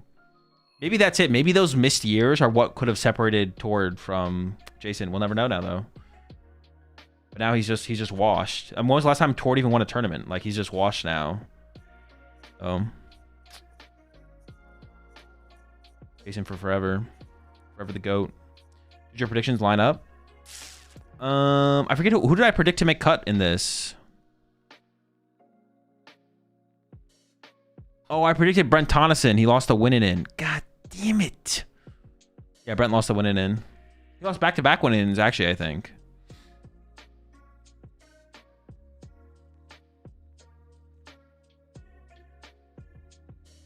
Tor would have won with ADP. Tord was the only player to win with ADP. Tord won with ADP. Tord won the last regional championship before COVID shut everything down with ADP. Oh, unless you're talking about Worlds. Sure, Worlds, yeah. So you look bored? We're chilling. Just waiting for the next match to start. Pedro versus Yoshiyuki.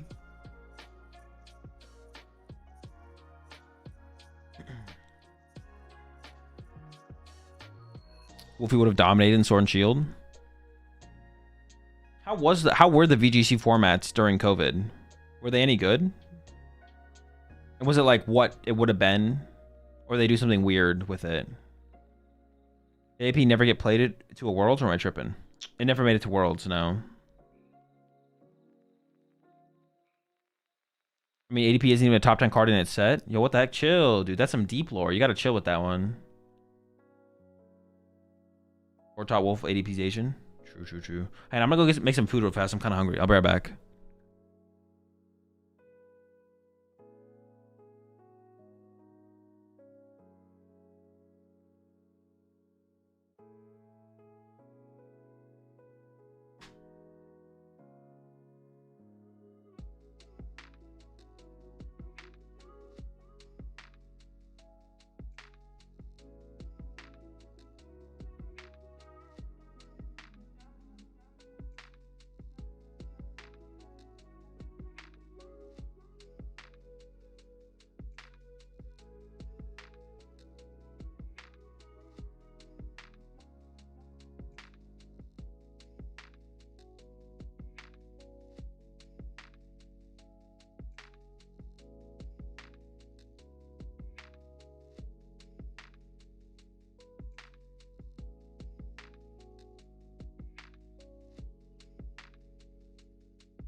All right. I'm gonna run an ad real fast. Running an ad real fast before the match starts. Fuck, I don't have any water. Ah!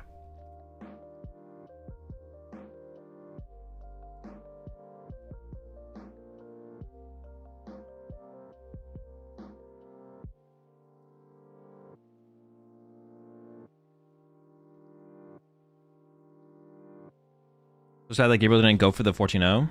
I think he did. I think he naturally tied in round 13.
All right. I'm gonna go some water. I got something. Actually, no, wait.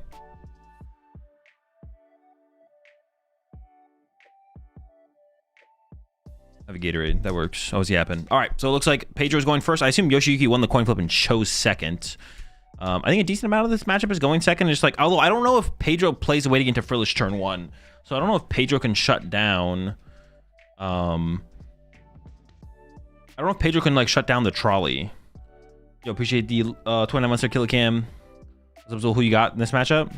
I'm going Yoshiyuki. Yeah, I don't know if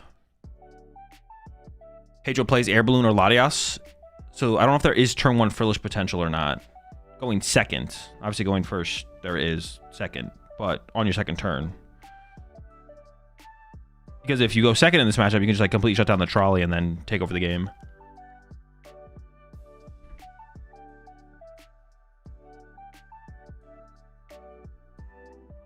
Is he usually favored for Absol?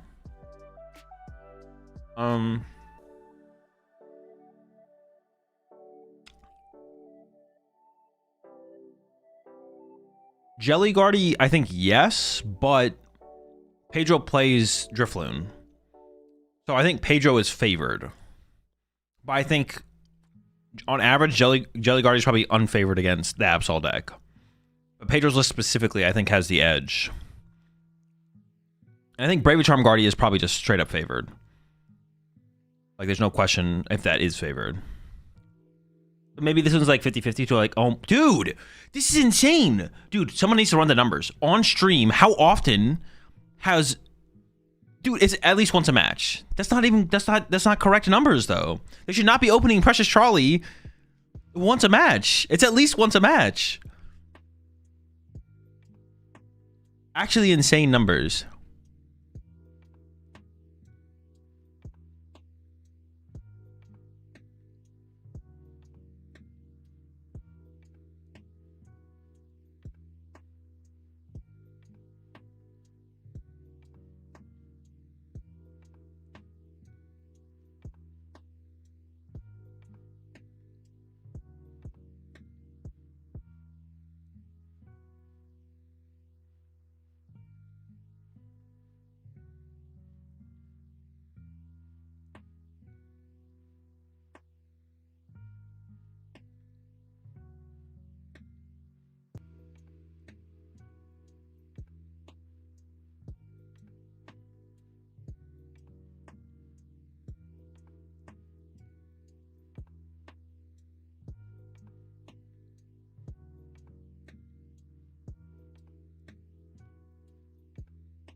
Can't believe you made a whole meal while I checked prizes. Yeah, dude, I was in the kitchen, bro. I was cooking up my green beans.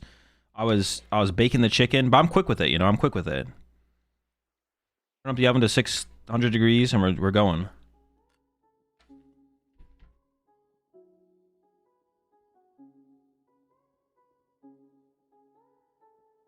Yoshiyuki finding trolley when I used to whiff on Battle VIP Pass back in 2023.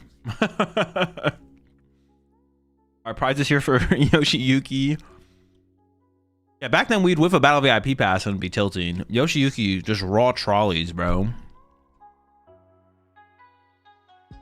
Almost as fast as you got Rickrolled, King. Oh, that's so funny. Such a funny topical meme that just happened just a second ago. All right. I'm actually curious what Pedro's prizes were. Sorry. Lily and Iona are the top 2 prize cards. Did prize of Ralts? I assume Pedro's playing 3 Ralts though, so that shouldn't be a big deal. This does feel like one of the matchups where the 2 Ralts could be bad, but this does feel like one of the matchups where the only playing 2 Ralts could be pretty bad, but yeah.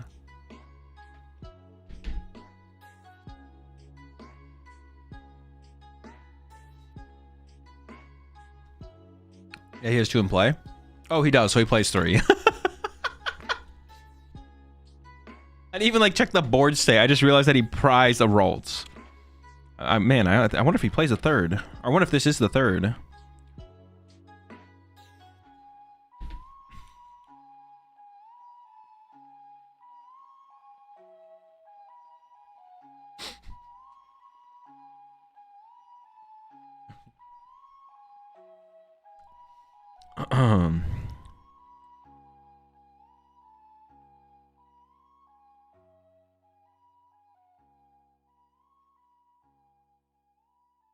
There's still a chance for 4 Ralts. Well, no, he's definitely cheating if he has a 4th Ralt in there for sure. All right. Yoshiyuki making moves. Team Evo. Absol is ready, set up, ready to go, and discard some cards from Pedro's hand into the Curlia, into the Iono. Candy Guardy is still a possibility here for Pedro. There's a Candy prize, so it's probably unlikely, of course. But we could see Candy Guardy here from Pedro. Take a knockout.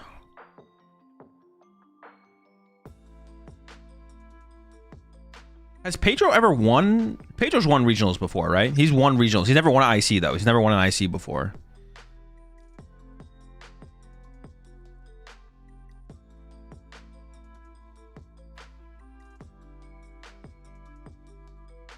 Latios and Petch. They function differently in the deck in certain situations, but having both on board gives you the ability to retreat into Kangaskhan and then use Petron to push your Absol back in the active to have constant draw power on board through Kangaskhan. Any Zoros in cut? No Zoros in cut. And I don't even know how close they were. Oh no, Vinny was close to top cut and was playing Zoroark. Piper was also pretty close to top cut, I want to say, towards the end. But maybe it was like 2 rounds short. I don't know if Piper was actually playing Zoroark, to be honest. 3 regional wins? Okay. Oh yeah, I was pretty confident that he had won some regionals or special events. All right, yep. There's just attach Psychic active and pass over to Yoshiyuki. I mean, the question now we're just like, what does Yoshiyuki want to do is kind of the question. Has all the options. Can get the Bravery Charm down on the Absol.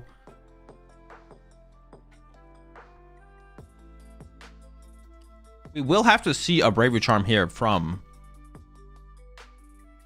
Yoshiyuki. Piper played Guardy.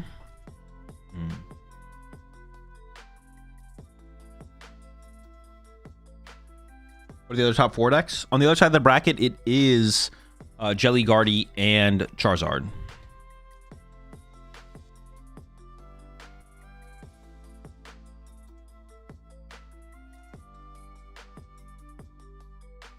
Let's go. A classic for the Absol deck. Vessel away the Psyduck. We've seen it before. One of my favorite plays in the Mega Absol deck. Vessel away Psyduck. It's so sick. Efficient thinning of the deck of a useless card that you don't ever want to see ever again, and getting 2 powerful resources in the energy cards. Such a clean play from Yoshi there. All right, a couple fighting energy to the hand. No mist, right? No mist, but there's no Dark on Monkey Dory, so we're not scared of double Monkey Dory Unless Pedro plays a energy switch, but I doubt Pedro plays an energy switch, so. One more thought, but I think we're about to see the first Claw of Darkness hit. I don't know. Oh, gonna get a little bit ahead of ourselves here, actually. Get a Dark Energy onto the Petron, which usually is the follow-up attacker in this matchup. Open up with Absol, try and close out the game with Petch. I don't know what Pedro's hand looks like, so I'm not sure how effective this Claw of Darkness is going to be. But, I mean, you're looking for high impact on these Claws of Darkness. Is Arvin... is there a second supporter in the hand there? It was Psychic, Arvin... Arvin Iono. Arvin leads the Secret Box. But it would have to be Secret Box for Ultra Ball to get the Guardy. But Yoshiyuki thinks that's the better play to take away here. Interesting. There is the Artisan, which could get... Would that be enough there? That maybe would be enough. Top deck return, play the Arvin, get a dead card, Secret Box away 2 Psychic plus something. But then playing the Ultra Ball to get the Guardy would be kind of awkward. But it would lead to drawing 3 with Mew afterwards. That actually might have just been knockout in hand through Drifloon with the Artisan in play.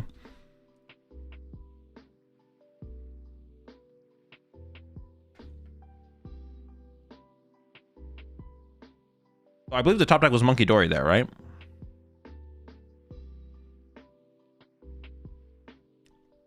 Is that a mistake from Pedro, though?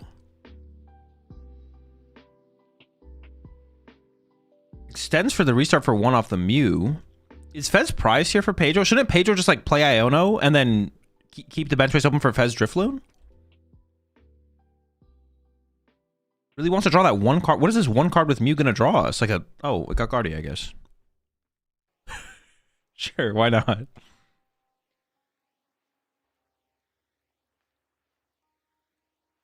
Wait, I'm still confused. We attached to Curlia to then... Okay, sure. I mean, the Guardy's a pretty good grab there. Not sure I like the choice, but it kind of worked out. I feel like leaving the bench space open for Fez just kind of makes more sense. I mean, you don't want to put Fez down too aggressively in this matchup, because then you have to, like, Turo it later, possibly. But your Turo's still left. Like, it's not that big of a deal. I think you can make it work. I don't know. Would you Claw of Darkness here?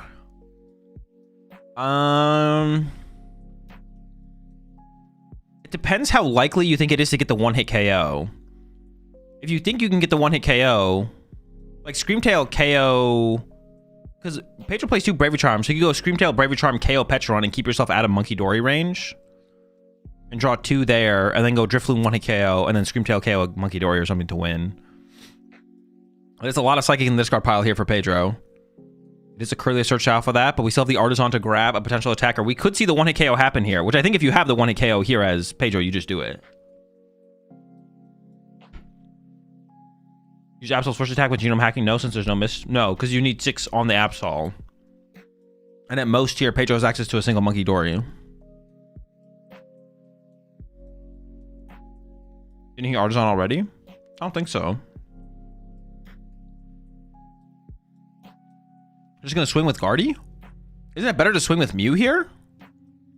I don't like this play. What if, like, Yoshiki goes like Iono knockout? I don't know. This team... Ooh. I feel like it's better to swing with Mew here, right? What are we saving the Mew for, besides draw power? I guess maybe that's it. Maybe we are saving it for draw power here. Oh, true. He already attached return as well, so it's not even possible. I like the Claw of Darkness from Pedro more here, because saving your Mew for the future doesn't make any sense as an attacking option. But, well, no, you could use it later, but you have time. But if he needs it for draw power on board, then you should keep it, I guess. Yeah, he did attach before he played the Iono, so. Mind Bend for Terminal Period next turn, at least? No, that's pointless. Then there's 8 on the Absol, which means Terminal Period doesn't happen.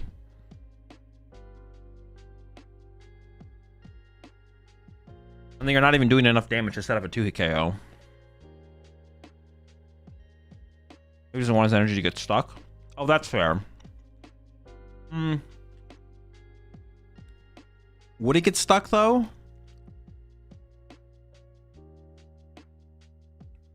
Like, you punch him with Claw of Darkness. Can you really ignore the Mew there? It's just going to Claw of Darkness you again, right? Like if you go Gus KO Guardy off the bench, then you just go, okay, oh cool, I don't even need to Guardy this turn. Push Mew, play Iono, Claw of Darkness. Seems kind of scary to play into. All right, Absol's back to the active here for Yoshiyuki.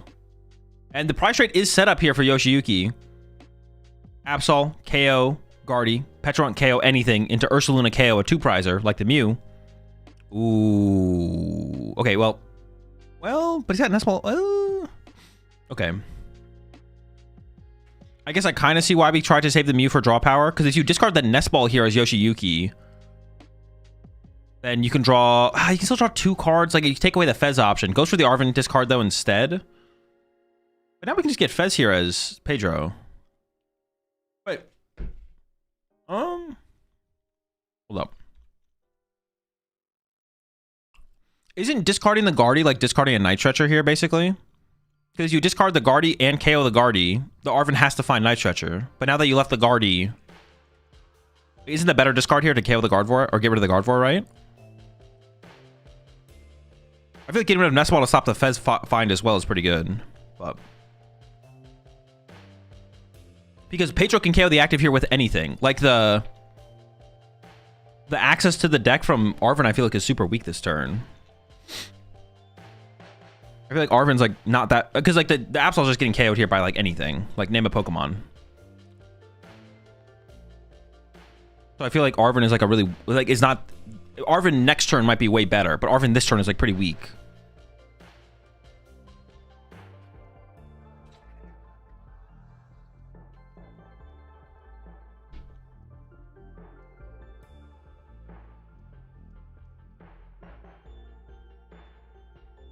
Ralts is not KOing that Absol, bro. Bro, don't doubt him, bro. We got Ralts with a maximum belt and a Monkey Dory. 110. You appreciate the 3 months there, Joe Bison. Also appreciate the side there, Lemon Lime, and the 9 months, IB Griffey.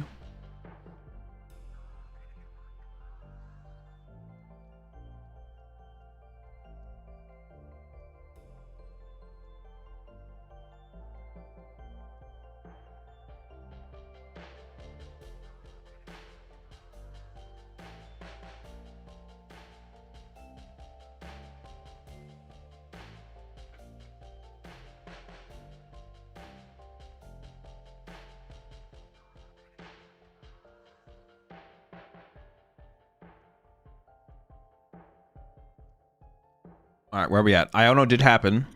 And see, that's what I feel like was better. Well, I actually don't know how Pedro found the Iono, but wait, he did Iono, right? Yeah, he did Iono. I don't know. Pedro found the Iono off the restart, like, but I was thinking we don't want to get Iono'd here. Getting rid of Nestball prevents Iono.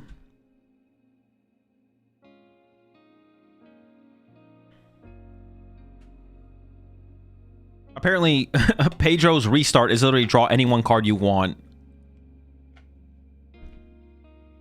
Use putting in work. Yeah, I see why he protected the Mew now and didn't use Claw of Darkness.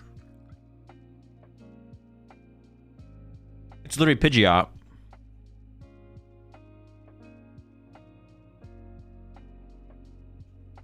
I still don't understand the Guardy Punch. That is another thing with the Guardy Punch coming up here is Yoshiyuki will be able to go Petro and KO Guardy this turn. So that's like another thing that Pedro has to prepare around is the Gardevoir, this Gardevoir getting KO'd.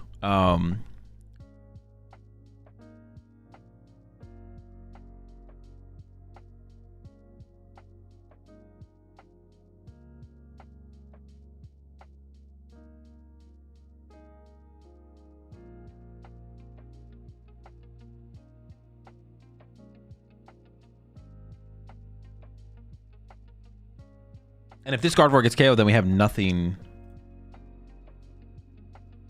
Well, now we have to get the raw sound. If this Gardevoir gets KO'd, then we have to find Candy Guardian on the next turn. That's what I meant to say. But we can maybe get enough... Actually, can we put enough energy on the Screamtail?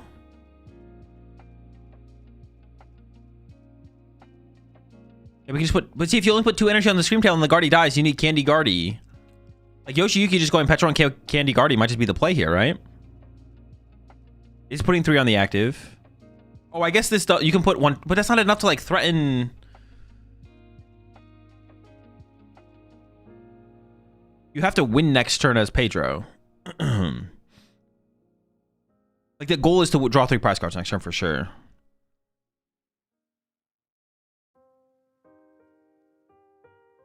I guess this was always a line though from Yoshiyuki, right? Yoshiyuki could always just go Gust KO 2-prize into Ursaluna win. Or punch with Petch into Ursaluna win on the next turn. I guess that was always available to Yoshiyuki. This like doesn't play around that at all. By not attacking with Guardy or attacking with Guardy. Except if you attacked with Mew, I guess you could have like discarded a boss's orders from the hand or something. But yeah, the play from Yoshiyuki now is Petron to take a KO. Hopefully, ideally on the Gardevoir, I think, because that puts the most pressure on Pedro. But if you just KO the active, even if you just KO the active with... Oh, I guess you could KO the active with Clutch, right? Because it's weak to Dark. So we could just go Clutch KO active, and then we have Petron on the bench with an energy. Ursaluna is still an option. Then we could boss KO Mew to win. The only thing with that, though, is Pedro could Turo the Mew and then KO the Petch. And then Ursaluna doesn't KO the Guardy. So I maybe still drawing a 2-prize. If you KO a 2-prize to this turn, that's maybe still just better.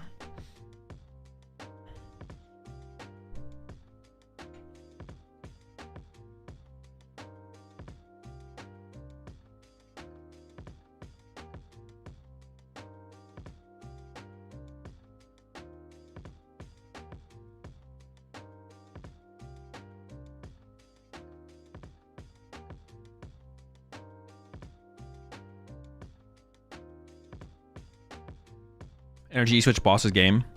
No, not quite. We're short 1 damage. Yveltal would only put 2 on the Screamtail. Screamtail doesn't get KO'd by Monkey Dory.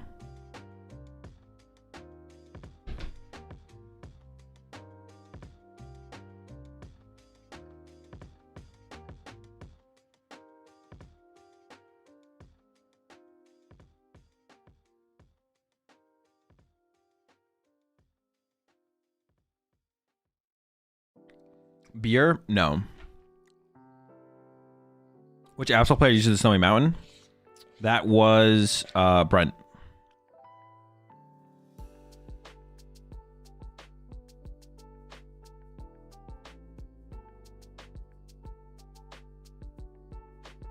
Do Pedro's gotta stop with the Judge Shuffle? No, Judge Shuffle is optimal. In fact, we need him to use it more.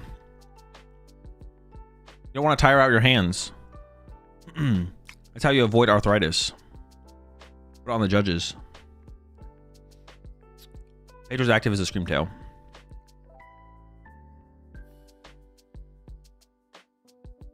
If Yoshiki wins this IC, does that mean Japan has better finishes in ICs than Australia?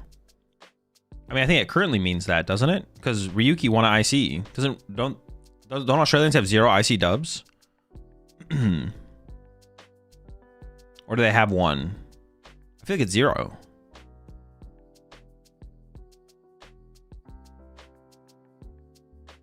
Screamtail not weak to metal? I don't think so. Might be though. Wait, I thought you guys said he avoided Fez. Am I on the wrong turn? No. He can't Fez? Uh-oh. Did it die to poison?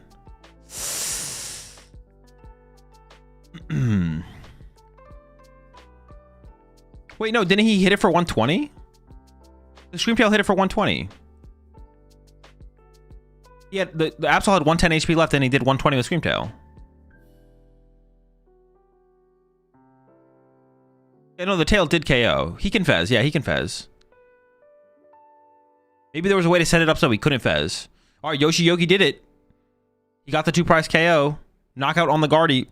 So not only does Pedro need Candy Guardy, needs to get Candy Guardy, KO the Petron, and then Yoshiyuki has to not have game with Ursaluna. But if Pedro can go Candy Guardy... Oh, do we have a Braver Charm on the active or no? The Braver Charm would be big here because it would force a Gust. All right, pushes the Ralts. Draws a Nest Ball. I see Candy. I see Counter Catcher, Bravery Charm. Nest Ball is Fez. I feel like that's a pretty good top deck then. But he can boss Screamtail and Clutch. Oh, true. He can also boss... well, no, but he can't KO through... Yoshiyuki can't KO through the active, right? Which is important. Counter Catcher Kangaskhan Rapid Fire combo. Oh, is that where we're at right now? No, you definitely like Iono to 1 plus KO active with Guardy, right? Iono to 1 KO with Guardy is definitely better, right?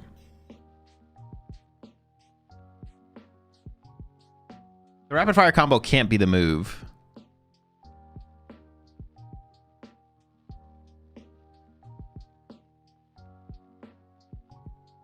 No Fez. We had a Fez. Rapid Fire combo was cooler though. Oh yeah, it's definitely cooler.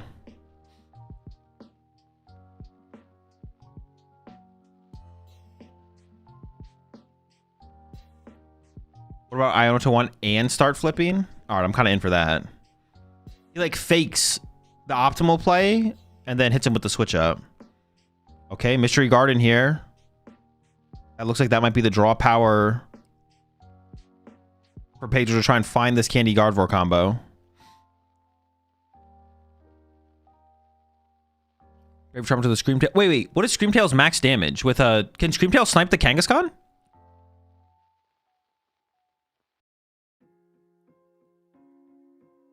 $240. Can we double Monkey Dory? No, we can go higher than 240, right? Because you can move 1 over 260. No, you can win with Screamtail here, right?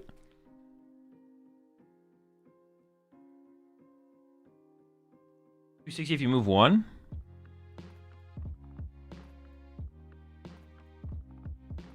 So 240 double Dory wins, right?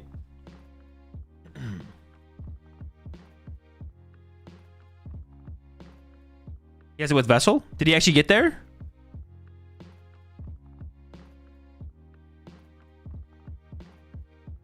Sniped the Kangaskhan off the bench.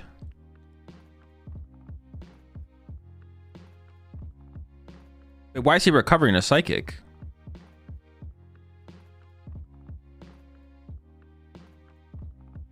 Oh, does he need to generate cards off the Vessel?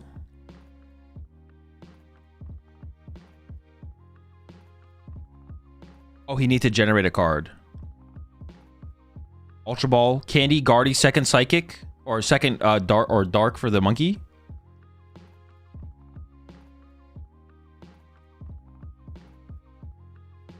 Holy smokes. What a sequence here at the end. 4, 3 active.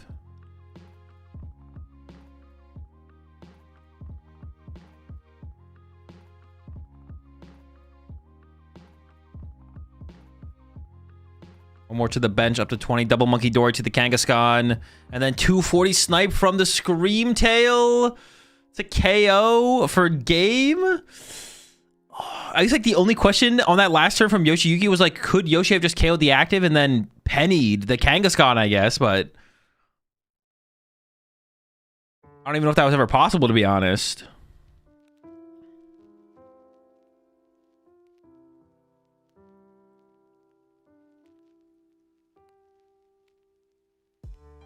He didn't have a penny out.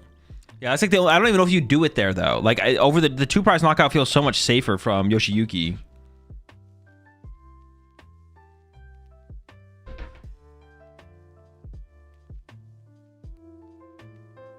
Didn't he boss that Guardy? He bossed a Guardy, yeah.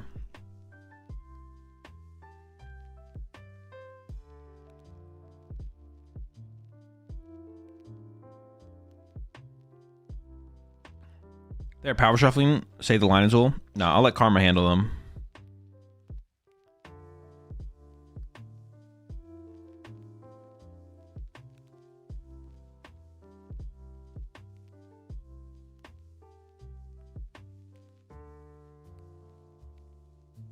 This isn't even fun to watch. True. What are we doing? We almost hate our lives.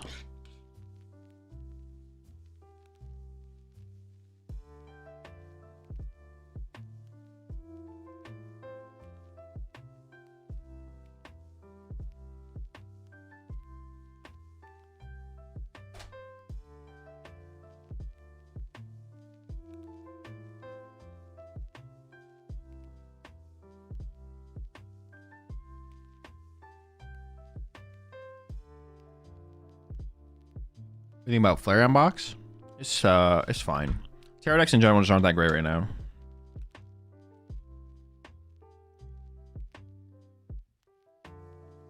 All right.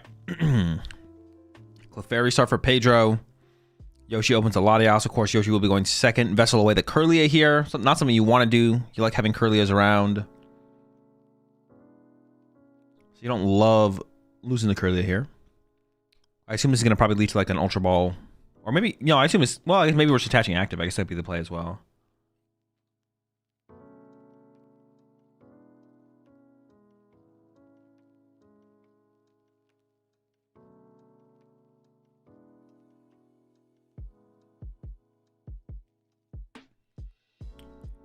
Prize cards, fighting Yveltal for Yoshi and Fez Dark for Pedro, but yeah, nothing crazy on either side, right?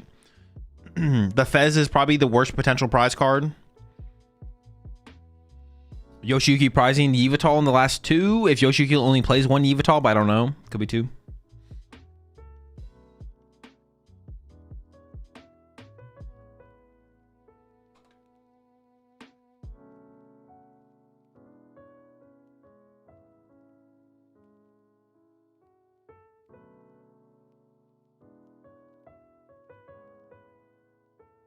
So I have a couple. What should I play? I think I'm Flareon Box because we have many Dangos and chairs. Charizard. Well, Charizard's favored against Flareon Box. So would not recommend. All right, into the Arvin 4, Yoshiyuki.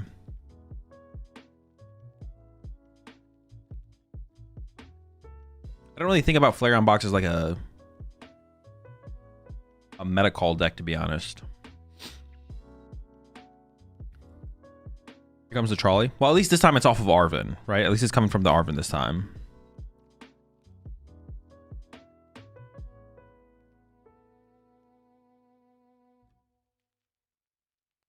Oh, I forgot to run an ad between. Hey, I'm gonna run an ad real fast while he's prize checking, so we get it, so it doesn't pop up later in the game.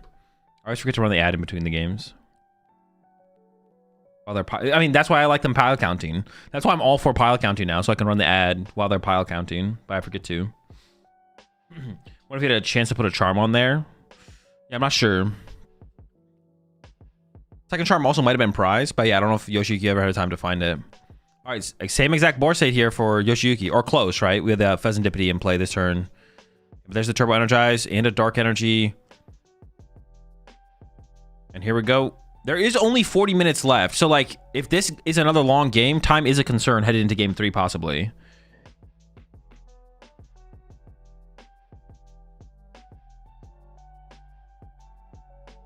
If you win 2 ICs in a row, does your Worlds Invite transfer? No. Yo, appreciate the sub there, Jet Harlow. And Basil Smash. Welcome both to the Rat Pack.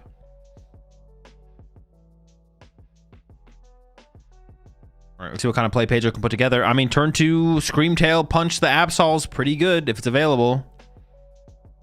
Looks like Lily or Iono getting played here. There's also a Garden in play, so a lot of potential draw power. One Psychic in the discard pile, one Psychic on the active.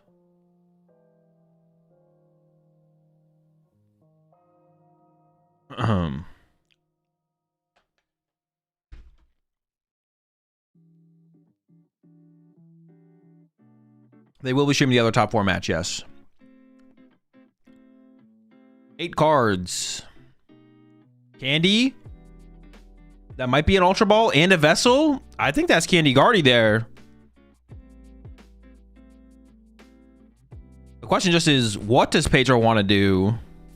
Yeah, Pedro is swinging this turn for sure.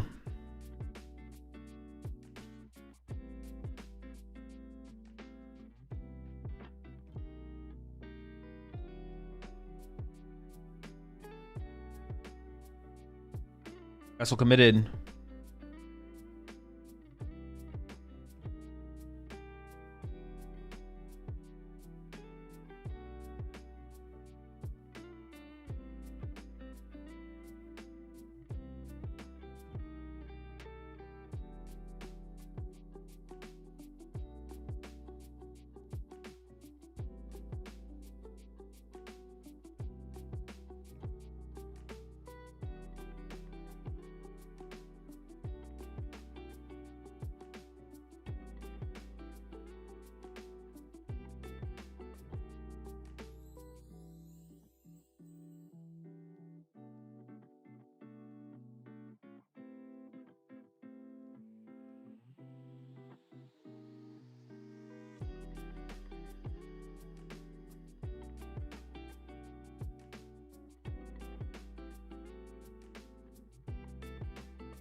Also was benched this turn. Oh, was it top decked? Am I trolling? Wait. There's definitely a... Oh, we punched with Clefairy. I was like, how is there 110 damage on the active then?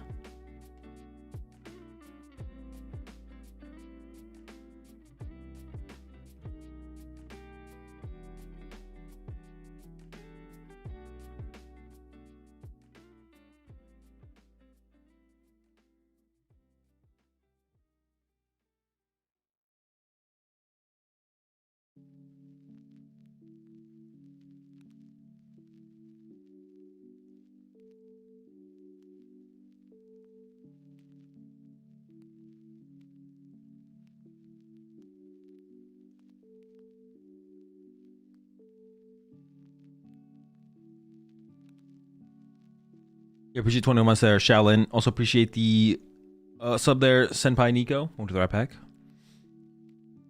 All right, so the Absol play is set up here. And if we have Boss KO Ralts is pretty good. KO the Clefairy, though, is also pretty good. The board is pretty underdeveloped here from Pedro.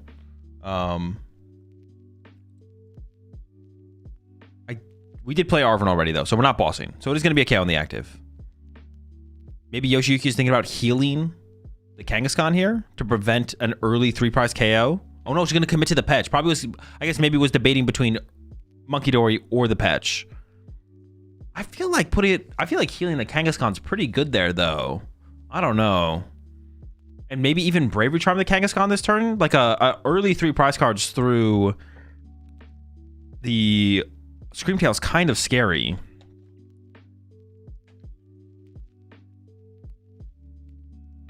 But if we put the energy on...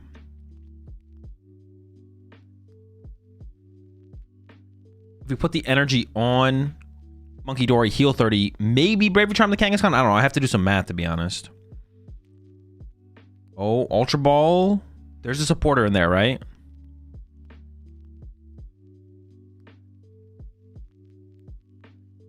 Gets rid of... What was it? The red candy. Okay.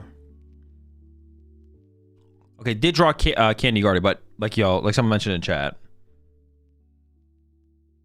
The Ralts was benched this turn. No Candy Guardy available here. You ever just commit to the Fez? I mean, that doesn't sound very good. I don't know.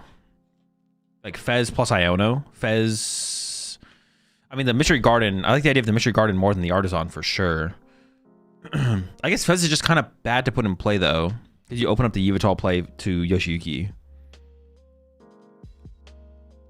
So Pedro goes for... You do need to find some stuff, though. Like, you not attacking this turn is pretty scary for Pedro. Like, but if you can KO the Kangaskhan this turn, I feel like you're in a pretty good spot. You need prize Fez? Oh, if Fez is prize, then I guess that's not on the menu. There's probably only one candy left in the deck here for Pedro as well. Is Search out the Curlia? No, that's so weak, though.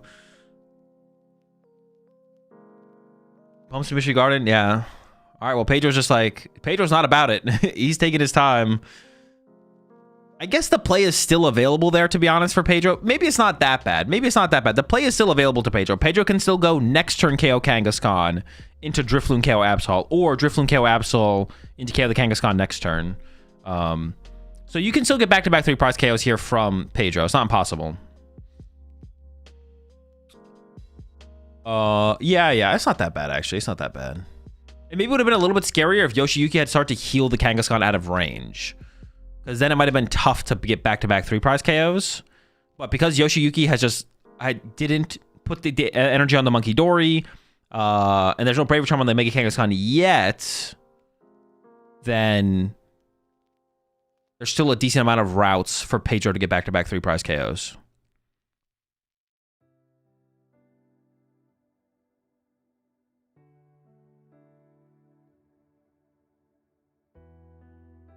If Kanga's not penny this turn, I'd be very surprised.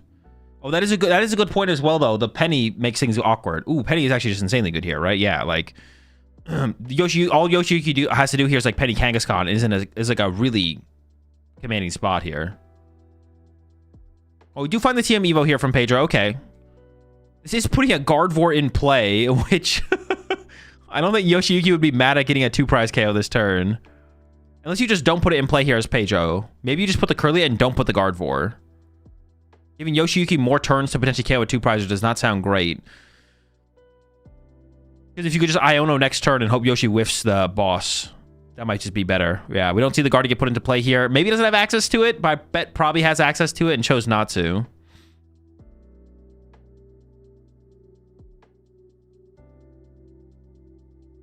Yeah, so I think that actually the big question there, I think, is can Yoshiki find a penny to penny up this Kangaskhan?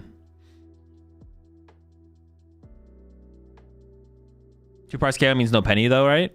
Yeah, but then you're just a boss away from winning the game. Because you know a Guardy has to come back into play anyway, so back-to-back bosses wins you the game. But right now, penny's pretty good. Also, 2 stadiums are gone from... I don't know if that's correct. All right, 2 stadiums are gone from Pedro here. So the Lively Stadium, I was going to say, might stick. But the Lively Stadium also boosts potential damage of Drifloon and Screamtail. I'm not sure that's correct. I'd have to actually do the math. But this does give Kangaskhan a little bit more HP to work with. This does help Kangaskhan stay out of range. Wait, actually does it? Oh, no, it means it helps it stay out of range as far as Pedro would need like +1 energy, right? So it depends how many energy are in the discard pile, I guess, more than anything, right? Because if there's enough energy in the discard pile, it just doesn't matter. Make Screamtail do +30 only if there's energy. It just depends on the energy. Can you do the math? I like to believe I can, but I'm not going to do the math. Well, actually, it doesn't matter on the math, though, right? It just depends on how many psychic energy are in the discard pile, right? That's the only thing that matters. Is Drifloon can load 6 energy for Stadium to 360 KO on Absol for KO. Sure. I think the thing that you're trying to play around here as Yoshiyuki, though, is Screamtail KO Kangaskhan. So depending on how many psychics are in the discard pile, it could put it out of range of how many psychics Pedro has access to, right? I don't know what the number of energy that is, though. Or if it even matters. Also, I guess like the other thing we have to mention, it does take Artisan away from Pedro, which is Pedro's automatic way to find Screamtail and Drifloon. So it's also good to not give Pedro guaranteed access, right? Scoop angle. I mean, there's a supporter in hand. It seems winnable. It's not over yet. You can 1 KO the active here with Drifloon. Time is also running out.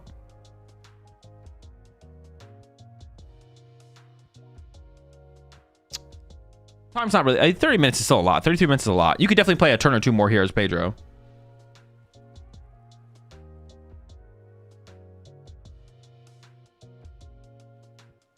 If this play whiffs, I'd say it's time for the scoop angle.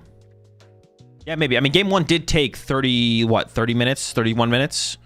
And if there's 30, 31 minutes left, you want to make sure you have a lot of time to think. If you think you're basically just cooked in this one. You don't want to have to rush.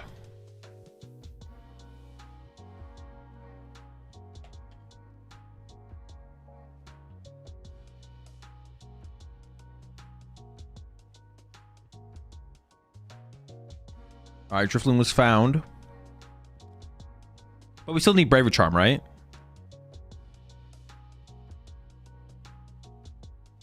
Yeah, we still need the Braver Charm. So it doesn't really change too much with the Drifloon play, right?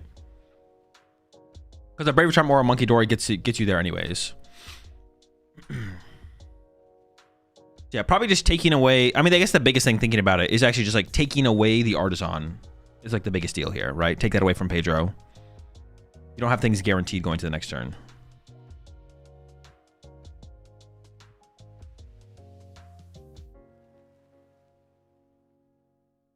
Okay, Arvin for Secret Box plus Braver Charm. I mean, I assume that means that you can pull together the KO here.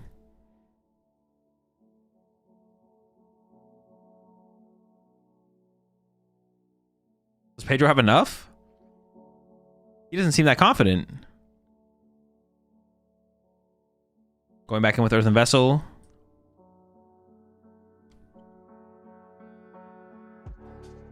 Have you voted for the Game Awards yet? I have not, no. Is there a way to manipulate the damage so it gets KO'd by poison instead? Seems possible. Oh, we had to just give up our second Bravery Charm there as well.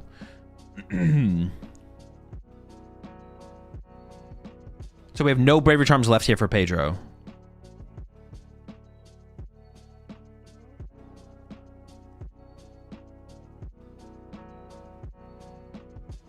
We got Lily. So it looks like we do have the KO on the active. There is the Kangaskhan on the bench. And Countercatcher will be active for Pedro going into this next turn.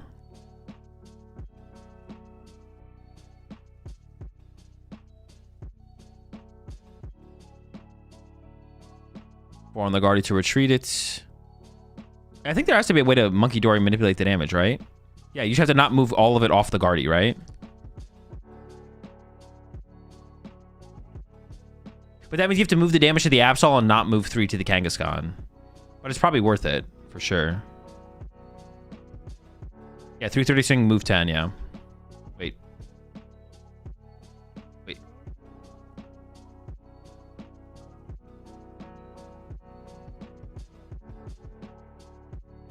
Yeah, if you move 10 off the Drifloon to the active.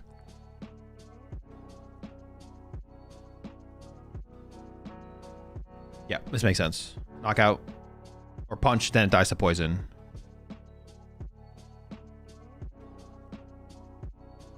All right, so no Fez available here for Yoshiyuki. Was the Night Stretcher pulled off the prize cards? No. Kangaskhan in play as a potential liability, or a really big liability here. It feels like that maybe needs to be a priority here for Yoshiyuki is Penny. Uh-oh, I do not see a Penny there. I do see an Iono. We have Dark Energy for the Pecharunt to KO the active. But there's no 2 prize Pokemon on board for Yoshiyuki to be able to KO if the Pecharunt goes down next turn. Guardy could KO the Pecharunt back with double Monkey Dory and then be out of range of Ursaluna, right?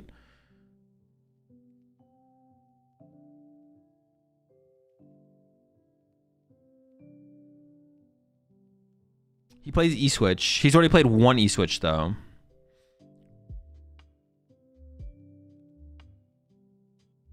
Ursaluna bench. Into the Iono. I mean, this is looking pretty bad. If Pedro just gets another Monkey Dory setup, I think that's game, right? Or maybe I'm missing something. Well, no, because I guess we have Monkey Dory access on the next turn. No, wait, I guess you have Monkey Dory on Yoshiyuki's side. So I guess, no, actually, it's still winnable. It's still winnable.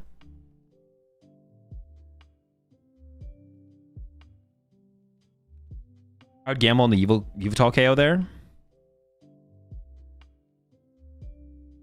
KO with Yveltal to preserve the Pecharunt. Does Screamtail just win here? Yes. No. Yes. Screamtail does just win here. Yes. I gotta find it, though.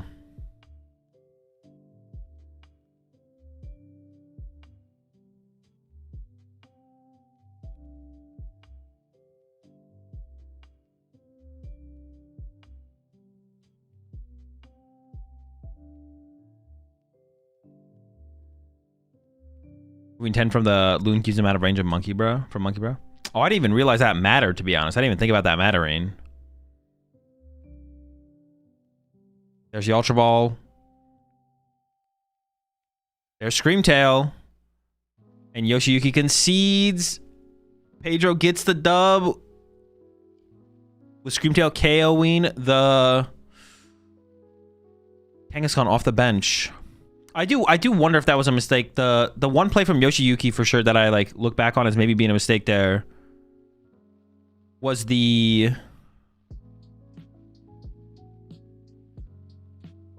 Yoshiyuki could have put the Dark Energy on Monkey Dory and start to move damage off of Kangaskhan instead of putting the Dark Energy on the Pecharunt. It feels like if your Absol dies next turn, you lose. Like, you just lose. The game is just over. But if your Absol doesn't die, then you need to get your Kangaskhan out of range to stop the 3-3 if you can't find a Penny to ever pick it up. And also, the Bravery Charm was put on the Absol, but it maybe should have been put on the Kangaskhan for the same reason, just to build your Kangaskhan out of range. Maybe it would have been 1 energy short at the end, though. I don't even know. But we got 1 Guardian in the finals. Now let's see if we get 2 Guardians in the finals. Up next, we got Sebastian with Guardy Jelly versus Gabriel with Charizard.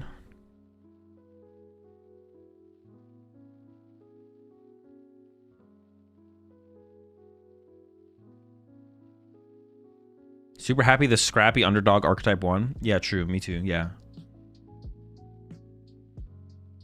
Also, maybe KO Monkey was more valuable. It's hard to reestablish a Monkey than setting up Loon Charm. Well, I don't think he had Boss Supercard. If he had Boss there, he KOs Guardy every time. There's only one Guardy in play, and you should win with anything on the next turn, right? Oh, I guess you lose a counter catcher if you KO Guardy. Maybe not. Well, but you lose the counter catcher anyways, actually. No, yeah, you always KO the Guardy there, I think, if you can. Because counter catcher beats you anyways. Yeah, you always lose the counter catcher. Good point. I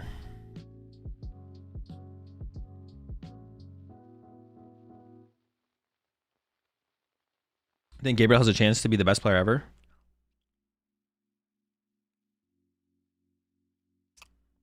You're saying run more boss? Although Yoshiki's maybe already playing for a boss. But one more wouldn't hurt, right? Fifth boss?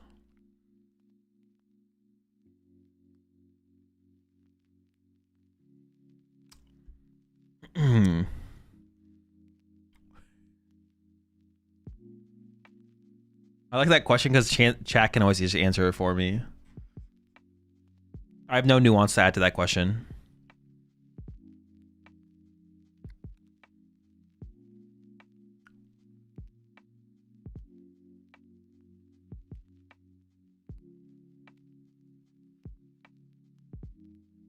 Would be poetic if Gabriel won his first Masters IC in his home country after winning the first match of the tournament, stream both games. It would be. It'd be pretty crazy, definitely. It'd be kind of cool to have just a double both the players in the finals be from Brazil. Who did Gabriel lose to? No one yet. He's about to go up against Sebastian. Gabriel versus Sebastian for the other finals spots is coming up right now.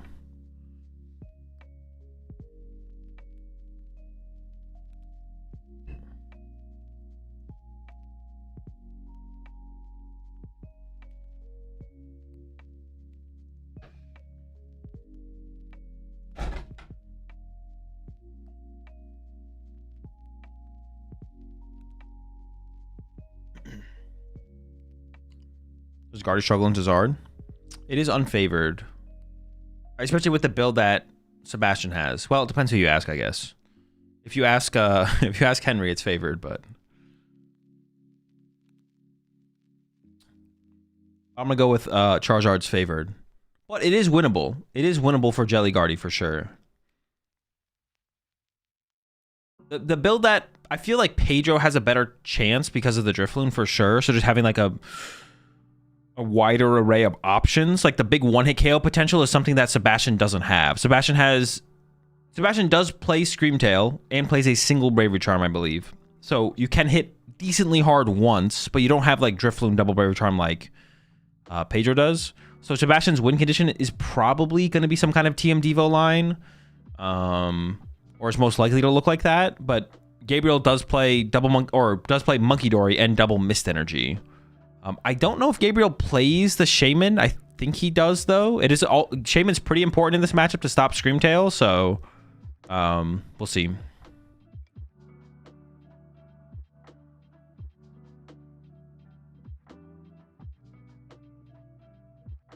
The turn Pedro used Evo, Yoshiyuki, Boss, Curlia, knowing Pedro needs Drifloon, Charm, and Monkey. Maybe should have kept Boss.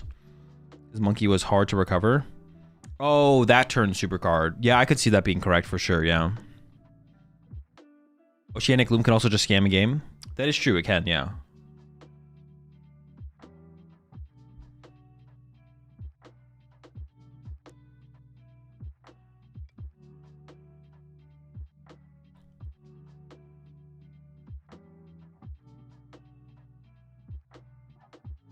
The item lock scam could happen. I haven't seen this Pika video in like a year.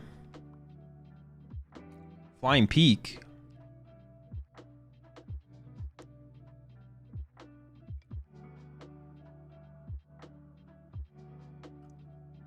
Is this just London World's recap?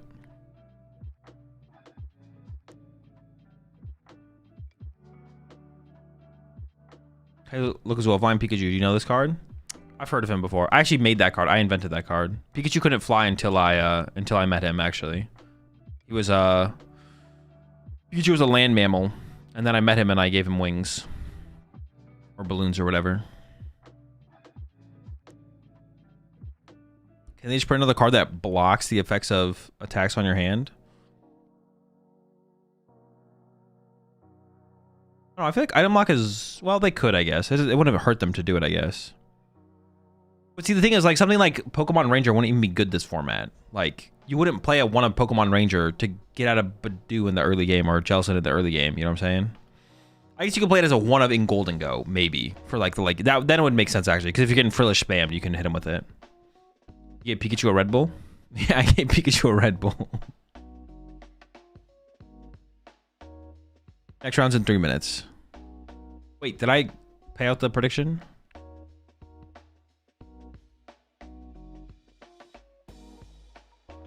I think I don't actually know.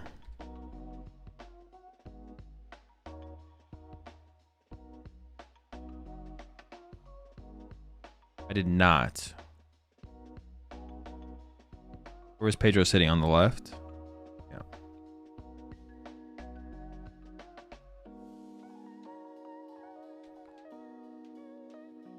Run ads? I'll wait until we get a little bit closer to the game.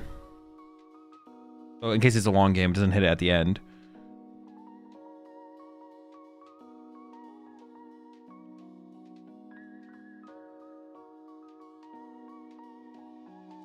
Path will be on a stage 1 soon, trust. That sounds broken. What the heck? You just set up one of those in one of their basics and you can just chain paths at the peak and play turn after turn after turn.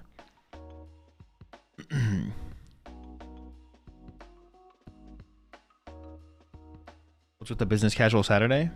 I mean, it's just the pre-recorded stuff.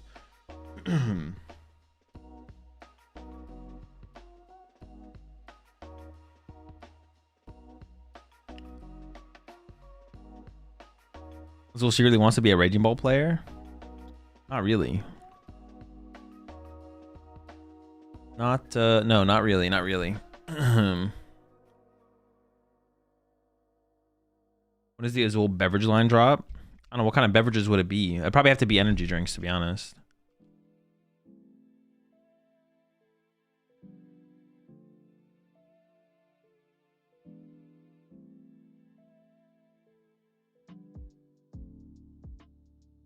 It isn't a secret chat. He is a closet Bolt player. Why do you think I'm a Bolt player? I don't have anything against Raging Bolt, okay? It's just not good.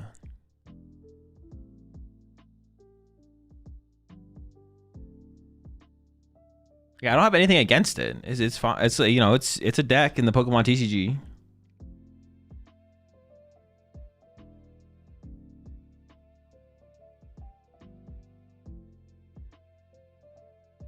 I just bad right now. You rooting for Gabriel? Yeah, definitely. Was a Grim player chat? Stop the gaslighting. No, I'm not a Grim player either, bro. I'm not a player of any deck. I'm not a deck player. That's honestly the most disrespectful thing you can just say. Is you could even say I'm a Gardevoir player, and even that would be disrespectful. Implying that I main any deck is just, that's cringe. It's just bad right now about Raging Bolt since its release. That's not true. I've said it's been fine a couple times. I've said it's been aight. There's our player though. Nope. He's not a player. He's a streamer now. Chat. Exactly. I'm a Raging Bolt streamer. I'm not a Raging Bolt player. Get it right.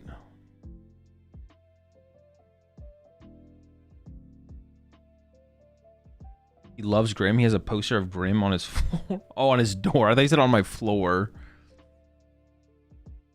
Yeah, I've got a big Grim carpet.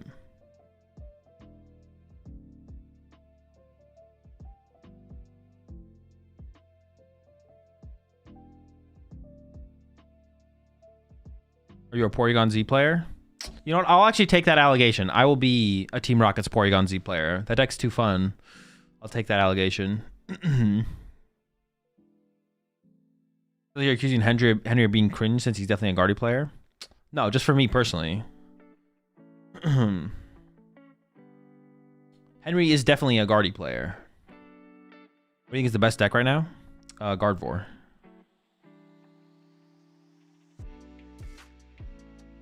For this tournament specifically, honestly, Gardevoir is still probably the best overall play for this tournament even, specifically. But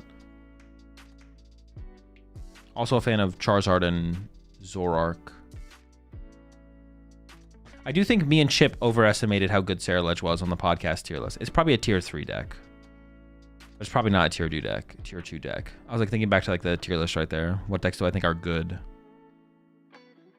You a fan of Flareon Noctowl? Nope. Azul will always be a Lost Zone Kyogre player in my mind. It's a pretty chill deck. Although it is funny, whenever people remember me winning OCIC, they always think I played Kyogre in that deck, but there was no Kyogre. Although I did really like that list. Honestly, there was probably a lot better of ways to play. There had to be like turbo Lost Box decks that were just like better. I guess that's what what's his name played though, right? Oh, who was it? The name is eluding me. Victor. Victor was playing turbo Lost Box at that time.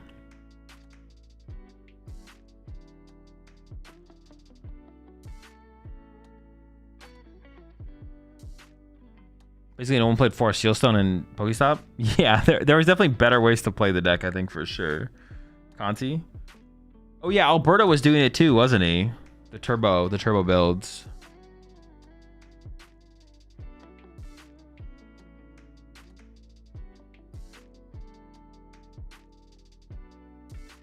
Predictions? Okay, prediction is up. Get your Bulu Bucks on the line. You have Gabriel Fernandez with Charizard Pidgeot. Oh, hang on, let me run an ad as well. Gabriel Fernandez with Charizard Pidgeot, or Sebastian Lachmet with the Jelly Guardy. I believe is not playing a mobility card. I don't think there's Air Balloon or Latias, and no Drifloon, but does play a Bravery Charm. I always wonder how metas would have been different if some of the later builds popped up earlier in the format. Yeah, you never know. Although Turbo, I mean, we had Scoop Up Net though. So like the Turbo builds weren't, like Scoop Up Net was the Turbo card, to be honest. You could sit there and just like chain Scoop Up Nets for like all 4 Scoop Up Nets. You had like 7 of your Lost Zone you were cooking. How does Guardy win this? Probably cheating is basically the only way. So appreciate the subs there. Pablito and Ed Cakes, well, both of the Rat Pack. Guardy, you can win. You can just be ahead in the prize exchange, especially with like early Jellicent to slow the Charizard player down. You can also just cheese win with Jellicent, or Frillish, excuse me, into Jellicent. And then if that doesn't work, you can play a long game with Team Devo. It is possible to get far enough ahead in the prize exchange that you can win with like Screamtail, Bravery Charm. Just stay ahead in the prize exchange, and then Screamtail, Bravery Charm just like keeps you ahead. Okay, waiting stuff like Fez and Pidgeot off the bench. Looks like at least one mulligan there from Sebastian. But then they do like the TM Devo line from Guardy is like not bad. Would Drifloon make this Guardy favored? No, it's basically always Charizard favored. I don't know what Guardy would need to play to make it Guardy favored, to be honest. I mean, maybe it have to be like a difference on Gabriel's side. But even if you like go to a heavier Drifloon build, like theoretically the Charizard player can also themselves like play Tool Scrapper or Jamming Tower or something. So yeah. You appreciate 29 months there, Winnie. Charizard's just really big and hard to KO, basically.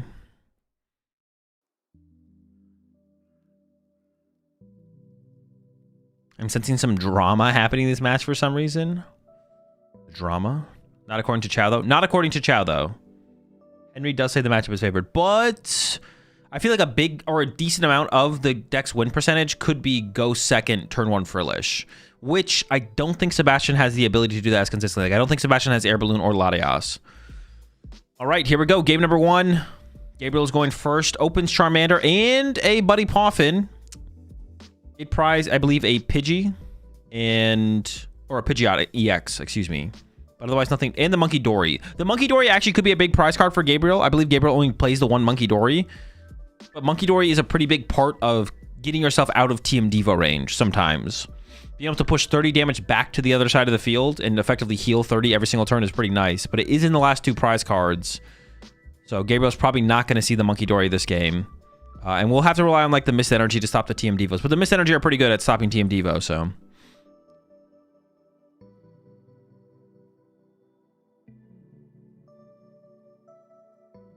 I'm curious if the Shaman is in there for Gabriel.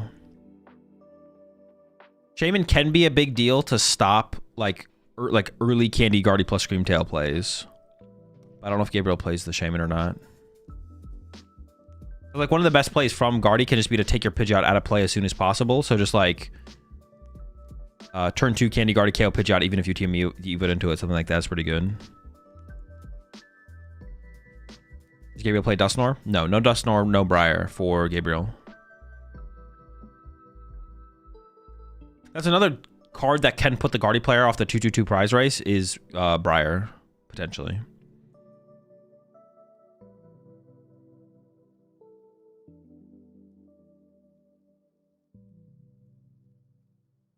All right, found our squad. Sure. 2 Pidgeys. Okay, I like it. Get to the Pidgeots. Actually, ideally in this matchup, you do set up double Pidgeot. So KO Pidgeot plus Iono isn't a play from the Guardy player. Even if you have the 2-hit, the Pidgeot's EX is pretty good. Yeah, exactly. I think there is a 3rd Charmander in the deck, but we might not see it actually get grabbed here.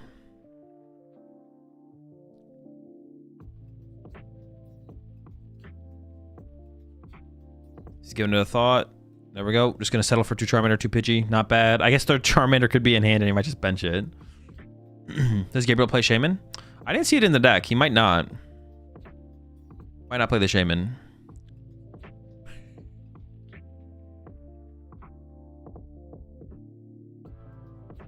He does? Okay, maybe it's in hand then.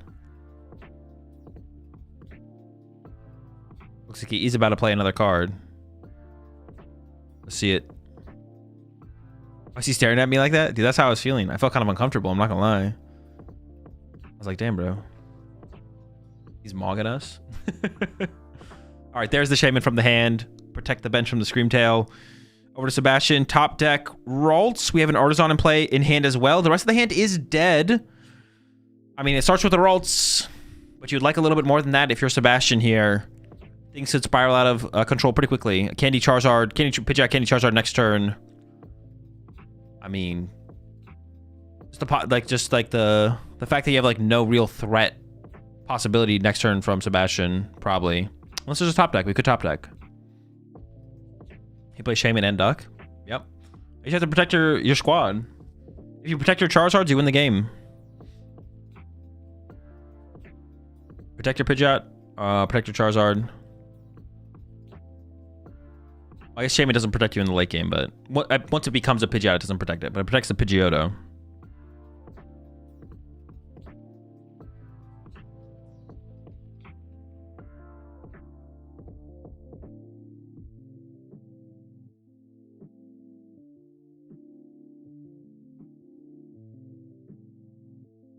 The matchup is pretty bad without Latias. Yeah, I could see that. Not having a way to get an aggressive Frillish makes... I feel like does definitely make it a big difference. A little bit too much freedom on Gabriel's side.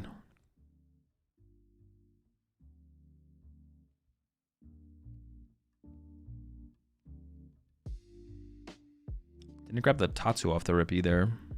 No fish.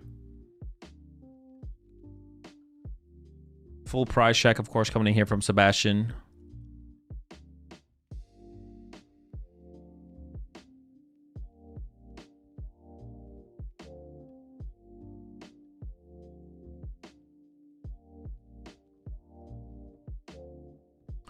Didn't see a Klefki in his hand either game. There's no Klefkis on either side here. What is this prize checking technique? I don't know. What does he stack? Does he do it like alphabetically or something? I don't know. Someone run the math on this. Is he doing it by like set number or something? Does he like organize his deck by set number? Like what is the like? Because it's not like there's like Pokemon mixed in with trainers and energy and. Imagine it's actually by like set number. Ordered by TCG player price.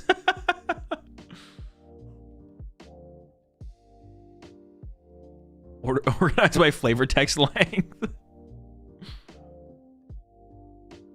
Just vibes. He definitely does it the same way every game. He sorted by PTCG live sorting.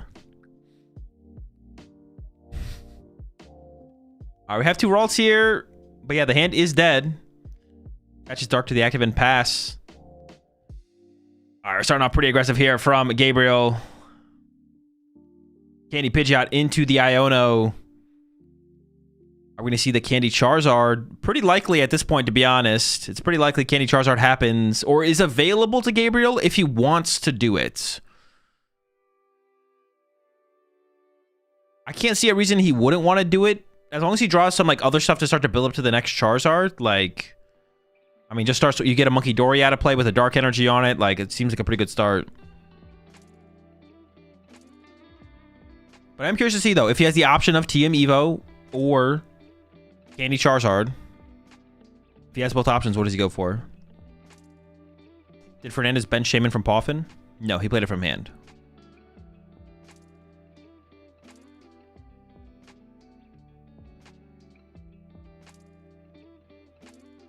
Obviously, as Sebastian, you're super scared of Candy Charizard. Gabriel doesn't know for sure there's not like a Candy Guardian in the hand with like a supporter or something, or like a Fez.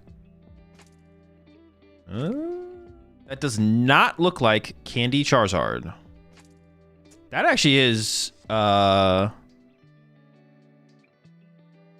unfortunate whiff. But I don't think you're mad at it here if you're Gabriel.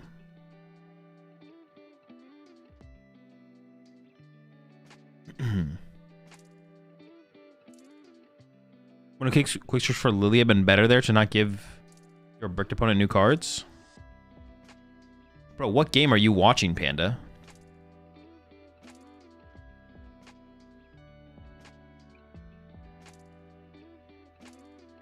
Panda's in the future right now, watching game 2. Alright, Team Evo here, Charmeleon and Pidgeotto. Found. I didn't see what was grabbed off of the quick search there. You said Iono? I don't believe you. All right, top deck here is... You're not putting this one on me. You did say lilies? I did say lilies? That's what I thought. I know I said lilies. Thanks for clarifying, Panda. I appreciate the honesty, Panda. I appreciate it. We both know what I said, and you admitted it in chat. Someone screenshot that. All right, Sebastian is using Artisan. I guess you could grab a... You may as well item lock here, right? Like, get a Frillish, item lock, try and slow the game down maybe a little bit.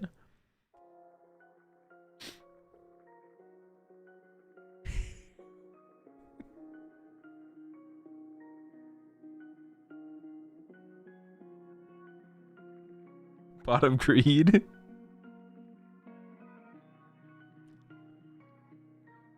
You said Iono, but who cares? What do you mean who cares? It seems like a lot of you guys in chat are trying to create this narrative that I said Iono. It seems like a lot of you care. Trying to throw me under the bus. Are you trying to end my casting career before it even begins? Pokemon announces me at a future regional for casting and y'all send them in the clip of me saying the wrong thing. They're like, oh, we can't have this guy on cast. What the heck? What if he calls a Mudkip Dewpider? All right, hand's still dead here for Sebastian. Did search out this Screamtail there. Are we just going to Mind Bend the active here? A little Mind Bend action. Set up for a Team Devo or 2-hit. All right, it's going to be the Mind Bend.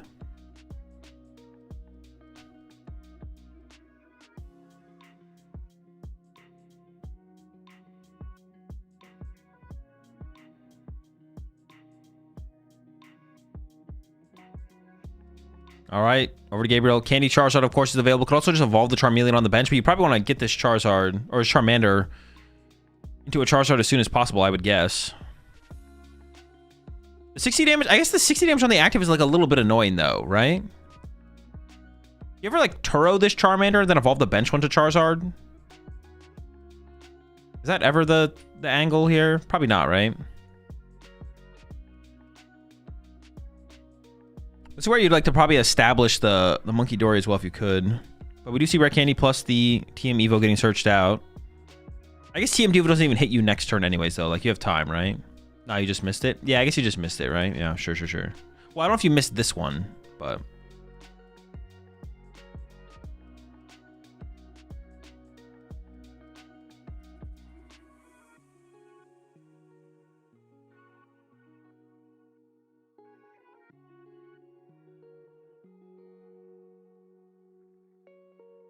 All right, Candy Zard, energy getting searched.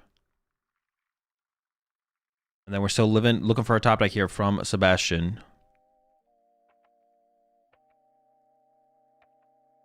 Yeah, I don't know if you missed this first Charizard, but you might miss the... I mean, should we just miss the Pidgeot right now just to get out of the way? There is a miss being lined up here.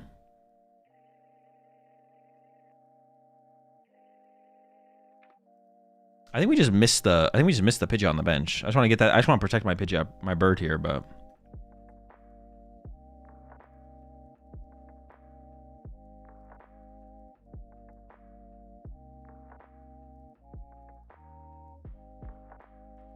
Gabriel just dodged Paul Nor the whole tournament.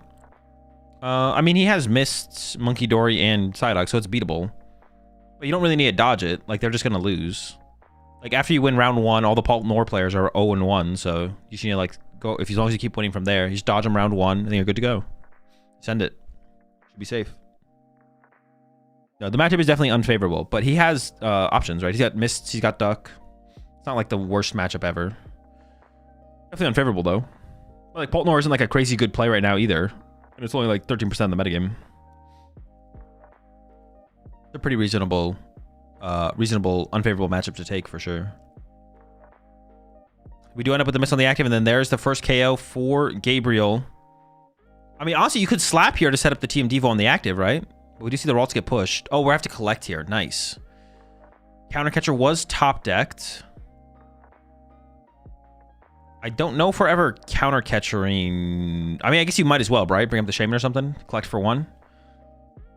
Devo into Mist. Oh, yeah, true. Well, with the Enhanced Hammer, though. He can go Arvin, Enhanced Hammer, Devo on the next turn or something like that. But yeah, it's probably just counter-catcher Shaman, collect for 1. Hey, dude, the Ralts buff, though, is kind of big here. This is when you're, like, really happy you have the collect. There was a point where Impidimp was better than Ralts because it had Filch. But the odds have been evened, and now Guardy has Filch as well.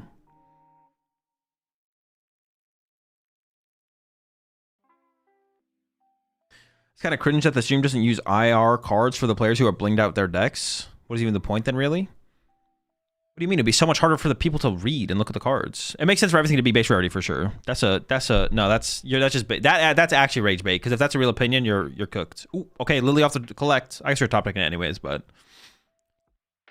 game's not over for Sebastian, but we're pretty far behind here.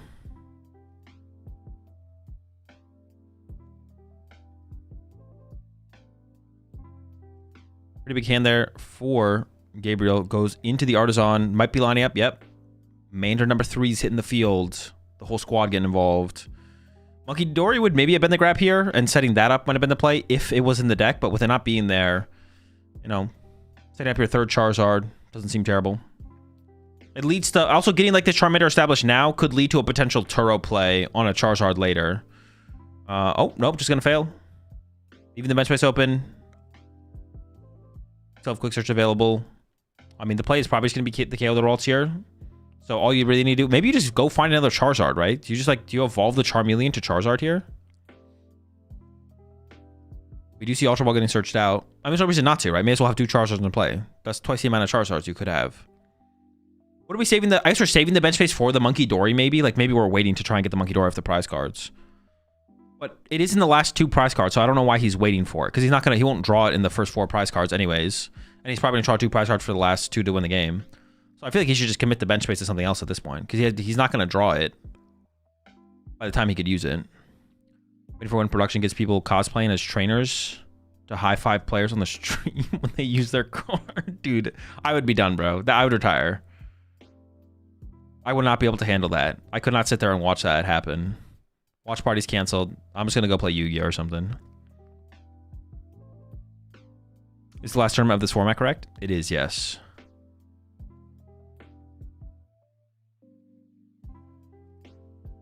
All right, Mist Energy is established as well. Has the Ultra Ball? Are we not going to play it, though? It feels like we may as well play it to get Charizard. I can't think of a reason to not evolve the bench Charmeleon to a Charizard, basically. Unless we're scared of running out of fire energy and we don't want to take the second fire out of the deck now. Oh, we are benching something here. Or is this playing something? Oh, we're getting the Fez down right now. I feel like that's not that good, though. Doesn't that just give a prize target over to Sebastian? Unless Sebastian only plays one counter catcher, and then it's gone now at this point. Oh, no, we didn't play the counter catcher last time for Sebastian. We saved it. But I feel like this just gives... I feel like this just gives a target over to Sebastian to, like... I mean, you're not really going to win the prize race. But now Sebastian can be like, okay, cool. Counter catcher, KO Fez, get 2 prize cards. I don't know. It just feels like Sebastian's not drawing prize cards this turn anyways. But this gives it over to him. Setting up the Cruel Arrow. True. I guess that would allow Gabriel next turn to go retreat Super Rod, second Zard, Cruel Arrow. All right, first supporter of the game here for Sebastian. Oh, now we're going for the counter catcher. Okay, chasing the Charmeleon. This would be a pretty big KO, actually. This is actually better than the Fez, right? If we KO this. Another reason to have evolved it to a Charizard would be to not allow this to happen, actually. I don't think you're mad here as Sebastian if you can actually get Candy Guardy KO the active here. Well, now Charmeleon, that is the active here. Super Rod gets played. Waltz Monkey Dark into the Artisan immediately to get the Rolts. And Gabriel could have played around this. Gabriel could have played that Ultra Ball and just gotten Charizard and just put it in play. And just been set up 2 Charizards in play, not worry about anything. Only has 1 rare candy left as well. This could be Sebastian's way back into this game. Find ourselves a Candy Guardy. Go Screamtail, knock out the active. Monkey Dory, build up some more damage on the bench. Charizard, it does have the miss, so we can just like one-hit KO with a Guardy or Screamtail with a Braver Charm on the following turn.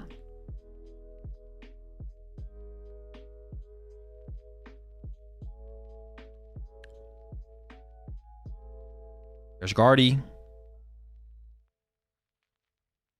Oh, we got the candy. Hold on. Uh-oh. That might have been a big blunder from Gabriel. Now getting punished from Sebastian. Is going to be able to KO the Charmeleon.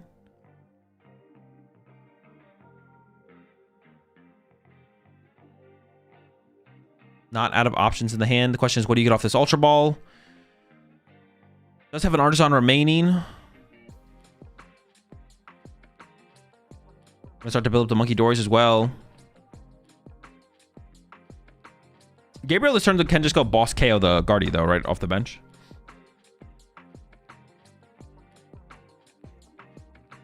Gabriel does play one town store, right? So keeping our second Artisan, there's like value in doing that, I guess. Why does Gabriel mix his hand all the time? He's cooking. The cards combine. If you combine the cards better together more often, they combo better together.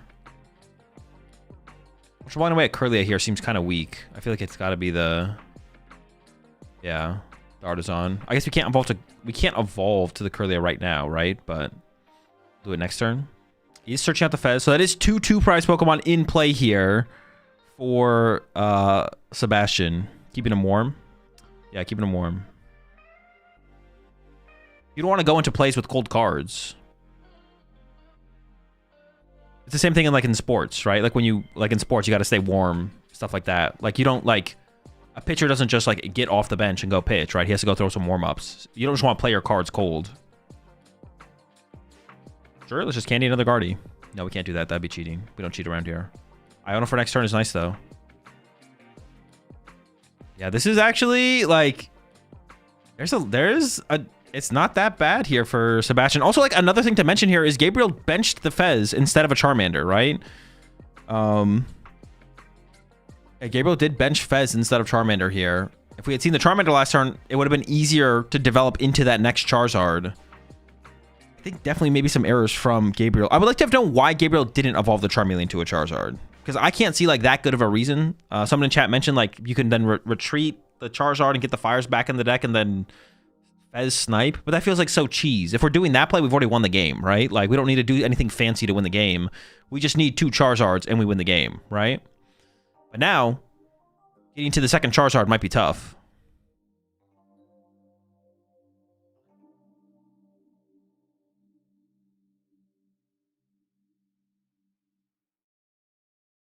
Gabriel knew Charmeleon would be easy 1 prize bait. Now he can build a big hand with Fez. True, true, true. All right, where does Monkey Dory damage go? You do have to play around Gabriel's Monkey Dory here, I guess, as Sebastian. Actually, I wonder if that's true, though.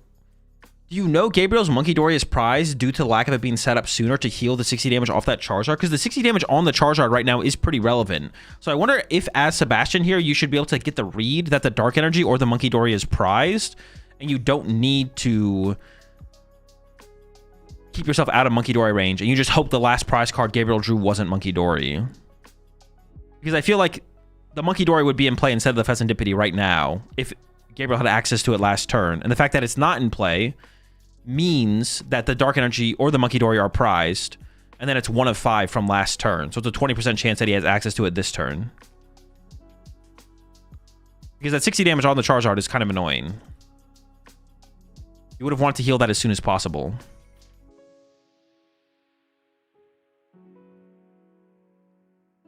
I think you need to put 2 on Charmeleon just to keep only 2 energy on Screamtail. Does that matter, though?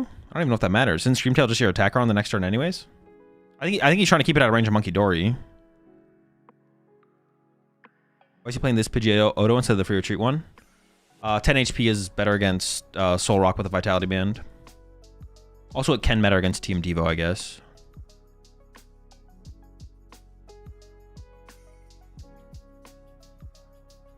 All right, quick search.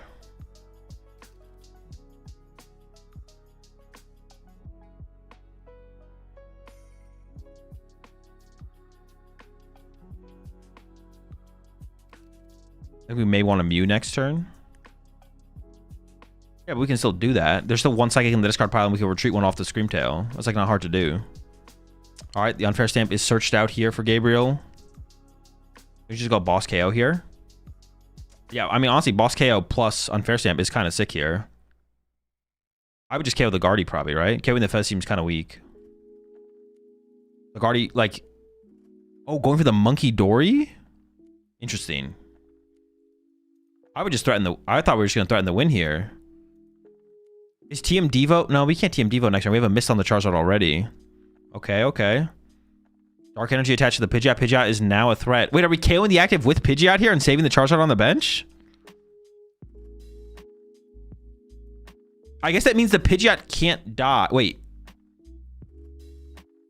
I guess the Charizard was out of range of dying as well. No, the Charizard was in range of dying to a Screamtail with a Braver Charm, right? And discard the Artisan. Yeah, and it also discards the Artisan. Okay, the Pidgeot KO might actually be pretty sick here. And also, this means if the Pidgeot gets punched next turn, that lines up super well for Turo. So then next turn, Gabriel could just go Turo Pidgeot, evolve the Odo to the Pidgeot, push Charizard, attack with Charizard. Pidgeot Punch is a crazy recession indicator. Yeah, here comes the Unfair Stamp. Yeah, pretty good turn there from Gabriel. And yeah, the Pidgeot Punch is pretty sick. Because the most that Screamtail can do is 240, right? You can do 240, so that'd be 270 with a 1 Monkey Dory. 280 with 2. But if Gabriel does go Boss KO Guardy this turn, I mean, that's still pretty good. Sebastian would literally need Iono Candy Guardy again, plus KO Charizard. Or Countercatcher KO Pidgeot. I mean, just drawing 2 prize cards there is still pretty good, but I feel like this is like the safer play, I guess. It's like Sebastian has less good plays into the situation. There's one really good play Sebastian could have if you just KO the 2 prizes, but... Azul, can you bring up the TPCI about people using a chess clock in the TCG? No. Is the judge on the right sleeping? It is his turn to nap. They take like breaks. So like game 1, Judge 1 naps. Game 2, Judge 2 naps. Repeat. All right. Fez draw. Oh, we haven't even used Fez. We're cooking. All right, lots of options in the hand. Could Ultra Ball right now. There's a decent amount of dead cards in the hand, but you do want to save it to make sure you can find Charmeleons and Charmanders, Charizards later. There's a knockout discard in the stadium. Pidgeot found off the prize card, so the double Pidgeot board state could be established. Mew in the hand here from Sebastian with a Bravery Charm and an Iono. I mean, the Bravery Charm can help let us hit hard. Still no Monkey Dory found off the prize cards there for Gabriel, but the Dark Energy has been committed to the Pidgeot anyways. The Iono is the card you needed here from Gabriel for sure, or from Gabriel. No, from Sebastian. Thinking about drawing, was it 2 cards with Mew? Maybe wants to be able to shuffle the deck first. Might try an Iono into an Ultra Ball, thin out the hand low enough. Or doesn't want to. No, I guess that makes. Well, yeah, I guess you. Maybe you want to be able to, yeah, maybe you want to be able to shuffle the deck first, I guess. But you could try and shuffle the deck before you play the Iono as well. As for 3.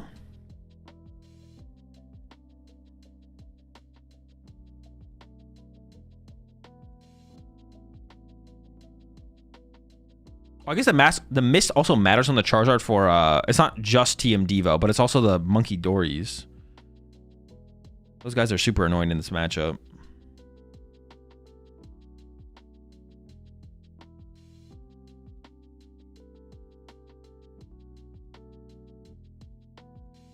This play is just annoying, while KOing Guardian Fez is actually kind of making it hard for Sebastian to make a play, right? Kind of annoying. Yeah, if Gabriel KOs Charizard, or if Gabriel KOs Guardy there, Sebastian might just do nothing next turn. Sebastian can do something this turn, but losing the Monkey Dory is annoying. Like, it takes away, like, yeah, because if you KO the Guardy and then Sebastian just has 2 Monkey Dories plus Candy Guardy, then things could get kind of scary, I guess.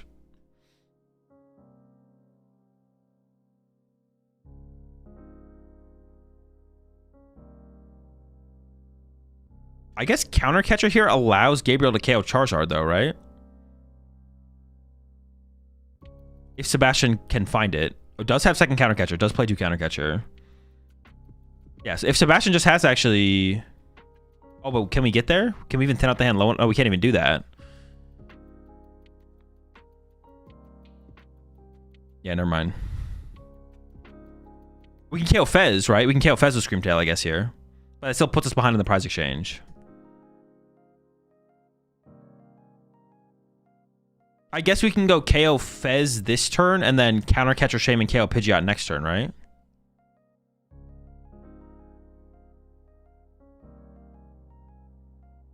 Wait, no, we don't have 2 Bravery Charms. We can't do that.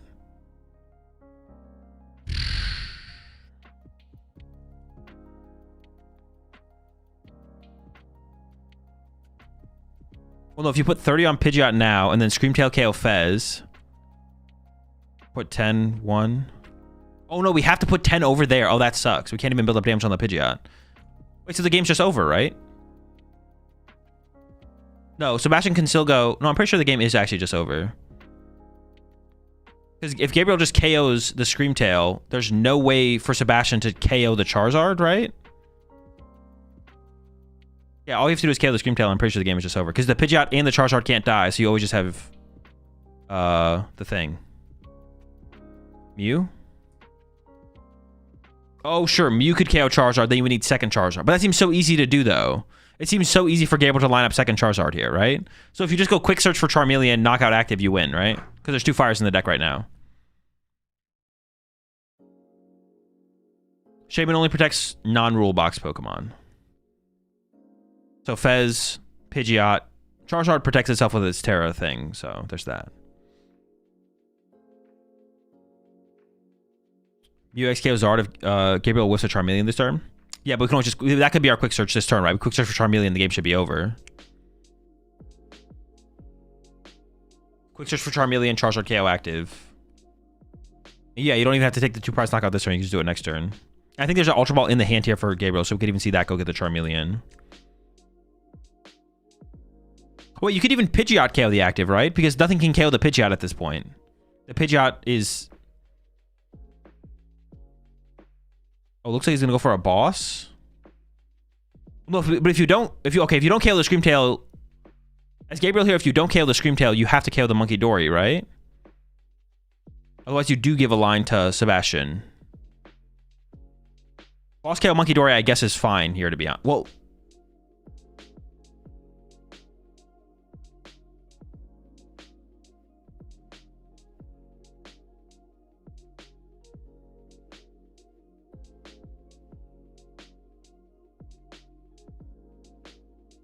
I'm very curious to see what Gabriel's boss KOing, because I feel like KO Screamtail with the active is always like the best play. Just, yeah, get Charmeleon, KO boss KO active, or just KO active. The only thing worth boss KOing here is Monkey Dory, I think.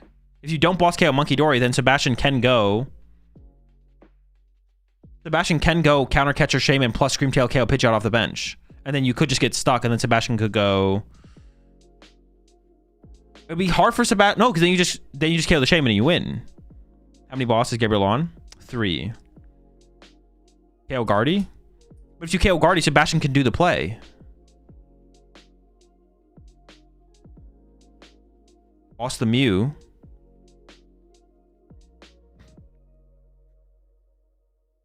Boss KO 2 pressure is checkmate with Zar plus Melon Pidgeot on board. No, it's not, because... Wait, am I trolling? Isn't there a line there for Sebastian? Can't Sebastian go Counter Catcher Shaman? Or Charmeleon? Counter Catcher Shaman or Charmeleon, double Monkey Dory, Screamtail KO Pidgeot plus Iono? He didn't even see what the Fez gave him? He had second Counter Catcher left as well, right? Like, that's not even that unreasonable to win. You Iono Gabriel to 1. Am I missing something?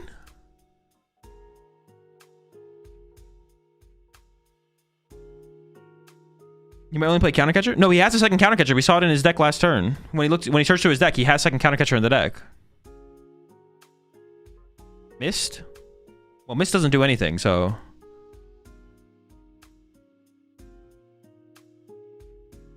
Was he able to KO the Pidgeot, though? I don't know. He didn't even sequence out his turn. I don't know. Maybe. Yeah, I don't know. He didn't even try and sequence for it, so I don't know if he was able to or not.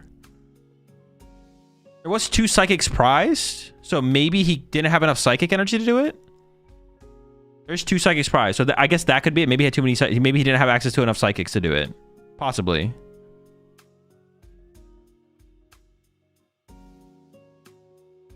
Miss on Pidgeot. Monkey can't do anything. That's not how... Mist energy prevents effects of attacks, not everything. Yeah, I think he had a line there. I think he did have a line there, for sure. Because did he just insta-concede when the Mew died? I guess him and Gabriel both thought the Mew was the only available play, but I actually think this was a misplay from... I think this KO here was actually a misplay from Gabriel. I think Gabriel had to KO the... If Gabriel KOs Screamtail, he can't lose. I'm pretty sure Gabriel cannot lose if he KOs Screamtail. The only way Gabriel can lose this game is if he KOs a 2-prizer that is a 2-prizer off the bench. If he KOs Monkey or Screamtail, he can't lose. If he KOs a 2-prizer, he can lose. Sebastian would need second Monkey as well. Yeah. I know all the things that Sebastian needs, but he could do it. But he didn't even attempt to do it. I mean, unless he literally couldn't do it, but I'm pretty sure he could have done it. I'm pretty sure he had the availability to do that play. The only thing that would come down is if he had a Psychic prized.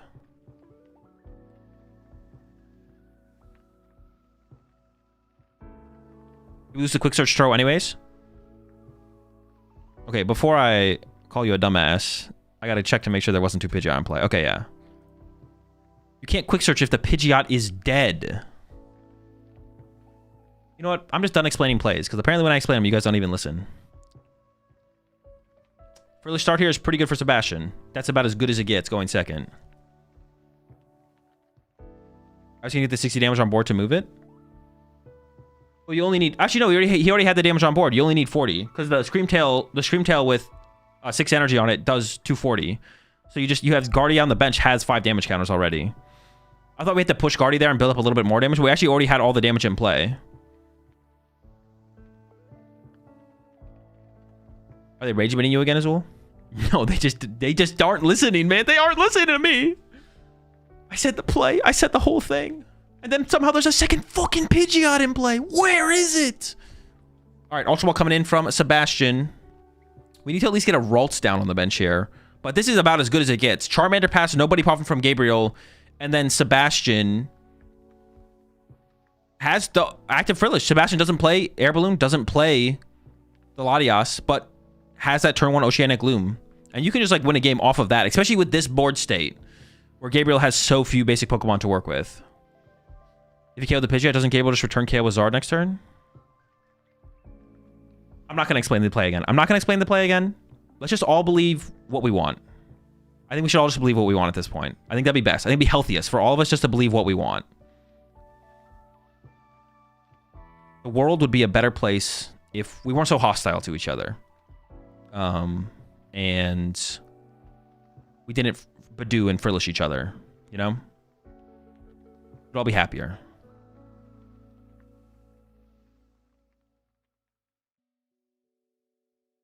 So Guardy never punished, but Seabass didn't believe in the heart of the cards. Shake my head. True. You gotta believe in Guardy to get the most out of Guardy. Not so hostile. Remember your Twitter post? That was it. That was the last one. That was the last one. That was the last one. That was the last it. Moving forward, I will not actively itchy pollen people on Twitter. All right, we got our Ralts. We did discard the TM Evo, but obviously we're going into Frillish aggressively here. I feel like this might end on the next turn. I feel like Gabriel might just... I think Gabriel does have a supporter in hand. But turn 2, like, Jellicent here swinging could be pretty disgusting. Oh, there's an Iono. Okay, that's good for Gabriel because there was no Pokemon in the hand there. And we're not going to be able to play items anyways. Well, I guess we would have played the items if we had them. So it's good. You'd like to see the Iono here if you're Gabriel. You have that much more of a chance to draw into basic Pokemon now. Uh-oh. The hand might be dead for Sebastian. Over to the other side. Oh, we got a basic. Let's go. Psyduck. That little bastard. Dude, he's just always there for you, though. You got to shout out to Psyduck, bro. He's always there for you, no matter what. The hand there for Sebastian is a little weak. The only draw power available is through a Nest Ball. Doesn't bench the Monkey Dory, which is interesting. And then we are going to lose this Monkey Dory because I think Gabriel's only play here. Hold up. Fez Energy. And then into the Iono. Yeah, the duck is literally always there for you. Whether you want him or not, he'll make his way into your hand, and then you can decide if you want to put him on the board. Okay, Charmander and the Artisan. The rest of the hand is pretty weak here, though, for Gabriel. Not very strong, but we will get a Pidgey onto the bench here. Is going to go through the prize check, and Sebastian is going to begin his turn here. So Item Lock doing its job, slowing down Gabriel.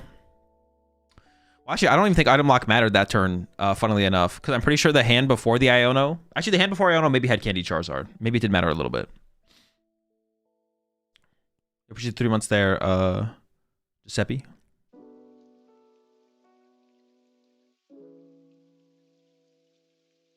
So Sebastian here, do you try and establish Jellicent immediately?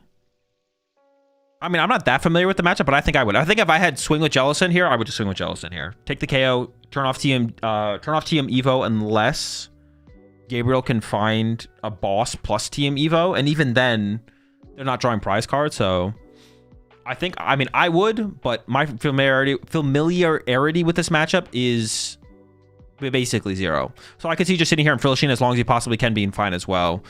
I guess like knowing though that Gabriel plays like double Mist and Monkey Dory, giving Gabriel more time does not seem very chill at all.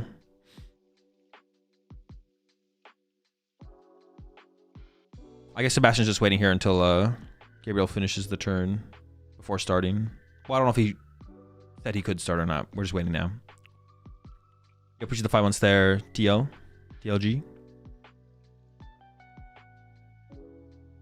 I had to rewind and still don't get Sebastian's prize check method. Maybe I'm too tired or just dumb. Oh, he's on some wizard shit for sure. I don't think anyone knows what's going on. Does Mist Energy prevent item lock? No. It prevents effects to the Pokemon, not to the person. So item lock will still be active. As Gabriel, do you use Charmander to remove the stadium? I don't think so. Because I think you want to get another Pidgey on the next turn. Yeah, I don't think you do. You could. It doesn't seem that good, though, to be honest. Like, getting another Pidgey next turn is pretty good. Having access to another Charmander later is good, but it is the pass from Gabriel. It's definitely possible Gabriel didn't even think of that play, though. I wouldn't be surprised if he didn't even, like, consider it. All right, well, the Iono from Gabriel was super effective, and Sebastian's hand is dead, except for a Vessel. And we still got the fish, though. We're still cooking with the Frillish. And we can start to build up. We don't have, like, a Curly on here. It's just going to be attach and hit. Not even going to play the use the Artisan. I guess the cards on the bottom of the deck might just be garbage. All right, immediately into the Artisan here from Gabriel. Second Pidgey, I assume, is on the way here. And then I did not see the top deck. Or actually, Shaman might be better. I did not see the top deck there from Gabriel, so I don't even know if we have anything else to work with. Oh, it's Tatsu Grab, actually. Excuse me. So that means we definitely have nothing to work with off the top deck. We're retreating into Tatsugiri, and we're putting our faith in the fish to carry here. Here we go. Will the customers be found? Ideally, we're looking for a Lily, I assume. You don't want to Iono Sebastian after Sebastian went punch, fish, pass.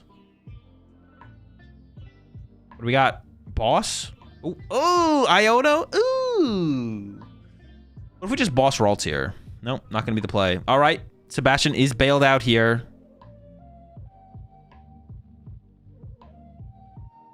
Maybe not. Maybe Sebastian got a little too excited. Nope, commit to the Iono. You don't have to play it, though. You could wait.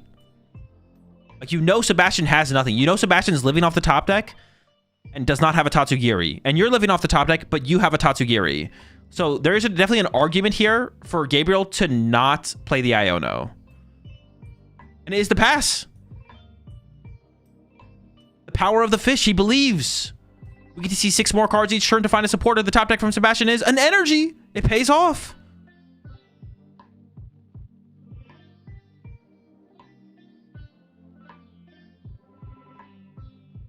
Which is the fraud? A fraud? What do you mean? He's about to save the day. Another psychic to the active, jealous or Frillish here. Draw for turn from Gabriel. Pidgeotto's been found. That's a bird. All right. We're fishing. Arvin can find TM Evo. We don't have an energy to work with. We have an energy on our Fez, but it's on the bench. Oh, he didn't put the Lily in his hand. Oh. Are we good? All right. All right, well, the intent is obvious. He meant to put the Lily in his hand, put it in the discard pile. Want to use Artisan? Yeah, he just forgot. But we should be all good here. Does grab the Shaman and then into the Lily. Okay.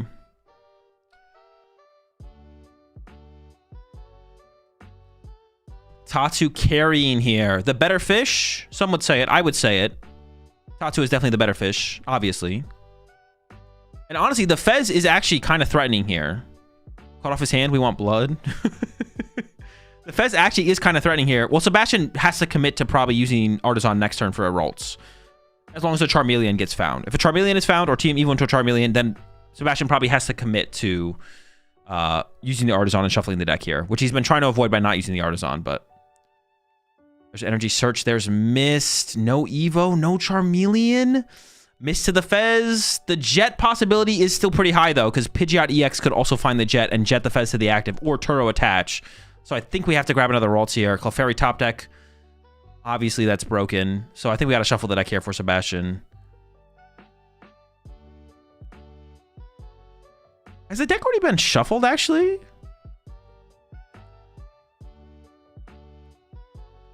But he really does not want to shuffle this deck. And the Jet top deck, he got the punish! Jet off the top, that Ralts is cooked. No Charmeleon still, though. Hold up. There's still no Charmeleons out here. Do we ever just KO the Frillish so we can break this item lock?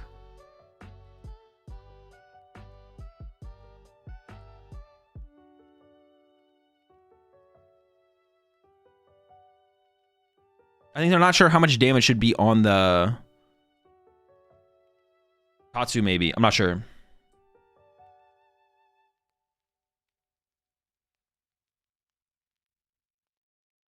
Did Gabriel use the Tatsu there, or did we just not use Tatsu there? Or is that where we got that Lily? Or maybe it doesn't matter because we're always playing the Lily. Oh, it goes to 60. Okay, okay. Yo, shout out the judges for catching that. I assume the judges caught that, but it seemed like they did. Has Sebastian just been throwing this whole match? I think the only mistake, well, the lack of artisaning here is, I mean, he should just get another Ralts there, I feel like. I feel like it's a mistake from Sebastian to not get another Ralts on the bench there, but I think he did have a line at the end of last game, just he didn't see it, but why did he not want to shuffle? Because the previous Iono from Gabriel, those cards must just be bad. I don't know what they were, but Sebastian had a hand of cards, and then Gabriel Iono those to the bottom of the deck, and now he hasn't not wanted to shuffle his deck since then. Unless he just doesn't realize that there's an artisan in play. But I don't think that's the case.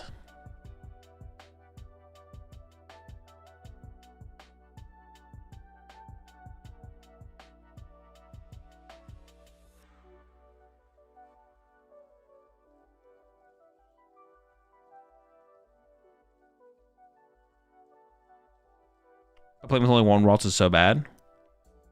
I mean, it's not great. Sebastian does have like plays here to make, even if the Ralts goes down though. Like you could Clefairy KO the active, stuff like that. And you'd be in a fine prize exchange situation theoretically for Sebastian. Okay, the Charmeleon was found. That's big.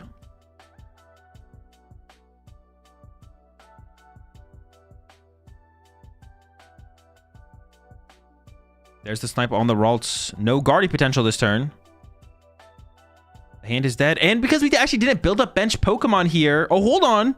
With the Ralts top deck, Night Stretcher Ralts plus Artisan plus Retreat plus attach to Clefairy, we can actually KO the Fez here. I was going to say, because we hadn't been using Artisan, we actually have Pokemon short from Clefairy KO Fez. Which actually means that probably was a mistake from Sebastian, right? Sebastian should have got +1 Pokemon on the bench last turn. Yeah. You KO Frillish here to protect against Jelly? No, not once you got the Charmeleon, no. The next card was Lily, apparently. So close. But yeah, if we don't top deck a basic there as Sebastian, then we actually don't go Clefairy KO the Fez. Which I think we definitely want to do here, right?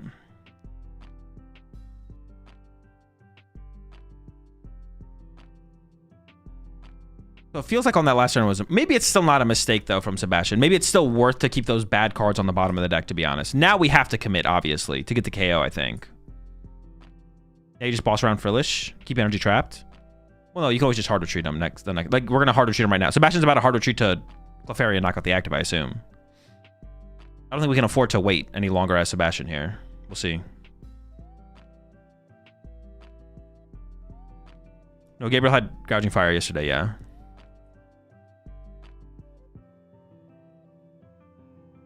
Okay. Clefairy's about to come in clutch. Why didn't Sebastian get a Ralts with Artisan last turn?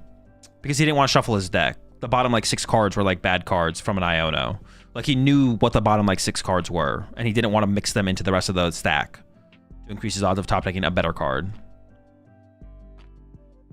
What does the top 4B mean? It just means they streamed both top 4 matches. All right, getting the first 2 prize knockout for Gardevoir without a Gardevoir in play is pretty impressive. I'm not gonna lie. This is actually, you don't see this very often.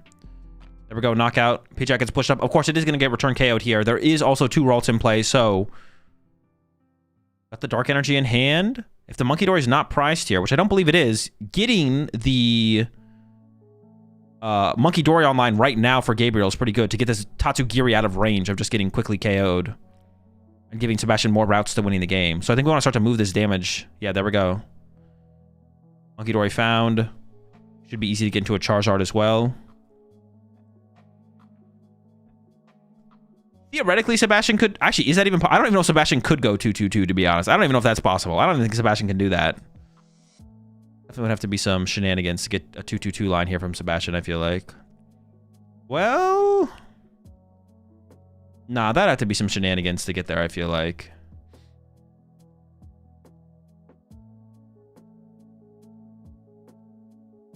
After every Gabriel deck shuffle, Sebastian shuffled Gabriel's deck and looking at the card when shuffling. Is that allowed? He's not looking at the card. It just looks... From the angle we have, it looks like he might be able to see the card. I can't even confirm that because I haven't seen it. I haven't been paying that much attention when he shuffles the deck. But he's not... Don't worry. Trust me. He's not looking at the card. No Briar for Gabriel? No Briar for Gabriel. Monkey shenanigans for a 3-prize turn at some point. Sebastian should probably be able to play around it. I guess it could come up towards the late game with the Bravery Charmed, Screamtail, but that would maybe be for like Sebastian's last 2 prize cards, so... Does he play Drift? No, no Drift. The maximum damage he can do is Scream Tail with a Bravery Charm. It's the most we got. Yo, appreciate the 50 months there, Peter.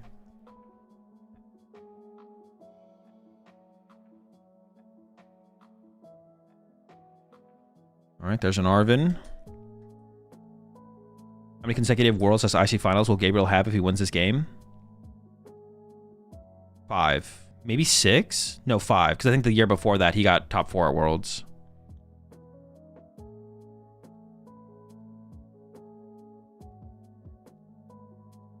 No Dusknoir, no point of Briar? I mean, that's not true. Briar's still a pretty good card even without Dusknoir. It's just not as good.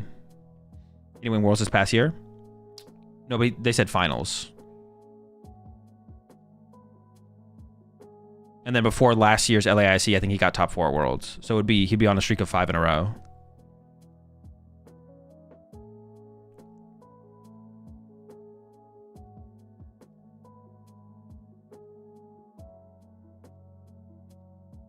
Damn, so nobody played Drifloon? No, Petrucci played, Pedro played Drifloon. And Pedro's in the finals right now, waiting for the winner of this. Finals will not be today, though. Finals will be tomorrow.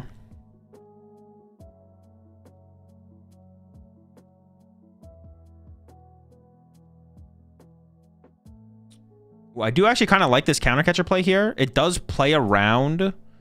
I think you go after the Monkey Dory, right? Oh, he's going to chase a Roltz? Oh, wait, maybe that make...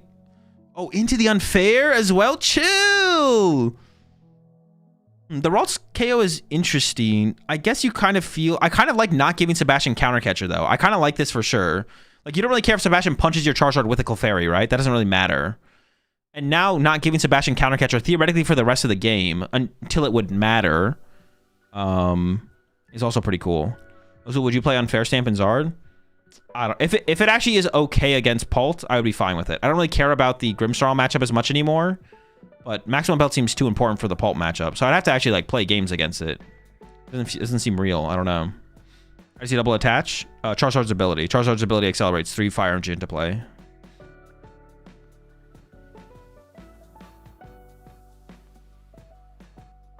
Not going to heal off the Tatsu? Interesting. I guess for the prize trade, it might not matter to heal off the Tatsu, I guess. Keeps the Charizard out of range of a TM Devo line. I don't think Charizard could be one-hit KO'd, but later into the game, as we build up towards TM Devo possibilities, it could be relevant. Oh, there's 2 fire energy prize actually here for Gabriel, and did not get one. But this Charizard should survive another turn to be able to get a knockout.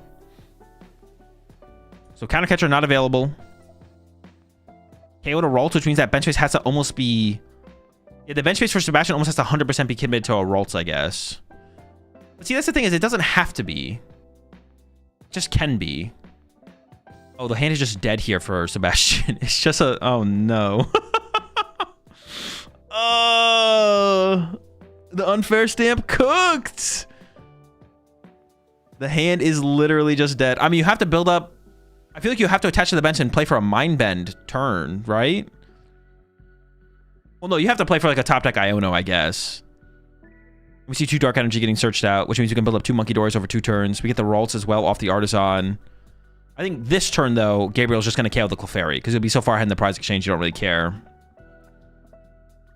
At this point, every hand he has is dead. Yeah, it's literally just dead hand to dead hand. And then he got the Lily off the prize cards, and then still back into another dead hand. Has Gabriel just KO Clefairy here, right? Yeah, I think so. I think you're so far ahead, you just don't care. And like losing a boss to get a 1 prize knockout this turn does not seem very good. Remove the only threat from the side of the field.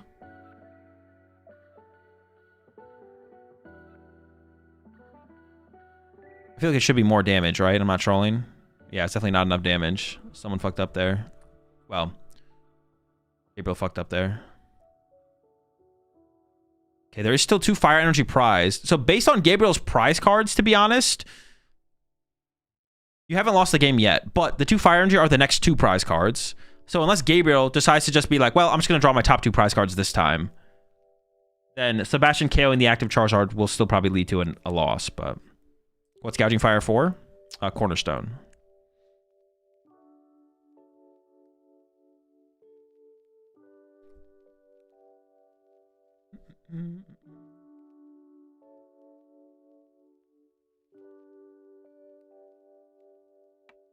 Should Sebastian go for Roltz draw 1?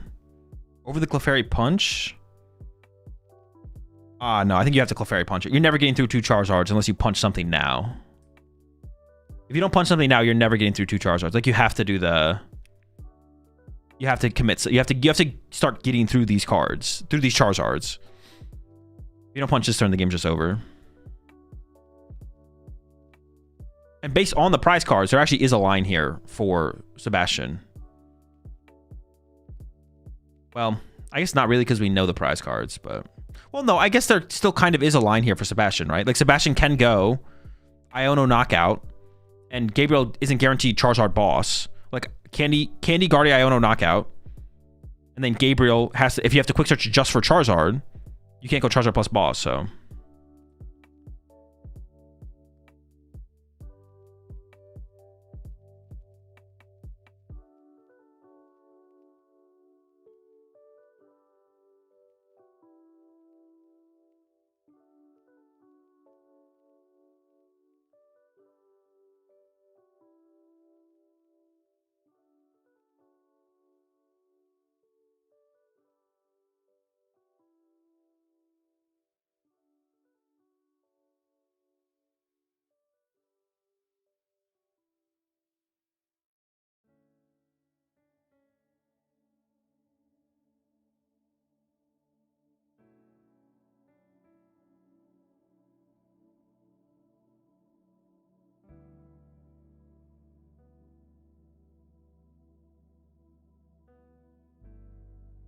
Pedro's playing Jelly Guardy. There's a world where we can put fish in the active to try and fish for boss. That is true. Okay, we did heal the Tatsu this time. Dark Energy Jellicent, Mew for 3.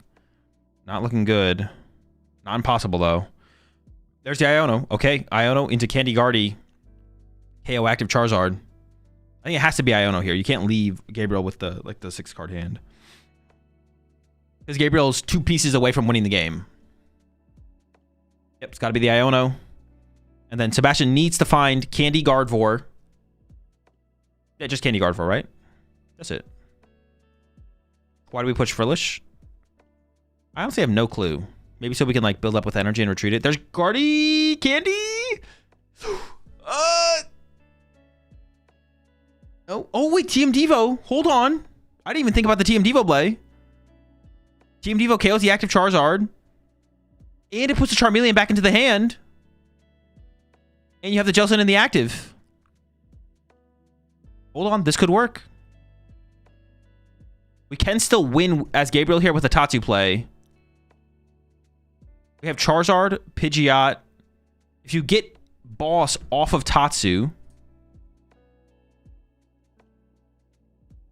If you get boss off of Tatsu, you do win. Into the Tatsu first. Grabs the boss's orders. Quick search. Boss on the Mew. Gets the candy off the quick search. Nope. Okay. Good. Boss the Mew. Candy the Zard. Make sure the fire energies are there, and they are. Gabriel Fernandez moves on to the finals up against Pedro. An all-Brazilian finals here. Gabriel Fernandez with Charizard versus Pedro Petrucci with a Jelly Guardy. Another Jelly Guardy for Gabriel to face up against. DPL can't play items. GG. Oh my gosh. And then somehow we get him technical on another game. Game loss plus DPL. Gabriel does not play any ghosts, no.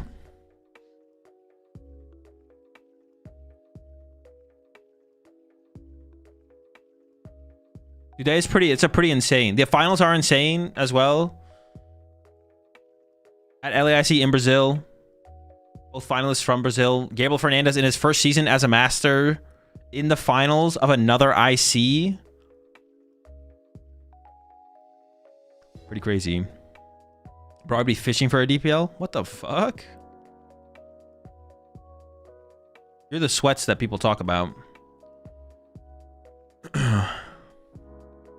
Did he not need energy to get Zard into the active? I'm not sure. You see Gabriel did the Ian Robb dice roll to the crowd? What, are you trying to get him DQ'd?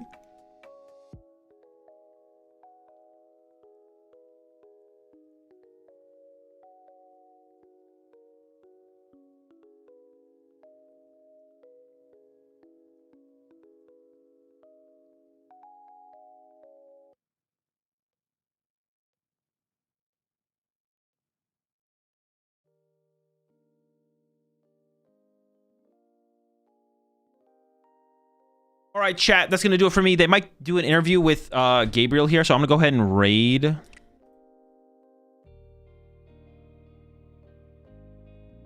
I'm going to go ahead and raid the main channel. Payout? Oh, true. Yeah, my bad. Appreciate the reminder.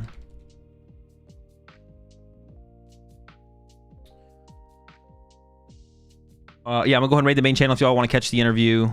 Wait, did that even work? I don't think that worked. That did not work.